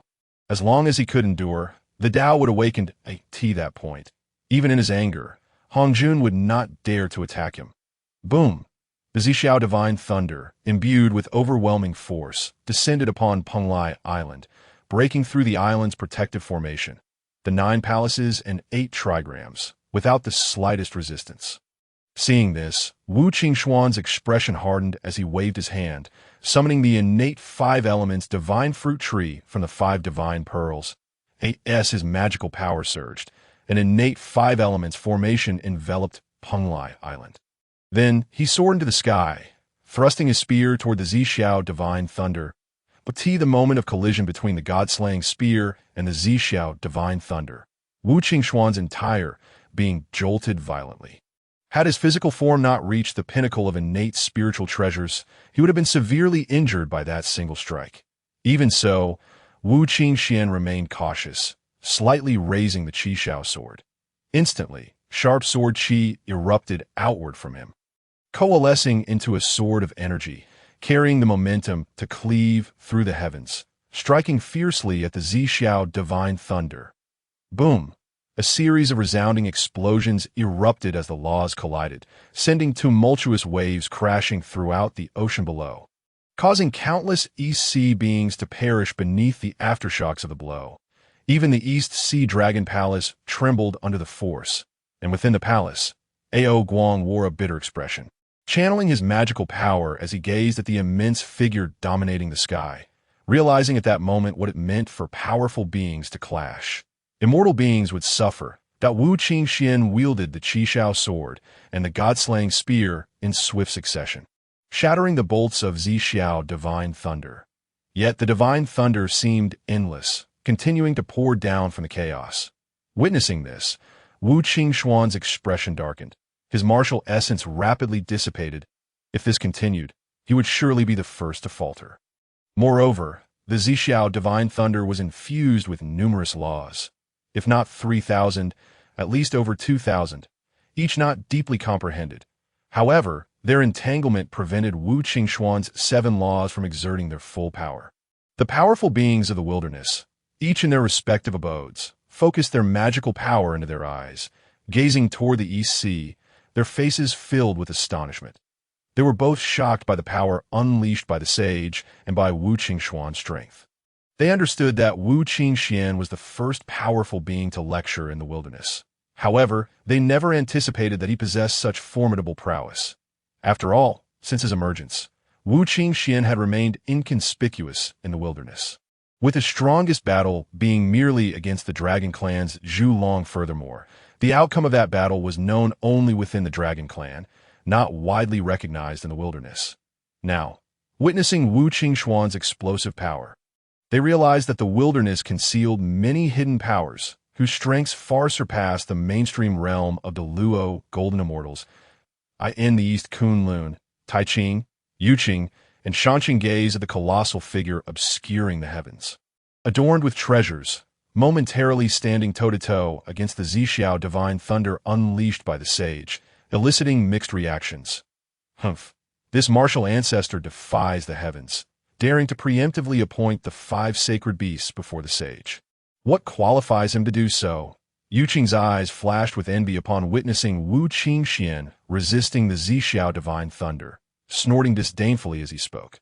Second brother, we cultivators should emulate the martial ancestor, bravely facing any challenge and charging forward.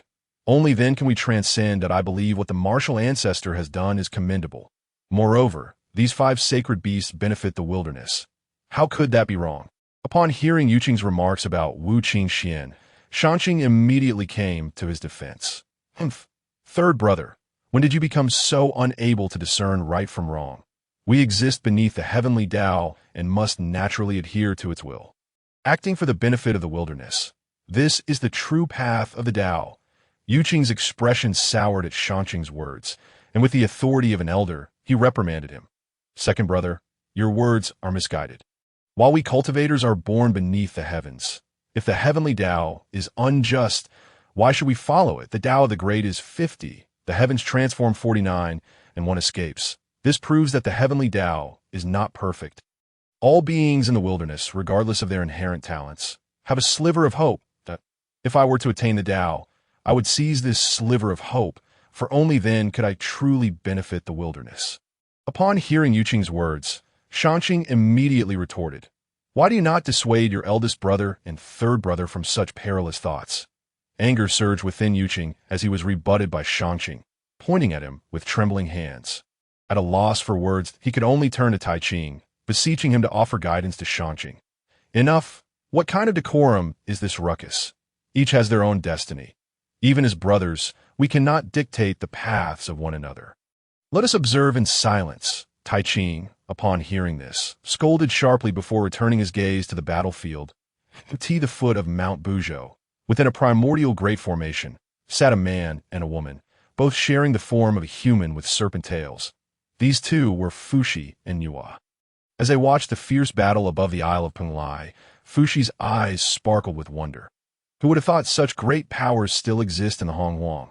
I wish to meet him. Sister, do you think he can withstand this crisis? I do not know. His power is unfathomable. Let us observe further, Niwa replied, shaking her head as she gazed at the colossal figure in the sky. Her thoughts a mystery in the eastern wilds. At an unnamed divine mountain, two figures from the west greedily eyed the treasures manifesting around the giant in the sky, their lips glistening with anticipation. On the celestial bodies, Sunstar, Mount Bujo, Panga Peak, and Moonstar, everyone watched the grand conflict above the eastern sea, their eyes glinting with ulterior motives. High above the Isle of Penglai, Wu Qingxuan witnessed the relentless purple clouds of divine thunder. Gritting his teeth, he activated his indestructible protective technique to its utmost, his martial body radiating brilliance. Stepping upon the 12-petal pure white lotus, he charged into the heart of the purple divine thunder, allowing it to strike his flesh while wielding the Qishao sword, thrusting directly towards the core of the Thunder .14 death swords. Having laboriously reached the epicenter of the purple divine thunder, Wu Qingxuan's martial body was battered and torn by the myriad laws and saintly power contained within the thunder. Yet despite this, he did not yield to the core. He channeled his martial essence, a torrent of sword qi surging into the Qishao sword. In an instant, the sword erupted in a dark radiance, fiercely stabbing towards the heart of the divine thunder. With a resounding boom, the immense sound reverberated throughout the Hongwang, rendering all but the mightiest beings deaf in the center of the battlefield. Wu Qingxuan's martial body dimmed, observing as the purple divine thunder temporarily dissipated. With the god-slaying spear in his left hand and the Qishao sword in his right, his gaze flickered towards the heavens. Before long, a figure alighting upon a 12-petal merit gold lotus and wielding a whisk descended rapidly from the heavens. As the Taoist approached, purple energy enveloped vast stretches of land. Expanding outward from him, we pay homage to the saint. Upon seeing the Taoist, the beings of the Hongwang bowed in unison. Yet Wu Qingxuan remained indifferent, his gaze fixed on Hongjun, ignoring the throng of creatures. Hongjun's eyes bore a profound malice as he regarded Wu Qingxuan. Upon perceiving Hongjun's cold demeanor, Wu Qingxuan grinned, raising the Qishao sword and pointing toward the chaotic void. Although Hongjun's face betrayed no emotion, an inner fury brewed within him. Before he could speak, a colossal, emotionless eye materialized in the skies of Hongwang. Its gaze flickered as it cast a beam of light upon Wu Qingxuan, enveloping him within. Approved, with the Taoist decree, the long-prepared azure dragon suddenly soared from the dragon ruins of the eastern sea. As it broke the surface, a green orb emerged from the chaos outside, radiating with a potent life force. This was one of the 5 divine orbs, the Life Divine Orb. Upon its emergence, the Life Divine Orb seamlessly merged with the azure dragon's form. Instantly, the dragon's brilliance intensified, its length expanding from 1,000 zhang to nearly 100,000 zhang, transcending into the realm of half-step saint. Furthermore, with the azure dragon attaining the status of a sacred beast in the east, even saints would find it difficult to contend with it now that it could be said that the azure dragon had ascended to greatness. Witnessing the azure dragon's return, Wu Qingxuan provocatively flashed a smile at Hongjun before continuing his performance. From the western 7 stars, Ke Lu, Wei, Ong, Bai Zi, and Shan manifested the white tiger, the sacred beast of the west. Roar! As Wu Qingxuan's voice echoed, the white tiger revealed its true form, a colossal creature with wings that blotted out the sun. Howling to the heavens, following its emergence, another golden orb appeared from the void. This was the Killing Gold Orb, one of the 5 divine orbs. Upon merging with the Killing Gold Orb, the white tiger too advanced from the initial stage of primordial golden immortal to half-step saint, exuding waves of golden killing intent that enveloped the entire western expanse. From the southern 7 stars, Jing, Gui, Lu, Xing, Zhang, Yi, and Ji, arose the vermilion bird, the sacred beast of the south, Gu. With Wu Qingxuan's pronouncement, a resplendent, multicolored bird resembling a phoenix, yet distinctly different, soared from the immortal fire mountain. Simultaneously, a red glowing orb emerged from beyond the heavens, this being the Purifying World Orb, one of the 5 divine orbs. Upon merging with the Purifying World Orb, the vermilion bird screeched skyward, flames erupting forth, radiating purifying energy across the southern realm. Instantly, As the purifying flames ignited, the southern world rejuvenated, while within the immortal fire mountain, the karmic and calamity energies surrounding the Phoenix Mother dissipated significantly. From a northern 7 stars, Do, Neo Nu, Su, Wei, Shi, and Bai, arose the black tortoise, the sacred beast of the north. As Wu Qingxuan's voice fell, a 2-headed beast with a tortoise's body and a serpent's tail burst forth from the northern sea. Merging with a black eastern river divine orb, stepping into half-saint territory, raining down waters brimming with life essence upon the northern lands. From the central 4 symbols, earth, water, wind, and fire, emanating harmonious energy, the Qilin, the sacred beast, took its place. In an instant, a multicolored Qilin fused with a white glowing orb, the 9 heavens mysterious orb, which contained rich auspicious energy. After merging with the 9 heavens mysterious orb, the Qilin's cultivation also advanced to half-saint, radiating auspicious energy throughout the central Hongwang. Throughout this spectacle, Hongjuan's countenance darkened as he beheld the 5 sacred beasts emanating terrifying auras, his inner fury reaching a boiling point. According to his design, these 5 beasts should not possess such overwhelming might. Their emergence had already disrupted his subsequent plans. The combined might of these 5 sacred beasts, along with their fusion with the 5 divine orbs, could form a chaotic, great formation capable of sealing the heavens and earth. Even the most powerful peak saints would find it impossible to breach the boundaries of the Honghuang within such an array. With this unforeseen development, Hongjun, despite his raging anger, could not alter the outcome. He could only watch, his gaze flickering between the 5 sacred beasts. We thank the martial ancestor for his grace. In the days to come, we shall secure the 5 corners of the Honghuang, preventing any being from the chaos from wreaking havoc. Upon the emergence of the 5 sacred beasts, they all bowed deeply to Wu Qingxuan. Meanwhile, the great eye of the Tao in the sky, witnessing the return of the 5 sacred beasts, began to coalesce a vast expanse of yellow and black energy. This was the merit of the Tao.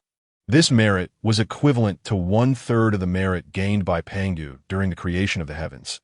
The beings of the Honghuang gazed upon this immense merit with envy and jealousy, especially the members of the Sanqing, Yuqing and the duo from the west, who wished to claim the merit for themselves.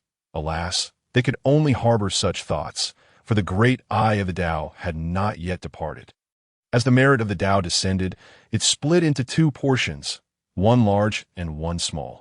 The larger portion amounted to approximately 1.5 parts of the opening merit, with 5 portions of the Tao merit descending into Wu Qingxuan's being. Wu Qingxuan's role in facilitating the return of the 5 sacred beasts granted him a significant share of the Tao merit, resulting in him possessing a full 30% of the opening merit within himself. It could be said that if Wu Qingxuan so desired, he could utilize this merit to attain sainthood in an instant. Moreover, the cultivation level is not merely that of an early-stage sage. It is at least that of a late-stage sage, or perhaps even at the pinnacle of sagehood. Furthermore, given that Wu Qingxuan is imbued solely with the merits of the great Tao, should he achieve enlightenment, he would ascend as a great Tao sage, rather than a heavenly Tao sage. However, Wu Qingxuan has not pursued this path. His ambitions are grander, for he seeks not merely to attain sagehood through limited merits, but to secure the position of a primordial golden immortal. Only in this way does he believe he can unlock the potential for transcending the great Tao in the future. After distributing the merits, Wu Qingxuan allocated half of the remaining 50% of the great Tao merits into 5 distinct races, with the remainder being absorbed by the 5 sacred beasts. Even half of the great Tao merits significantly alleviated the burdens of karmic debts and calamities borne by the dragon, Qilin, Phoenix, Tiger, and Xian turtle races during the Longhan calamity. These 5 races are poised to experience a resurgence of vitality. Particularly, the Phoenix Mother, having received such great Tao merits, saw a substantial reduction in the dense karmic debts and calamities within her body, thus eliminating the peril of her downfall. Provided she seizes some opportunities or acquires merits from suppressing the indestructible volcanic eye, it is not inconceivable that she could eventually break free over time. The beings of the 5 races bowed in unison towards the direction of the East Sea Ponlai Island, exclaiming, "We thank the great blessings of Ancestor Wu." upon witnessing the gratitude expressed by the beings of the 5 races. Streams of fortuitous power flowed from them into Wu Qingxuan's being, prompting a faint smile to grace his lips. Your methods are indeed commendable, my friend. I am in admiration. Upon witnessing this, Hongjuan's expression darkened further. Yet, at this moment, Wu Qingxian was suffused with a profound power of great Tao merits, even more substantial than that of the 3 pure ones. It was uncertain whether Hongjun could defeat Wu Qingxian. Even if he could, would he dare to do so? Not only him, but even the heavenly Tao would not dare to slay Wu Qingxian. My friend, you jest. I have received numerous gifts from the great Pangu.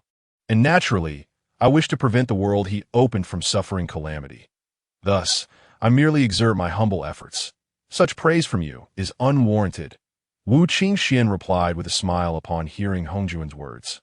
Hongjuan's expression darkened further, but he quickly regained his composure, retrieving a strand of rich, law-infused purple qi and tossing it to Wu Qingxian, declaring, "You have rendered great service to Hong Huang, and, as the Tao ancestor of Hong Huang, I must reward you. This is Hong Meng purple qi. With your capabilities combined with this Hong Meng purple qi, you shall swiftly ascend to become the 2nd sage of Hong Huang. Please accept it." With these words, the entire realm of Hong Huang erupted in astonishment. Particularly, the 6 seated on the 6 cushions in the Zixiao Palace, the 3 pure ones, Niuhua, and the duo from the west, along with those harboring ambitions, such as Emperor Juantai, gazed greedily at the Hongmeng purple qi before Wu Qingxian. Wu Qingxian stared at the Hongmeng purple qi before him, momentarily taken aback, before realizing Hongjuan's scheme. The second preaching at Zixiao Palace was about to commence, and this time, the teachings would delve into the Tao beyond the primordial golden immortal, encompassing elements of the path to severing the 3 corpses. That it was precisely at this moment that Hongjun would unveil the significance of the Hongmeng purple qi. While he would not bestow it, he would certainly inform the beings of Hong Huang that the Hongmeng purple qi was the key to enlightenment. Beneath the heavenly Tao, there existed 10 strands of Hongmeng purple qi. One had escaped. This strand of Hongmeng purple qi originally emerged after the birth of humanity, subsequently dividing into 8 strands that integrated into the future 3 sovereigns and 5 emperors of the human race. Though only 8 strands, these strands of Hongmeng purple qi contained boundless potential, enabling the 3 sovereigns and 5 emperors to attain sagehood through their inherent Hongmeng purple qi. Regrettably, all of this was disrupted by Hongjun, or rather, the heavenly Tao, who utilized one strand of the Hongmeng purple qi to bestow upon Hongyun, inciting a struggle among the beings of Hong Huang for that strand. This forced Hongyun into self-detonation, damaging the Hongmeng purple qi and integrating it into the yet-to-be-born human race's 8 positions. Moreover, following Taiching's establishment of the human teaching, the 3 sovereigns and 5 emperors were imprisoned within the fire cloud cave, unable to progress for eternity. Of the remaining 8 strands of Hongmeng purple qi, Hongjun used one, while the 6 ordained sages contained the 6 paths, and the last strand was originally intended for use upon the Earth Tao. However, he did not anticipate that he would end up using this strand of Hongmeng purple qi on himself, which both surprised Wu Qingxian and made him regard the Hongmeng purple qi with a glint of interest. He certainly would not utilize it, for his goal was not to become a sage. He pondered the implications of this Hongmeng purple qi. What? Do you not wish to accept this Hongmeng purple qi? Hongjun inquired expressionlessly, noticing Wu Qingxuan's silence. My friend, how could I refuse such a treasure? Even in exchange for a congenital supreme treasure, I would not part with it. How could I possibly decline? Wu Qingxian replied with a light chuckle. And before the beings of Hong Huang, he absorbed the Hongmeng purple qi. In truth, the moment the Hongmeng purple qi entered his body, it was immediately drawn into the Wu God Pearl. Hongjun, unaware of the events transpiring within Wu Qingxian, felt a cold smirk form within as he observed Wu Qingxian absorbing the Hongmeng purple qi. In his mind. As long as Wu Qingxian assimilated the Hongmeng purple qi, even with his formidable capabilities, he would be unable to sever the Hongmeng purple qi, unless he chose to reincarnate and cultivate anew. However, at Wu Qingxuan's current level, The notion of reincarnation and cultivation anew was no trivial matter. As long as Wu Qingxuan did not choose to reincarnate, under the influence of the Hongmeng purple qi, he would inevitably achieve enlightenment and become a sage. Should that occur, Wu Qingxuan would remain under his control for life.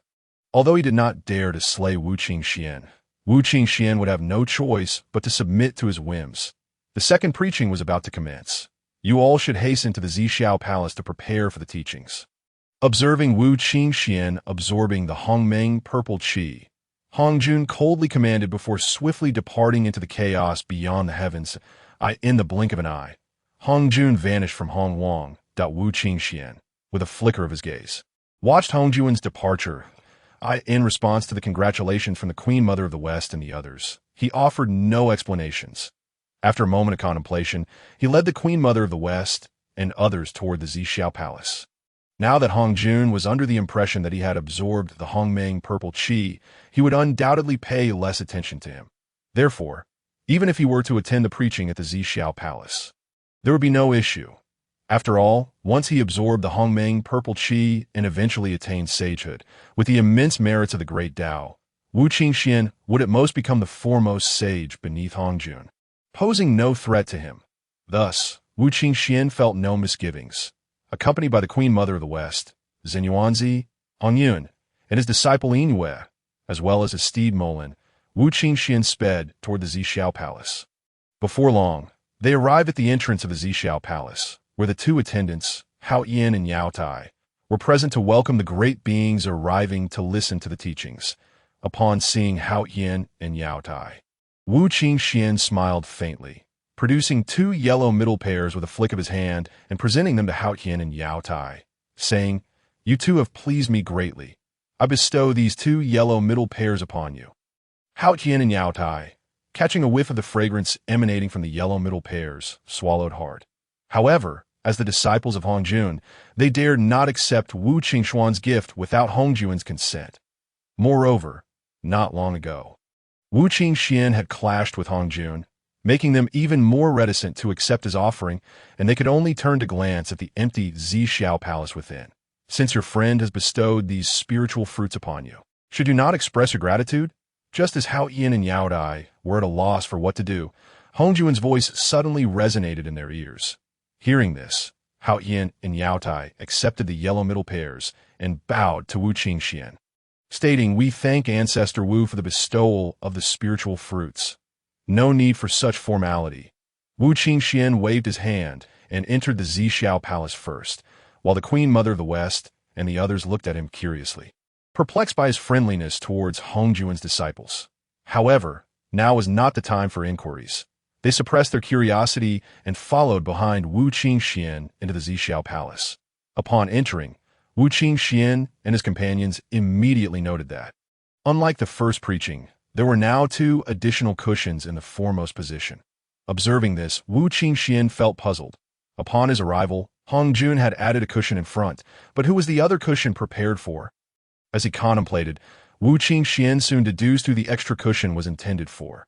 Indeed, just as this thought crossed his mind, two figures appeared on the Tao platform.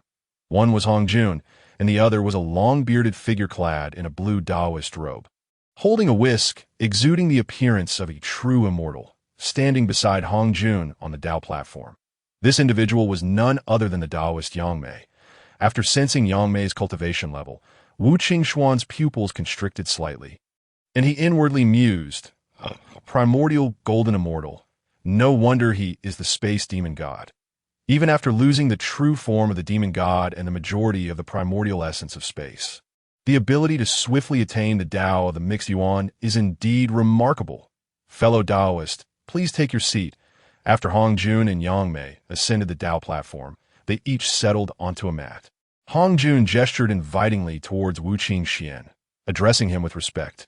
Excellent. Upon hearing this, Wu Qingxuan suppressed his astonishment, performed a respectful bow, and, utilizing the technique of carefree wind, swiftly appeared beside Hongjun and Yangmei, settling down in a cross-legged position on the mat.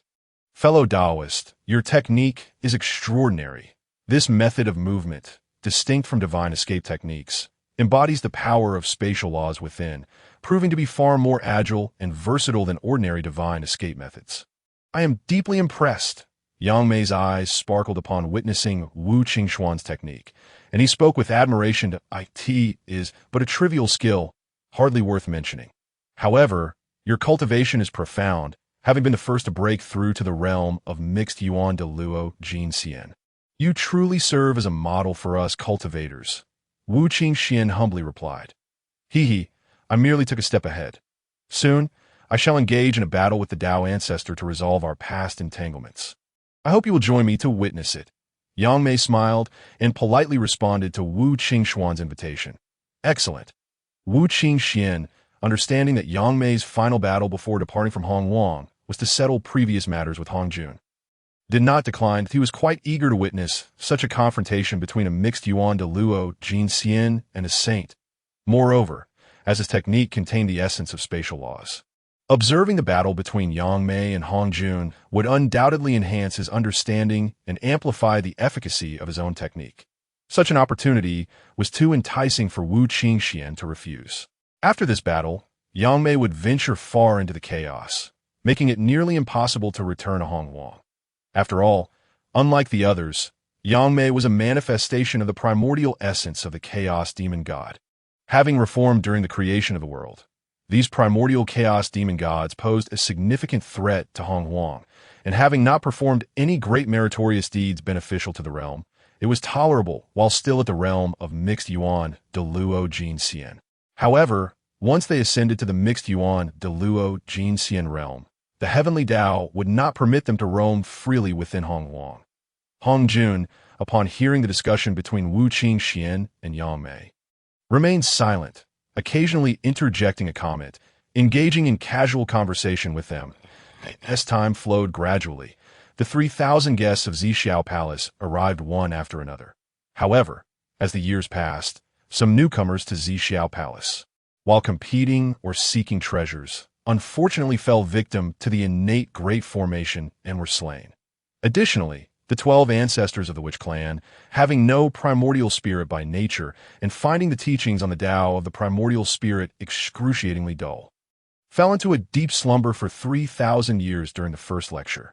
Thus, they were utterly unwilling to attend the second lecture, with only Hutu making an appearance.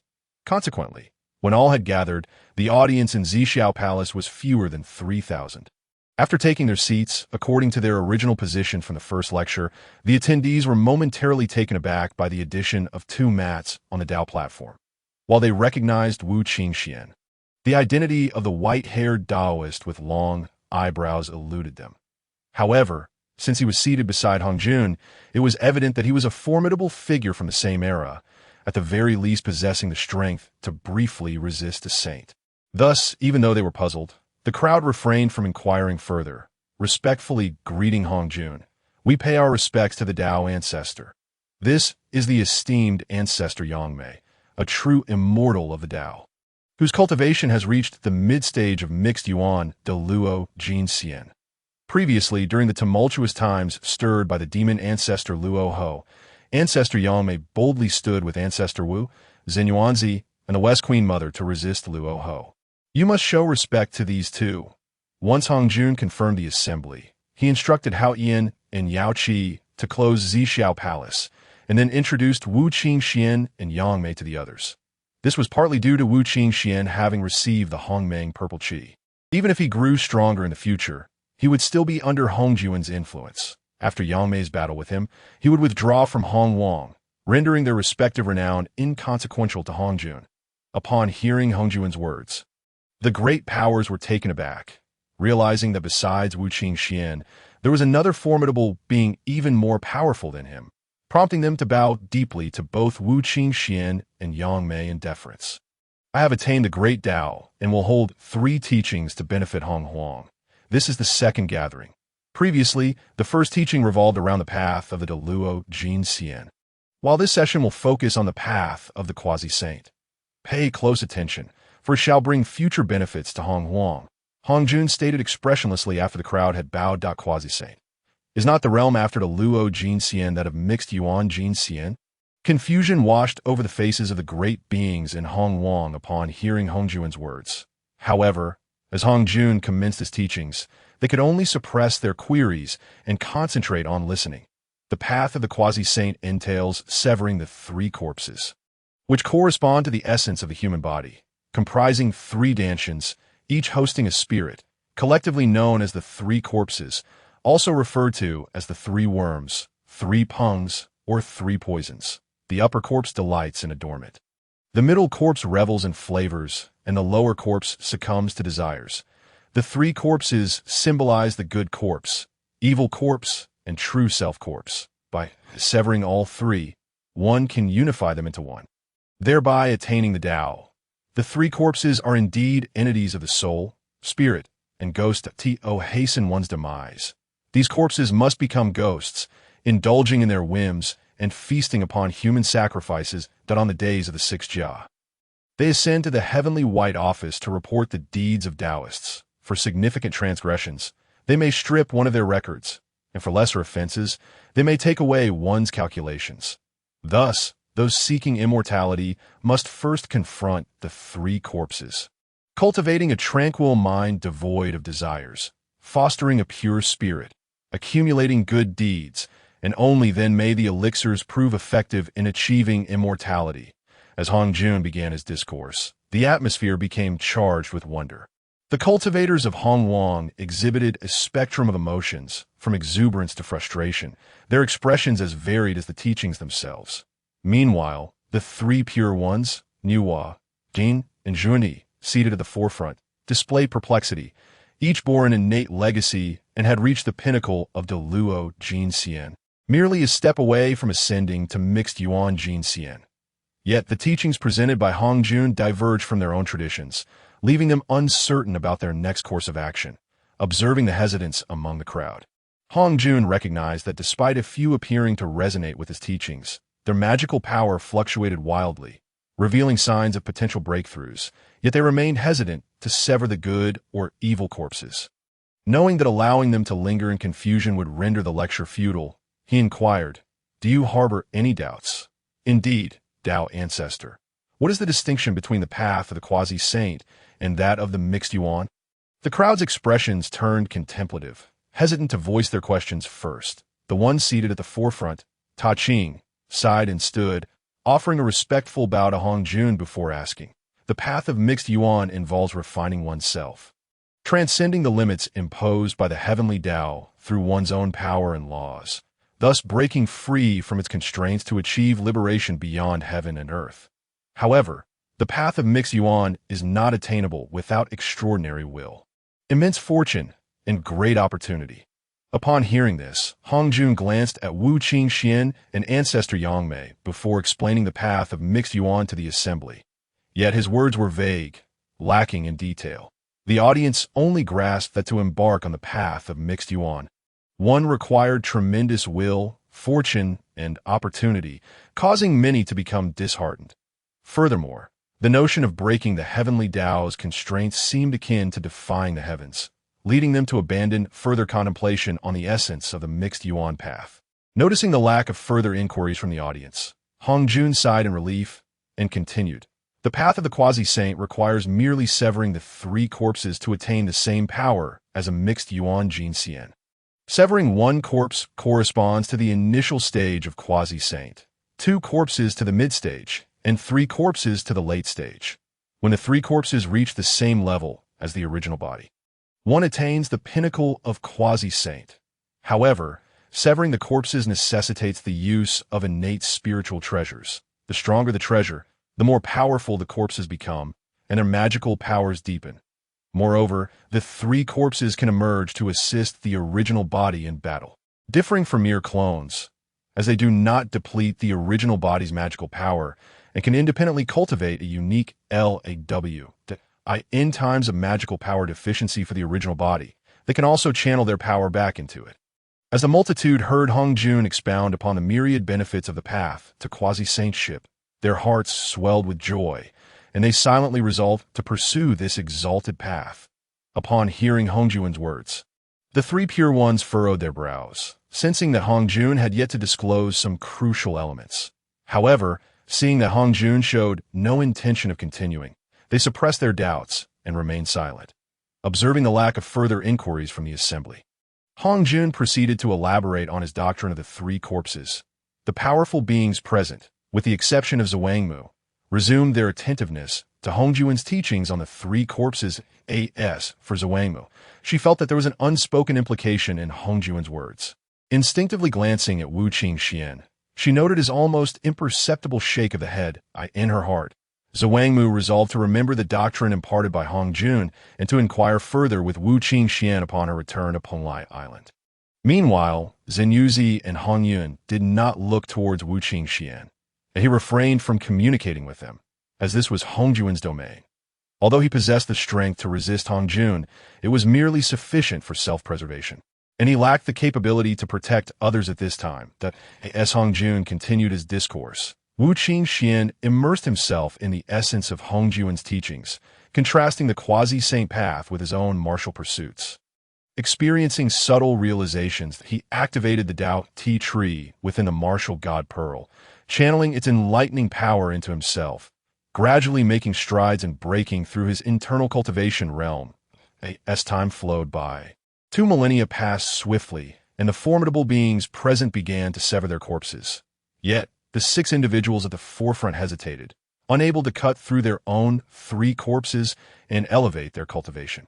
After a long while, the 3 pure ones, Nuwa, and the dual beings of Jin and Jinti sensed the overwhelming aura emanating from the assembled powers. With a sigh, they ceased their hesitation and began to communicate with the innate treasures upon themselves to commence the severing of their corpses. As the 6 came to a mutual understanding, they sequentially began to sever their corpses. Taiji among the 3 pure ones was the first to sever the good corpse, employing the Panlong crutch. Transformed from the 24-petal primal chaos green lotus to embody his severed good corpse.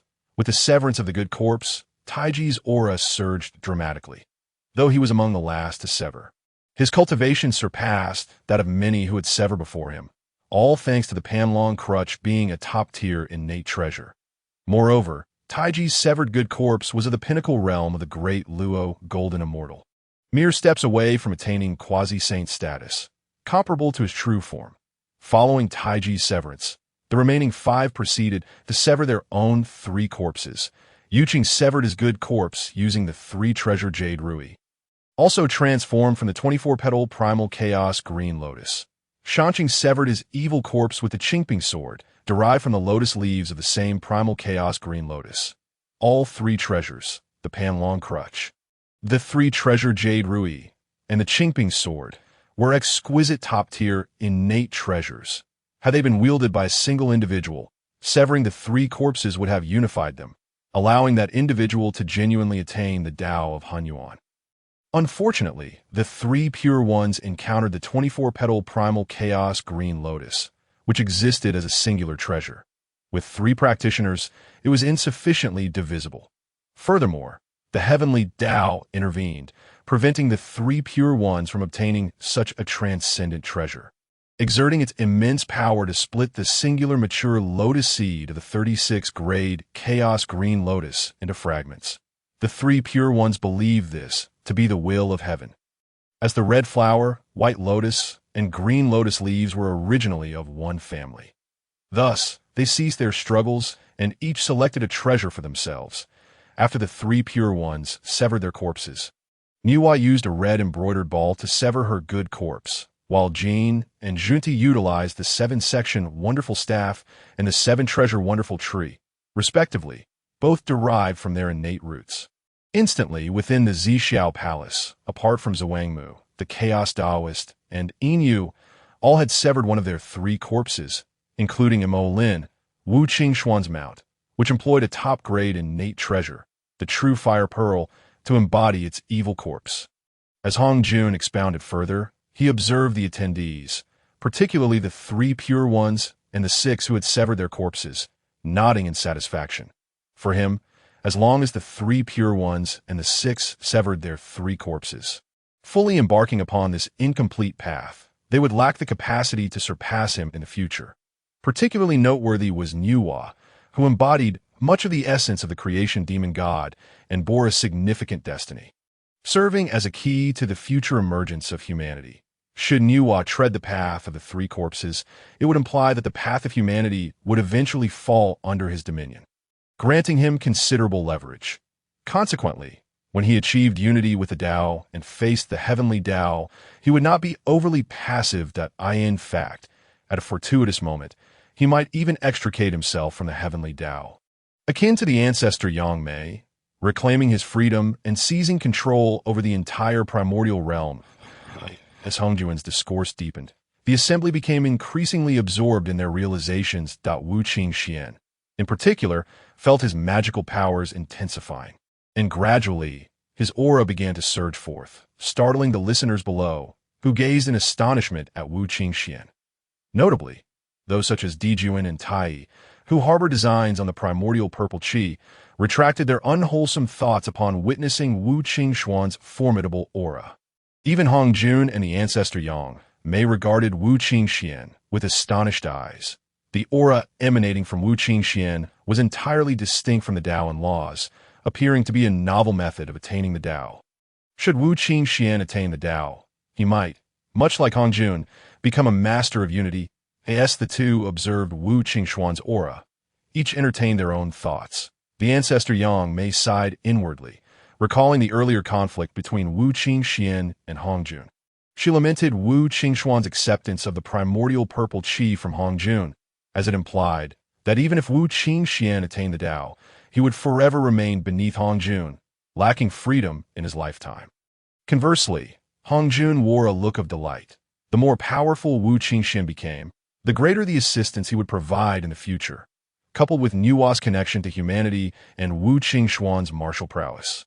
He could later devise a means to seize control over the Earth to that point, even if the heavenly Tao remained strong, as the first to emerge among the three paths of heaven, Earth, and humanity. Hongjun would not fear it. Unbeknownst to Wu Qingxuan, as he fused the essence of Hongjuan's quasi-saint path into his martial arts, the ethereal figures in his mind began to evolve various martial techniques. Deepening his understanding of martial arts, the long life technique, which integrated numerous skills, also operated rapidly within Wu Qingxuan's body, propelling his cultivation from the mid-stage of the Wang Feng, Hunyuan Golden Immortal, towards the late stage with unstoppable momentum. Before long, Wu Qingxuan's internal cultivation realm broke through to the late stage of Wang Feng. Yet this was not the end. The true martial essence surged rapidly, and streams of chaotic spiritual energy flowed from outside the Zhixiao Palace into the palace, merging with the Tao rhythm within to be refined by Wu Qingxuan into pure martial essence. Gradually, as Hongjuan's teachings approached their conclusion, Wu Qingxuan's aura erupted, a tempestuous force radiating outward from him, overwhelming the assembly of powerful beings to the point where they could scarcely lift their heads to I must express my gratitude to the Tao ancestor for this teaching. Otherwise, I would have no idea how long it would take to break through to the pinnacle of Hunyuan Golden Immortal. Wu Qingxuan exclaimed with joy, directing his gratitude towards Hongjun after sensing his own cultivation.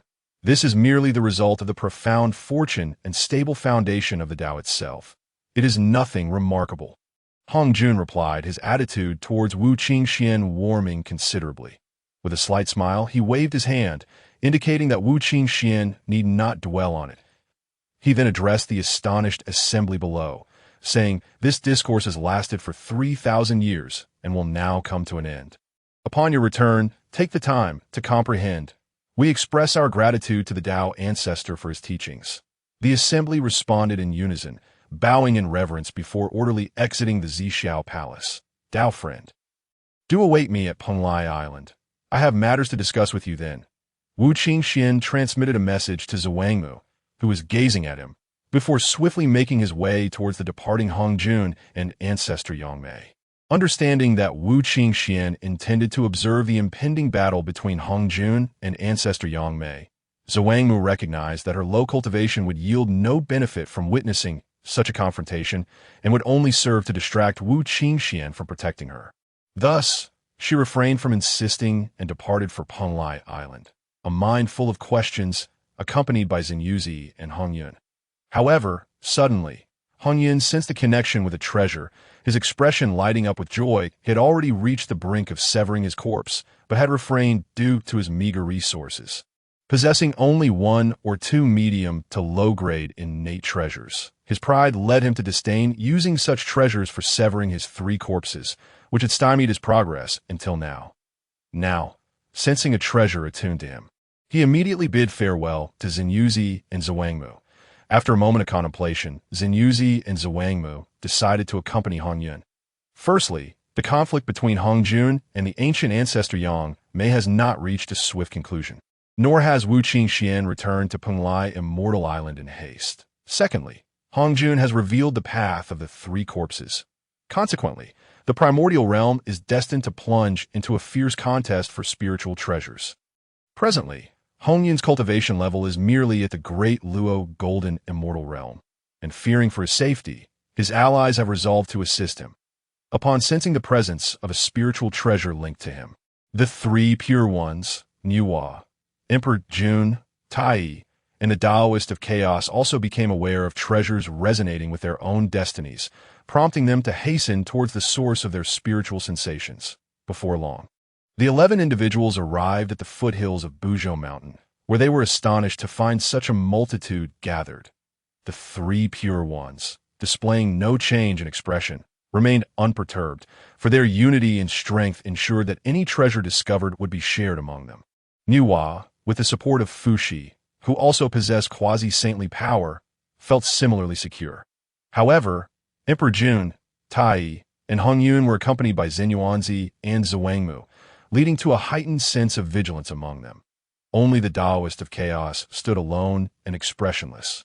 Upon witnessing the arrival of the 3 pure ones, Hongyun and Niuhua, the Taoist of Chaos discerned the nature of the spiritual treasure that had emerged. Indeed, it was the innate gourd vine, one of the 10 supreme spiritual roots of the primordial realm. Once the gourd vine matures, it will yield 7 gourds, while the last gourd, the chaos gourd, may be of merely superior innate spiritual treasure quality due to its insufficient origin. The remaining 6 gourds are all exquisite innate spiritual treasures, each possessing boundless efficacy, albeit with varying effects. Yet, what the Taoist of Chaos did not anticipate was that the emergence of the innate gourd vine would stir his spiritual senses, hinting that the chaos gourd, once acquired by Yuqing, was the source of this disturbance. Not long after their arrival, an innate great formation opened a grand portal, allowing the assembly to enter in an orderly fashion. Upon beholding the 6 larger and 1 smaller gourd hanging from the innate gourd vine, the assembly gazed with fervent anticipation at the 7 gourds. Esteemed fellow Taoists, this innate gourd vine bears only 7 gourds, yet we are graced with such a multitude of companions here. How shall we allocate them? As the gourds approached maturity, Niuhua, keen to avert conflict, broached the matter openly to we, the 3 pure ones, are the true lineage of Pangu, and thus ought to receive 3 gourds. Upon hearing this, Yuqing spoke first, his tone measured, although Taiqing and Shanqing remained silent. The moment Yuqing's words fell, the 3 of them formed a unified aura. The assembly's expressions shifted slightly upon witnessing the imposing presence of the 3 pure ones, and no one dared to contradict Yuqing's claim, tacitly agreeing to the division of 1 gourd each for the 3 pure ones, and why 2 brothers were born from the left eye of the great god Pangu, the sun star. Thus they should rightfully claim 2 gourds, following the 3 pure ones. Emperor Jun made his claim. While it is true that the 3 pure ones are manifestations of Pangu's primordial spirit and deserve a gourd each, I have no objections to that. However, how can you, who are merely innate deities birthed from the sun star, presume to claim 2 gourds? The assembly shifted, with Niuhua and Hongyun's expressions darkening at Emperor Jun and Tai's declarations. If they were to claim 2 gourds, 5 would remain, leaving too few for the others, with Xinyuanzi and Zhuangmu safeguarding Hongyun, the lone Taoist of Chaos, although merely at the pinnacle of the great Luo Golden Immortal Realm, exuded an aura that made Niuhua uneasy, sensing an inexplicable danger emanating from him. However, before Niuhua could voice her thoughts, the Taoist of Chaos scoffed, retorting at Emperor Jun and Tai. Upon hearing his words, both Emperor Jun and Tai's faces darkened, in their view, apart from the 3 pure ones, they were the mightiest present. They had anticipated opposition from Yua's faction and Hongyun's faction, given that both sides possessed two quasi-saint level powers. Bolstered by Xinyuanzi and Zhuangmu, allies of the martial ancestor Wu Qingxuan, who wielded formidable defensive treasures. Even if they could not overpower them, Hongyun and Zhuangmu could muster sufficient strength to withstand their assault. Yet, they could never have imagined that the first to oppose them would be the Taoist of Chaos, who stood alone and possessed merely the pinnacle of the great Luo golden immortal realm. The fiery-tempered Tai could no longer contain his anger and unleashed a torrent of solar flames at the Taoist of Chaos. Instantly, the air around them shimmered with the searing heat of the unleashed solar flames. Warping the very atmosphere, the three pure ones stood impassively. Even Yuqing remained unfazed. Though he held disdain for the lesser beings, he would not provoke two formidable opponents wielding treasures without cause. Moreover, this matter bore no significance to them. Meanwhile, Nuwa, Fushi, and Xinyuanzi recognized the might of Tai's solar flames, astonished by the extent of his mastery over them, and turned their gazes upon the Taoist of Chaos, eager to see how he would respond. However, to their astonishment, the Taoist of Chaos exhibited no reaction to Tai's formidable solar flames. Just as they presumed the Taoist was doomed to perish in the blaze, he emerged unscathed, enveloped in a gray luminescence. A smirk gracing his lips as he regarded Tai with derision, saying, "Is that all?" Seeing the Taoist of Chaos untouched by solar flames, Tai's expression shifted slightly, prompting him to summon forth a great bell from within. This bell, adorned with engravings of sun, moon, and stars, was encircled by the elements of earth, water, wind, and fire. Within its body lay the mountains and rivers of the primordial realm, with myriad beings flickering into view. Its brilliance illuminating the heavens, the aura of chaos emanating an overwhelming presence. It was the Chaos Bell, a supreme, innate treasure forged from the Pangu Axe's handle. As the Chaos Bell appeared, it spun around Tai, generating resonant sound waves that coalesced into a linear force directed at the Taoist of Chaos. If you were at the late quasi-saint stage or beyond, wielding the Chaos Bell, I might have felt some trepidation. Alas, you are not. Chaos indestructible, Chaos Tempest, the Taoist of Chaos, undeterred by Tai's show of power, activated his indestructible chaos body, transforming into a towering giant, launching a fist towards the incoming sound waves. Although the Taoist's spiritual cultivation had yet to breach the quasi-saint threshold, it was not due to a lack of talent or spiritual treasures to aid him. The treasures he possessed, such as the heaven-stabilizing hairpin and the dragon god spear, were both exquisite innate spiritual treasures. Should he choose, he could instantly ascend to the mid-quasi-saint realm. However, as a manifestation of Wu Qingxuan, the Taoist harbored ambitions and preferred not to resort to such incomplete orthodox methods. Thus, he refrained from severing his three corpses to elevate his cultivation. Nonetheless, despite his lack of a breakthrough, the Taoist had diligently honed his indestructible chaos body during the 3 millennia of listening to the Tao, achieving the Hunyuan realm, with the added enhancement of the laws of chaos. He unleashed a punch that scattered the incoming sound waves, sending them hurtling towards Tai. Caught off guard by the Taoist strength, Tai felt a surge of urgency as he sensed the potency of the chaotic energy.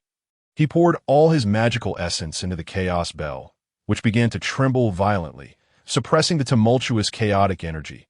However, while Tai was occupied with this task, the Taoist of Chaos swiftly moved, raising his colossal fist, imbued with the essence of chaotic law, and upon reaching Tai, struck down with a roar, Wrath of Chaos.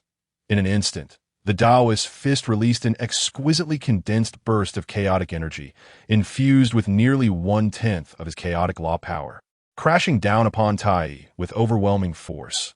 Caught unprepared by the Taoist's rapid assault, Tai barely managed to summon the Chaos Bell to shield himself, only to be struck by the might of that powerful punch, sending him hurtling backward.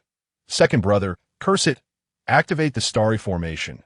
The events transpiring were too swift for Emperor Jun to comprehend.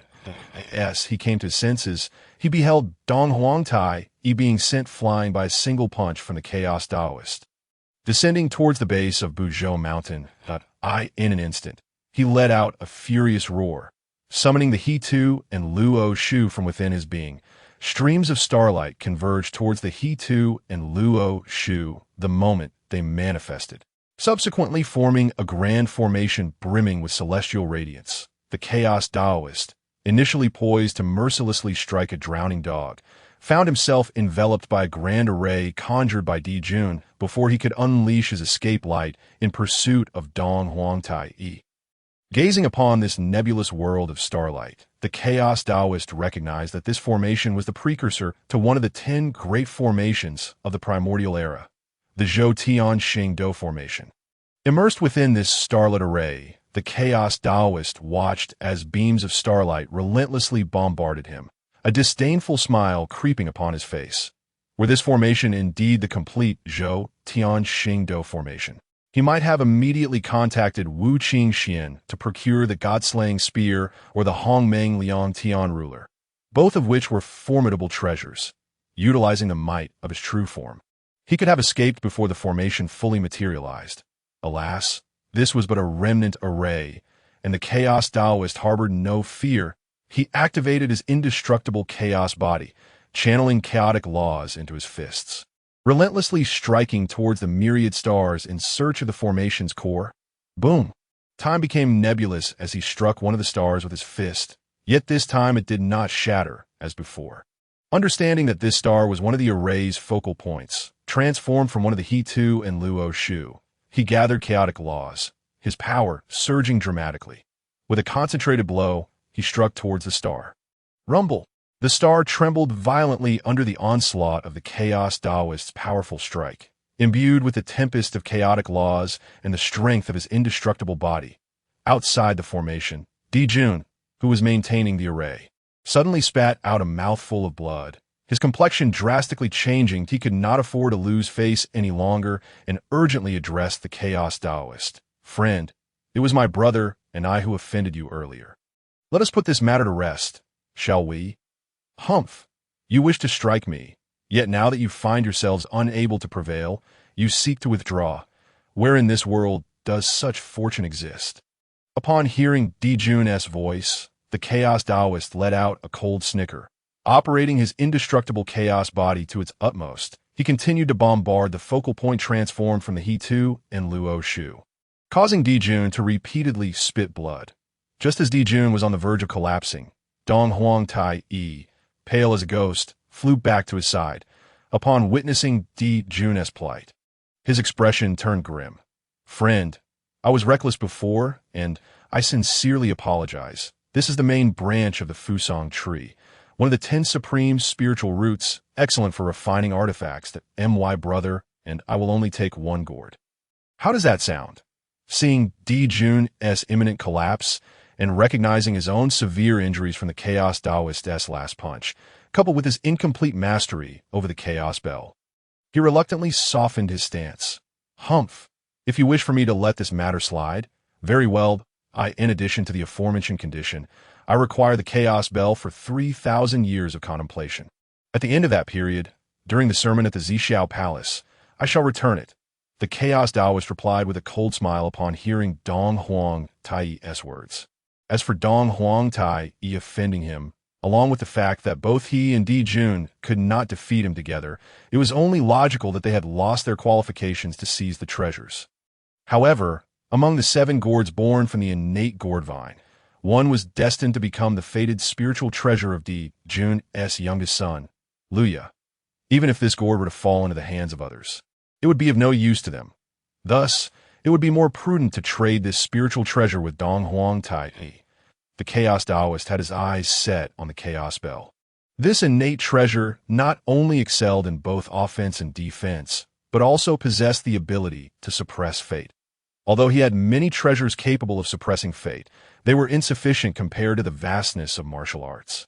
While the Chaos Bell was Dong Huangtai's companion's spiritual treasure, and currently also his destined spiritual treasure, it would be difficult for others to refine it. Nonetheless, after the War of the Witches and Demons, Dong Huangtai would undoubtedly perish, rendering the Chaos Bell masterless. Originally, Wu Qingxuan had been contemplating how to leave some means on the Chaos Bell. Now, with Di Jun and Tai having forged enmity with him, How could he let such a golden opportunity slip away? Upon hearing this, Dong Huang Tai's expression darkened greatly. He and Dijun had originally intended to return and commence the establishment of the demon clan after this treasure hunt. At that time, the Chaos Bell would serve as the finest spiritual treasure for the demon clan to suppress fate. However, if they were to agree to the Chaos Taoist's demands now, they have to wait until after 3 sermons before they could establish the demon clan. As for whether the Chaos Taoist could refine the Chaos Bell in these 3,000 years, he harbored no doubts. After all, the Chaos Bell was already linked to his life. Before his demise, no one could seize this treasure from him. He pondered. The Chaos Taoist, unfazed by these considerations, observed the silence outside and let out a cold laugh. He continued to channel his indestructible chaos body and chaotic laws, delivering punch after punch to the focal point transformed from the He-Tu and Luo Shu. Since the He-Tu and Luo Shu were connected to Dijun's essence, when it bore the brunt of the Chaos Taoist's heavy strikes, Dijun also suffered from the chaotic laws unleashed within. Thus, he was once again sent reeling, spitting blood, his ability to maintain the formation faltering as his spirit waned. Seeing Dijun's state and the Chaos Taoist forcefully breaking through the formation, Dong Huang Tai's expression darkened. Yet, as the Chaos Taoist approached them with measured steps, he sighed, "Very well. Let us proceed as you suggest. The Chaos Bell shall be lent to you for 3,000 years. 3,000 years hence, during the sermon at Zhixiao Palace, it shall be returned to me."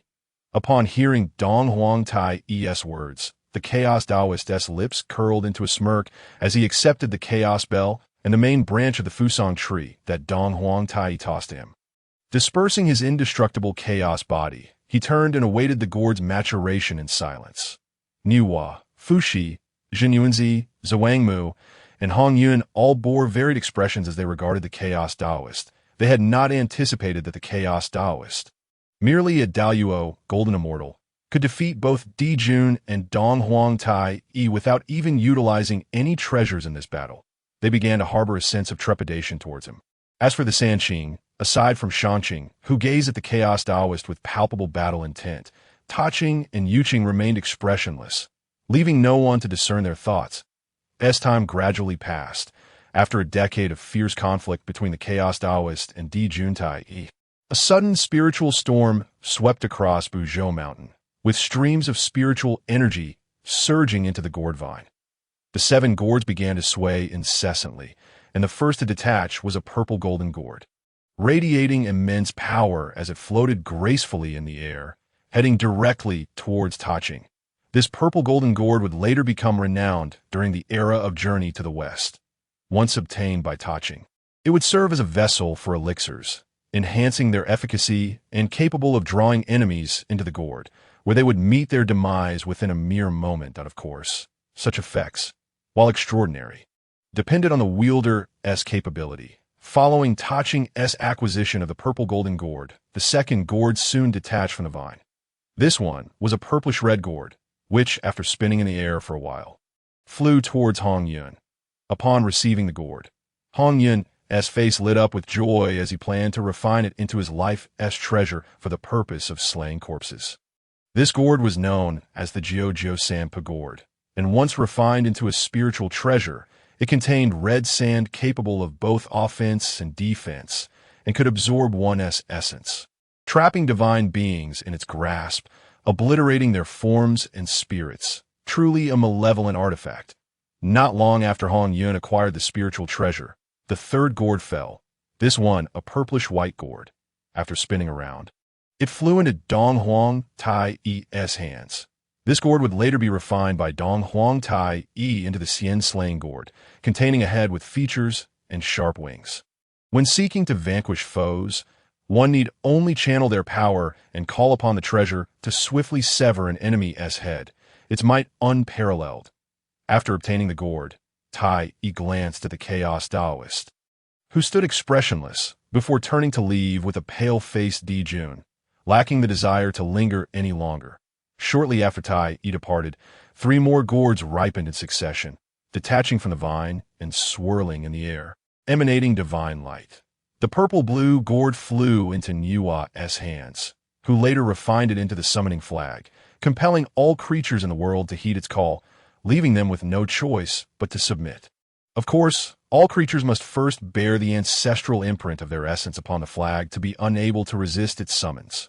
Nevertheless, its formidable power remains exceedingly impressive.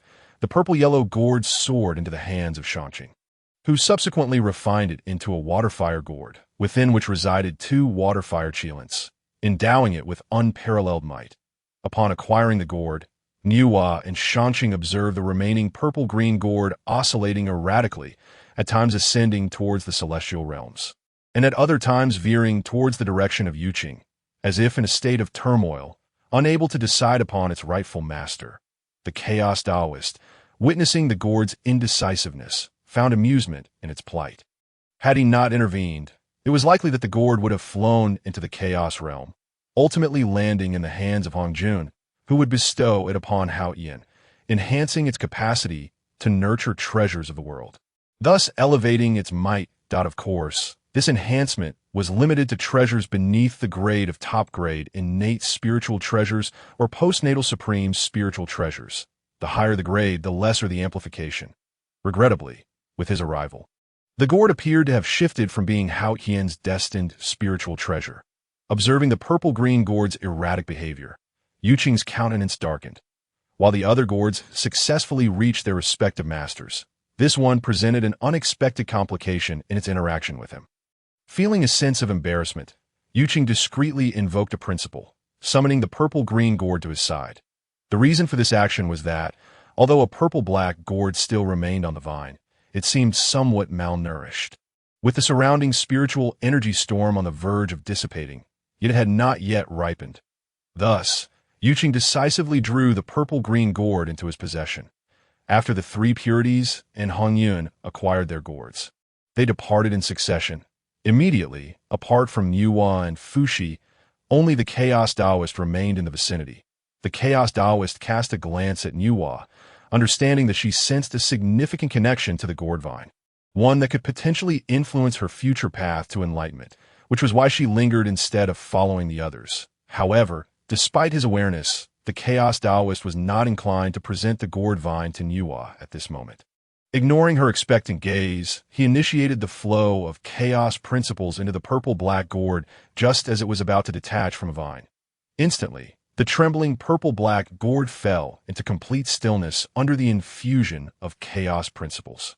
As it had not fully matured, the Taoist mused that it would be prudent to transplant it to a location rich in spiritual energy to facilitate its continued growth. After a moment of intentional murmuring, he summoned his mystical power to uproot the gourd vine, along with the innate soil beneath it, and subsequently encased it within 12 sea-calming pearls. Dear friend, might I request a segment of that gourd vine for my own use? Consider it a debt of karma owed to you, Niua implored, her exquisite eyes glistening with urgency as she addressed the Chaos Taoist. While there is a connection between you and the gourd vine, the true object of fate lies beyond it. After 3 teachings, should you harbor any uncertainties, feel free to seek the martial ancestor who will undoubtedly enlighten you on the matter. The Chaos Taoist, upon hearing Niua's words, responded with a seemingly ambiguous remark. Martial ancestor?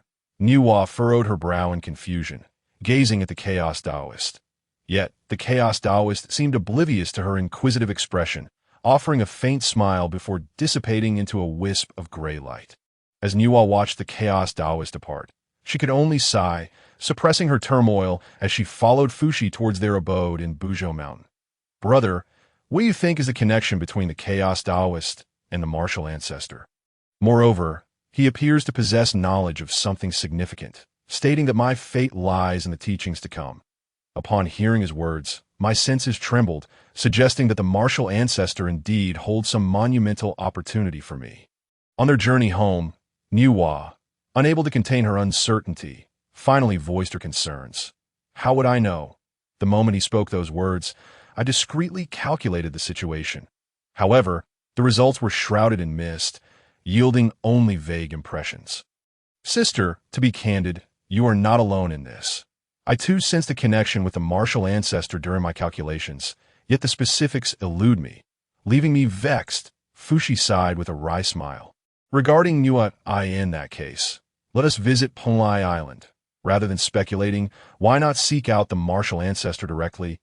Nua's eyes brightened at Fushi's agreement, and she suggested, indeed, since this matter has disrupted my focus on cultivation, a visit to Penglai Island might also allow me to consult the martial ancestor regarding the path of Tao. After considering for a moment, Fushi nodded in assent to Nua's proposal, with a resolution reached. The two promptly altered their course towards the East Sea. Meanwhile, the Chaos Taoist, unaware that his words had stirred Nua and Fushi's senses, exited Buzhou Mountain and utilized his connection with Wu Qingxuan to secretly transmit the gourd vine, the Chaos Gourd, and the golden-winged Peng Egg, which resided within the 12 sea-calming pearls, into Wu Qingxuan's martial pearl. Upon glimpsing the Chaos Gourd, he felt a profound potential within it. With sufficient nurturing, it could very well ascend to become the foremost among all gourds, evolving into an innate supreme treasure. Thus, he acted swiftly to stabilize the Chaos Gourd before it could detach from the vine, allowing it to remain on the waning gourd vine. Although the vine currently lacked vitality and its essence was severely depleted, Wu Qingxuan's martial pearl contained abundant Sanguang divine water and innate soil, which would be ample to restore the vine's vigor. As for whether it would subsequently bear gourds, the Chaos Taoist could not ascertain. Having completed these tasks, he proceeded in the direction of the North Sea, compelled by the stirrings in his senses, sensing that something awaited him there, while the Chaos Taoist employed special methods to transfer the gourd vine, the Chaos Gourd, and the golden-winged Peng Egg to the martial pearl. Wu Qingxuan, enveloped in chaos, became aware of the transmission. Upon entering the martial pearl with his consciousness, he rooted the gourd vine in the innate soil and summoned a copious amount of Sanguang divine water to pour over it. The gourd vine, now anchored in the innate soil, eagerly absorbed the divine water, gradually revitalizing itself, and the Chaos Gourd likewise benefited, as its previous malnourishment, due to the vine's insufficient essence, was alleviated by the bountiful environment within the martial pearl. Wu Qingxuan smiled faintly, placing the golden-winged Peng Egg upon the 12-petaled pure world white lotus, employing the purification principles of the lotus to cleanse the demonic and malevolent energies it had absorbed, thereby enhancing the Peng's intrinsic essence. After imparting a few instructions to the golden-winged Peng, Wu Qingxuan turned his attention to the standoff between Yangmei Old Ancestor and Hongjun, who were positioned on either side. Both formidable figures, one a mid-stage perfected golden immortal, the other a late-stage saint on the verge of reaching the pinnacle. Both renowned for their multitude of spiritual treasures, Wu Qingxuan awaited their impending clash with great anticipation. After a prolonged standoff, Hongjun's aura surged to its zenith as he waved his hand, sending hundreds of superior innate spiritual treasures imbued with various principles and radiances hurtling towards Yangmei Old Ancestor, leaving Wu Qingxuan utterly astonished. However, in the face of Hongjun's assault, Yangmei Old Ancestor did not even make a move to employ his spiritual treasures, with but a mere wave of his hand. He effortlessly received all the spiritual treasures hurled at him by Hongjun. The mastery over the laws of space left Wu Qingxuan in awe, while he eagerly absorbed the spatial power unleashed by Ancestor Yangmei. Integrating it into his own agile movement technique, the unfettered wind, the battle of the saints above was cataclysmic, shaking the heavens and the earth, with chaotic currents spilling forth, plunging the cosmos into turmoil. Wu Qingxuan, his martial essence surging, manifested his true martial form and opened his creator's eye, finally able to discern the fierce clash between the two and withstand the residual shockwaves of their conflict. After a prolonged struggle, suddenly, 5 banners radiating various hues appeared in Hongjun's hands. The moment the banners emerged, they aligned in the 5 cardinal directions, enveloping Ancestor Yangmei within their confines. This was the primordial 5 elements formation that Wu Qingxuan had contemplated for an extended period. The might of Hongjun's 5 elements formation far surpassed Wu Qingxuan's own version, which relied on the 5 elements divine fruit tree. The 5-colored brilliance intermingled, infused with the divine flame of the 9 heavens. Primordial Zhuangmu, 9 nether mysterious earth, Xianming true water, and primordial Huangjin, amplifying each other's potency and unleashing a formidable force upon Ancestor Yangmei. At this juncture, Ancestor Yangmei dared not be complacent. Immediately, she summoned a bead from within her being. As the bead emerged, the space of the five elements formation, now shrouded by the five banners, emitted waves of spatial ripples, drawing in the descending divine flame of the nine heavens, primordial Zhuangmu, nine nether mysterious earth, Xianming true water, and primordial Huangjin into her body. Subsequently, its brilliance surged and spatial divine blades erupted from the bead, slicing towards the five directions of the banners as a series of terrifying explosions reverberated through the chaos. A testament to the ferocity of their battle, were this conflict to unfold in the primordial wilderness, unless the five sacred beasts activated the heaven closing and earth sealing formation, they would be utterly unable to withstand such a terrifying confrontation. By this time, Wu Qingxuan, not daring to linger near the titanic clash, executed his movement technique and swiftly retreated into the distance. The battle between Ancestor Yangmei and Hong Jun intensified. The surrounding chaos became increasingly tumultuous, with violent currents of chaos raging forth, and the laws of space colliding with the myriad principles, a tremendous momentum emanating from the center of Ancestor Yangmei and Hong Jun, radiating outward. Even with Wu Qingxuan's peak kingly strength, he found himself unable to withstand the residual effects of their full-throttle battle. He activated his martial golden body, stepping into the unfettered wind, retreating frantically until he was 1,000,000 miles away before finally halting. Utilizing his creator's eye, Wu Qingxuan gazed intently at the fierce struggle between Ancestor Yangmei and Hong Jun, through which his earlier pride, born of briefly resisting Hong Jun's strike, was thoroughly crushed in that moment. He comprehended that Hong Jun had undoubtedly not exerted his full strength when he had engaged him. Of course, it was not that Hong Jun was unwilling to unleash his full power, but rather that the awakening of the Tao had occurred too swiftly. He had only the strength for a single strike at that time. If Hong Jun were truly granted time to prepare, Wu Qingxuan had no doubt he would be no match for him, even questioning whether he could endure a single blow. Just as Wu Qingxuan pondered this, the scene shifted dramatically. The once chaotic expanse, now enveloped by the five-colored formation, suddenly saw a transparent radiance emanate from its center, rapidly expanding to envelop the entire formation. From an external perspective, it appeared as though a translucent shield shrouded the five-colored formation, flickering with uncertain light. Upon witnessing this, Wu Qingxuan narrowed his eyes, exerting his utmost to analyze this transparent shield, drawing upon the dense spatial laws within. Void separation. Suddenly, with Ancestor Yangmei's commanding shout, the transparent shield shimmered, causing the five-colored formation's spatial realm to tremble violently, and in the next instant, the five-colored formation was utterly shattered, before Hong Jun could retract the five banners. The transparent shield, in tune with the fluctuations of laws emanating from Ancestor Yangmei, vanished in an instant, and the five banners were promptly absorbed into Ancestor Yangmei's being. Wu Qingxuan, witnessing this, widened his eyes in disbelief. Astonished that Ancestor Yangmei had so easily dismantled a formation even more potent than his own primordial five elements formation. In contrast, Hong Jun, seeing the five banners disappear into Ancestor Yangmei, furrowed his brow and summoned forth the Panga banner and the Taiji diagram. Two primordial treasures derived from the Pangu AS Hong Jun infused his power into the Taiji diagram. It radiated brilliantly, floating amidst the chaos, transforming into a golden bridge that anchored the surrounding turbulent chaotic currents and the space adjacent to Ancestor Yangmei. Then, with a flourish of the Pangu banner, streams of chaotic sword energy shot forth, hurtling toward Ancestor Yangmei. Observing Hong Jun's assault, Ancestor Yangmei smiled faintly, holding the bead that floated before her and channeling her own power and laws into it. Instantly, as Ancestor Yangmei's power and laws surged, the mysterious bead in her grasp blazed with brilliance, sending waves of spatial fluctuations radiating outward.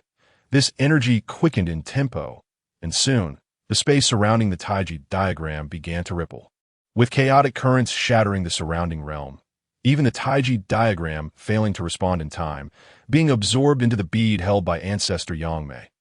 Upon witnessing this, Hong Jun was taken aback, and in a moment of panic, attempted to control the creation jade plate to release the power of the heavenly Tao to retrieve the Taiji diagram. Alas, it was too late. At the instant the Taiji diagram was drawn into the mysterious bead, it seemed to vanish from this space entirely. And no matter how Hong Jun urged the creation jade plate, he could not summon the Taiji diagram back. Instead, his distraction provided ancestor Yang Mei the opportunity to seize the Panga banner from his grasp once more. Having lost two paramount treasures in succession, Hong Juan's expression darkened considerably. He activated the laws, causing the creation jade plate above his head to radiate fiercely. In the next moment, for swords brimming with murderous intent, and a formation diagram swiftly enveloped ancestor Yang Mei. Good techniques, my friend. This is the extermination sword formation I obtained from the demon ancestor Wu. After my research, this formation surpasses its previous incarnation in Luhu's hands and can only be broken by the four saints. Perhaps you might consider returning my treasures, and we can dissolve our enmity.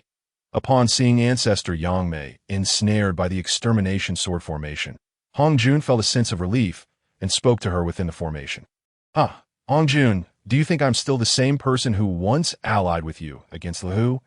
Ancestor Yang Mei retorted, her expression grim. The mere extermination sword formation. Let us see how I shall dismantle it. As Hong Jun unleashed the extermination sword formation, ancestor Yang Mei was reminded of their past alliance, where, in their effort to protect the lives of the primordial beings, they had knowingly followed Hong Jun into confrontation with Luhu, only to be ensnared in a deeper scheme, resulting in the demise of their companions, Qingxuan and Yin Yang, beneath the extermination sword formation. Although she had managed to escape, she bore grave injuries. Otherwise, how could her cultivation be a whole realm below Hong Juan's? However, after that incident, ancestor Yang Mei had resolved to study the extermination sword formation in her spare time alongside her training. Having dedicated several epochs to this research, ancestor Yang Mei had developed a profound understanding of the extermination sword formation. In that moment, Hong Juan's attempt to coerce her into submission with it was utterly futile. Seeing ancestor Yang Mei's obstinacy, Hong Jun wasted no time and channeled his power and laws, driving the extermination sword formation to its utmost limit. As the formation surged with power, a torrent of sword energy and calamity chi enveloped the four spatial realms within, relentlessly bombarding ancestor Yang Mei. Unperturbed, ancestor Yang Mei carved out a black hole within the space of the extermination formation, swallowing the oncoming sword energy and calamity chi. Observing this maneuver from outside the formation, Hong Jun furrowed his brow, altering his hand seals. In an instant, the calamity chi transformed into a torrent of mundane energy, and the sword energy morphed into a colossal crimson energy sword, imbued with the myriad emotions of sentient beings, sweetness, bitterness, sourness, saltiness, and more, intertwined with flickering red karmic flames burning around it. Upon witnessing the extermination sword formation transformed by Hong Jun into this form, ancestor Yang Mei steeled herself for the challenge ahead. With a sudden furrow of his brow, which was soon relaxed, the mysterious orb in his hand began to spin rapidly. The power of spatial laws was unleashed to its utmost by the ancestor Yang Mei, forming a colossal blade of void that stood in stark opposition to the crimson energy sword. As the void blade collided with the red energy sword, terrifying explosions echoed continuously within the extermination sword array, sending shockwaves through the surrounding chaotic space, which erupted with countless spatial rifts, each permeated by the menacing chaos of spatial turbulence, in comparison to the spatial turbulence unleashed by ancestor Yang Mei. The chaos of this turbulence was exponentially more terrifying.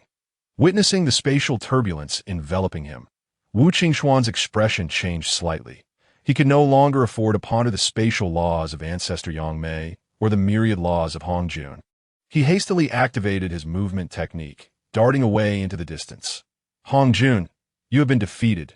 Synchronize control, unleash the void strikes, and split the willows. After a prolonged moment, ancestor Yang Mei noticed Hong Jun simultaneously activating the four doors containing the extermination sword chi, the absolute sword chi, the slaughter sword chi, and the trapping sword chi, combining the power of the four doors in an attempt to defeat him in one fell swoop. With a cold smile, Ancestor Yang Mei swiftly channeled his mana, fully unleashing the comprehension of his laws, reaching 70% mastery. He launched a series of 3 grand spatial techniques. Instantly, as Yang Mei erupted, the synchronized control first solidified the breaches created by the Slaughter Sword Chi. Absolute Sword Chi, entrapping Sword Chi as they shot into the Extermination Sword space. Subsequently, a torrent of void blades erupted from Ancestor Yang Mei's body, expanding these 3 breaches, which then transformed into his true form. Countless willow tendrils surged forth with lightning speed into the expanded array space, seizing control of the 4 long swords, including the Extermination Sword and the Extermination Array diagram, before drawing them into the mysterious orb. The Extermination Sword Array was breached, causing Hong Jun to spit out a mouthful of golden blood as he was sent hurtling backward. With the Extermination Sword Array compromised, the 4 long swords and the array diagram were entirely absorbed by Ancestor Yang Mei into the enigmatic orb. While furious void blades battered against Hong Jun's form, caught off guard, Hong Jun was struck squarely by the void blades, sending him flying thousands of miles while leaving a trail of saintly blood in his wake. Fortunately, at that critical moment, the creation jade plate erupted in a cascade of divine light, enveloping Hong Jun and helping him withstand much of the damage. Otherwise, he would have sustained severe injuries. Upon witnessing this, Wu Qingxuan's eyes widened in astonishment. He recognized the formidable prowess of Ancestor Yang Mei. Yet he never anticipated that Ancestor Yang Mei could be so powerful, able to forcibly dismantle the Extermination Sword Array. A top-tier array said to be impervious to all but the 4 saints, even while being 1 realm beneath Hong Jun furthermore. After reclaiming the Extermination 4 swords and the array diagram, he still had the strength to injure Hong Jun. If such might were to become known among the myriad beings of the Hong Huang, their eyes would surely pop out in disbelief. In that moment, Wu Qingxuan's resolve to pursue the path of the primordial unity grew ever stronger. As the time for the 3rd sermon drew near and the window for the 6 saints to attain enlightenment shortened, it was impossible for Wu Qingxuan to claim he felt no anxiety. Especially after witnessing Mo Lin's unexpected breakthrough to the realm of primordial golden immortal. Matching his own peak king-level cultivation, Wu Qingxuan's impatience intensified. After all, he did not wish to be surpassed by his own steed. Although achieving this was exceedingly difficult, given Mo Lin's current foundation, he would reach the mid-stage of primordial golden immortal at most, beyond which he would stall, even with a suitable spiritual treasure for Mo Lin to slay corpses. The same limitation would apply. However, the distinction between mid-stage primordial golden immortal and peak king level was significant, and Wu Qingxuan's pride could not bear such a disparity. Thus, he had harbored some impatience and even contemplated utilizing the merits of the great Tao to hasten his enlightenment. Nevertheless, after witnessing Ancestor Yang Mei's explosive strength, his earlier agitation dissipated into nothingness as Wu Qingxuan resolutely committed to his path towards primordial enlightenment.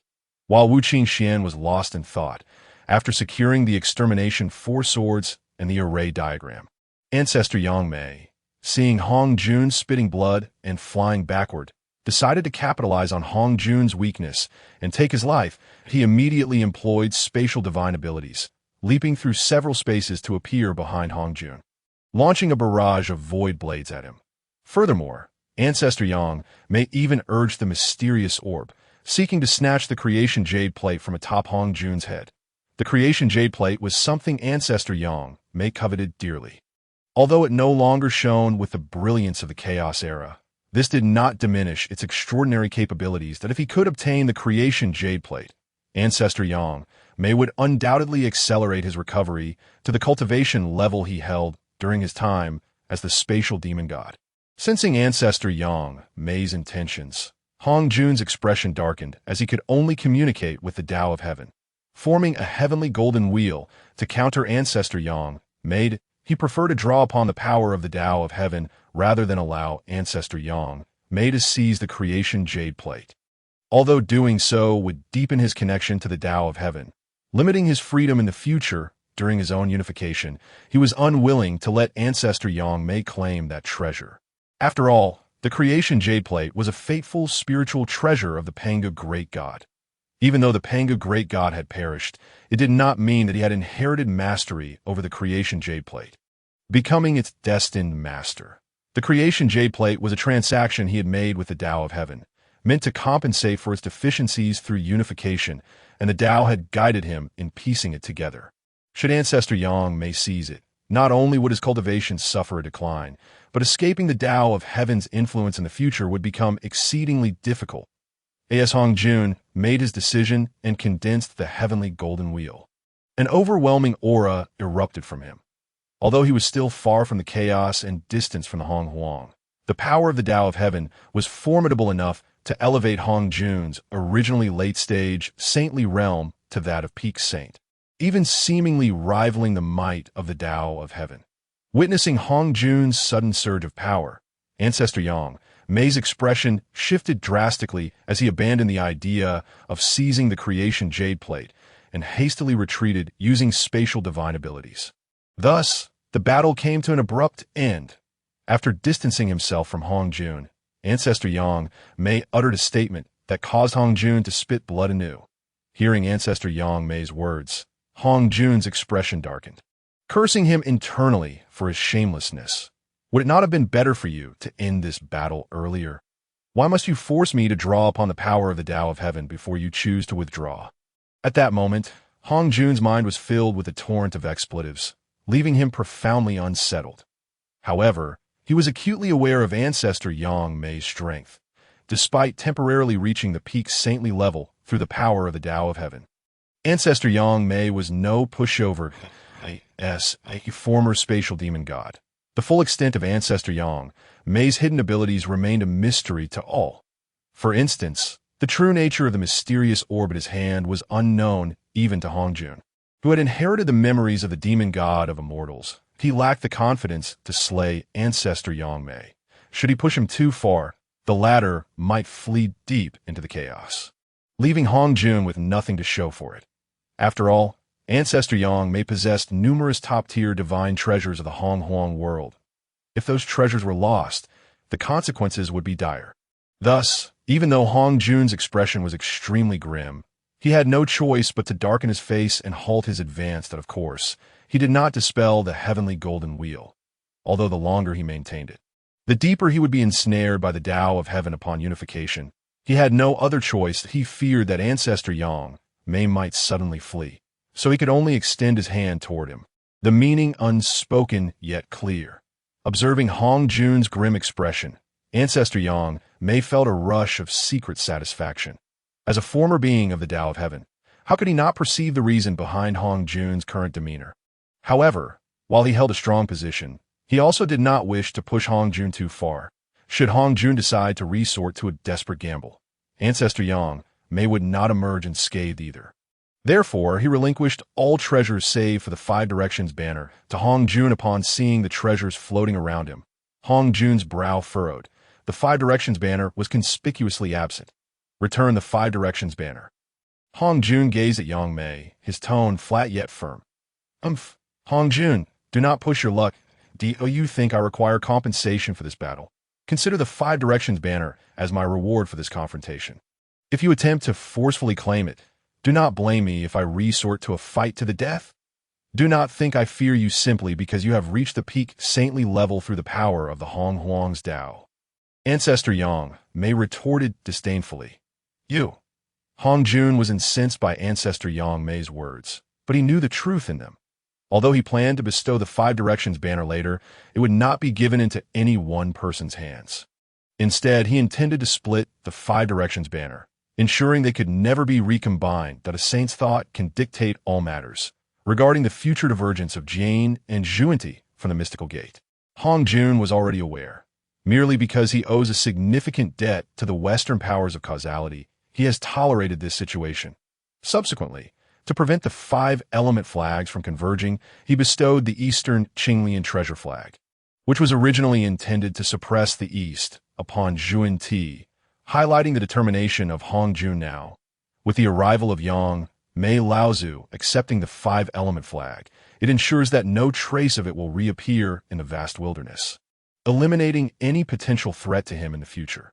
After all, he does not believe that after this battle, Yang Mei Laozu will still have the audacity to appear in the wilderness that I in the chaos. Hong Jun find himself unable to contend with Yang Mei Laozu. However, the situation is quite different in the wilderness.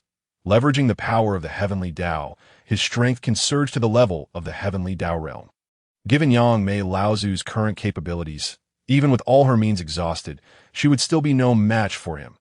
After pondering for a moment, Hong Jun snorted coldly, stowed away his spiritual treasures, and selected a top-tier innate spiritual treasure, the Blood God Banner, to cast into the depths of the blood sea of the underworld. After all, one of the flags within the 5 element flags belonged to the underworld, which he had borrowed previously to deal with Yang Mei. Now that the 5 element flag had been forcefully taken by Yang Mei, it was only right to compensate the underworld with a spiritual treasure of equivalent quality. Although the Blood God Banner is inferior to the Xian Yuan water controlling flag, it is much more compatible with the underworld. This demonstrates Hong Jun's earnest consideration.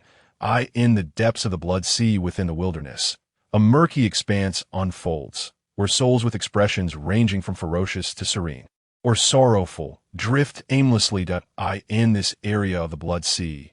Spanning 1,000,000 miles, there is neither man nor beast, rendering it a truly barren land. Yet, it is in this desolate place that a supreme innate divine being resides, the old ancestor of the underworld.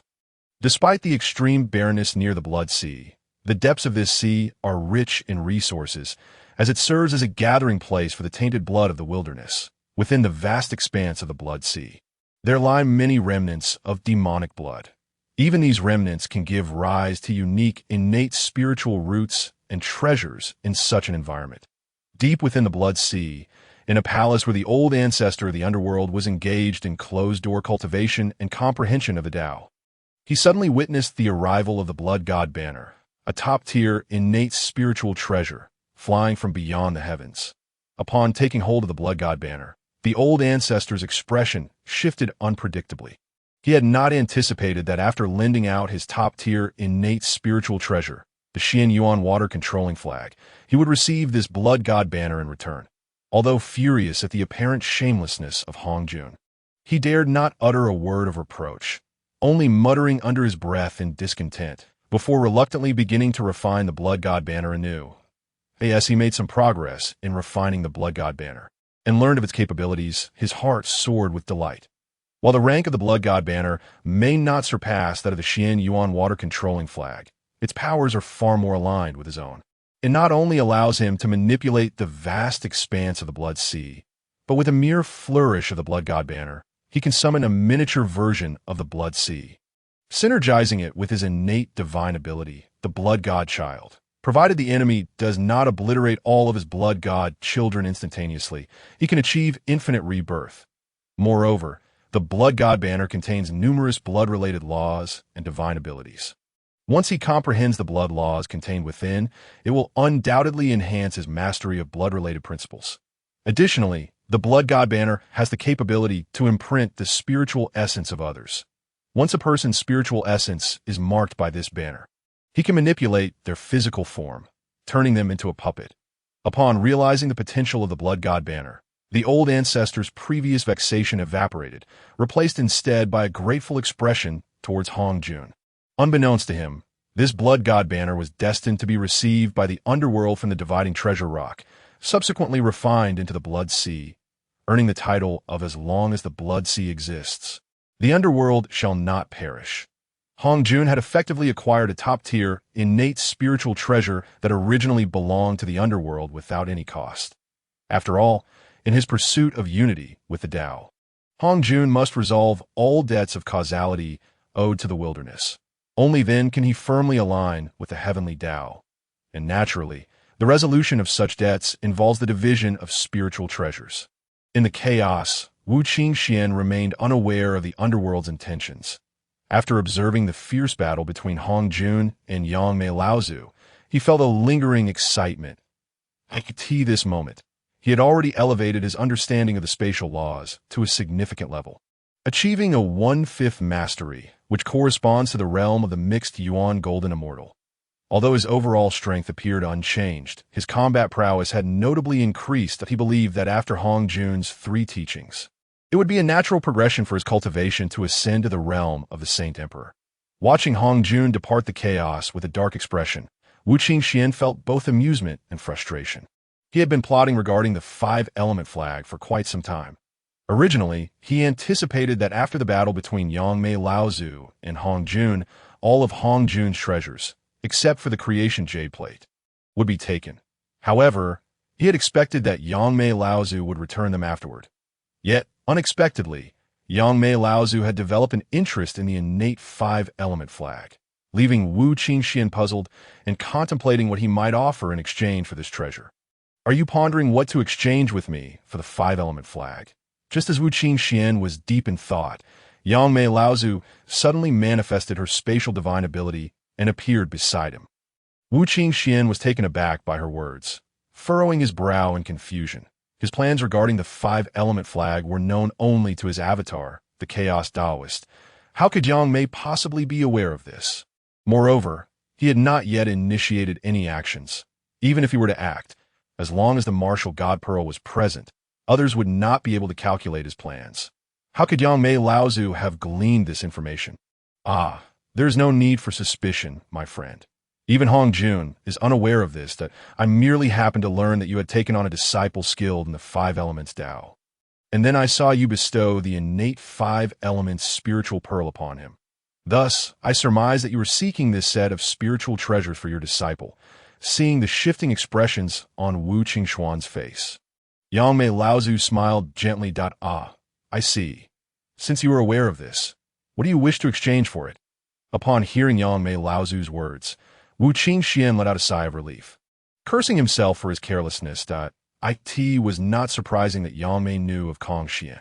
After all, Hongjun was also aware. However, he had not anticipated that his meticulous efforts to help Kong Xuan seek the five-element spiritual pearl would also be discovered by Yangmei, leading her to deduce his intention for Kong Xuan to attain the mixed yuan through the five elements. It was evident that Yang Mei must have been nearby when Wu Qingxuan accepted Kong Xuan as his disciple, thus perceiving that moment. Having realized this, Wu Qingxuan mentally reminded himself to remain vigilant in the future while traversing the wilderness, lest any of his plans inadvertently leak out. With a martial god pearl in his possession, unless someone was nearby to witness his actions without his notice, it would be impossible for anyone to calculate his schemes. That I wish for you to assist me in entering the wilderness. Upon hearing this, Yangmei Laozu immediately articulated her request. That Wu Qingxuan's brow furrowed at her words. To enter the wilderness openly. A moment's reflection revealed to him Yangmei Laozu's intent. Unlike others, Yangmei Laozu was formerly a powerful spatial demon of the heavenly Tao realm, inherently posing a significant threat that the heavenly Tao would be wary of. Additionally, although Yangmei Laozu had attained the mixed Yuan Tao, she did so in the chaos rather than in the wilderness. And lacking great merit, she was not considered a native being of the wilderness. Previously, this had not posed much of an issue, but as the heavenly Tao matured, once Yangmei Laozu entered the wilderness, she would undoubtedly attract the attention of the heavenly Tao, leading to her demise. Therefore, for Yangmei Laozu to enter the wilderness openly would not be a trivial matter. However, if her earlier conjecture about the heavenly Tao being intent on perpetually depleting the wilderness's foundation to absorb the immense calamity energy for its growth were true, then even with Wu Qingxuan's prior efforts to stabilize the wilderness by enshrining the five-element sacred beasts, the collapse of Mount Buzhou might still be inevitable, should such a scenario unfold. If Yangmei were to find certain items just as Mount Buzhou was on the verge of collapse, utilizing those items in conjunction with the damaged Mount Buzhou to stabilize the four poles of the wilderness, it would support the heavens and earth to that point. Even if the heavenly Tao were displeased, it would have no choice but to bestow tremendous merits as a reward for this act of salvation. With thoughts swirling in his mind, Wu Qingxuan looked at Yang Mei and said, "Ah, my friend, I do have a method. However, if you wish to exchange the five-element flag for it, I fear that may not suffice." Upon hearing Wu Qingxuan's words, Yang Mei's eyes sparkled with renewed clarity. Previously, he had harbored suspicions that Wu Qingxuan might be the key to his subsequent, unimpeded entry into the primordial realm. Now, bolstered by Wu Qingxuan's confident declarations. Yang Mei's resolve solidified further. He gazed at Wu Qingxian and inquired, "Might I ask, with the predicament of the Hongmeng purple qi compounded by my entrance into the primordial realm, if we were to forge the most steadfast alliance of offense and defense, and vow our commitment to the great Tao, would that suffice? Moreover, beyond these matters, you still owe me a karmic debt, which entails that when I awaken the Earth Tao, you must hasten from the chaos to assist me with your utmost effort. Of course, this is not entirely a debt, for should the Earth Tao be fully activated, it would greatly benefit you as well that in conjunction with my plan, your appearance in the primordial realm would no longer pose a challenge." Upon hearing this, Wu Qingxian pondered momentarily before responding to Yang. He had witnessed Hongjuan's prowess firsthand, even if he were to attain the rank of Saint Emperor at the awakening of the Earth Tao. Equivalent to the primordial golden immortal, he could not guarantee his ability to withstand Hongjuan's might. Furthermore, all of this needed to transpire before the birth of humanity. Otherwise, once Niuwa achieved sanctification and awakened humanity, it would fall completely under Hongjuan's dominion, and the revival of a complete Earth Tao would become as arduous as proving the great Tao itself. This was also the primary reason the Chaos Taoist, after acquiring the Chaos Gourd, took away the gourd vine along with the primordial soil. Not only did the Chaos Gourd require further maturation, but the gourd vine was also one of the treasures of virtue within the realm of humanity. While the primordial soil was crucial for awakening humanity, by controlling these two entities, Niuwa's path to sanctification would become virtually impossible. However, it wasn't the most foolproof plan, as the gourd vine was not the sole element essential for awakening humanity.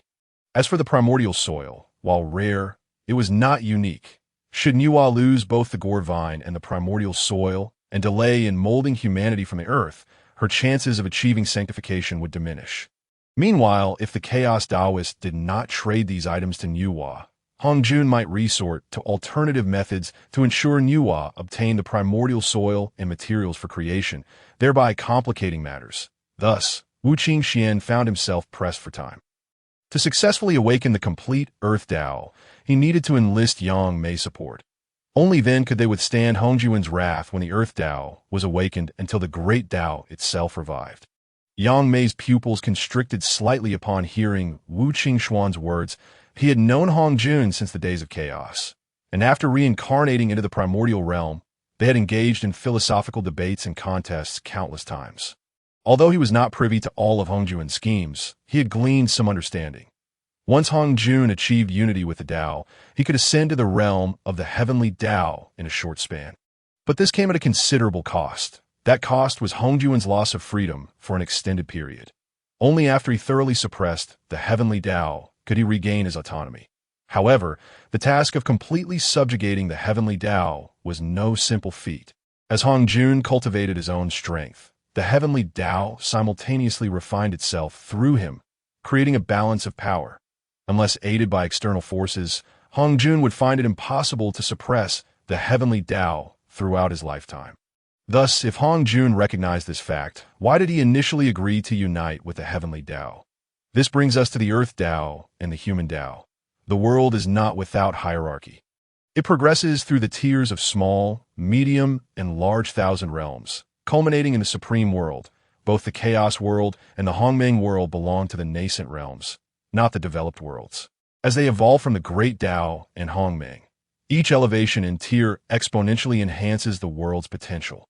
Consequently, each realm has a finite capacity for peak powerhouses. The primordial realm was established by the half-step Great Tao being, Pangu, who ultimately transformed into the myriad things of heaven and earth, endowing the primordial realm with the essence of a supreme world from its inception, capable of accommodating peak powerhouses at the pinnacle of the heavenly Tao. And not just one. For the primordial realm to ascend in tier, it required the stabilization of the three paths of heaven, earth, and humanity, along with the collaboration of those peak powerhouses to propel the advancement of the primordial realm. Once the primordial realm ascended to the category of the eternal world, as long as it was not ravaged by the internal conflicts of its own formidable beings, it would be free from the tribulations of calamity, let alone the boundless calamities. Moreover, as a world birthed by Pangu, the primordial realm contained unparalleled opportunities transcending the great D-A-O-A-T that time. Pangu had already reached the threshold of the half-step Great Tao. After creating the primordial realm, he had briefly ascended to the Great Tao realm. However, due to the exhaustion of his essence and resources, he ultimately transformed into all things, thus giving rise to the primordial realm. Yet when the primordial realm was established, an inexplicable occurrence transpired. The heavenly Tao was the first to manifest, and it even developed consciousness. A.S. Pangu exerted himself to evolve the myriad things of the primordial realm.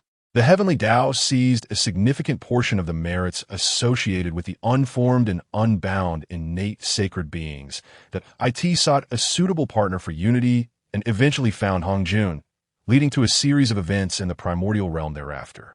As an erstwhile powerhouse of the heavenly Tao realm, why did Yang Mei, despite attaining the mixed origin realm, desire to enter the primordial realm? It was precisely because the primordial realm harbored the potential and opportunities to ascend to the great Tao. Furthermore, long before, when the heavenly Tao sought him out, he had begun to suspect its intentions. The saying goes, if heaven has feelings, it must bring calamity to all beings. That time, the heavenly Tao was not impartial. With its own selfish motives, the law of order would execute solely according to the will of the heavenly Tao. Yang Mei wished to enter the primordial realm to compete for the immense opportunity hidden within it, as well as to discern the identity of the consciousness born of the heavenly Tao, which had usurped the rightful position within the chaos. After all, in any world, the heavenly Tao merely embodies a set of rules, devoid of any emotion or consciousness, instinctively evolving in a manner beneficial to the world while promoting its development. It would bestow merits for favorable progress and deliver divine punishment for hindrances. Now, Wu Qingxuan's sudden mention of awakening the earth Tao raised Yang Mei's suspicions. What have you discovered? The heavenly Tao harbors ulterior motives. I sense it aims to obliterate the primordial realm. The birth of the world was meant to coincide with the emergence of the three paths, heaven, earth, and humanity, to facilitate the world's ascension.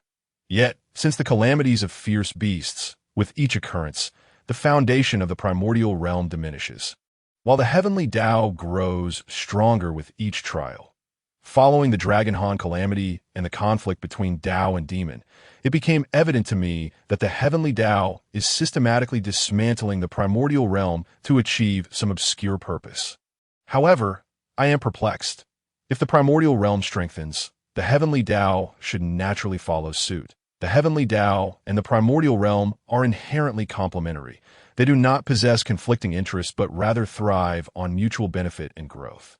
Why, then, does the heavenly Tao pursue this path? What advantage does it gain from such actions? If the heavenly Tao truly intends to annihilate the primordial realm, given its current strength, even with the addition of Hongjun, it remains impossible to contend with the heavenly Tao. The heavenly Tao possesses the power to eliminate all beings within the primordial world and subsequently obliterate it, returning to the state of chaos. However, the heavenly Tao refrained from taking such actions. After much contemplation, Wu Qingxuan could not ascertain the true intentions of the heavenly Tao, ultimately attributing its restraint to a fear of the hidden power of the Pangu great deity. Upon hearing Wu Qingxuan's words, Ancestor Yang Mei felt a wave of relief wash over him. He had initially presumed that Wu Qingxuan had uncovered the concealed secrets of the primordial world, but now realized that Wu Qingxuan's sole desire was to protect the realm from the destruction wrought by the heavenly Tao. Very well, I shall grant your request. This is a spatial divine talisman. Once you are fully prepared, no matter where I may be, I will hasten to the primordial world to assist you in awakening the Earth Tao. The awakening of the Earth Tao would also greatly benefit Ancestor Yang Mei. Firstly, during the awakening, he would acquire immense merits of the Great Tao. Secondly, should the Earth Tao awaken, it would provide a means to counter the Heavenly Tao. Even if it were not a match for the Heavenly Tao, it could withstand much of the pressure, thus fortifying his quest to seek that great opportunity within the primordial world. Consequently, Ancestor Yang Mei had no reason to refuse. After presenting Wu Qingxuan with a spatial divine talisman, he unhesitatingly pledged an oath of the Great Tao, vowing that if Wu Qingxuan could facilitate his legitimate entry into the primordial world, he would form a defensive alliance with him, and should he breach this promise, he would willingly accept the divine punishment of the Great Tao. Thus, our transaction was concluded, and I shall enable you to enter the primordial world openly. Wu Qingxuan, upon witnessing Ancestor Yangmei's oath, accepted the spatial divine talisman and proceeded to unveil his plans to Ancestor Yangmei. Ignoring the skeptical gaze of Ancestor Yangmei, he continued, "My friend, in order to accomplish the monumental task of supporting the collapsing Buzhou Mountain, it will be necessary for you to seek out several bodies of chaos demon gods that, of course, should you manage to locate the world tree or the celestial tree, that would be even better. According to his plan, Buzhou Mountain would inevitably suffer damage in the future. Wu Qingxuan, exerting all his strength, could at most safeguard half of it. That time, at least 3 bodies of chaos demon gods would be required to compensate for the responsibilities of propping up the mountain post-damage. Moreover, these bodies must have achieved the realm of the heavenly Tao in life. Otherwise, they could not substitute for the monumental spine of the Pangu great deity. Nevertheless, Wu Qingxuan would still need to protect the majority of Buzhou Mountain. Otherwise, even with 3 bodies of chaos demon gods at the heavenly Tao level, they would not suffice to uphold the heavens as for the past events, such as Niwa mending the heavens with stones, and the celestial sword slaying the black seas, Xian turtle, to stabilize the 4 poles of the primordial world. Such actions would not only greatly diminish the potential of the primordial world, but could also lead to its destruction by the celestial Tao during the war of gods that followed the war of the witches and demons, thereby repeating the calamities of earth, water, wind, and fire. Should such a time arrive, the primordial world would be devoid of any hope. Oh, you truly believe I could procure 3 bodies of chaos demon gods at the heavenly Tao level? Ever since the Pangu great deity's rampage, the remaining chaos demon gods have either fled into the depths of chaos or have been eradicated by him. The primordial essence of chaos has been thoroughly plundered, and even if there were remnants, they have lost their divine might. As for the world tree, I have never encountered it, not even the age of chaos, nor have I heard of anyone possessing it. Otherwise, if a chaos demon god had the world tree, why would they wait for Pangu to create the world? They would have already utilized the world tree to establish myriad realms and ascend to the level of the great Tao. However, I do possess a fragment of the celestial tree, most of its essence still intact. Yet, it requires a suitable place to nurture it back to vitality. Leave this matter to me. I shall venture into the depths of chaos to seek a location where the celestial tree can be fully restored. I hope time will permit. Upon hearing Wu Qingxuan's words, Ancestor Yangmei rolled his eyes. The audacity to seek bodies of chaos demon gods at the heavenly Tao level was indeed bold as for the world tree. It stood alongside the 36-petal Chaos Qinglian as one of the 2 supreme roots of the chaos world. Even his own essence paled in comparison to these 2 primeval treasures. If he possessed the world tree or knew its whereabouts, who would still contend for that elusive opportunity against the heavenly Tao and Hongjun in the primordial world? After a brief moment of exasperation, Ancestor Yangmei produced a small tree exuding a rich aura of life. However, this small tree was missing a portion, resulting in its incomplete essence. Upon seeing this small tree, Wu Qingxuan's eyes lit up. This was indeed the celestial tree, the most exceptional of the primeval roots outside the top 10. Its exclusion from that list was due to the grievous loss of its essence during the calamity of the fierce beasts, when it was severed by the god-slaying spear wielded by the then fierce beast emperor, vanishing from the primordial world. Remarkably, this spirit root was in the possession of Ancestor Yangmei. Allow me to nurture this celestial tree. Wu Qingxuan proposed. Within my cave abode lies a fragment of chaos soil, coupled with the 3 light divine water. After my next sermon, we can restore the celestial tree's full essence with a celestial tree in hand. Wu Qingxuan felt a profound sense of relief. Though merely a primeval root, its potential was immensely formidable.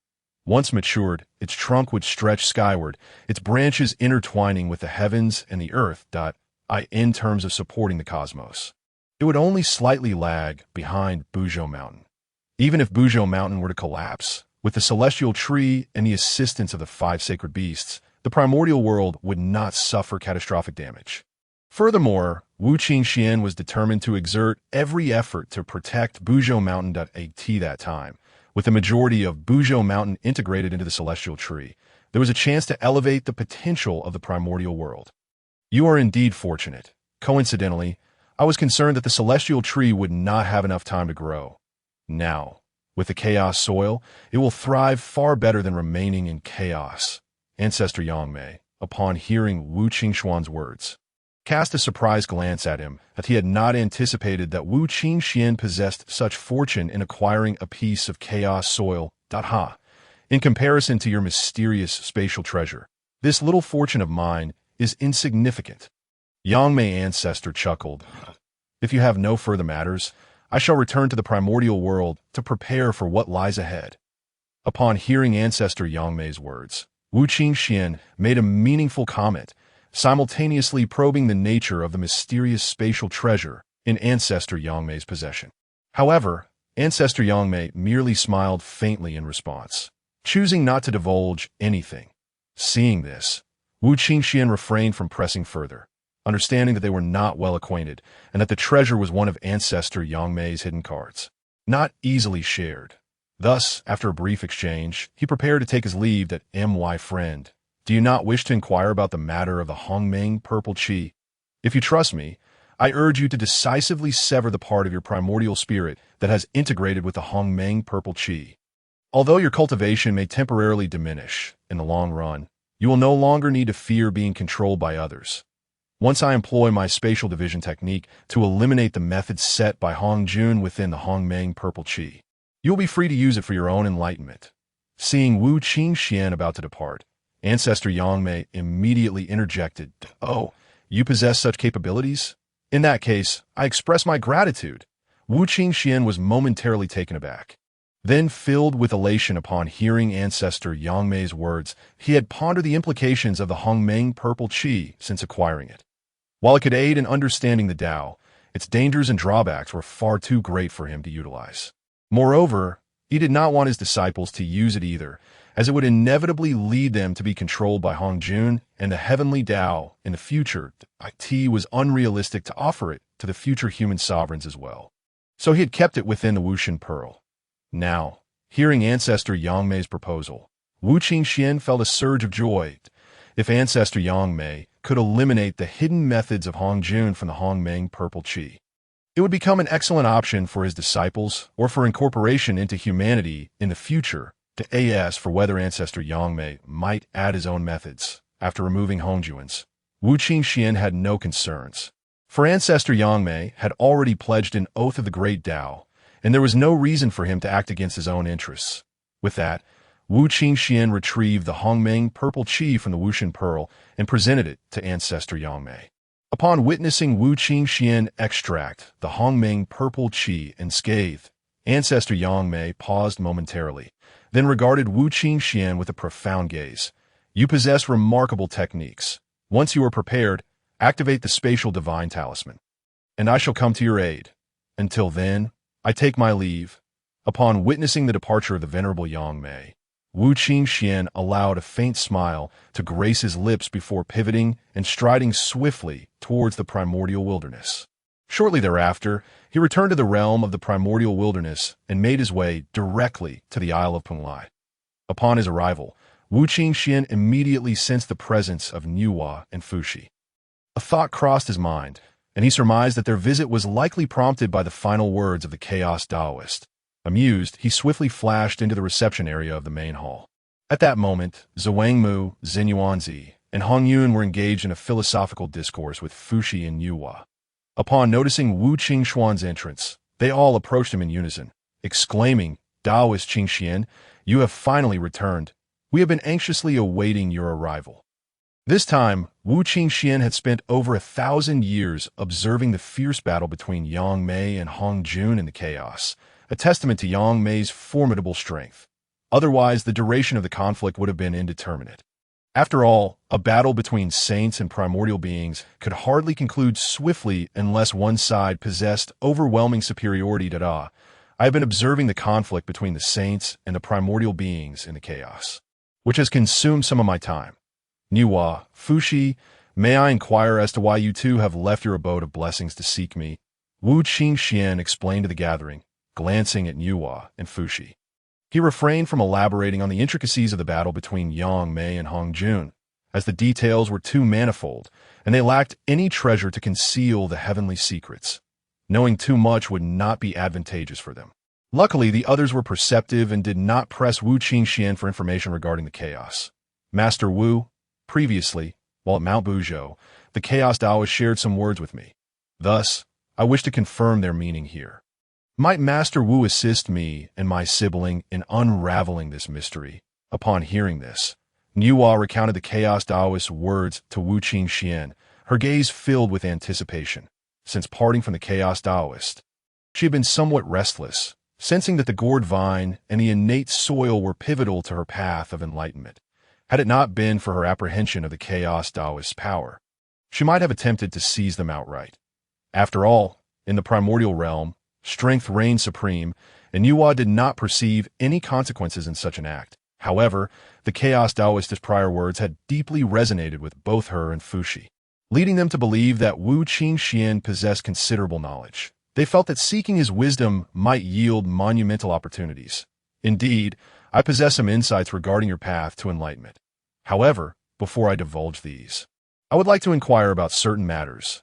Wu Qingxuan replied with a gentle smile. He summoned the Wu Shan Pearl and infused it with his energy, causing it to radiate brilliantly and enveloping Wu Qingxuan, Nuwa, and Fushi within, shielding them from the surrounding heavenly secrets. Even Zhuangmu and the others could not hear them. Wu Qingxuan then turned to Nuwa and inquired calmly, "Please speak. For anything I know, I shall disclose without reservation." Upon hearing Wu Qingxuan's acknowledgement of his knowledge regarding her path to enlightenment, Nuwa's eyes sparkled with excitement, and she eagerly posed her question that I wished to ask. Should the day come when you must choose between the demon race and a race created by a fellow Taoist, which would you select? Although the demon race had yet to be formally established, it was only due to the Chaos Taoist's forceful acquisition of the Chaos Bell that Di Jun and Tai he had been unable to suppress the fate of the demon race, delaying its announcement in the primordial realm. In truth, the existence of a demon race was already known to the beings of the primordial realm, with Di Jun and Tai each traversing far and wide, having gathered a significant number of avian and terrestrial creatures under their banner, awaiting the return of the Chaos Bell to the hands of the Eastern Emperor Tai before formally founding the demon race. Thus, Wu Qingxuan posed this inquiry to Nuwa. The demon race and the race created by you. Nuwa felt a tremor of intuition upon hearing Wu Qingxuan's words. Yet no matter how she pondered, she could not grasp the crux of the matter. After all, the time was not yet ripe, and her understanding of the laws of creation was merely at 18%. To create a race, she required not only the innate soil and gourd vine, but also a comprehension of the laws of creation at a threshold of at least 40%. Thus, while Nuwa felt her intuition stir at Wu Qingxuan's words, she could not decipher their meaning, as if shrouded in mist. Fushi, too, found himself in a similar predicament, beginning to calculate after Wu Qingxuan's statement. Yet after a lengthy period, he arrived at nothing conclusive. Though Nuwa felt a surge of urgency, she managed to retain her composure, forcing herself to reflect on the implications of Wu Qingxuan's words. The demon race had previously invited her and Fushi, yet at that time, she had refrained from giving a direct answer, hoping to extract some benefits from the situation. After all, if the demon race were truly established by Di Jun and Tai, it would wield immense fortune, which she could leverage to rapidly enhance her own cultivation. However, upon hearing Wu Qingxuan's words, Nuwa began to waver in her resolve. After a long pause, she finally asked, "If I were to join the demon race, then the race I create would naturally be connected to the demon race. Why must I choose between the two?" Wu Qingxuan shook his head in response, stating, "In the primordial realm, myriad races coexist. Wherever there is life, there is conflict. Though the demon race has yet to be established, those invited by Di Jun and Tai are all fierce, bloodthirsty, and ruthless. Such a race would not only struggle to maintain peace with others, but would likely descend into vicious conflict even amongst themselves. If the race you create were ever to clash with the demon race, how would you choose? Would you support the demon race or your own creation?" Reflecting on the past, some praised Nuwa as the benevolent matron of humanity, while others claimed she merely used humanity as a stepping stone to attain sanctity, showing no regard for their plight. Wu Qingxuan, having been human in his previous life, harbored deep feelings for humanity and did not wish to entrust their future to one who displayed no empathy for their struggles. Moreover, according to Wu Qingxuan's plans, the path of humanity would inevitably be opened. While this path did not solely represent humanity, it encompassed all beings of the primordial realm. However, it was undeniable that humanity would emerge as the principal protagonists of the primordial realm. Thus, humanity constituted a vital component of this grand opportunity, and Wu Qingxuan was reluctant to hand it over to someone indifferent to their survival, one solely focused on exploiting them, if Nuwa failed to provide him with a definitive answer. Wu Qingxuan might seek to sever her connection to this opportunity. After all, the emergence of humanity was decreed by fate, a fate not dictated by the heavenly will. Thus, it was not that Nuwa could not bring forth humanity. Rather, humanity was merely a creation through her hands. Had another been enlightened in the laws of creation, achieving over 40% comprehension, they too could herald the emergence of humanity. Upon hearing Wu Qingxuan's words, Nuwa's expression became conflicted. On one hand, the immense fortune of the demon race promised a rapid elevation of her cultivation, potentially leading her to attain sanctity. On the other hand, there was the unknown race that stirred her intuition, leaving her uncertain about her choice. Wu Qingxuan, observing Nuwa's conflicted demeanor, chose not to intrude, standing silently. After what felt like an eternity, Nuwa exhaled a deep breath and gazed at Wu Qingxuan, declaring, "Master Wu, I choose the unknown race. I shall never join the demon race." Hearing Nuwa's words, a smile played at the corners of Wu Qingxuan's mouth. "Very well. May you remember your words today, that in the world of the primordial realm, there shall exist the three paths of heaven, earth, and humanity. Your path should transcend the path of humanity. Upon your return, meditate on the laws of creation, and when the time is ripe, I shall lend you my support to awaken that path of humanity." Nuwa's expression transformed into one of elation at Wu Qingxuan's words. "Master Wu, is this truly so?" "Indeed, however, once your created race emerges, I hope you shall not forget your words today. Otherwise, even if you achieve the path of humanity in the future, I shall go to great lengths to unseat you from your position." As he spoke, an aura of intense killing intent enveloped Wu Qingxuan, causing Nuwa to shy away from meeting his gaze. Nuwa, feeling the overwhelming pressure and fierce aura emanating from Wu Qingxuan, was both astonished and alarmed. She hastily replied, "I swear upon my heart of Tao that if I ever violate my words today, I shall remain beneath the realm of the saints for all eternity, and even if I attain sanctity, I shall be cast down from that position." "That is splendid." Upon hearing Nuwa's solemn vow, Wu Qingxuan smiled slightly, dissipating the overwhelming aura and killing intent that had surrounded him. "Master Wu, I must confess, I have calculated that I share a bond of fate with you, yet this bond is shrouded in mystery. I cannot discern its nature. Might I implore you to clarify?" After Fushi concluded matters concerning his sister, he eagerly inquired, "Your destiny aligns with the lineage created by our esteemed friend Nuwa. As for the present, you may choose to join the demon clan. Sometimes, what appears as tribulation may also be destiny. Follow the inclinations of your heart. Regarding the connection between you and me, it remains unspoken for now." Upon hearing Fushi's cryptic words, Wu Qingxuan gazed at him with a calm demeanor and chose to remain silent, retracting the divine pearl of martial arts into his being. Fushi, noting Wu Qingxuan's ambiguous comments, furrowed his brow. Yet, with Wu Qingxuan not continuing his discourse, Fushi understood that even if he pressed for further answers, Wu Qingxuan would remain unyielding, potentially even inciting his ire. Thus, he suppressed the doubts swirling within him. The Western Queen Mother and the others observed Wu Qingxuan conversing with Nuwa and the others, yet the specifics of their dialogue eluded them to this moment. Upon witnessing Wu Qingxuan's emergence, they refrained from inquiring about his discussion with Fushi and Nuwa. After all, Wu Qingxuan had summoned the divine pearl of martial arts with utmost seriousness, obscuring their celestial insights. indicating that the matters he spoke of were profoundly concealed, meriting such caution. Consequently, upon Wu Qingxuan's appearance, they opted instead to invite him to engage in philosophical discourse. Wu Qingxuan, upon hearing their invitation, offered a gentle smile and did not oppose it. He summoned Kong Xuan from the Divine Pearl and the six-eared macaque from the Qiankuan cauldron, along with Mo Lin and Inu, preparing several cups of enlightenment tea before commencing his exposition on martial arts. Currently, Wu Qingxuan had 3 disciples. Among them, the six-eared macaque was one of the 4 great spiritual monkeys of the Primordial Era, birthed from a fragment of the chaotic demon ape's essence. After nearly 10,000 years of cultivation within the Qiankuan cauldron, he had comprehended the principles of battle, further enhanced by Wu Qingxuan's teachings of the Book of Changes and the 9 Heavens Breaking Army staff. Nearly a decade later, the six-eared macaque had reached the pinnacle of the spiritual connection, Tai, golden immortal realm, his physical prowess attaining the level of a divine general, with his understanding of battle principles being formidable enough that even a typical Deluo golden immortal would find him a daunting opponent. As the six-eared macaque emerged, he somersaulted and respectfully bowed to Wu Qingxuan. In contrast, Kong Xuan displayed greater composure.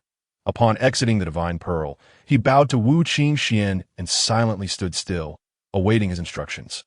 Through millennia of cultivation, Kong Xuan had purified his malevolence with the 12-petal Pure World White Lotus and the Ice Heart technique, achieving great mastery in the longevity technique. His mastery of the 5 elemental energies coalesced into his innate divine ability.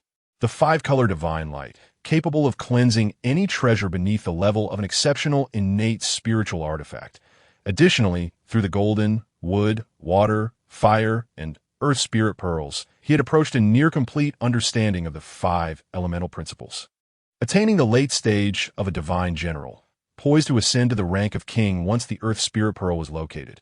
Next was Wu Qingxuan's eldest disciple, who had followed him for quite some time and even attended lectures twice at the Zhixiao Palace.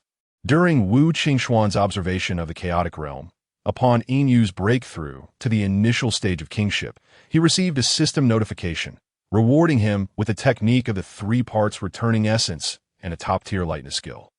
The soaring to immortality steps. In addition to these 2 techniques, he also obtained the soul of a legendary sword, all of which Wu Qingxuan temporarily stored within the Divine Pearl. Observing his 3 disciples, Wu Qingxuan smiled with satisfaction, saying, "Luer, this is your second elder brother, named Kong Xuan, a descendant of the Phoenix clan. And this is your elder brother, named Inu. You should show them the utmost respect henceforth. Do you understand? Disciple shall heed the master's decree. I pay my respects to my elder brothers."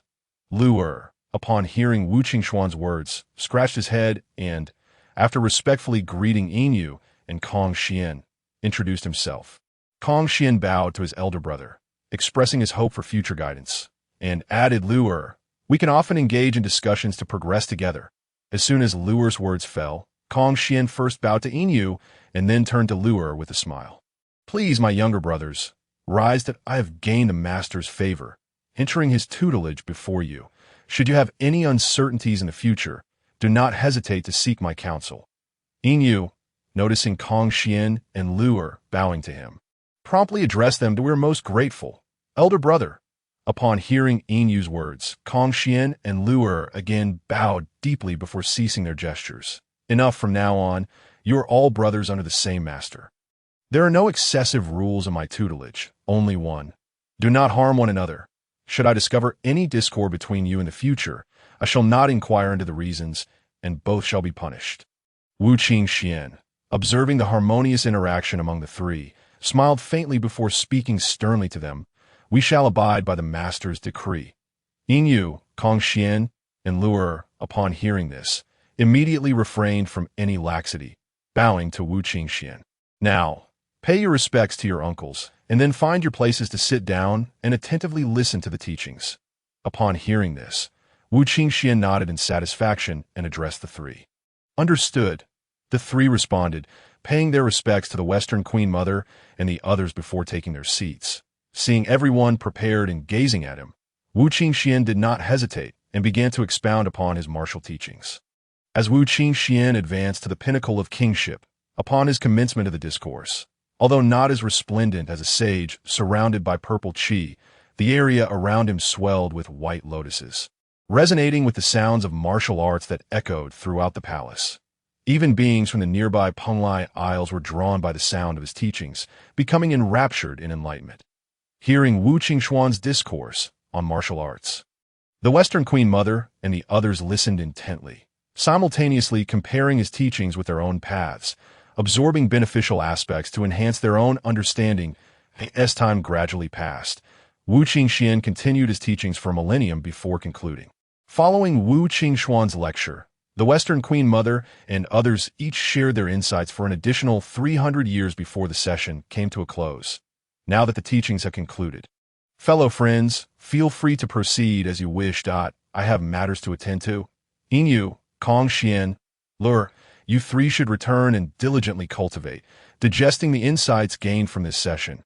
Wu Qingxuan addressed the gathering before swiftly vanishing into the divine pearl. His heart elated upon seeing the sword soul, radiating sharp sword energy. He summoned the Qi Shao sword from within him and seamlessly fused the sword soul into the Qi Shao sword. Gradually, the Qi Shao sword erupted with an astonishing aura. The moment the sword soul merged, the innate divine prohibitions within the Qi Shao sword began to evolve autonomously. Observing the transformation of the Qi Shao sword, Wu Qingxuan smiled faintly, retracting it into himself, hastening the integration of the Qi Shao sword with the sword soul through his martial essence. According to Wu Qingxuan's estimations, once the integration was complete, the Qi Shao sword, although not ascending to the level of an innate supreme treasure, would undoubtedly reach the pinnacle of an exceptional innate spiritual artifact, embodying 47 innate divine prohibitions without question. Moreover, since the Qi Shao sword was already a treasure of merit, once it attained this level, it would scarcely differ from innate supreme treasures. Furthermore, the sword potential would significantly increase post-integration with the sword soul, laying a solid foundation for its future ascension to the status of an innate supreme treasure. This legendary sword soul was renowned as the fifth alarm among the 12 alarms of the high martial world in a past life. A celestial weapon forged from the 4 extraordinary stones left behind by Nuwa after mending the heavens. Crafted for over a century by the Sword Mountain Manor, it is said that this extraordinary sword requires the essence of something exceedingly hot to sharpen its edge, thereby unleashing its inherent might. Once recognized by a master, it permits the wielder to command the sword with their qi, drawing upon others' power to replenish their own, while also containing a formidable sword energy capable of accelerating the wielder's comprehension of the sword path, rendering it immensely powerful. Now, following the system's enhancements, the capabilities of the sword soul were amplified infinitely. Not only could it absorb magical energy and laws to compensate for its own, but when its sword energy fully erupted, it could shatter the heavens. Additionally, this legendary sword soul could amplify any law's power. Regardless of the type of law infused, it would enhance its potency. However, correspondingly, the difficulty of resharpening the Qi Shao sword, now infused with the sword soul, had significantly increased. Moreover, once the Qi Shao sword integrated with the legendary sword soul, not only has its power significantly increased, but the sword itself has also inexplicably generated innate divine prohibitions. Originally, the Qi Shao sword, having undergone the inverse transformation of the Qian Kuan Ding and infused with the fortunes and merits of Wu Qingxuan, contained a remarkable 40 innate divine prohibitions upon its rebirth, classifying it as a supreme innate spiritual treasure of merit. Now, after integrating with the unparalleled sword soul, the Qi Shao sword has gained an additional 3 innate divine prohibitions, with several others currently in gestation. Once the Qi Shao sword fully merges with the sword soul, it will undoubtedly become a top-tier innate spiritual treasure imbued with 47 innate divine prohibitions. The Qi Shao sword has transitioned from its original resplendent, archaic form towards an ominous, deep black, resembling the original appearance of the unparalleled sword. However, this transformation is gradual. According to Wu Qingxuan's estimations, it will take at least 500 years for the Qi Shao to completely fuse with the sword soul. This is still a result of his nurturing through the true essence of martial arts and swordsmanship within him. After absorbing the Qishao sword into his being, Wu Qingxuan began to consolidate his gains and ponder new martial techniques. The Zhongyi Ascending Immortal Steps is a supreme skill of the Fengyun world. Originating from the formidable figure Emperor Shirtan, also known as Su Fu. Once executed, it transforms the body into countless illusions, enigmatic and unpredictable, embodying profound spatial laws and incorporating elements of transformation. When mastered, each shadow possesses a degree of offensive capability, and this state cannot be locked onto unless the opponent can instantly envelop themselves in a treasure capable of freezing space and time. Otherwise, striking Wu Qingxuan would be virtually impossible. Moreover, the speed of the Zhongyi Ascending Immortal Steps is extraordinarily swift. When perfected, it rivals the most elite escape techniques of the Honghuang world, even capable of matching the speed of Yang Mei, the incarnation of the spatial demon god. The three parts returning to origin Qi is a formidable and unparalleled skill of the Fengyun world. Forged from a fusion of the elemental essences of wind, cloud, and frost present in the universe, wielding immense power. After systematic refinement, upon successful cultivation, one would awaken the laws of wind, cloud, and frost within, merging the chilling nature of frost, the vigor of cloud, and the enduring essence of wind. This mastery allows one to comprehend the supreme laws of yin and yang from the Honghuang realm. Furthermore, the three parts returning to origin Qi comprises three techniques: the heavenly frost fist, the cloud dispelling palm, and the wind god leg, which, when unified, create an unparalleled force, constituting a pathway to half-step enlightenment. While this technique may not surpass the 9 transformations of the mysterious origin, it remains a commendable martial art. Upon reviewing the rewards from the system, Wu Qingxuan was about to sit cross-legged beneath the Tao Enlightenment Tea Tree to integrate the essences of the three parts returning to origin Qi and the 9 transformations of the mysterious origin into the Longevity Sutra. However, before he could begin his cultivation, a strand of Pangu's primordial spirit within the martial god pearl began to tremble. Sensing this, Wu Qingxuan calculated and immediately discerned that the cause of the tremor was Hutu. Indeed, it was Hutu making her way toward the Penglai fairy island. Evidently, after hearing the Tao, Hutu chose not to return to the Panga Hall immediately, but instead embarked on a solitary journey through the Honghuang, seeking to comprehend the rhythm of the land and the myriad forms of life, thereby enhancing her control over the laws of earth. Along her path, Hutu's spiritual sense stirred, revealing an innate grand formation. After spending a millennium entering it, she acquired a set of supreme, innate spiritual treasures, the Book of Life and Death and the Judge's Pen, awakening the reincarnation laws buried deep within her bloodline. These reincarnation laws are exquisitely profound and immensely powerful, far surpassing the earth laws she had cultivated postnatally. While Hutu rejoiced in the awakening of the reincarnation laws, she also pondered why this set of supreme, innate spiritual treasures had such a connection with her. The Witch clan lacks primordial spirits. Their entire strength resides within themselves, and their weapons are forged through secret methods. Thus, even if Hutu were to obtain these supreme, innate spiritual treasures, they would be of little use to her. As she contemplated this, the newly birthed reincarnation laws began to resonate, guiding her toward the eastern sea. Although Hutu felt perplexed, she sensed no danger in the direction indicated by the reincarnation laws. Instead, an instinctive feeling told her that great fortune lay ahead in her journey to the eastern sea. Meanwhile, upon calculating Hutu's imminent arrival, Wu Qingxuan smiled slightly, paused his cultivation, and emerged from the martial god pearl. He then instructed Jin Xian and Shui Ling, saying, "Jin Xian, Shui Ling, you two shall now proceed to welcome a distinguished guest to the Penglai fairy island." "Understood, my lord," Jin Xian and Shui Ling responded promptly. They activated their techniques, employing divine symbols to open the protective formation of the Penglai fairy island, and awaited outside. It wasn't long before a distant black appeared on the horizon of the endless eastern sea, rapidly approaching the Penglai fairy island. In the blink of an eye, Jin Xian and Shui Ling beheld a stunning woman clad in yellow, exuding an aura of compassion and benevolence upon her arrival. The lady addressed Jin Xian and Shui Ling, gently inquiring, "Young ones, I am Hutu, the ancestral witch of the Witch clan, here to pay my respects to your esteemed master. May I request your assistance in conveying my arrival? Hutu ancestor, our master was already aware of your impending visit and instructed us to welcome you. Please, follow us to meet our master, Jin Xian replied hastily. Afterward, Jin Xian and Shui Ling led Hutu into the Penglai fairy island.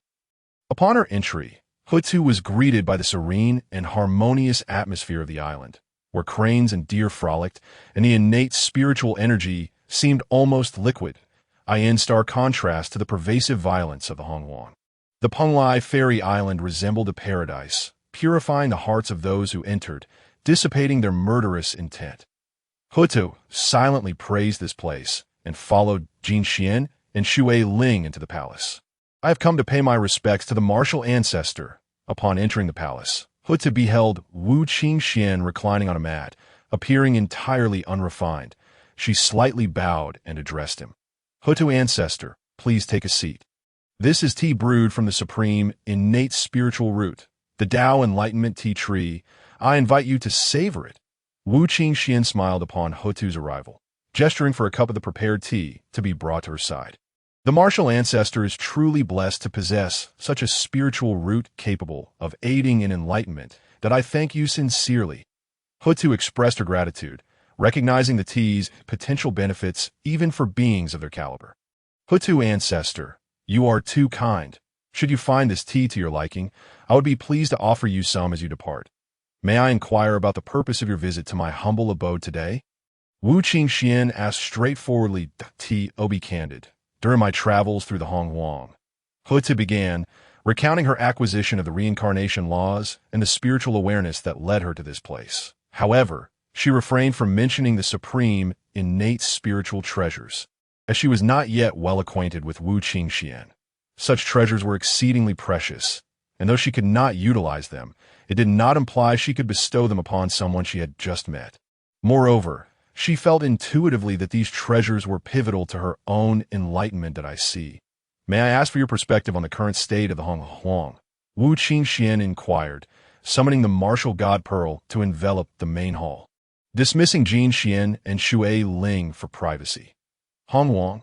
Hutu was taken aback by Wu Qingxuan's earnest demeanor, expecting significant revelations. However, Wu Qingxuan merely sought her insights on the Hongwang. Despite her confusion, Hutu recognized Wu Qingxuan as a formidable figure in the realm and refrained from assuming his question was trivial. She composed herself and replied, currently, the Hongwang is a thriving realm, teeming with myriad races. Since the Tao ancestor imparted his teachings, the beings of Hongwang have gained a path to cultivation, presenting a picture of prosperity. What are your thoughts, martial ancestor? Indeed, while the Hongwang appears to flourish, the proliferation of races has simultaneously perpetuated an unending cycle of conflict.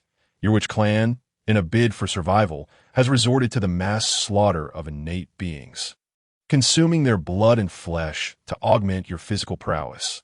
Though such actions are driven by necessity, they impose a severe burden upon the Hongwang, compounded by the incessant strife among the various races. Since the teachings of Hongjun, a calamity of spiritual treasures has ensued, compelling the great powers of the primordial realm to traverse the land in search of treasures capable of severing corpses. In pursuit of these artifacts, fierce battles resulting in death have become commonplace among them. The slain beings and powerful souls, now lost, wander aimlessly across the primordial expanse. Over time, they may evolve into mindless, malevolent spirits, solely driven by a thirst for slaughter. In light of this, does Ancestor Wu still perceive the primordial realm as a flourishing paradise? After taking a sip of enlightenment tea, Wu Qingxuan looked at Hutu with a gentle smile and spoke. Upon hearing Wu Qingxuan's words, Hutu fell momentarily speechless. Their Wu clan had indeed been engaged in the rampant slaughter of innate beings, though it was for survival, as Wu Qingxuan had pointed out. After consuming these beings, they would also refine their souls into witch artifacts. Furthermore, the relentless bloodshed among the myriad races in the primordial world, as Wu Qingxuan noted, had led to souls drifting everywhere. Some souls even entered the sea of blood by their own volition, that if the direction of the sea of blood remained elusive, these souls would inevitably transform into malevolent spirits, disrupting the primordial realm. Should this situation persist, the primordial world would inevitably descend into chaos. Although Hutu, as an ancestor witch, possessed a thin primordial spirit, she was the last born among the ancestor witches, having absorbed far less malevolent energy than the other 11. Coupled with her gentle nature and compassionate heart, this was also a primary reason why the heavenly Tao and Hongjun would later choose Hutu for reincarnation. Upon hearing Wu Qingxuan's words, a look of compassion appeared on her face, since the martial ancestor is aware of this matter. Might there be a solution? Indeed, there exists a way to remedy this. For a world to be complete, the three paths of heaven, earth, and humanity must coexist. When Pangu opened the heavens and the earth, he faced the obstruction of chaotic demons. Although he vanquished these malevolent beings, Pangu was soon to be exhausted. Ultimately, to stabilize the primordial heavens and earth, Pangu propped up the sky with his own body. And in the end, as his strength waned, he transformed into all things, thus evolving the primordial realm. Nonetheless, this left Pangu with no strength to perfect the primordial world, resulting in its current incompleteness. As a descendant of Pangu, Hutu, with her scarce malevolent energy and compassionate heart, naturally bears the responsibility of perfecting the primordial realm. Observing the sorrow on Hutu's face, Wu Qingxuan gradually revealed the secrets of the primordial world. Hutu felt a tremor in her spiritual awareness upon hearing Wu Qingxuan's words. However, at that moment, she had only just awakened to the laws of reincarnation, making it impossible for her to deduce the transformation into reincarnation. After pondering for a long while, Hutu remained perplexed and could only look at Wu Qingxuan with agitation, asking, "Then how can I rectify the flaws left by Father God in the creation of the primordial realm? To cultivate the laws of reincarnation to at least 30%, forsaking the body of the ancestor witch, combined with this supreme treasure of the Qilin clan, the heavenly millstone, and other methods, one could indeed open the earth path of the primordial realm and evolve the 6 paths of reincarnation." Wu Qingxuan, seeing Hutu's agitation, did not conceal the truth and spoke candidly. Boom! Wu Qingxuan's words struck Hutu like a thunderclap, causing her delicate form to tremble. Simultaneously, her spiritual awareness surged wildly, confirming the truth of Wu Qingxuan's statements. Gradually, tears of clarity streamed down Hutu's exquisitely beautiful cheeks. It was not fear of perishing by merging into reincarnation that distressed her, but rather the realization that the primordial realm was the creation of her Father God.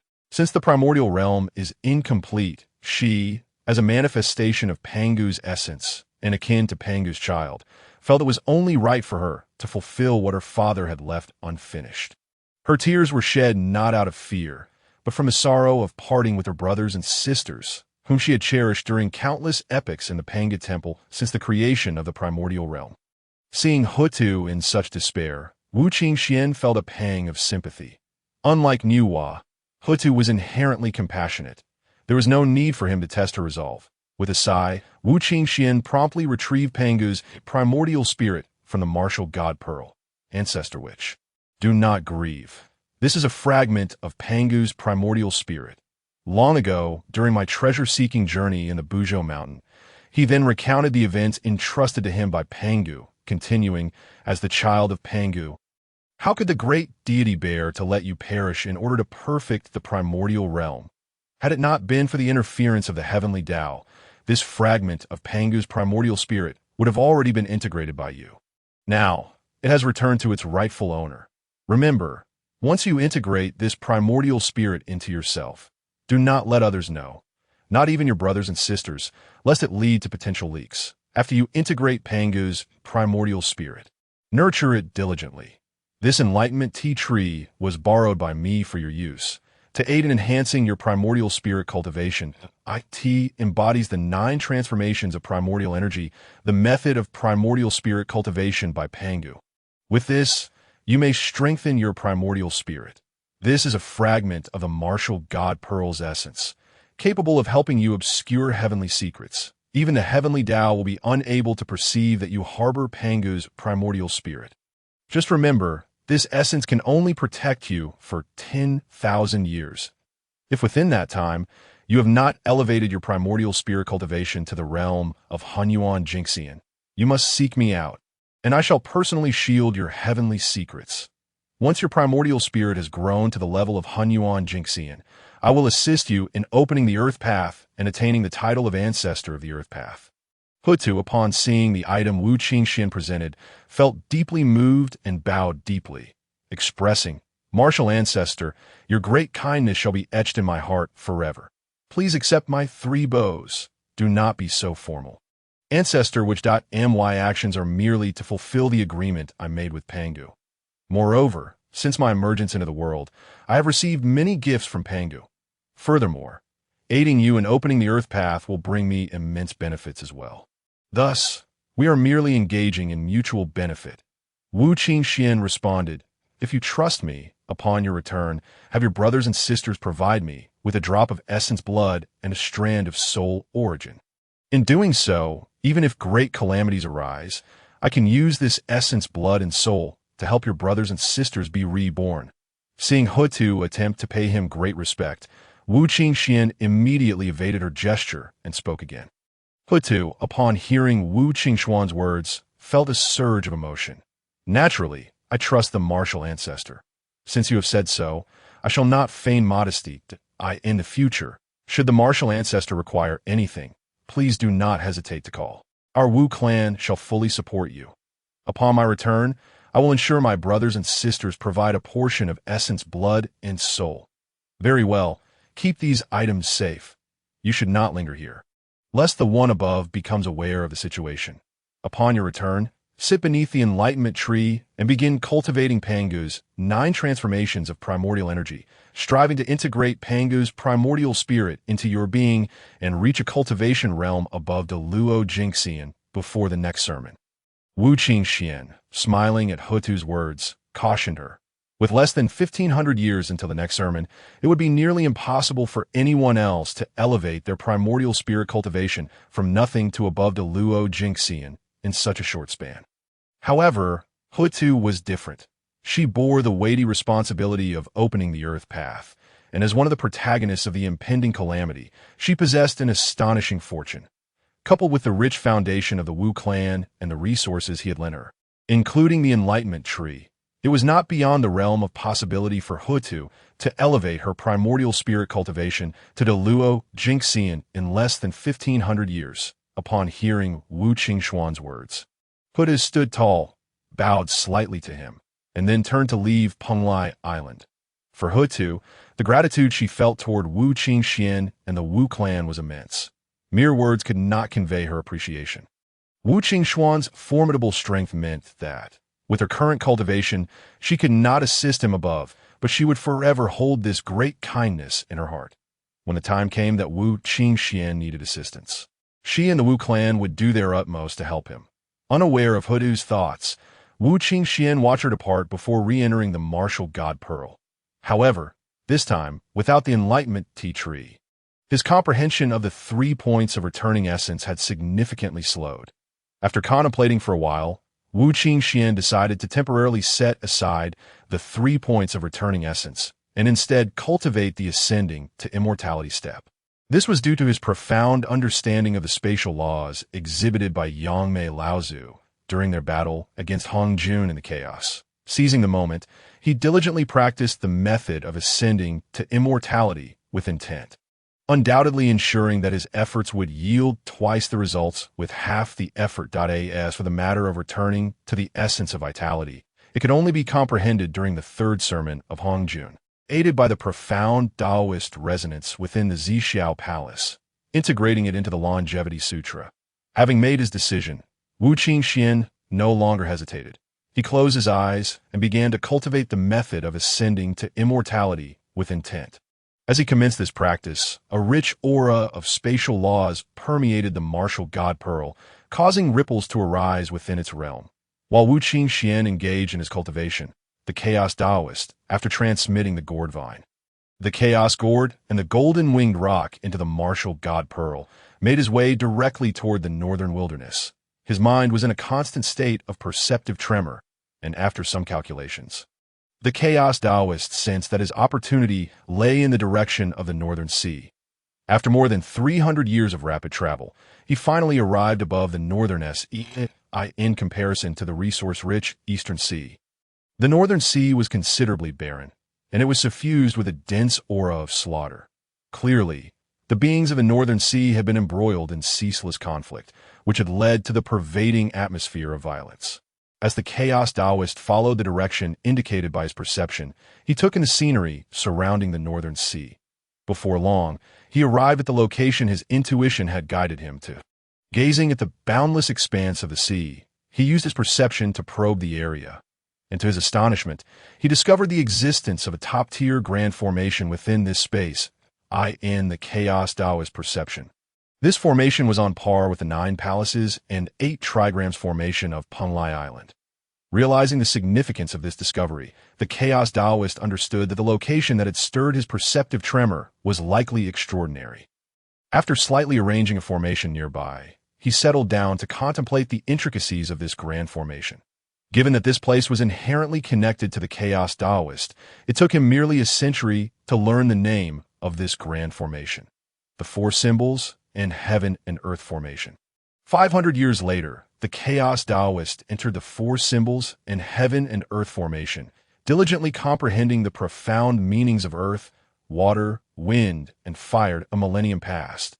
Until 2,000 years later, the chaotic laws surrounding the Chaos Taoist flickered unpredictably, gradually transforming into the elemental forces of earth, water, wind, and fire that existed at the dawn of creation. Not only that, but within this 4 symbols and heaven and earth formation, the Chaos Taoist also discovered 4 exquisite embryonic treasures: the Earth Spirit Pearl, Water God Mirror, Hurricane Staff, and Fire God Plate. Such fortune was indeed a remarkable stroke of luck. This signified the completion of his Tao, and the realization of enlightenment was just around the corner. With a beaming countenance, the Chaos Taoist stowed away the Earth Spirit Pearl and Water God Mirror, as well as the Hurricane Staff and Fire God Plate, and with a swift movement, he entered the island cloaked by the grand formation. Before his eyes stood a colossal stone tablet inscribed with 3 profound runes, which upon closer inspection revealed the name: Songhai Island.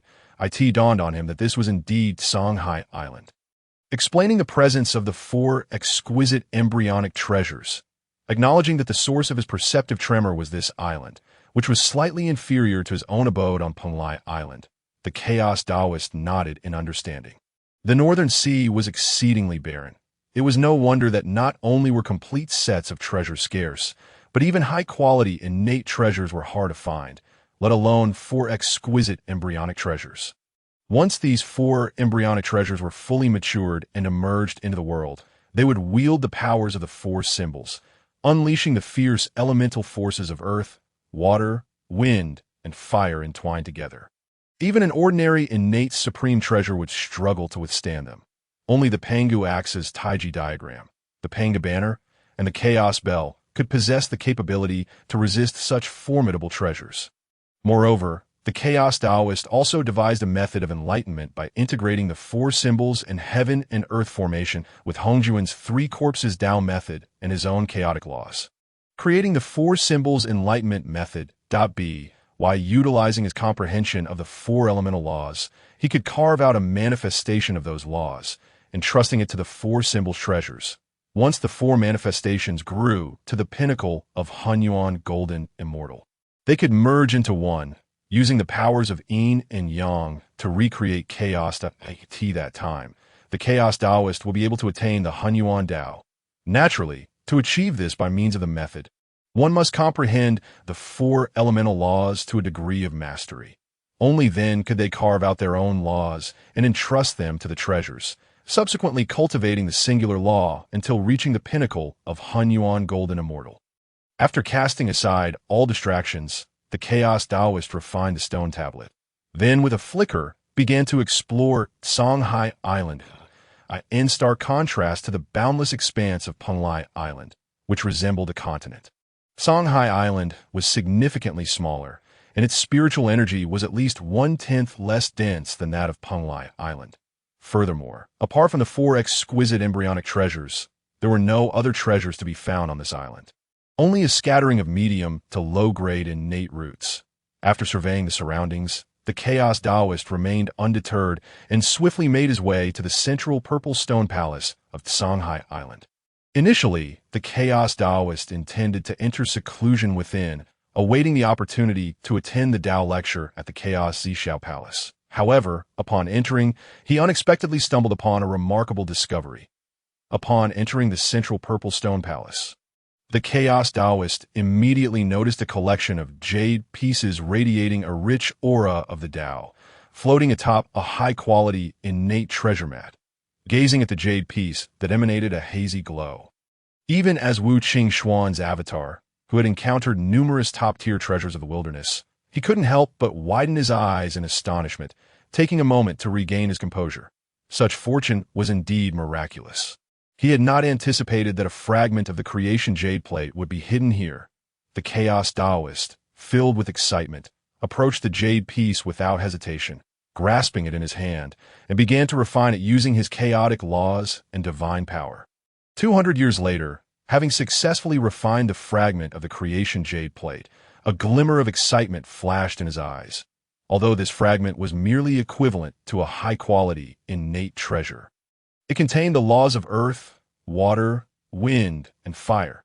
These 4 laws were not to be confused with the 5 elemental laws of metal, wood, water, fire, and earth.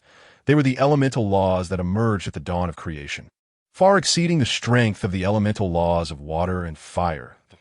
In addition to these 4 laws, it also harbored a complete set of alchemical laws. While the alchemical laws were merely a minor path, their significance was undeniable. Mastering the alchemical laws could not only enhance one's cultivation speed, but also extend the growth cycle of disciples. Point 1 need only look at the later Ta Ching, who, after grasping the alchemical laws, produced pills that were sought after by countless beings of the wilderness, with many yearning for a single elixir crafted by Ta Ching, but unable to obtain it. Now, with the complete set of alchemical laws in hand, the Chaos Taoist could produce a plethora of pills to nurture his disciples, especially with the abundant roots found on Penglai Island and Songhai Island. If the Chaos Taoist acted quickly, he might even seize the merits and fortunes of Ta Ching's alchemical path. How could the Chaos Taoist not be overjoyed upon acquiring such a treasure? After calming his exhilaration, he immediately began to comprehend the alchemical laws through the creation jade plate. Meanwhile, the Earth Spirit Pearl, Water God Mirror, Hurricane Staff, and Fire God Plate, which had been absorbed into the Chaos Taoist body, radiated a flickering light as they absorbed the Tao principles of the Chaos Taoist was comprehending. Among them, the Water God Mirror was the first to complete its accumulation, evolving the 47th innate divine restriction, and emanating a dense vapor that enveloped the entire Purple Stone Palace, gradually transforming into the myriad waters of the world. Within this transformation, the 10 great divine waters of the wilderness, including the innate Ren water, the 3 light divine water, and the weak water, emerged. The unfolding scene in the Purple Stone Palace roused the meditative Chaos Taoist from his contemplation, that he smiled gently, withdrew the Water God Mirror from within himself, and placed it in his sea of consciousness to aid in his comprehension of the laws of water. Having completed this, the Chaos Taoist once again immersed himself in the ocean of alchemical laws. While the Chaos Taoist delved into the alchemical laws on Penglai Island, the newly crowned Silver Moon, having solidified his breakthrough in cultivation, bowed respectfully to the palace, advising Kong Xuan and Lu Er to diligently train before stepping out of Penglai Island and hastening toward the wilderness. Now that he had attained the rank of king, equivalent to a quasi-saint in Tao cultivation, remaining on Penglai Island served little purpose. Thus, he sought to traverse the wilderness, hoping to discover some treasures and spiritual roots.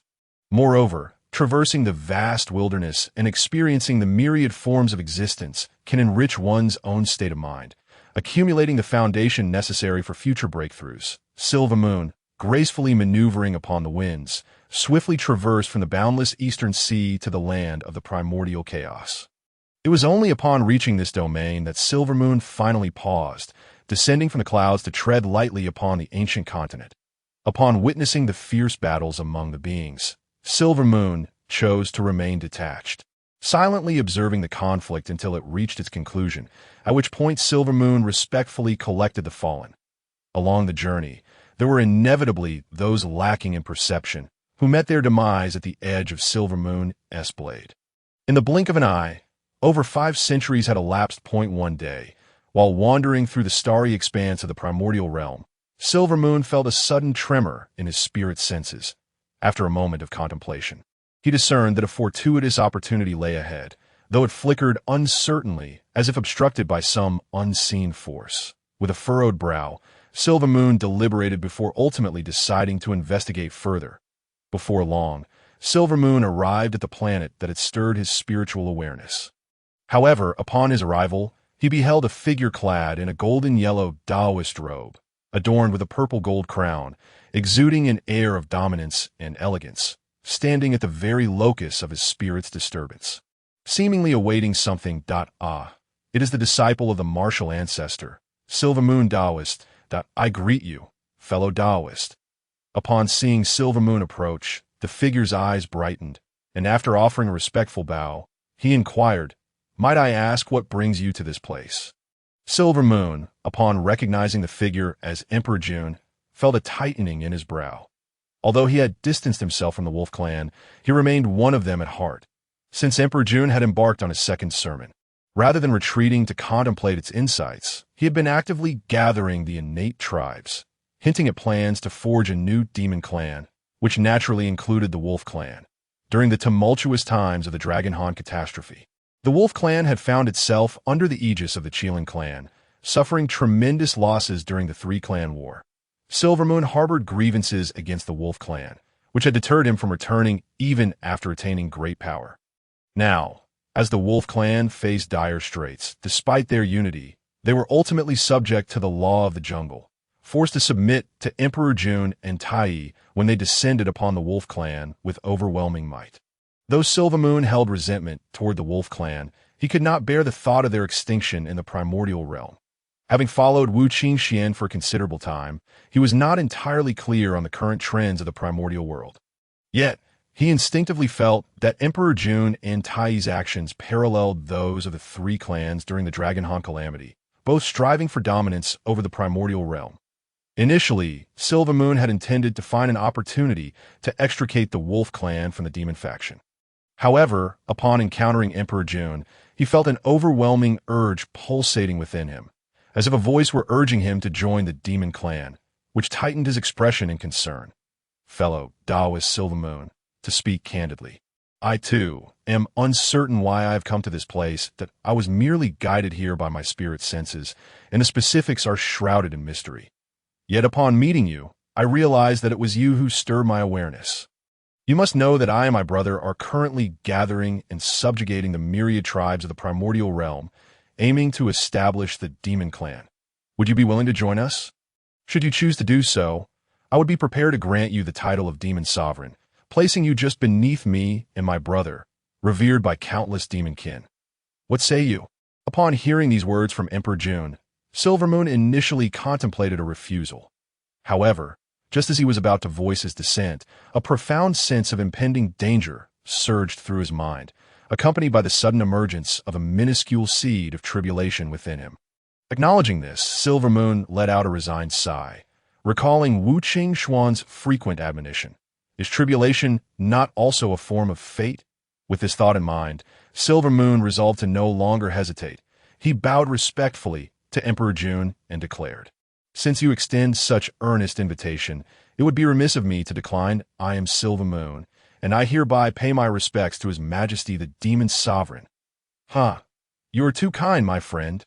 Now that you have joined our demon clan, we are brothers henceforth. You may call me Elder Brother. Emperor Jun replied with delight upon hearing Silver Moon's affirmation.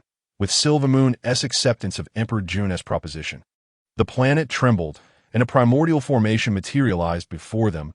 As Silver Moon agreed to join the demon clan, the star trembled, and soon, an intricate primordial formation emerged, enveloped in resplendent starlight, clearing the minds of both Silver Moon and Emperor Jun. Upon witnessing the primordial formation, Emperor Jun was filled with excitement, hastily summoning the river diagram and Luo book from within, sitting cross-legged before the formation to delve into its mysteries. Silver Moon, however, felt an instinctual sense of unease.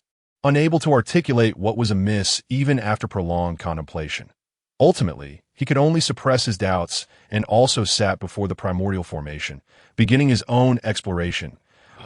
Emperor June and Silver Moon engaged with the primordial formation. In the lofty halls of the Purple Cloud Palace, Hong Jun cast divine light upon the star, observing the connection forming between Silver Moon and Emperor June as they sought to comprehend the primordial formation. A faint smile played upon his lips. The tides of the primordial realm were immutable, yet the minor currents were in constant flux. Should these minor shifts accumulate excessively, they could lead to a qualitative change, ultimately impacting the grand scheme that Wu Qingxuan was an anomaly. Despite having control over him through the Hongmeng purple qi, Hong Jun felt a lingering insecurity. After all, Wu Qingxuan's potential was immense, and should he attain enlightenment, he could rival Hong Jun as a master of the Tao, especially with his formidable combat prowess. Even if Wu Qingxuan's path did not surpass Hong Jun's celestial path, he could still contend fiercely. Therefore, Hong Jun sought to diminish Wu Qingxuan's potential, ensuring that even if he pursued enlightenment, he would have to rely on Hongmeng purple qi to attain the saint's path rather than the primordial Dao. Silver Moon was Wu Qingxuan's eldest disciple. Their fates were intricately linked, and given Silver Moon's crucial role in the impending calamity, Hong Jun aimed to firmly tether him to the chariot of the demon clan, should the time come when Wu Qingxuan wished to avoid a severe depletion of fortune. He would need to extricate Silver Moon from the quagmire of the witch-demon conflict. However, once they reached that juncture, the hidden trump cards of the witch and demon clans would not be easily countered. Not to mention that if Wu Qingxuan had not attained enlightenment, even if he had, he might still struggle against the top-tier formations of the witch and demon clans at that moment, should he employ certain covert tactics. He could ensure that Wu Qingxuan's potential would be severely diminished, rendering him incapable of threatening him for eternity on Penglai Immortal Island. Within the martial god pearl, Wu Qingxuan had been wholly absorbed in cultivating the ascendant steps to immortality. Yet, suddenly, a wave of foreboding jolted him from the ocean of spatial laws.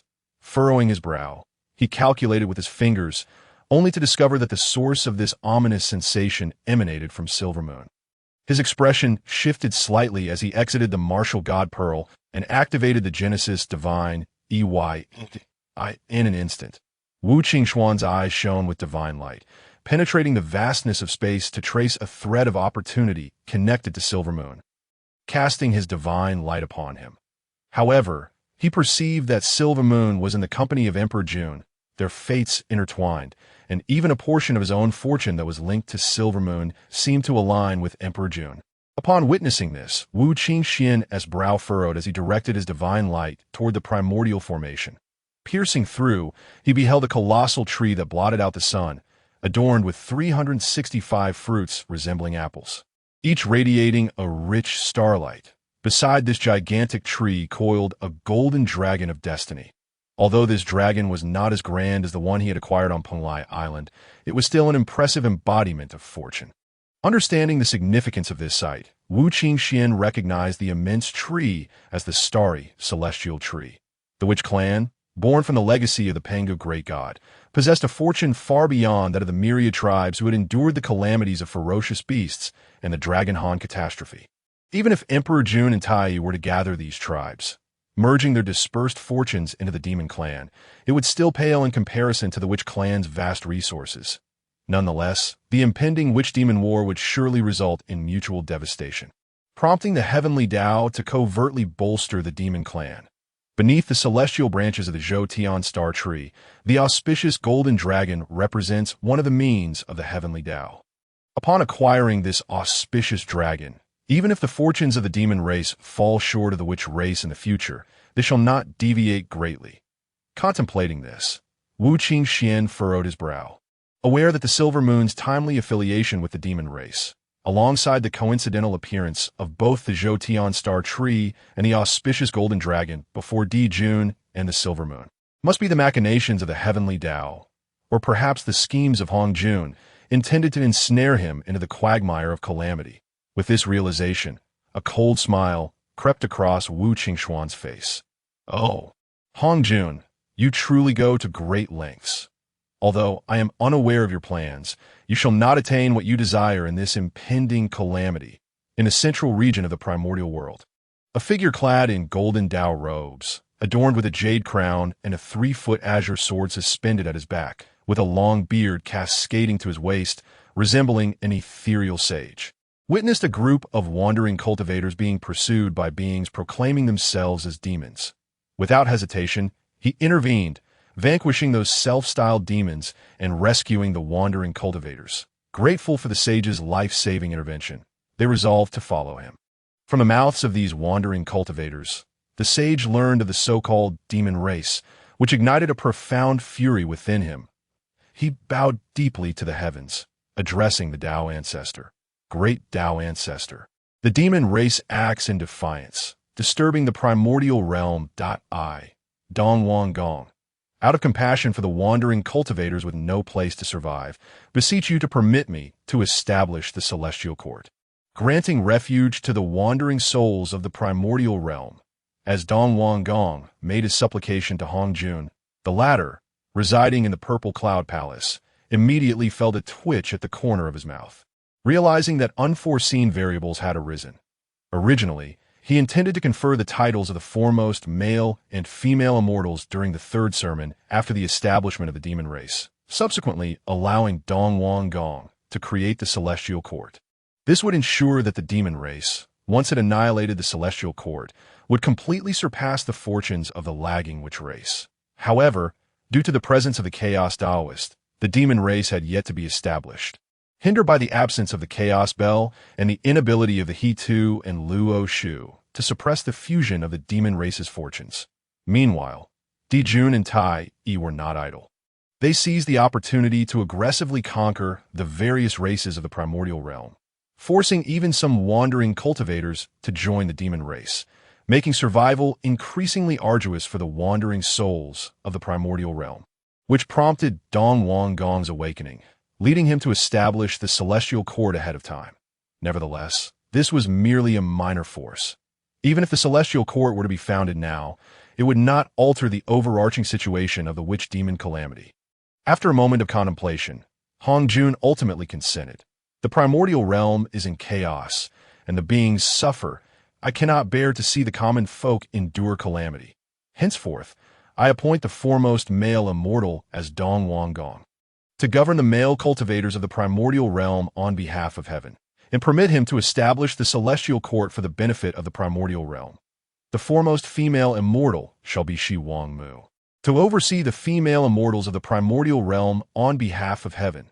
Today, I bestow upon Dong Wang Gong the dragon head staff, ranking as a supreme innate spiritual treasure, and the golden dragon robe, ranking as a high-grade innate spiritual treasure. I grant Shi Wang Mu the cloud crown feather robe, also a high-grade innate spiritual treasure, and by Yun Xiao, a supreme innate spiritual treasure. I trust that you shall strive to benefit the primordial realm. As Hong Jun's decree resonated, the hearts of the beings in the primordial realm were shaken.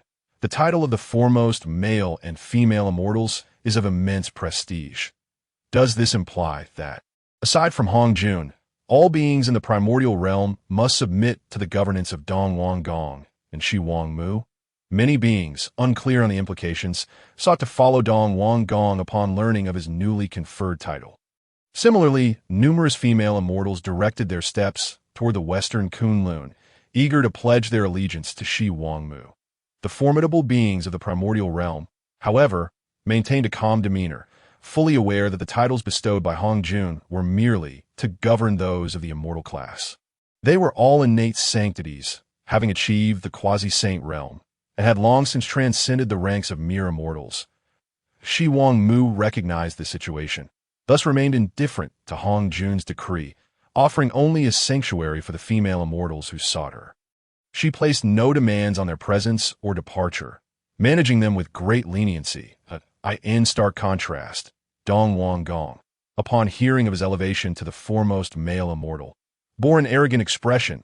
He believed Hong Jun held him in high regard and felt a burgeoning obligation not to disappoint the Tao ancestor. Consequently, he promptly led the wandering cultivators who had just pledged their allegiance to him in an effort to obstruct Tai Yi's campaign against the myriad races of the primordial realm.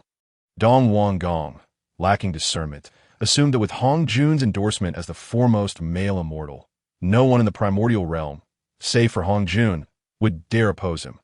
Convinced that Tai Yi, leading the so-called demon race, was engaging in wanton aggression against the beings of the primordial realm, he resolutely positioned himself to block the advancing army.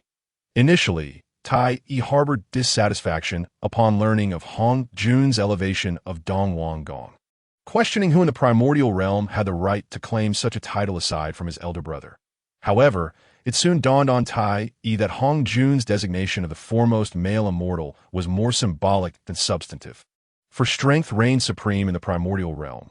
Dong Wang Gong's power was merely that of the early quasi-saint stage, having only vanquished a malevolent corpse with a high-grade innate spiritual treasure. Although he practiced the laws of Yang and the sword, the spiritual treasure he wielded for slaying corpses was far too rudimentary, rendering him merely an upper-tier figure among the formidable beings of the primordial realm. Given such limitations, how could he hope to govern the myriad male cultivators? Not to mention figures such as Wu Qingxuan, the martial ancestor, the three pure ones, the duo from the west, and that chaos Taoist who had once bested him. Each was beyond Dong Wang Gong's ability to subdue. Thus, Tai Yi paid little heed to Dong Wang Gong's ascension to the title of foremost male immortal or the establishment of the celestial court, focusing instead on his own endeavors. Yet, just as Tai Yi had resolved to disregard Dong Wang Gong, the latter positioned himself defiantly before Tai Yi, igniting the latter's fury. Dong Wang Gong, what is your intention in obstructing my path? Humph, Tai Yi, I advise you to withdraw your forces. The primordial realm has been thrown into chaos by your actions. I have been conferred the title of foremost male immortal by the Tao ancestor and permitted to establish the celestial court. Thus, I bear the duty to prevent you from further disturbing the primordial realm. Dong Wang Gong retorted haughtily, regarding his newfound status as a shield against Tai Yi's ire. Unbeknownst to him, unless Hong Jun himself intervened to support Dong Wang Gong, Tai Yi would not hold him in high regard. Upon hearing Dong Wang Gong's words and observing his arrogance, Tai Yi's expression darkened with rage. You seek death. With that, Tai Yi activated the laws, unleashing a torrent of solar fire upon Dong Wang Gong. Simultaneously, a circular wheel materialized in his grasp, radiating a searing aura, the Sun Essence Wheel. Originally held by Di Jun, Tai Yi had borrowed this supreme, innate spiritual treasure from him, as his own Chaos Bell had been seized by the Chaos Taoist. Caught off guard by Tai Yi's sudden aggression, Dong Wang Gong was momentarily taken aback. Fortunately, he was clad in the golden dragon robe granted by Hong Jun, though he had yet to refine it. Its innate protective capabilities were formidable as Tai Yi's solar fire erupted. The golden dragon robe shone brilliantly, mitigating the fire's potency, and the remainder was dispersed by Dong Wang Gong's swift sword strike. Just as Dong Wang Gong prepared to confront Tai Yi, the latter wielded the Sun Essence Wheel, summoning waves of scorching solar fire to encircle him. Although Dong Wang Gong was an innate sanctity born of the purest Yang energy, he faced several disadvantages. Firstly, his cultivation was inferior to Tai Yi's. Secondly, his understanding of the laws paled in comparison. And thirdly, he had underestimated Tai Yi's willingness to openly defy the Tao ancestor's mandate. Disregarding Dong Wang Gong's authority as the foremost male immortal and ruler of the celestial court. Consequently, he found himself overwhelmed by Tai Yi's relentless assault of solar fire. Had it not been for the protection of the golden dragon robe, Dong Wang Gong might have perished in that fiery onslaught. Nevertheless, he sustained heavy injuries and, after a prolonged struggle, unleashed the full force of his laws, breaking free from the encirclement of solar fire. Leaving behind a defiant remark before retreating in disarray, Tai Yi observed Dong Wang Gong's hasty exit with a cold snort, refraining from pursuit. After all, Dong Wang Gong had just received Hong Jun's endorsement. While he could have slain him on the spot, pursuing him afterward might provoke Hong Jun's wrath. Additionally, Tai Yi viewed this encounter as a means to gauge Hong Jun's stance. He had no intention of killing Dong Wang Gong. Should Hong Jun impose penalties following this incident, Tai Yi and Di Jun would need to adjust their plans accordingly.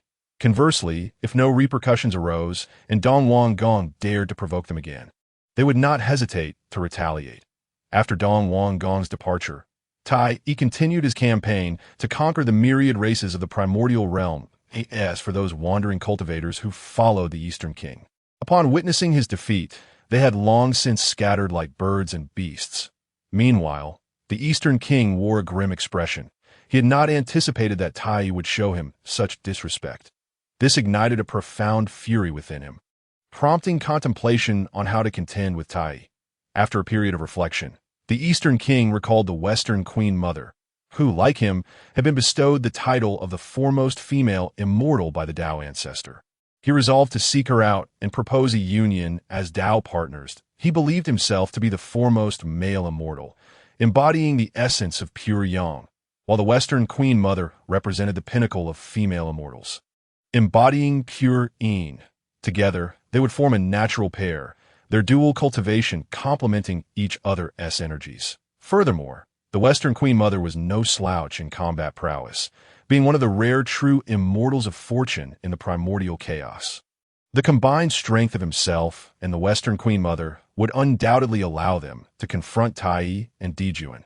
Just as the Eastern King began to entertain this notion, the previously reclusive Wu Qingxuan was once again jolted awake. With a swift calculation, Wu Qingxuan's expression turned furious. "Eastern King, you court death." Though he had not formally established a Tao partnership with the Western Queen Mother, there was an unspoken understanding between them regarding their defenses. However, Wu Qingxuan, prior to achieving enlightenment, preferred to avoid discussing romantic entanglements, especially during a time when the Tao of Earth and the Tao of humanity had yet to awaken.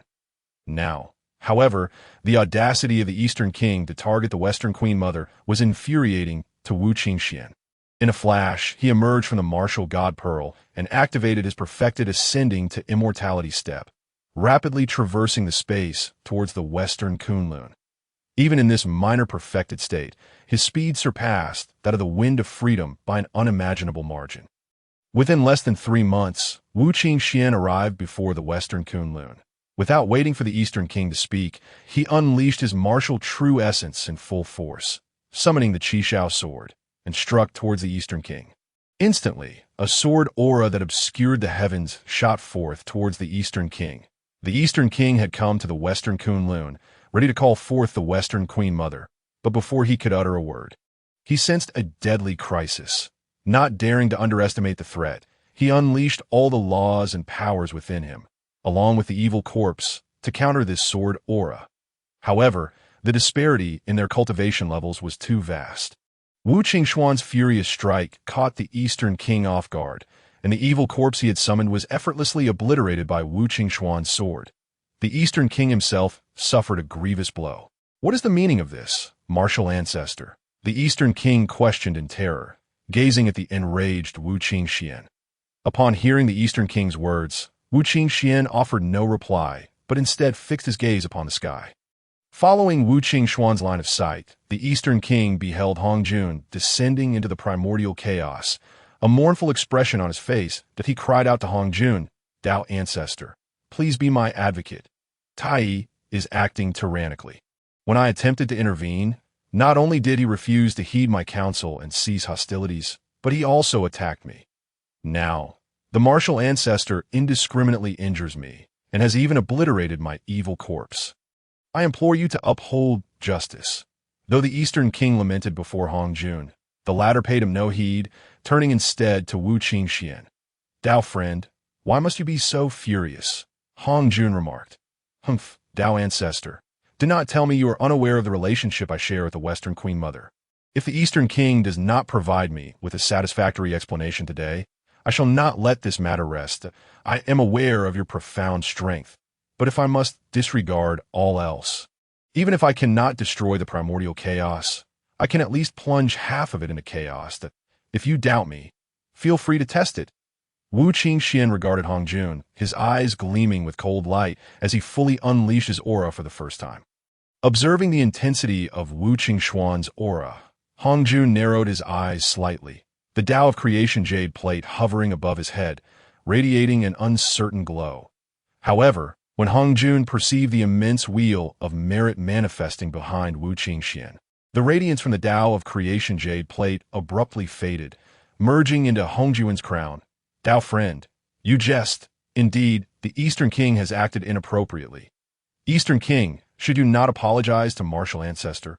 Dao friend, I have a disciple named Kong Xuan, who practices the Tao of the five elements. This is a top-grade innate spiritual treasure, the Earth Spirit Pearl, that I would like to use this to clarify the cause of this incident with you. How do you feel about this? In Hongjuan's view, even if he gathered the five-element spiritual pearls, as long as Kong Xuan did not acquire the Five Directions flag, he would forever remain at the half-step saint level, the foremost among those below the saints, unable to achieve enlightenment for life. The Five Directions flag had already been claimed by Yangmei Laozu, and Wu Qingxuan had no connection with Yangmei Laozu, who would not dare to return to the primordial chaos. Thus, Hongjun had no fear of Wu Qingxuan retrieving the Five Directions flag from Yangmei Laozu to aid Kong Xuan's enlightenment. Hence, he generously offered the Earth Spirit Pearl to Wu Qingxuan, allowing him to comprehend this cause and effect.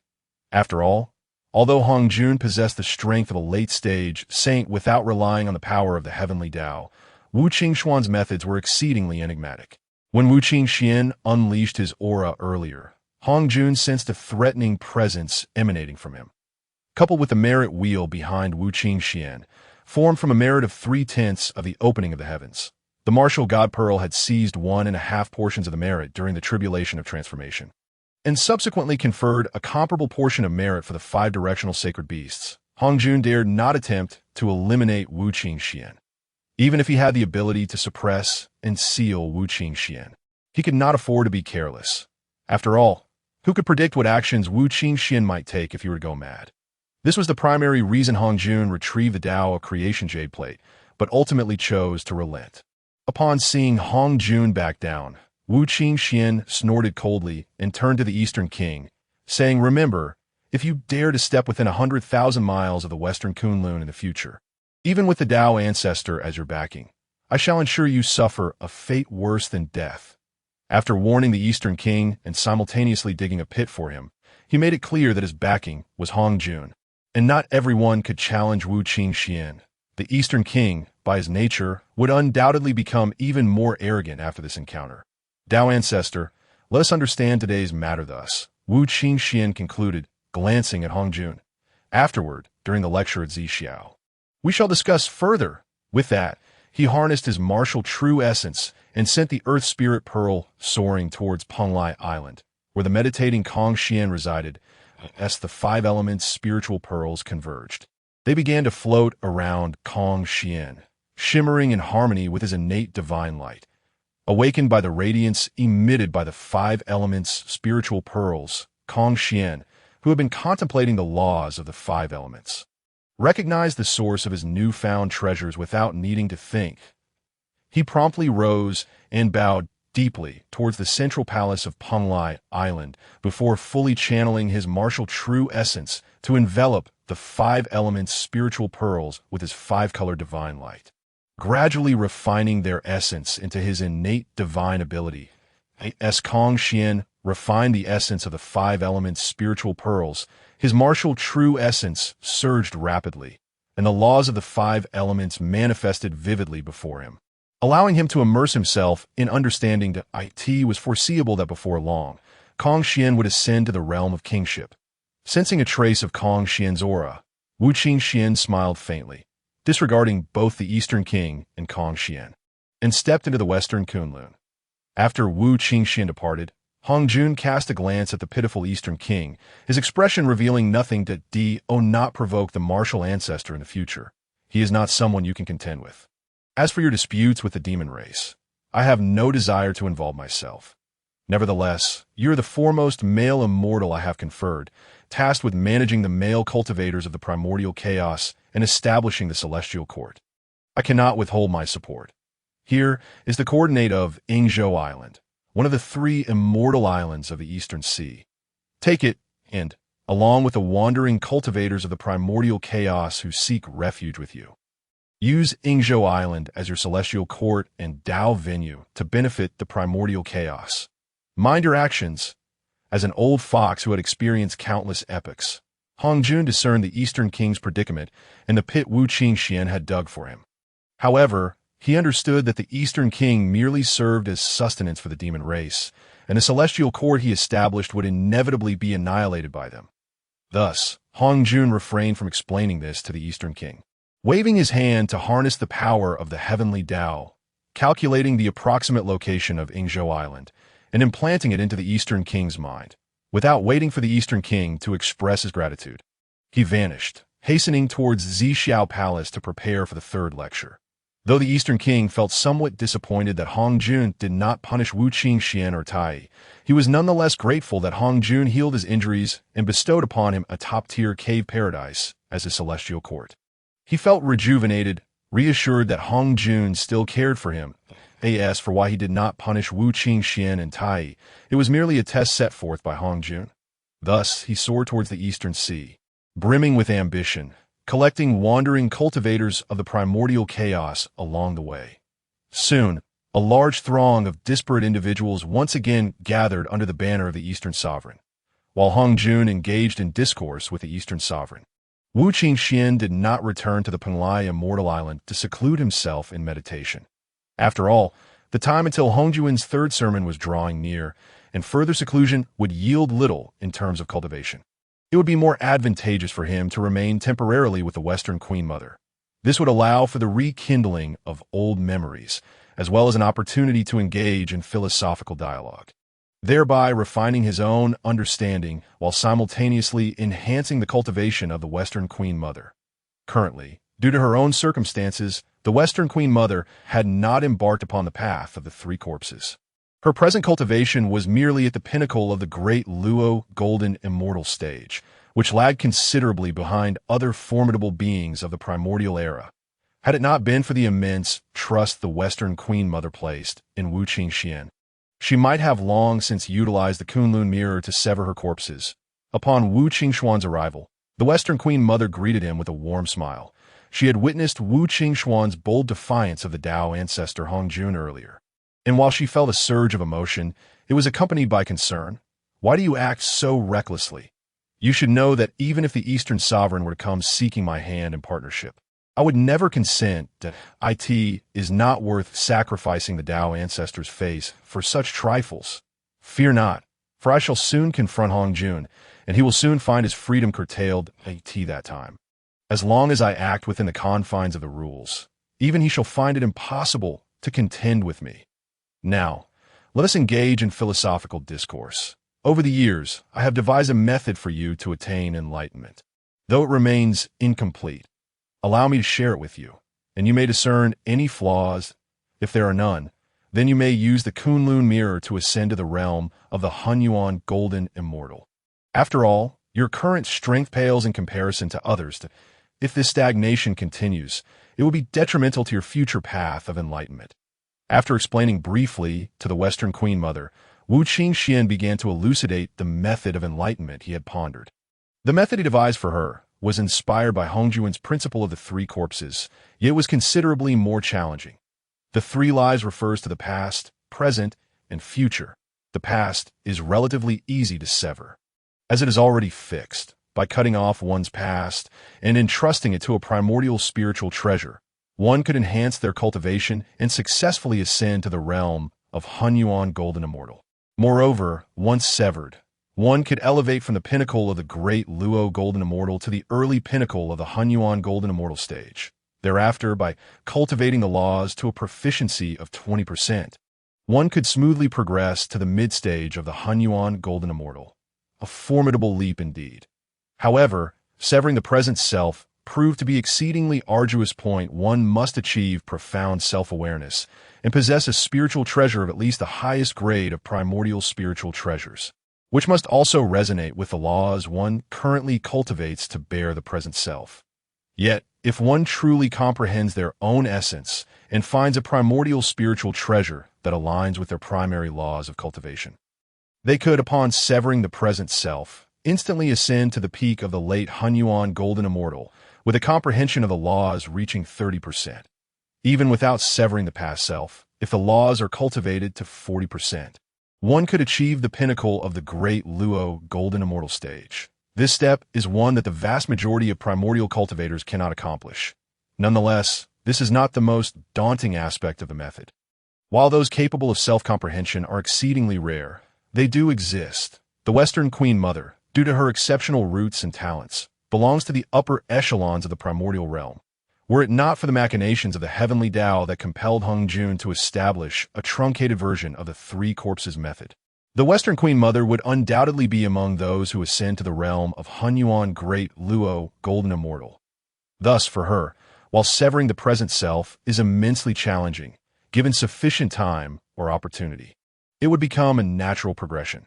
However, severing the future self presents a significantly greater challenge. The future is capricious.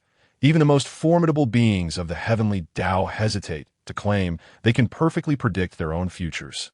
Otherwise, during the Chaos Era, the spatial demon Yang Mei and the temporal demon Shi Chun, both supreme figures of the heavenly Tao, would have foreseen the perils of their downfall when attempting to thwart Pangu's creation of the world.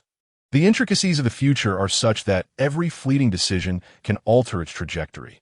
Thus, to sever the future self is exceedingly arduous. One must anticipate over 80% of the potential variables that could arise.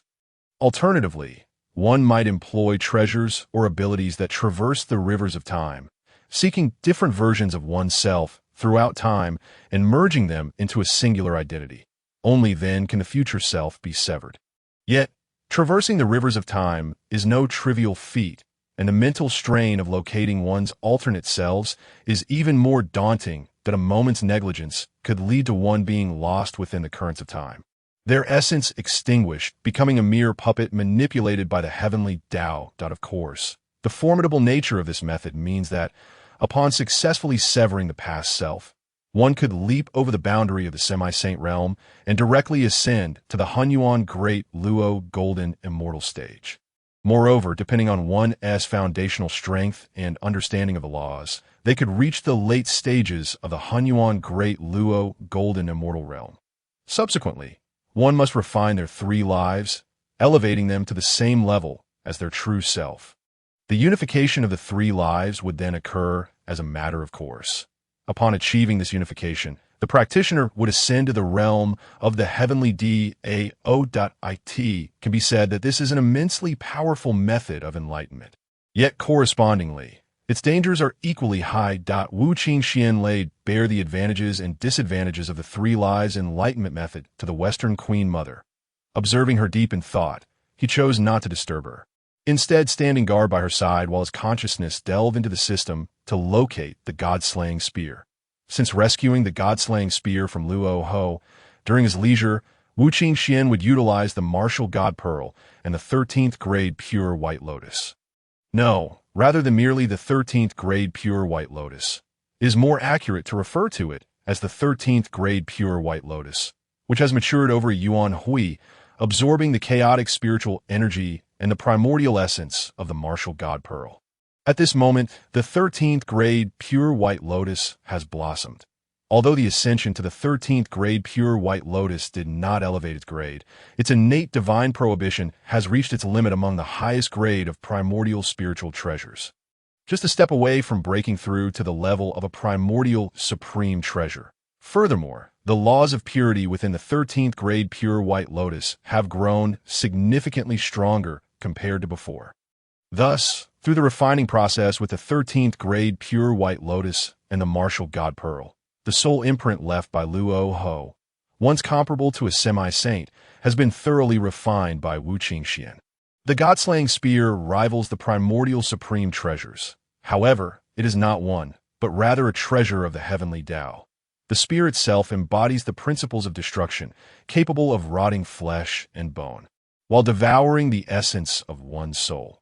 Even if a sage entrusts their soul to the heavenly Tao, should they be struck by the god-slaying spear, the destructive principles contained within it would seek out the resonance of the struck individual's aura, ultimately targeting their soul entrusted within the heavenly Dao. It can be said that this god-slaying spear is the sole artifact capable of causing the downfall of a sage in the primordial realm.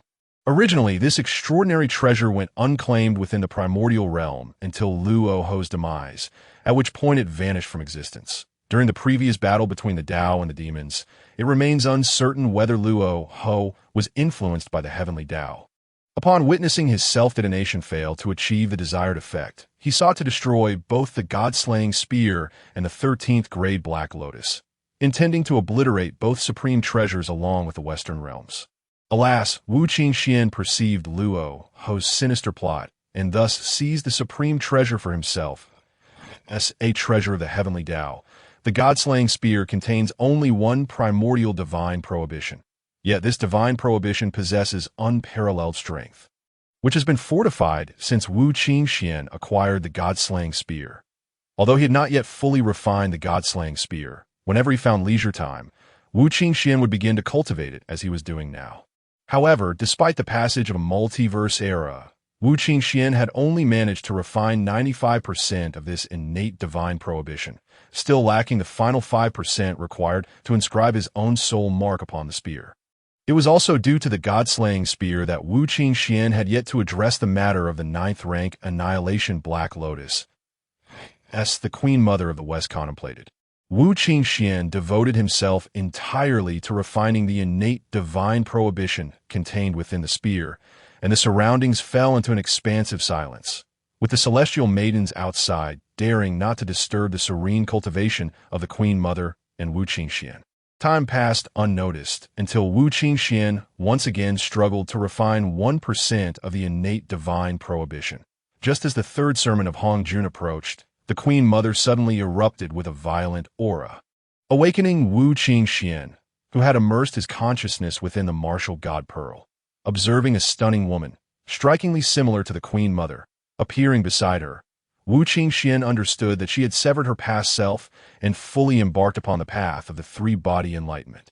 Fellow Taoist, Wu Qingxuan was taken aback by the Queen Mother's decisive action to cultivate this incomplete path to enlightenment, stirring within him both surprise and a touch of gratitude.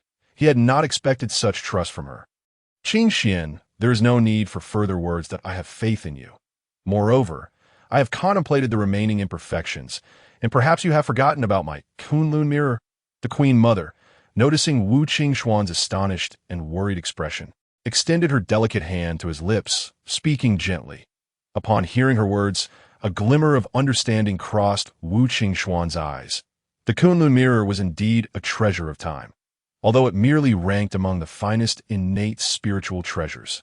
In certain aspects, it surpassed even the innate supreme treasures. Moreover, this Kunlun mirror was the Queen Mother's companion spiritual treasure, having been in her possession for countless epochs. Now, it resonated profoundly with her. Once she successfully severed her past and present selves and cultivated them to the realm of Hunyuan Jingxian, she would be able to traverse the river of time with the aid of the Kunlun mirror. Even if she could not swiftly locate and integrate her future self, she would remain in little danger. Should she encounter further opportunities during this period, severing her future self would be a matter of course. With this thought, Wu Qingxuan felt somewhat reassured, gazing at the flawless visage of the Queen Mother, so close at hand, and inhaling the subtle fragrance that emanated from her. He felt a wave of embarrassment wash over him.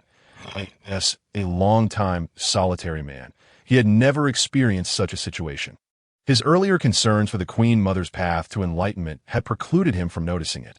Now, recalling the utility of the Kunlun mirror, his worries about her journey through the river of time diminished significantly.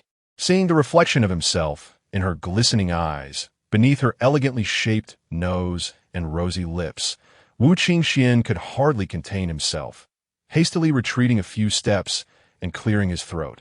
Ahem. Queen Mother, the next sermon is less than a century away. Let us set forth for the Zixiao Palace. As he spoke, without waiting for her response, Wu Qingxuan swiftly stepped out of Zikulong and ventured into the chaos. The Queen Mother smiled at the somewhat flustered figure of Wu Qingxuan. In that moment, it seemed as though the very heavens and earth dimmed. Even the beautiful and graceful celestial maidens atop the western Kunlun stood entranced by the Queen Mother's smile. Regrettably, Wu Qingxuan missed this scene. Had he seen it, he might have been compelled to take immediate action. The two soared into the chaos side by side. With ample time at their disposal, they did not rush their journey, but instead flew leisurely, enjoying the scenery along the way in the eastern Kunlun. Within the Three Pure One's abode, Taiji and Yuqing had recognized Wu Qingxuan's formidable strength, yet they had never anticipated his prowess to be so vastly superior. The aura he had unleashed outside Zikulong had instilled a profound sense of threat within them. Even more astonishing was the realization that the merits he had amassed surpassed the combined total of the three of them, igniting a flicker of jealousy in their hearts. Among those in the Zixiao Palace, the 3,000 guests were equally taken aback by Wu Qingxuan's sudden display of power, silently vowing never to offend the Queen Mother of the West in the future. In the vast starry expanse of the primordial wilderness, Emperor Jun, initially delighted by his progress in deciphering the innate grand formation and refining the Qi Luck Golden Dragon, found his joy significantly tempered by Wu Qingxuan's overwhelming aura. Casting a grave gaze into the primordial realm, he beheld Wu Qingxuan's figure. Though not tall, it radiated an undeniable might. He had not expected Wu Qingxian to openly challenge the Tao ancestor. After a moment of contemplation, he glanced at the silver moon beside him, his eyes glinting with cunning. This silver moon is the direct disciple of the martial ancestor, connected to his fortune. Now that Silver Moon has joined our demon clan, it may allow us to draw the martial ancestor's fortune and merits into our fold. With this, our demon clan's unification of the primordial wilderness will be but a matter of time. However, that is not enough. I must devise a way to bind the martial ancestor firmly to our chariot. Silver Moon, today I have obtained the Qi Luck Golden Dragon, and thus the Zhou Tian Star Tree shall be bestowed upon you. I hope you will not decline. Emperor Jun smiled at Silver Moon, his eyes gleaming as he gestured toward the supreme, innate spiritual root. In Emperor Jun's view, with Silver Moon having joined the demon clan and become its third demon emperor, the Zhou Tian Star Tree would hold little difference in his hands or Silver Moon's. After all, for beings of their caliber, unless they possessed alchemical methods, they could hardly utilize innate spiritual fruits and flowers to concoct divine elixirs suitable for their level. Otherwise, the fruits from the finest spiritual roots could hardly enhance their cultivation, serving merely to satisfy their appetites. However, aside from Taiji's research, the only alchemical methods known were those derived from the fragments of the creation jade plate. Yet both Taiji and the Chaos Taoist had only recently begun to grasp the path of alchemy, insufficient to pioneer and propagate it throughout the primordial realm. Thus, apart from satisfying their appetites, the supreme innate spiritual root could only be used to nurture disciples. As the third demon emperor of the demon clan, Silver Moon would surely not hesitate to provide the Zhou Tian Star fruit when needed. In this way, he would demonstrate his generosity and benevolence, while simultaneously fostering goodwill from Silver Moon. Having accompanied Wu Qingxian for many epochs, Silver Moon could not fail to perceive Emperor Jun's intentions. It seemed Emperor Jun was scheming to draw Wu Qingxian into the demon clan's ranks. However, Emperor Jun's calculations were overly ambitious. Though he was Wu Qingxuan's direct disciple and connected to his fortune, every decision he made would inevitably influence Wu Qingxian. Yet, any other formidable being might fear such a situation arising. Nevertheless, Silver Moon remained unaware of the numerous treasures suppressing fortune that Wu Qingxian possessed. He was aware of at least four: the martial God Pearl, the 13th rank Purifying World White Lotus, the Qishao Sword, and the 9th rank Annihilation Black Lotus. Moreover, while he was in closed-door cultivation within the martial God Pearl, he sensed the presence of a treasure exuding ultimate slaughter, yet radiating merit and fortune, the exact nature of which he did not know. Thus, even if he joined the demon clan and became a demon emperor, Wu Qingxuan's fortune and merits would not flow into the demon clan, nor would they establish any karmic ties. It was akin to their attendance at the Zixiao Palace for teachings. The fortunes of other powerful beings would inevitably drift toward Hong Jun, yet they would remain untouched, even by Hong Jun, the preeminent saint of the primordial realm, let alone Emperor Jun, a quasi-saint. However, Silver Moon pondered as he might, he would not neglect a favorable opportunity. After expressing his gratitude to Emperor Jun, he joined him as they soared toward the Zixiao Palace. Meanwhile, on Songhai Island, within the halls of the Purple Stone Palace, the Chaos Taoist sensed the external energies and smiled slightly, opening his eyes and rising. The laws of water. Grant me the power to sever. As the Chaos Taoist channeled his power, A shimmering mirror flew forth from within him, and as the laws of water and his energy flowed into the mirror, it gradually transformed into a figure clad in blue robes, bearing an uncanny resemblance to the chaos Taoist. The water mirror pays homage to the true self. We are one and the same. There is no need for such formalities. You may proceed to meditate on the laws of water within the 12C, stabilizing pearls that I, too, must go to the Zixiao Palace to receive teachings.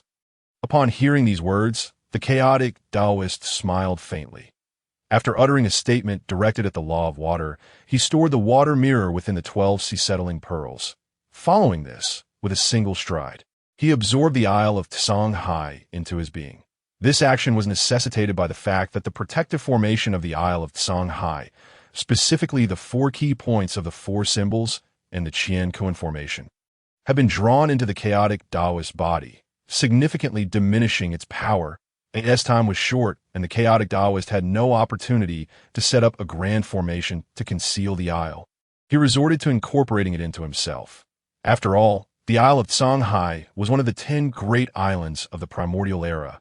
Although it may not compare favorably with the Isle of Penglai, it was still a splendid abode, which he could bestow upon his disciples should he find no personal use for it.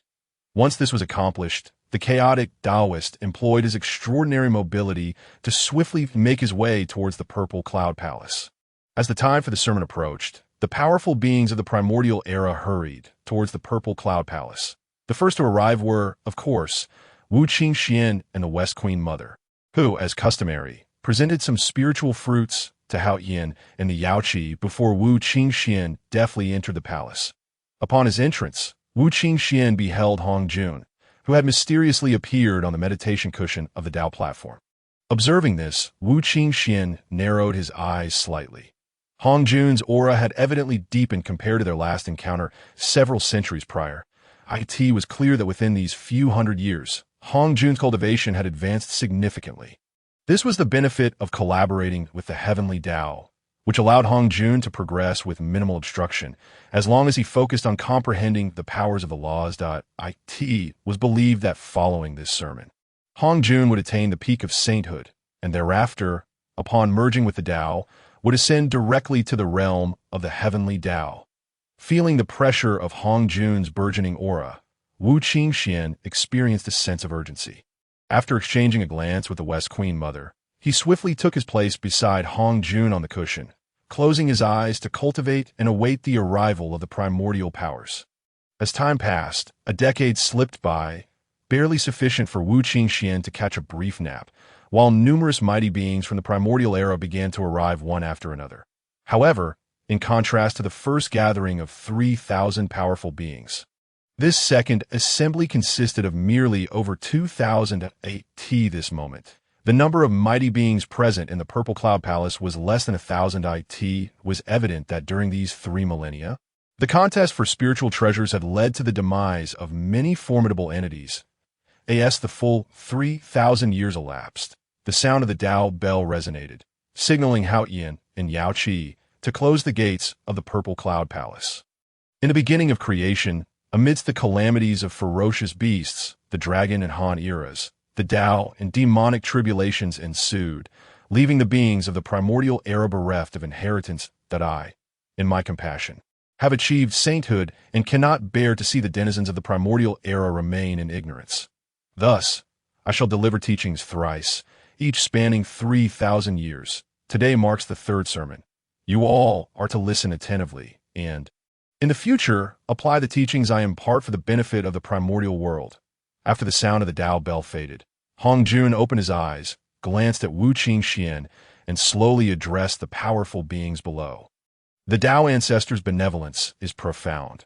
We shall faithfully adhere to the Tao Ancestors' guidance and strive to utilize the teachings for the welfare of the Primordial Era. Upon hearing these words, the mighty beings of the Primordial Era immediately bowed in reverence. Wu Qingxuan, however, merely curled his lip, recognizing the deceptive charm of Hong Jun's words, which concealed a truncated version of the path to enlightenment. Not only had this sparked tribulations over spiritual treasures, but it had also extinguished the hope of many beings in the Primordial Era to attain enlightenment, a most egregious act. Yet, despite his awareness, Wu Qingxuan lacked the inclination to offer any reminders. For him, there were but a few individuals in the entire primordial realm worthy of his concern, and ultimately his martial path needed to flourish within the human race. As long as the human race remained unscathed, Wu Qingxuan would not squander his time warning these mighty beings of the primordial era as the primordial chaos unfolded, and the primordial void began to take shape. With entities emerging before the heavens and earth, the atmosphere within the purple cloud palace became infused with violet energy. The celestial flowers cascaded down, golden lotuses erupted from the ground, and various miraculous phenomena filled the palace, entrancing the mighty beings of the primordial era. During the second sermon, Hong Jun had only imparted portions of the quasi-saint path. Now, over 50% of those present in the Purple Cloud Palace had already attained the status of quasi-saints. However, their treasures for severing the corpse varied greatly, as did their comprehension of the laws, leading to discrepancies in their cultivation levels. Those of higher cultivation, upon listening to Hong Jun's teachings, experienced sudden clarity, their expressions brightening as they diligently compared their paths, discarding the dross and assimilating the essence into their own. Gradually, Taiching was the first to sever his corpse, followed by Yuqing, Shangqing, Niuhua, Jiejing, and Zhuanti among the six. With the success of these six in severing their corpses, a chain reaction ensued, resulting in over a dozen powerful beings from the primordial era achieving the same, including Xinyuanzi, Hongyun, Kuanpeng, and Dijuantai. Even Wu Qingxuan's disciple, Yinyu, upon hearing Hong Jun's teachings, drew inspiration from the Tao and integrated its essence into her martial path, successfully advancing to the mid-stage of the King realm. Meanwhile, the chaotic Taoist leveraged the Tao rhythm during Hong Jun's sermon to swiftly comprehend the laws of earth, fire, and wind, thus catalyzing the growth of the three exceptional innate spiritual treasures within him: the Earth Spirit Pearl, the Fire God Plate, and the Hurricane Staff. Of course, the most significant advancements were seen in Hutu. Bearing the destiny of opening the earth, she had only received Pangu's primordial spirit a mere 1,000 years ago. However, through the resources provided by Wu Qingxuan and the remnants of Pangu's within the Panga Hall, Hutu encountered virtually no obstacles in cultivating the 9 transformations of primordial essence, rapidly ascending to the pinnacle of the great Luo Golden Immortal. Now, as she listened to Hong Jun's sermon, her primordial spirit's cultivation surged. With the essence of the martial God Pearl and the enlightenment tea tree in her mind radiating with an unpredictable glow, aiding Hutu in her understanding of the Tao. Furthermore, within Hutu's body, a mysterious power was awakening, as the principles of reincarnation appeared vividly before her, almost within reach, prompting a rapid enhancement of her comprehension of the reincarnation laws. At this moment, Hutu found herself in a state of profound enlightenment, akin to an epiphany. Wu Qingxuan, originally immersed in integrating Hong Jun's teachings into his own martial path, suddenly sensed a fluctuation from the martial God Pearl's essence. Utilizing the essence, he silently enveloped Hutu with his consciousness, swiftly realizing that her primordial spirit's cultivation was accelerating from the pinnacle of the great Luo Golden Immortal to the early stage of the Hunyuan Golden Immortal. Moreover, this pace was only quickening. Within mere centuries, Hutu's primordial spirit cultivation ascended to the mid-stage of the Hunyuan Golden Immortal. Witnessing this scene, Wu Qingxuan felt a surge of astonishment. He promptly utilized the martial God Pearl's essence to traverse around Hutu, and after a considerable duration, he discerned that an overwhelming aura was awakening within her. This energy bore some resemblance to the aura of the heavenly Tao, yet was fundamentally different. If the aura of the heavenly Tao was ethereal and elusive, then this energy within Hutu was profoundly dense, interspersed with a chill. Sensing the awakening of this aura, Wu Qingxuan harbored a faint suspicion that this was likely the Earth's instinctive response to perceived danger. Hence, it sought to assist Hutu, the destined master of opening the Earth, in elevating her cultivation in the realm of existence. The paths of heaven, earth, and humanity were meant to coexist.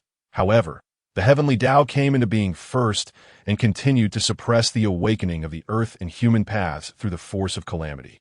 Should this persist, the Earth and humanity would inevitably fall under the dominion of the heavenly Tao. The Earth, sensing the peril, instinctively endeavored to aid Hutu, the destined master of the Earth's opening. Yet, previously, without a primordial spirit, there was little the Earth could do to assist her. However, upon Wu Qingxuan restoring Pangu's primordial spirit to Hutu, the Earth became aware of this change and exerted its full effort to help her elevate her cultivation. Although this action would eventually lead to a period of weakness for the Earth after its opening, it would also liberate it from the control of the heavenly Tao. Given some time, the Earth could fully recover, and even if it could not surpass the heavenly Tao, it would possess the strength to contend with it, ensuring it would not be easily subdued. After deducing this, Wu Qingxuan smiled subtly, multitasking as he stimulated the martial god pearl, silently amplifying its essence within Hutu's mind to secure the fortuitous opportunity within her body, while simultaneously delving into the understanding of the Tao. When Hongjun sensed the subtle fluctuations caused by Wu Qingxuan's manipulation of the martial god pearl, he instinctively glanced at Wu Qingxuan, who was meditating in contemplation, his brow furrowed slightly, yet no matter how he scrutinized, he could not discern Wu Qingxuan's intentions. After a prolonged observation, Hongjun ultimately decided to relinquish his inquiries that, in his view, regardless of Wu Qingxuan's actions, as long as he delivered his teachings, he would be in harmony with the heavenly Tao. At that time, one would possess the strength of the celestial path, and in the face of such absolute power, even if Wu Qingxuan resorted to petty tricks, he would be effortlessly subdued in an instant. As Hongjuan's discourse deepened, the essence of the principles he expounded gradually ascended to the level of the saint's path. Why this juncture, apart from Wu Qingxuan's comprehension, only Hutu, aided by the force of the Earth, could barely grasp the teachings. The other mighty beings, upon hearing Hongjuan's profound insights, were left in a state of agitation, wringing their hands in frustration. After a considerable time, they could only calm themselves, committing Hongjuan's teachings to memory, preparing to ponder them in detail upon their return. It was at this moment that the chasm between the great powers of the primordial era became glaringly evident.